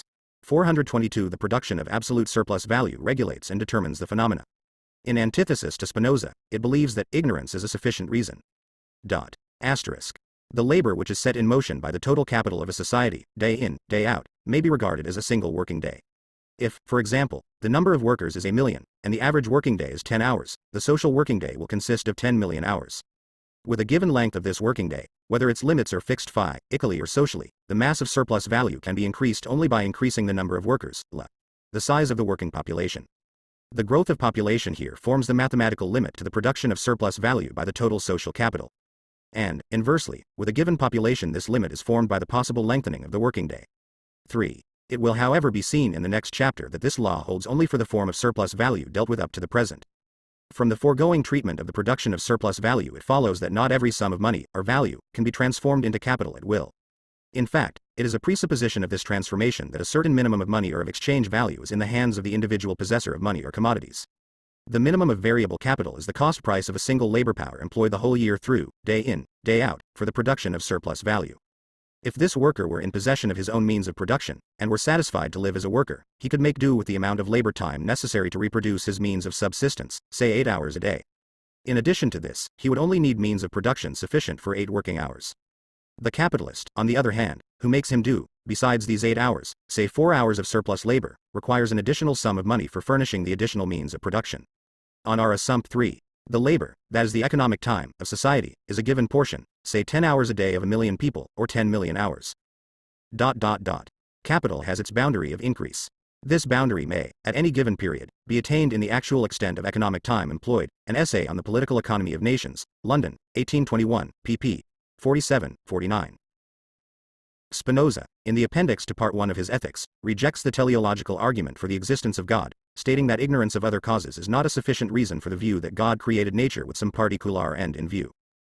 The rate and mass of surplus value 423 tion, however, he would have to employ not 1 but 2 workers in order to live, on the surplus value appropriated daily, as well as in no better than a worker, i.e. in order to be able to satisfy his needs. In this case the mere maintenance of life would be the purpose of his production, not the increase of wealth. That capitalist production presupposes the increase of wealth. To live only twice as well as an ordinary worker and, as well as that, turn half of the surplus value produced into capital, he would have to multiply the number of workers in the minimum of the capital advanced by 8. Of course he can, like the man who is working for him, participate directly in the process of production, but then he is only a hybrid, a man between capitalist and worker, a small master.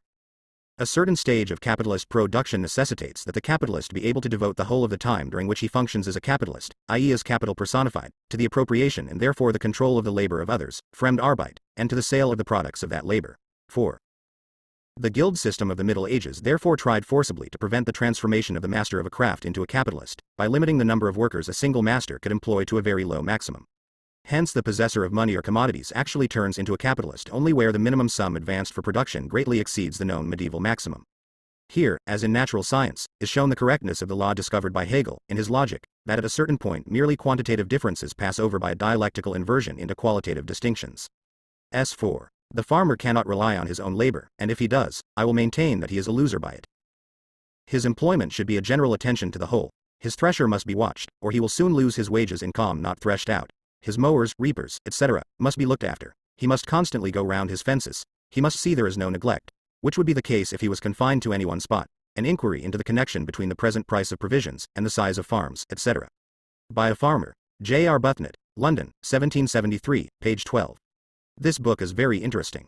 In it, one may study the genesis of the capitalist farmer, or merchant farmer, as he is explicitly cadged, and observe his self-glorification at the expense of the small farmer, who is concerned essentially with his own subsistence. The class of capitalists are from the first partially, and they become ultimately completely, discharged from the necessity of manual labor. Textbook of Lectures on the Political Economy of Nations, by the Reverend Richard Jones, Hertford, 1852, Lecture 3, page 39. S. The Molecular Theory of Modern Chemistry. First scientifically worked. 424. The production of absolute surplus value. The minimum sum of value the individual possessor of money or commodities must command in order to metamorphose himself into a capitalist changes with the different stages of development of capitalist production, and is at given stages different in different spheres of production, according to their special technical conditions. Certain spheres, even at the beginnings of capitalist production, require a minimum of capital which is not yet to be found in the hands of single individuals. This situation gives rise partly to state subsidies to private persons, as in France in the time of Colbert and in some German states right into our own epoch, and partly to the formation of companies with a legally secured monopoly over the conduct of certain branches of industry and commerce. 6. The forerunners of the modern joint stock companies. We shall not examine in detail the changes which take place in the relation between the capitalist and the wage laborer in the course of the process of production, nor shall we deal any further with the characteristics of capital itself. Here we shall only emphasize certain main points. Capital developed within the production process until it acquired command over labor, over self-activating labor power, in other words the worker himself. The capitalist, who is capital personified, now takes care that the worker does his work regularly and with the proper degree of intensity. Capital also developed into a coercive relation, and this compels out by Laurent and Gerhardt, rests on no other law. Addition to the third edition by Engels. For the explanation of this statement, which is not very clear to non-chemists, we remark that the author speaks here of the homologous series of carbon compounds, first so named by C. Gerbart in 1843, each series of which has its own general algebraic formula. Thus the series of paraffins, CnH2n plus 2O, that of the normal alcohols, CnH2n plus 2O, of the normal fatty acids, CnH2n02, and many others. In the above examples, by the simply quantitative addition of CH2 to the molecular formula, a qualitatively different body is each time formed. On the share, overestimated by Marx, of Laurent and Gerhardt in the determination of this important fact see Kopp, Entwicklung der Chemie, Munich, 1873, pp.709, 716, and Schollemer, The Rise and Development of Organic Chemistry, London, 1879, page 54. 6. Martin Luther calls these institutions the company monopolia.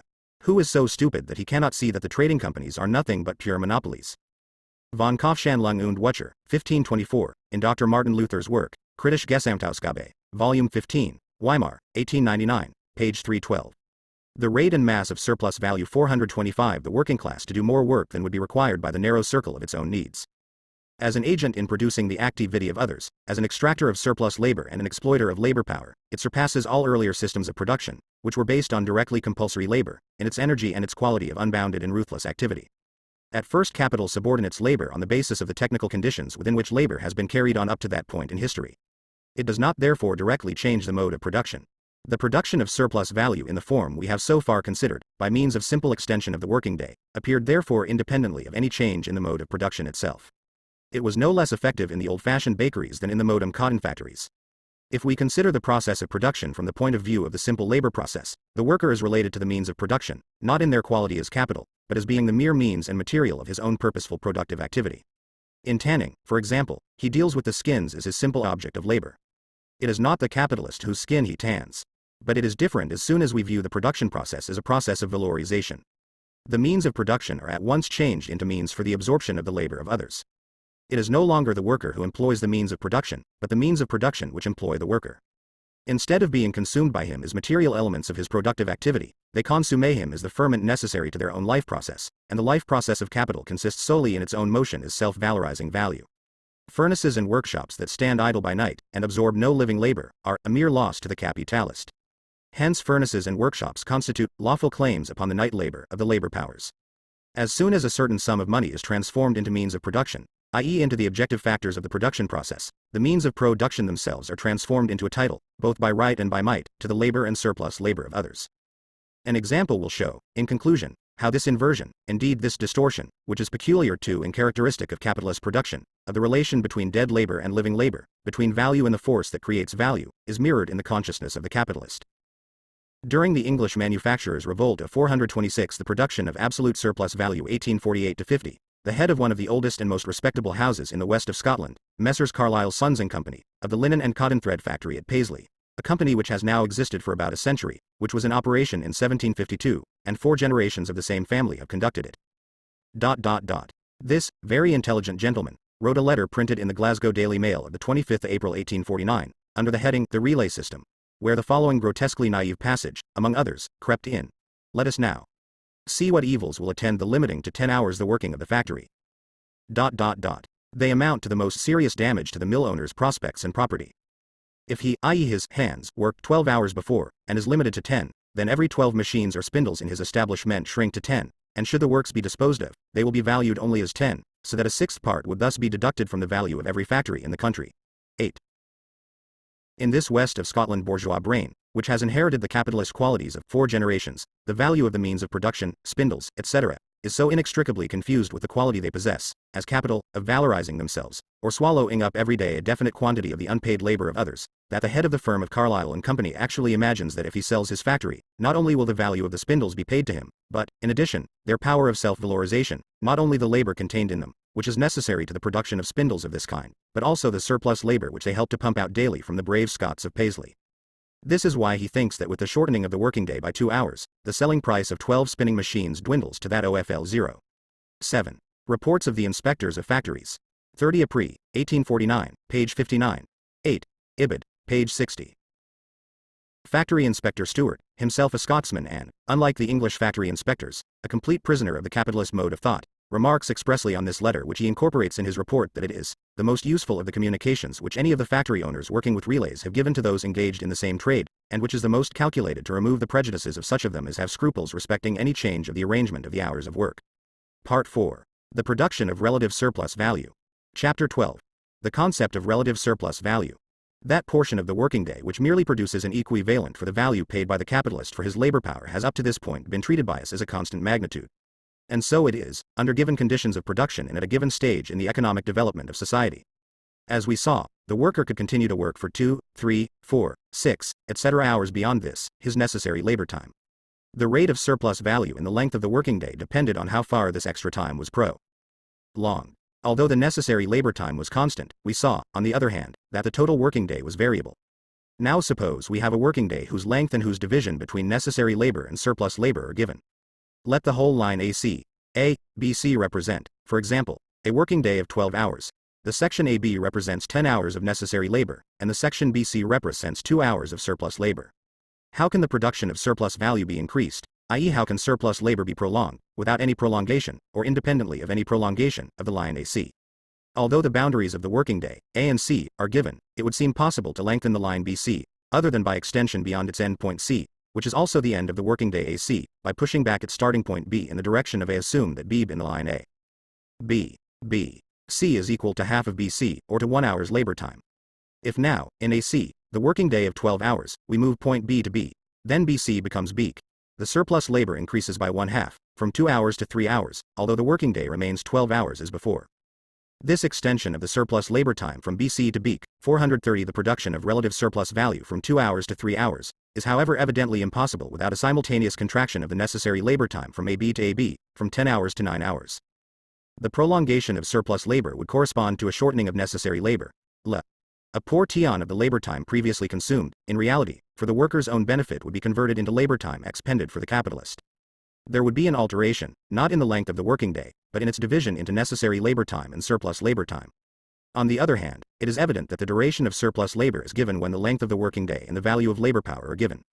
The value of labor power, i.e. the labor time necessary to produce labor power, determines the labor time necessary for the reproduction of the value of labor power. If 1 hour of work is embodied in 6 pence, and the value of a day's labor power is 5 shillings, the worker must work for 10 hours a day in order to replace the value paid by capital for his labor power, or to produce an equivalent for the value of the means of subsistence he needs to consume every day. Given the value of these means of subsistence, the value of his labor power can be calculated, and given the value of his labor power, the duration of his necessary labor time. The duration of the surplus labor, however, is arrived at by subtracting the necessary labor time from the total working day. 10 from 12 leaves 2, and it is not easy to see how, under the given conditions, the surplus labor can possibly be prolonged beyond 2 hours. No doubt the capitalist could, instead of 5s, pay the worker 4s, 6d, or even less, 9 hours labor time would be sufficient to reproduce this value of 4s, 6d, and consequently 3 hours of surplus labor, instead of 2, would accrue to the capitalist, and the surplus value would rise from 1 The value of his average daily wages is determined by what the worker needs, so as to live, labor, and generate. William Petty, Political Anatomy of Ireland, 1672, page 64.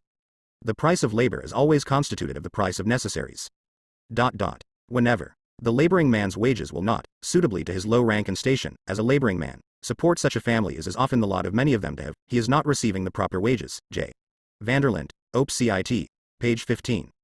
The simple worker, who possesses nothing but his arms and his industriousness, has nothing unless he manages to sell his labor to others. In every kind of labor, it must happen, and it does in fact happen, that the wage of the worker is limited to what he needs to secure his own subsistence. Turgot, Re. iactions, etc., in Yerves, ed. Dyra, Volume I, page 10. The price of the necessaries of life is, in fact, the cost of producing labor. Malthus, Inquiry into, etc. Rent, London, 1815, page 48, note. The concept of relative surplus value 431 to 1s, 6d. This result, however, could be attained only by pushing the wage of the worker down below the value of his labor power. With the 4s, 6d, which he produces in 9 hours, he commands 1/10 less of the means of subsistence than before, and consequently the reproduction of his labor power can take place only in a stunted form. The surplus labor would in this case be prolonged only by transgressing its normal limits. Its domain would be extended only by a usurpation of part of the domain of necessary labor time. Despite the important part which this method plays in practice, we are excluded from considering it here by our assumption that all commodities, including labor power, are bought and sold at their full value. If we once assume this, it follows that the labor time necessary for the production of labor power, or for the reproduction of its value, cannot be lessened by a fall in the worker's wages below the value of his labor power, but only by a fall in this value itself. Given the length of the working day, the prolongation of the surplus labor must of necessity originate in the curtailment of the necessary labor time. The latter cannot arise from the former. In the example we chose, the value of labor power had to fall in fact by 1/10 in order for the necessary labor time to be diminished by 1/10, from 10 hours to 9, and for the surplus labor to consequently be prolonged from 2 hours to 3. A fall of this kind in the value of labor power implies, however, that the same means of subsistence formerly produced in 10 hours can now be produced in 9 hours. But this is impossible without an increase in the productivity of labor. For example, suppose a cobbler, with a given set of tools, makes 1 pair of boots in 1 working day of 12 hours. If he is to make 2 pairs in the same time, the productivity of his labor must be doubled, and this cannot be done except by an alteration in his tools or in his mode of working, or both. Hence the conditions of production of his labor, his mode of production, and the labor process itself, must be revolutionized. By an increase in the productivity of labor, we mean an alteration in the labor process of such a kind as to shorten the labor time socially necessary for the production of a commodity, and to endow a given quantity of labor with the power of producing a greater quantity of use value. 2. Hitherto, in 2. When the crafts assume a more perfect form, this means nothing other than the discovery of new ways of making a product with fewer people, or, which is the same thing, in a shorter time, than previously. Galliani, Op. Cit. 432. The production of relative surplus value. Dealing with the production of surplus value in the above form, we have assumed that the mode of production is given and invariable. But when surplus value has to be produced by the conversion of necessary labor into surplus labor, it by no means suffices for capital to take over the labor process in its given or historically transmitted shape, and then simply to prolong its duration. The technical and social conditions of the process and consequently the mode of production itself must be revolutionized before the productivity of labor can be increased. Then, with the increase in the productivity of labor, the value of labor power will fall, and the portion of the working day necessary for the reproduction of that value will be shortened. I call that surplus value which is produced by the lengthening of the working day, absolute surplus value. In contrast to this, I call that surplus value which arises from the curtailment of the necessary labor time, and from the corresponding alteration in the respective lengths of the 2 components of the working day, relative surplus value. In order to make the value of labor power go down, the rise in the productivity of labor must seize upon those branches of industry whose products determine the value of labor power, and consequently either belong to the category of normal means of subsistence, or are capable of replacing them.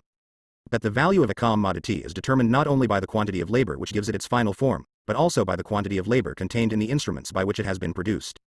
For instance, the value of a pair of boots depends not only on the labor of the cobbler, but also on the value of the leather, wax, thread, etc. Hence a fall in the value of labor power is also brought about by an increase in the productivity of labor, and by a corresponding cheapening of commodities in those industries which supply the instruments of labor and the material for labor, i.e. the physical elements of constant capital which are required for producing the means of subsistence. But an increase in the productivity of labor in those branches of industry which supply neither the necessary means of subsistence nor the means by which they are produced leaves the value of labor power undisturbed.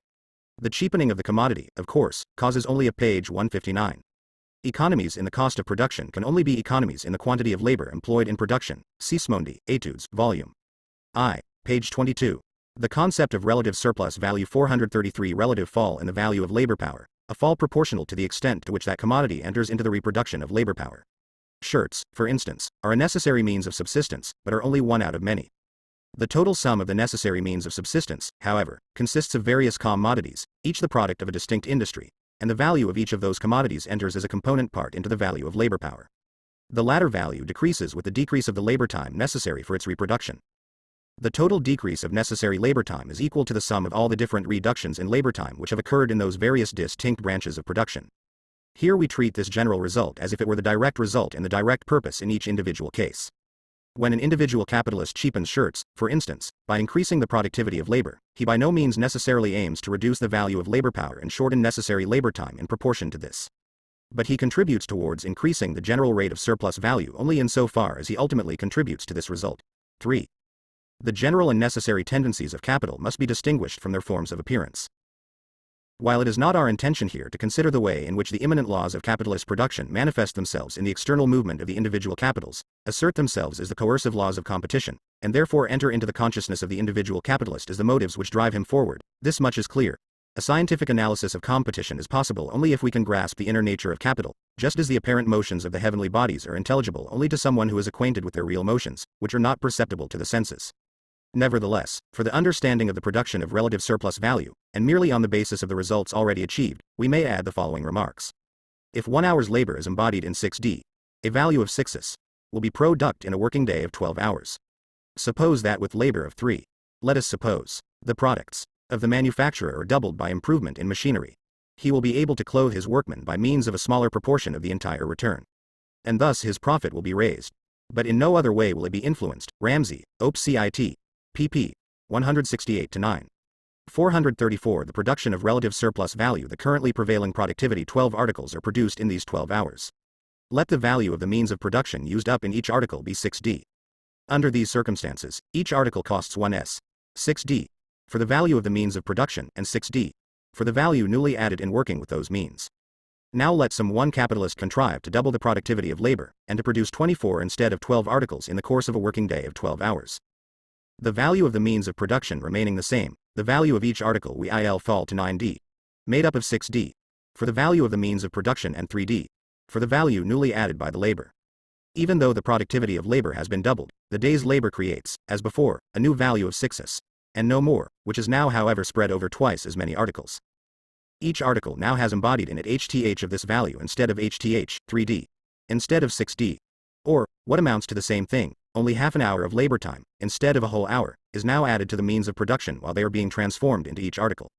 The individual value of these articles is now below their social value. In other words, they have cost less labor time than the great bulk of the same article produced under the average social conditions. Each article costs, on an average, is, and represents 2 hours of social labor, but under the altered mode of production it costs only 9d, or contains only 11 hours labor. The real value of a commodity, however, is not its individual, but its social value. That is to say, its value is not measured by the labor time that the article costs the producer in each individual case, but by the labor time socially required for its production. If, therefore, the capitalist who applies the new method sells his commodity at its social value of 1 shilling, he sells it for 3d, above its individual value, and thus he realizes an extra surplus value of 3d. On the other hand, the working day of 12 hours is now represented, for him, by 24 articles instead of 12.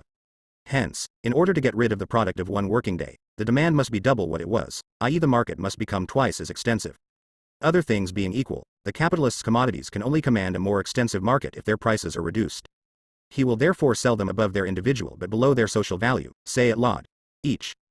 By this means he still squeezes an extra surplus value of 1 penny out of each.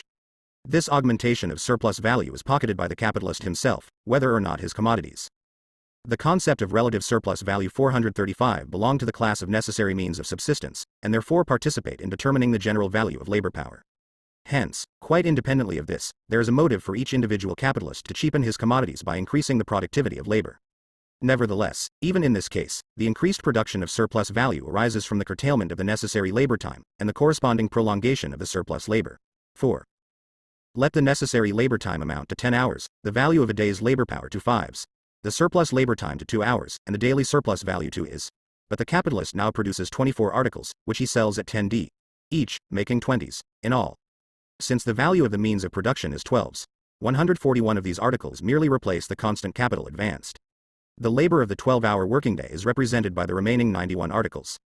Since the price of the labor power is S's, 6 articles represent the necessary labor time, and 31 articles the surplus labor. The ratio of necessary labor to surplus labor, which under average social conditions was 5 to 1, is now only 5 to 3. We may arrive at the same result in the following way. The value of the product of the working day of 12 hours is 20s. Of this sum, 12s represent the value of the means of production, a value that merely reappears in the finished product. There remain 8s, which are the expression in money of the value newly created during the working day. This sum is greater than the sum in which average social labor of the same kind is expressed. 12 hours of the latter labor are expressed by only 6s. The exceptionally productive labor acts as intensified labor. It creates in equal periods of time greater values than average social labor of the same kind. But our capitalist still continues to pay as before only S's, as the daily value of labor power. Hence, instead of 10 hours, the worker now needs to work for only 71 hours in order to reproduce this value. His 4. A man's profit does not depend upon his command of the produce of other men's labor, but upon his command of labor itself. If he can sell his goods at a higher price, while his workmen's wages remain unaltered, he is clearly benefited. A smaller proportion of what he produces is sufficient to put that labor into motion, and a larger proportion consequently remains for himself. J. Cazenove, Outlines of Political Economy, London, 1832, pp. 49-50. See above, Section 2 of Chapter 1, pp. 135-6, for Marx's discussion of intensified labor. 436 The production of relative surplus value surplus labor is therefore increased by 2t hours, and the surplus value he produces grows from 1 into 3s. Hence the capitalist who applies the improved method of production appropriates and devotes to surplus labor a greater portion of the working day than the other capitalists in the same business. He does as an individual what capital itself taken as a whole does when engaged in producing relative surplus value. On the other hand, however, this extra surplus value vanishes as soon as the new method of production is generalized, for then the difference between the individual value of the cheapened commodity and its social value vanishes. The law of the determination of value by labor time makes itself felt to the individual capitalist who applies the new method of production by compelling him to sell his goods under their social value. This same law, acting as a coercive law of competition, forces his competitors to adopt the new method. 5. The general rate of surplus value is therefore ultimately affected by the whole process only when the increase in the productivity of labor has seized upon those branches of production and cheapened those commodities that contribute towards the necessary means of subsistence, and are therefore elements of the value of labor power. The value of commodities stands in inverse ratio to the productivity of labor. So, too, does the value of labor power, since it depends on the values of commodities. Relative surplus value, however, is directly proportional to the productivity of labor. It rises and falls together with productivity. The value of money being assumed to be constant, an average social working day of 12 hours always produces the same new value, 6s, no matter how this sum may be apportioned between surplus value and wages. But if, as a result of an increase in productivity, there is a fall in the value of the means of subsistence, and the daily value of labor power is thereby reduced from say to 3, the surplus value will increase from is to 3. 10 hours were necessary for the reproduction of the value of the labor power, now only 6 are required. 4 hours have been set free, and can be annexed to the domain of surplus labor. Capital therefore has an immanent drive, and a constant S. My neighbor by doing much with little labor, can sell cheap, I must contrive to sell as cheap as he. So that every art, trade, or engine, doing work with labor of fewer hands, and consequently cheaper, begets in others a kind of necessity and emulation, either of using the same art, trade, or engine, or of inventing something like it, that every man may be upon the square, that no man may be able to undersell his neighbor. The Advantages of the East India Trade to England, London, 1720, page 67. The concept of relative surplus value 437 tendency towards increasing the productivity of labor, in order to cheapen commodities and, by cheapening commodities, to cheapen the worker himself. 6. The absolute value of a commodity is, in itself, of no interest to the capitalist who produces it. All that interests him is the surplus value present in it, which can be realized by sale. Realization, realizierung, of the surplus value necessarily carries with it the replacement of the value advanced. Now, since relative surplus value increases in direct proportion to the development of the productivity of labor, while the value of commodities stands in precisely the opposite relation to the growth of productivity, since the same process both cheapens commodities and augments the surplus value contained in them, we have here the solution of the following riddle.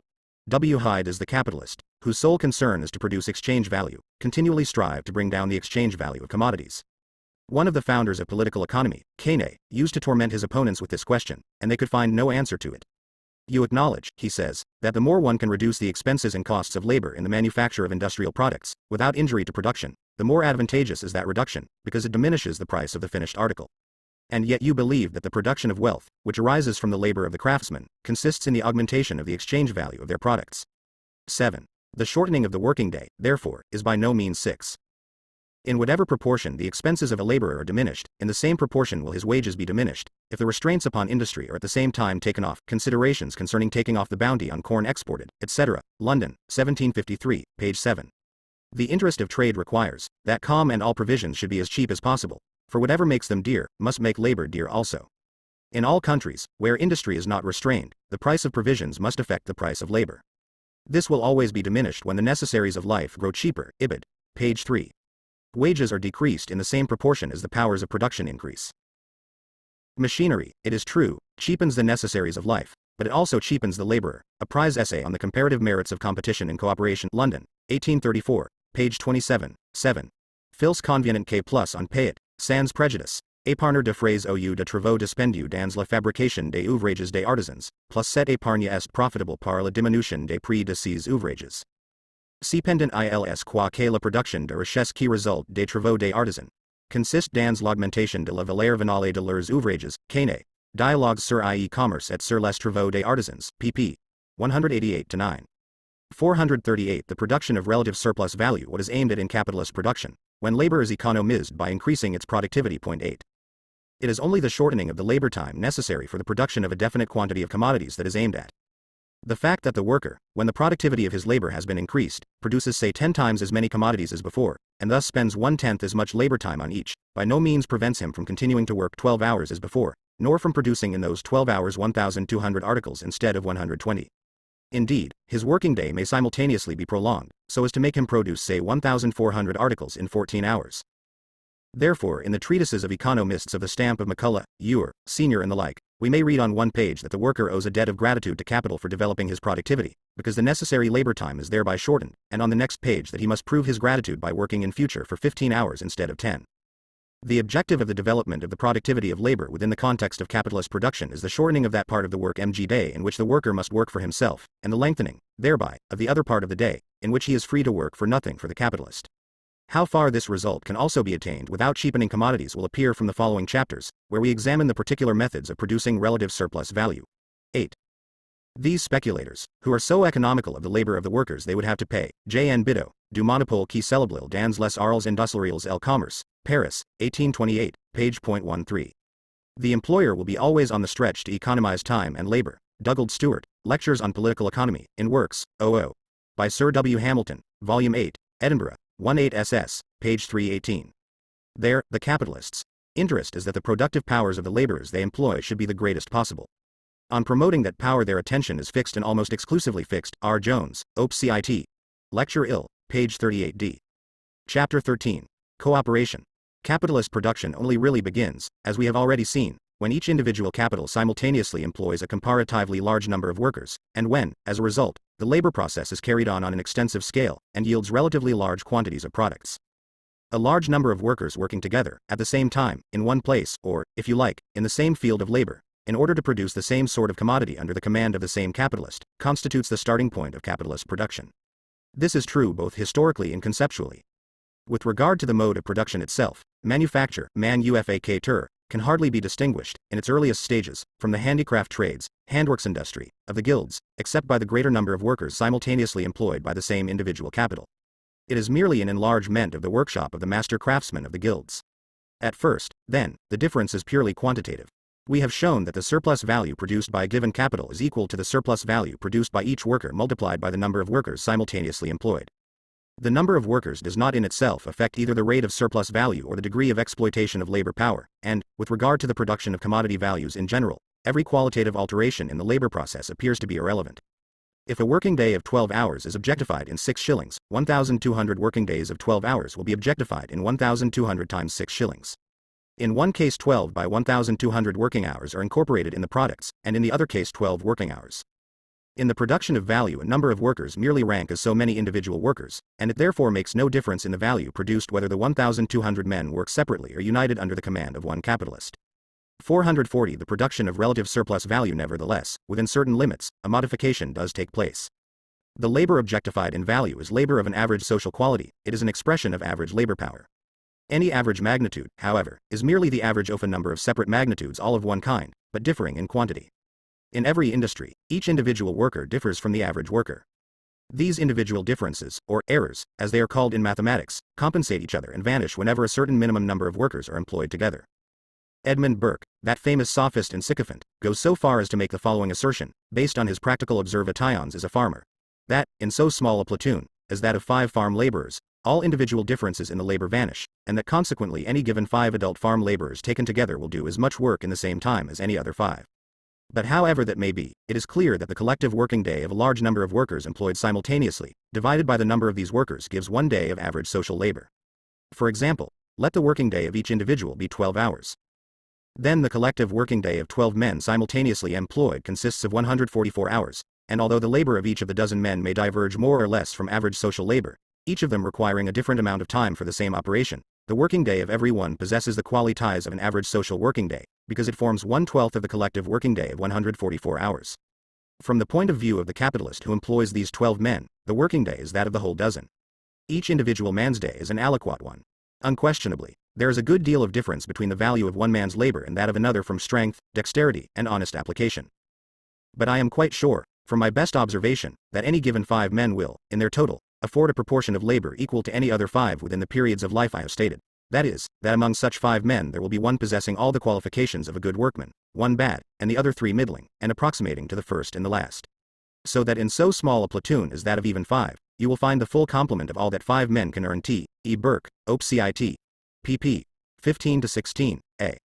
Quetelet on the average individual. Jacques Quetelet, 1796-1874, was a Belgian statistician and astronomer. In the 18408 he developed the theory, based on his statistical investigations, that there was an average man T who could be derived by applying the theory of probabilities to statistical data. Cf. In particular his Du Système social des lois qui 3 Regisennel, Paris, 1848. Cooperation 441 part of the collective working day, no matter whether the 12 men help each other in their work, or whether the connection between their operations consists merely in the fact that the men are all working for the same capitalist. But if the 12 men are employed in 6 pairs, by 6 different small masters, it will be entirely a matter of chance whether each of these masters produces the same value, and consequently whether he secures the general rate of surplus value. Divergences would occur in individual cases.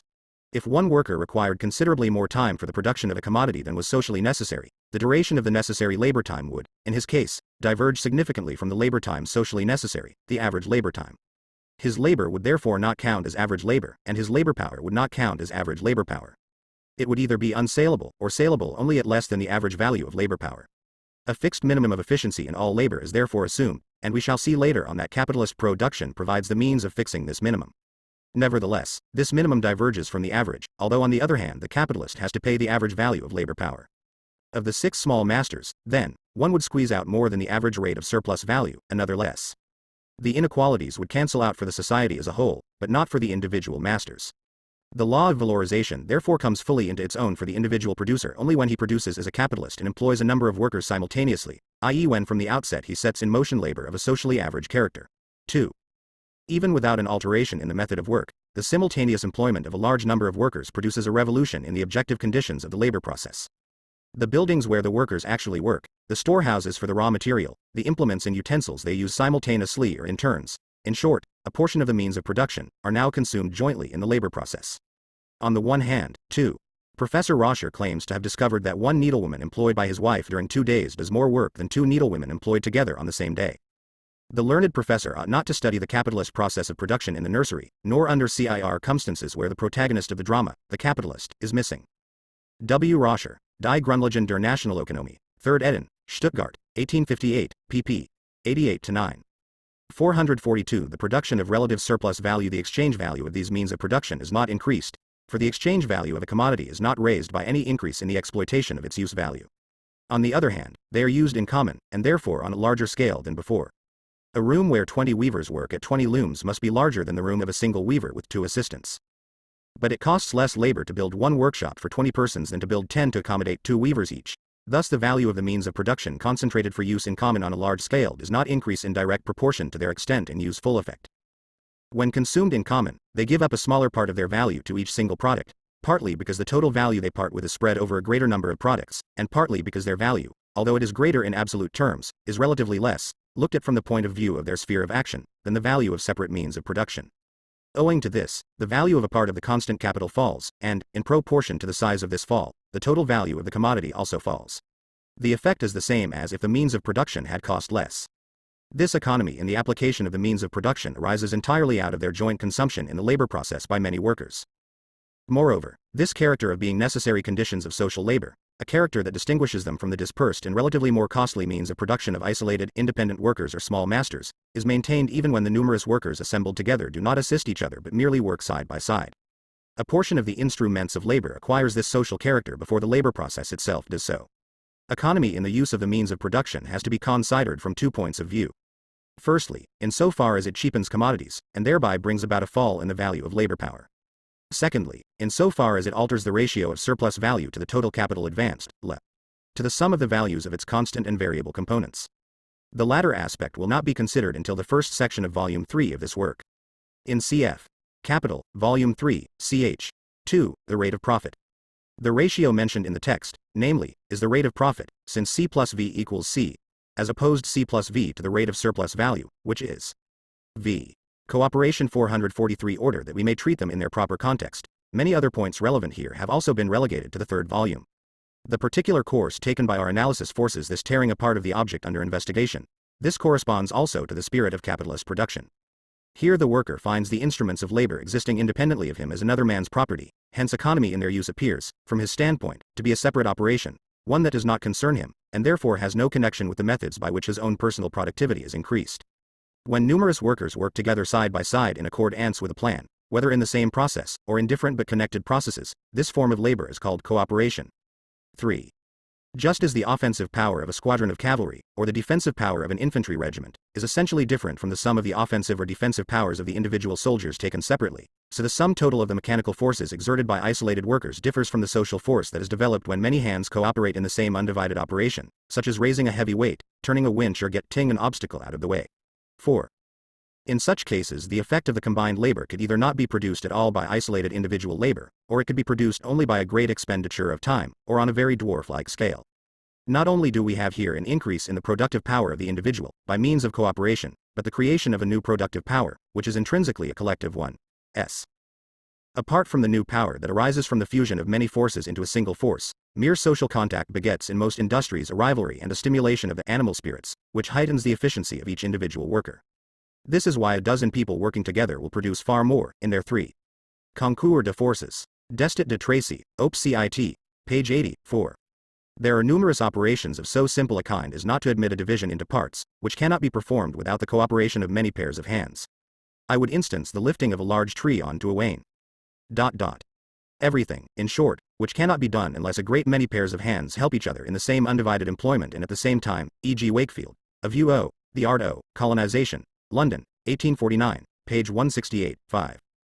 As one man cannot, and 10 men must strain to lift a ton of weight, yet 100 men can do it only by the strength of a finger of each of them. John Bellers, Proposals for Raising a College of Industry, London, 1696, page 21. 444 The production of relative surplus value collective working day of 144 hours than 12 isolated men each working for 12 hours, and far more than one man who works 12 days in succession. 6. This originates from the fact that man, if not as Aristotle thought a political animal, 7 is at all events a social animal. Although a number of men may be simultaneously occupied together on the same work, or the same kind of work, the labor of each, as a part of the labor of all, may correspond to a distinct phase of the labor process, and as a result of the system of cooperation, the object of labor passes through the phases of the process more quickly than before. For instance, if a dozen masons place themselves in a row, so as to pass stones from the foot of a ladder to its summit, each of them does the same thing, and yet their separate acts form connected parts of one total operation. These acts are particular phases which each stone must go through, and the stones are thus carried up more quickly by the 24 hands of the row of men than they could be if each man went separately up and down the ladder with his load. 8. The 6. There is also, when the same number of men are employed by one farmer on 300 acres, instead of by 10 fanners with 30 acres apiece, an advantage in the proportion of servants, which will not so easily be understood but by practical men, for it is natural to say, as 1 is to 4, so are 3 to 12. But this will not hold good in practice, for in harvest time and many other operations which require that kind of dispatch by the throwing many hands together, the work is better and more expeditiously done. F.I. In harvest, 2 drivers, 2 loaders, 2 pitchers, 2 rakers, and the rest at the rick, or in the barn, will dispatch double the work that the same number of hands would do if divided into different gangs on different farms. An inquiry into the connection between the present price of provisions and the size of farms, by a farmer, J. Arbuthnot, London, 1773, pp.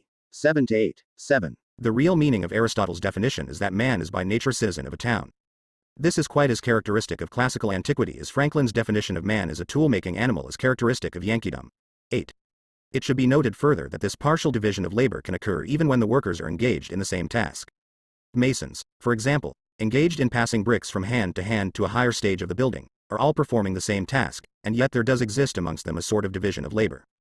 This consists in the fact that each of them passes the brick to a given space, and, taken together, they make it arrive much more quickly at the required spot than they would do if each of them carried his brick separately to the upper story. F. Scarbeck, Theorie des richesses sociales, S. 2nd eden, Paris, 1839, Volume 1, pp. 97-8. It is evident that the state 76al less than winking face is a creation of nature, and that man is by nature a political animal. 7 Toac, Rlxovij, O.V. Aristotle, Politics, Book 1, 2. Cooperation 44's object of labor is carried over the same distance in a shorter time. Again, a combination of labor occurs whenever a building, for instance, is taken in hand on different sides simultaneously, although here too the co-operating masons are doing the same work, or the same kind of work. The 12 masons, in their collective working day of 144 hours, make much more progress with the building than one mason could make working for 12 days, or 144 hours. The reason for this is that a body of men working together have hands and eyes both in front and behind, and can be said to be to a certain extent omnipresent. The various parts of the product come to fruition simultaneously. In the above instances we stress the point that the men do the same work, or the same kind of work, because this, the most simple form of common labor, plays a great part in cooperation even at its most fully developed stage. If the labor process is complicated, then the sheer number of the co-operators permits the apportionment of various operations to different hands, and consequently their simultaneous performance. The time necessary for the completion of the whole work is thereby shortened. 9. In many industries there are critical moments, that is to say periods of time determined by the nature of the labor process itself, during which certain definite results must be obtained. For instance, if a flock of sheep has to be shorn or a field of wheat has to be cut and harvested, the quantity and quality of the product depends on the initiation and the completion of the work at certain definite points in time. In these cases, the time the labor process may take is laid down in advance, just as it is in fishing for herrings. A single person cannot carve a working day of more than, say, 12 hours, out of the natural day, but 100 men co-operating can extend the working day to 1,200 hours. The shortness of the time allowed for the work is compensated for by the large mass of labor thrown into the field of production at the decisive moment. The completion of the task within the proper time depends on the simultaneous application of numerous combined working days. The amount of useful effect depends on the number of workers. 9. It is a question of undertaking a complex piece of labor. Different things must be done simultaneously. One person does one thing, while another does something else, and they contribute to the effect that a single man would be unable to produce. One rows while another holds the rudder, and a third casts the net or harpoons the fish. In this way fishing enjoys a success that would be impossible without this cooperation. Destot de Tracy, Op. Cit. Page 78. 446 The production of relative surplus value. This number, however, is always smaller than the number of isolated workers that would be required to do the same amount of work in the same period. 10. It is owing to the absence of this kind of cooperation that a great quantity of com is wasted every year in the western part of the United States, and the same thing happens to cotton in those eastern parts of India where English rule has destroyed the old communities. 11. On the one hand, cooperation ALLC-WS work to be aimed on over a large area. For certain labor processes, therefore, it is required simply by the physical constitution of the object of labor. Examples of this are the draining of marshes, the construction of dikes, irrigation, and the building of canals, roads and railways. On the other hand, while extending the scale of production it renders possible a relative contraction of its arena. This simultaneous restriction of space and extension of effectiveness, which allows a large number of incidental expenses, faux phrase asterisk, to be spared, results from the massing together of workers in various labor processes, and from the concentration of the means of production. 12.10. The doing of it, agricultural labor, at the critical juncture is of so much the greater consequence, an inquiry into the connection between the present price, etc. J.R. Buthnett, page 7. In agriculture, there is no more important factor than that of time. Liebig, Ober Theorie und Praxis in der Landwirtschaft, 1856, page 23, 11. The next evil is one which one would scarcely expect to find in a country which exports more labor than any other in the world, with the exception perhaps of China and England, the impossibility of procuring a sufficient number of hands to clean the cotton. The consequence of this is that large quantities of the crop are left unpicked, while another portion is gathered from the ground when it has fallen, and is of course discolored and partially rotted, so that for want of labor at the proper season the cultivator is actually forced to submit to the loss of a large part of that crop for which England is so anxiously looking. Bengal Herkaru. By Monthly Overland Summary of News, the 22nd of July 1861, 12. In the progress of cultivation, all, and perhaps more than all, the capital and labor which once loosely occupied 500 acres, are now concentrated for the more complete tillage of 100 feet. Although, relatively to the amount of capital and labor employed, space is concentrated, it is an enlarged sphere of production, as compared to the sphere of production formerly occupied or worked upon by one single independent agent of production. R. Jones, An Essay on the Distribution of Wealth, Part 1, on Rent. T. London, 1831, page .191. Literally, false costs, but faux phrase is a technical expression used by the French economists of the early 19th century, for example Gamier and Say, to cover expenses not directly incurred in the course of production. The Cooperation 447. The combined working day produces a greater quantity of use values than an equal sum of isolated working days, and consequently diminishes the labor time necessary for the production of a given useful effect.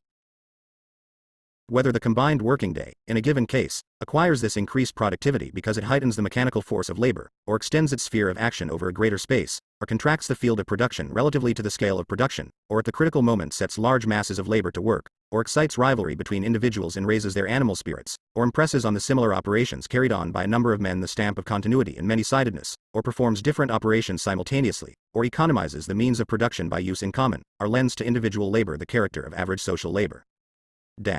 Whichever of these is the cause of the increase, the special productive power of the combined working day is, under all circumstances, the social productive power of labor, or the productive power of social labor. This power arises from cooperation itself. When the worker cooperates in a planned way with others, he strips off the fetters of his individuality and develops the capabilities of his species. 13. As a general rule, workers cannot cooperate without being brought together. Their assembly in one place is a necessary condition for their cooperation. Hence, wage laborers cannot cooperate unless they are employed simultaneously by the same capitalist, and therefore unless their labor powers are bought simultaneously by him. The total value of these labor powers, or the amount of the wages of these workers for a day or a week, as the case may be, must be ready in the pocket of the capitalist before the workers themselves are ready to start the process of production.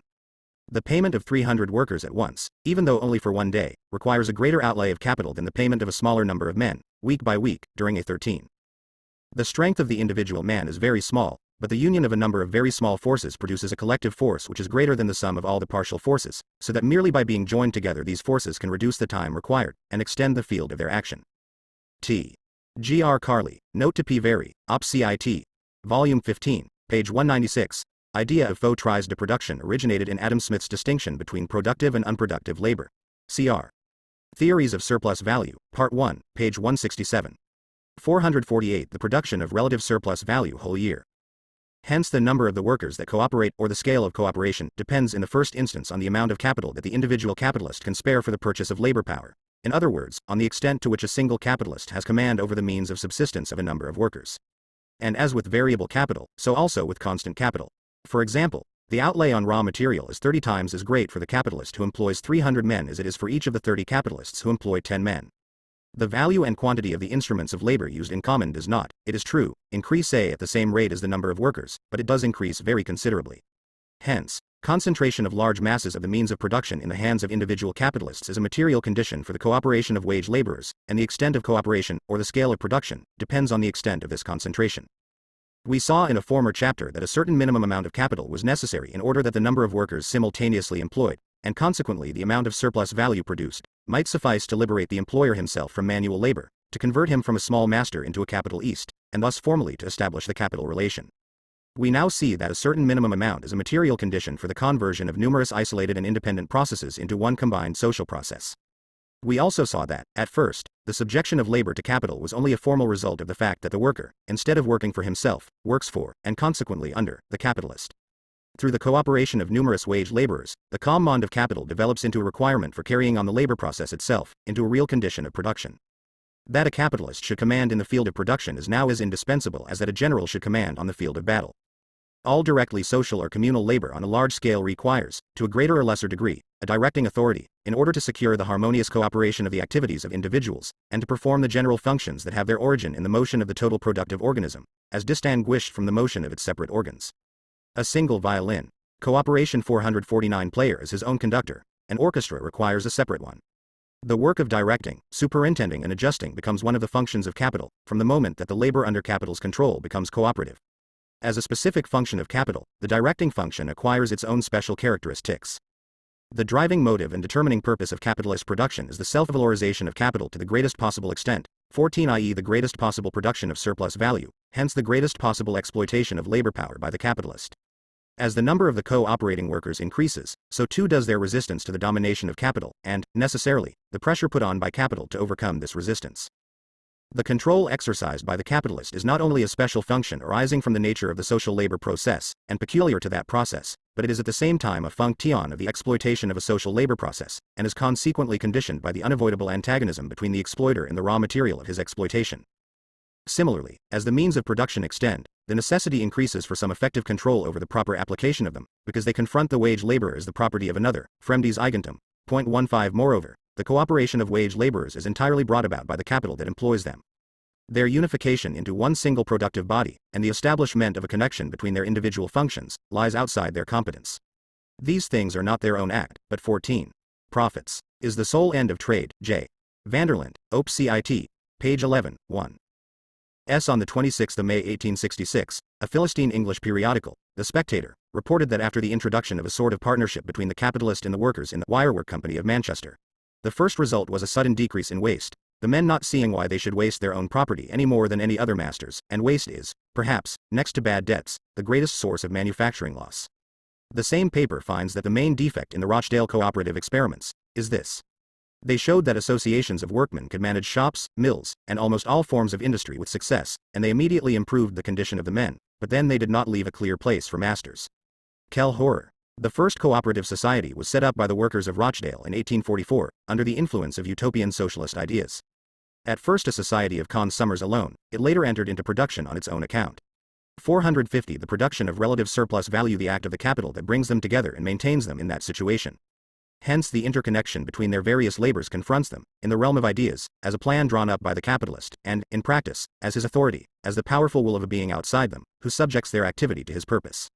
If capitalist direction is thus twofold in content, owing to the twofold nature of the process of production which has to be directed. On the one hand a social labor process for the creation of a product, and on the other hand capital's process of valorization. In form it is purely despotic. As cooperation extends its scale, this despotism develops the forms that are peculiar to it. Just as at first the capitalist is relieved from actual labor as soon as his capital has reached that minimum amount with which capitalist production, properly speaking, first begins, so now he hands over the work of direct and constant supervision of the individual workers and groups of workers to a special kind of wage laborer. An industrial army of workers under the command of a capitalist requires, like a real army, officers, managers, and NCOs, foremen, overseers, who command during the labor process in the name of capital. The work of supervision becomes their established and exclusive function. When comparing the mode of production of isolated peasants or independent artisans with the plantation economy which rests on slavery, political economists count this labor of superintendence as part of the faux phrase de production. 16 But when considering the capitalist mode of production they on the contrary identify the function of direction which arises out of the nature of the communal labor process with the function of direction which is made necessary by the capitalist and therefore antagonistic character of that process. 7 It is not because he is a leader of industry that a man is a capitalist, on the contrary, he is a leader of industry because he is a capitalist. The leadership of 16. Professor Cairns, after stating that the superintendence of labor is a leading feature of production by slaves in the southern states of the USA, continues, the peasant proprietor of the North, appropriating the whole produce of his toil, needs no other stimulus to exertion. Superintendence is here completely dispensed with. Cairns, Op. Cit. pp. 48-9, 17. Sir James Stewart, a writer altogether remarkable for his quick eye for the characteristic social distinctions between different modes of production, says, why do large undertakings in the manufacturing way ruin private industry? But by coming nearer to the simplicity of slaves. Principles of Political Economy, London, 1767, Volume 1, pp. 167-8. Cooperation 451 Industry is an attribute of capital, just as in feudal times the functions of general and judge were attributes of landed property. Is the worker as the owner of his labor power until he has finished bargaining for its sale with the capitalist, and he can sell no more than what he has, i.e. his individual, isolated labor power. This relation between capital and labor is in no way altered by the fact that the capitalist, instead of buying the labor power of one man, buys that of 100, and enters into separate contracts with 100 unconnected men instead of with one. He can set the 100 men to work, without letting them cooperate. He pays them the value of 100 independent labor powers, but he does not pay for the combined labor power of the 100. Being independent of each other, the workers are isolated. They enter into relations with the capitalist, but not with each other. Their cooperation only begins with the labor process, but by then they have ceased to belong to themselves. On entering the labor process they are incorporated into capital. As co-operators, as members of a working organism, they merely form a particular mode of existence of capital. Hence the productive power developed by the worker socially is the productive power of capital. The socially productive power of labor develops as a free gift to capital whenever the workers are placed under certain conditions, and it is capital which places them under these conditions. Because this power costs capital nothing, while on the other hand it is not developed by the worker until his labor itself belongs to capital, it appears as a power which capital possesses by its nature. A productive power inherent in capital. The colossal effects of simple cooperation are to be seen in the gigantic structures erected by the ancient Asiatics, Egyptians, Etruscans, etc. It has happened in times past that these Oriental states, after supplying the expenses of their civil and military establishments, have found themselves in possession of a surplus which they could apply to works of magnificence or utility, and in the construction of these their command over the hands and arms of almost the entire non-agricultural population has produced stupendous monuments which still indicate their power. The Team Ing Valley of the Nile produced food for a swarming non-agricultural population, and this food, belonging to the monarch 18. Hence Auguste Comte and his SCU might just as well have shown that feudal lords are an eternal necessity, in the same way as they have done in the case of the lords of capital. 452 The production of relative surplus value in the priesthood afforded the means of erecting the mighty monuments which filled the land. In moving the colossal statues and vast masses of which the transport creates wonder, human labor almost alone was prodigally used. The number of the laborers and the concentration of their efforts sufficed. We see mighty coral reefs rising from the depths of the ocean into islands and firm land, yet each individual depositor is puny, weak, and contemptible. The non-agricultural laborers of an Asiatic monarchy have little but their individual bodily exertions to bring to the task, but their number is their strength, and the power of directing these masses gave rise to the palaces and temples, the pyramids, and the armies of gigantic statues of which the remains astonish and perplex us. It is that confinement of the revenues which feed them, to one or a few hands, which makes such undertakings possible. 19 This power of Asiatic and Egyptian kings, of Etruscan theocrats, etc. has in modern society been transferred to the capitalist, whether he appears as an isolated individual or, as in the case of joint stock companies, in combination with others. Cooperation in the labor process, such as we find it at the beginning of human civilization, among hunting peoples. 20 say, as a predominant feature of the agriculture of Indian communities, is based on the one hand on the common ownership of the conditions of production, and on the other hand on the fact that in those cases the individual has as little torn himself free from the umbilical cord of his tribe or community as a bee has from his hive. Both of these characteristics distinguish this form of cooperation from capitalist cooperation. The sporadic application of cooperation on a large scale in ancient times, in the Middle Ages, and in modern colonies, rests on direct relations of domination and servitude, in most cases on slavery. As against this, the capitalist form presupposes from the outset the free wage laborer who sells his labor power to capital. Historically, however, this form is developed in opposition to peasant agriculture and independent handicrafts, whether in guilds or not. 2119. R. Jones, Textbook of Lectures, etc., pp. 77-8. The ancient Assyrian, Egyptian and similar collections in London and the other European capitals allow us to witness those cooperative labor processes with our own eyes. 20. Lingot is probably right in his Theor. De Ois Civiles when he declares that hunting was the first form of cooperation, and that the manhunt, war, was one of the earliest forms of hunting. 21. Peasant agriculture on a small scale and production by independent artisans, both of which, on the one hand, form the basis of the feudal mode of cooperation. 453 From the standpoint of the peasant and the artisan, capitalist cooperation does not appear as a particular historical form of cooperation. Instead, cooperation itself appears as a historical form peculiar to, and specifically distinguishing, the capitalist process of production. Just as the social productive power of labor that is developed by cooperation appears to be the productive power of capital, so cooperation itself, contrasted with the process of production carried on by isolated independent workers, or even by small masters, appears to be a specific form of the capitalist process of production. It is the first change experienced by the actual labor process when subjected to capital. It takes place spontaneously and naturally. The simultaneous employment of a large number of wage laborers in the same labor process, which is a necessary condition for this change, also forms the starting point of capitalist production. This starting point coincides with the birth of capital itself. If then, on the one hand, the capitalist mode of production is a historically necessary condition for the transformation of the labor process into a social process, so, on the other hand, this social form of the labor process is a method employed by capital for the more profitable exploitation of labor, by increasing its productive power. In its simple shape, as investigated so far, cooperation is a necessary concomitant of all production on a large scale, but it does not in itself represent a fixed form characteristic of a particular epoch in the development of the capitalist mode of production. At the most it appears to do so, and then only approximately, in the handicraft-like beginnings of manufacture 22 and in that kind of large-scale agriculture which corresponds to the period of manufacture, and is distinguished from peasant agriculture mainly by the number of workers simultaneously employed in the mass of means of production concentrated for their production, and, on the other hand, appear alongside capitalist production after the dissolution of the feudal mode, equally form the economic foundation of the communities of classical antiquity at their best period, after the primitive Oriental system of common ownership of land had disappeared, and before slavery had seized on production in earnest. 22. Whether the united skill, industry, and emulation of many together on the same work be not the way to advance it. And whether it had been otherwise possible for England to have carried on her woolen manufacture to so great a perfection? Berkeley, The Querist, London, 1750, page 56, query number 521. 454 The production of relative surplus value use. Simple cooperation has always been, and continues to be, the predominant form in those branches of production in which capital operates on a large scale, but the division of labor and machinery play only an insignificant part. Cooperation remains the fundamental form of the capitalist mode of production, although in its simple shape it continues to appear as one particular form alongside the more developed ones. Chapter 14. The division of labor and manufacture. The dual origin of manufacture. That form of cooperation which is based on division of labor assumes its classical shape in manufacture. As a characteristic form of the capitalist process of production, it prevails throughout the manufacturing period properly so called, which extends, roughly speaking, from the middle of the 16th century to the last third of the 18th century. Manufacture originates in two ways. 1. By the assembling together in one workshop, under the control of a single capitalist, of workers belonging to various independent handicrafts, through whose hands a given article must pass on its way to completion. A carriage, for example, was formerly the product of a great number of independent craftsmen, such as wheelwrights, harness makers, tailors, locksmiths, upholsterers, turners, fringe makers, glazers, painters, polishers, gilders, etc. In the manufacture of carriages, however, all these different craftsmen are assembled in one building where the unfinished product passes from hand to hand. It is true that a carriage cannot be gilded before it has been made. But if a number of carriages are being made simultaneously, some may be in the hands of the gilders while others are going through an earlier process. So far, we are still on the footing of simple cooperation, which finds its materials ready to hand in the shape of men and things. But very soon an important change takes place. The tailor, the locksmith and the other craftsmen are now exclusively occupied in the making of carriages.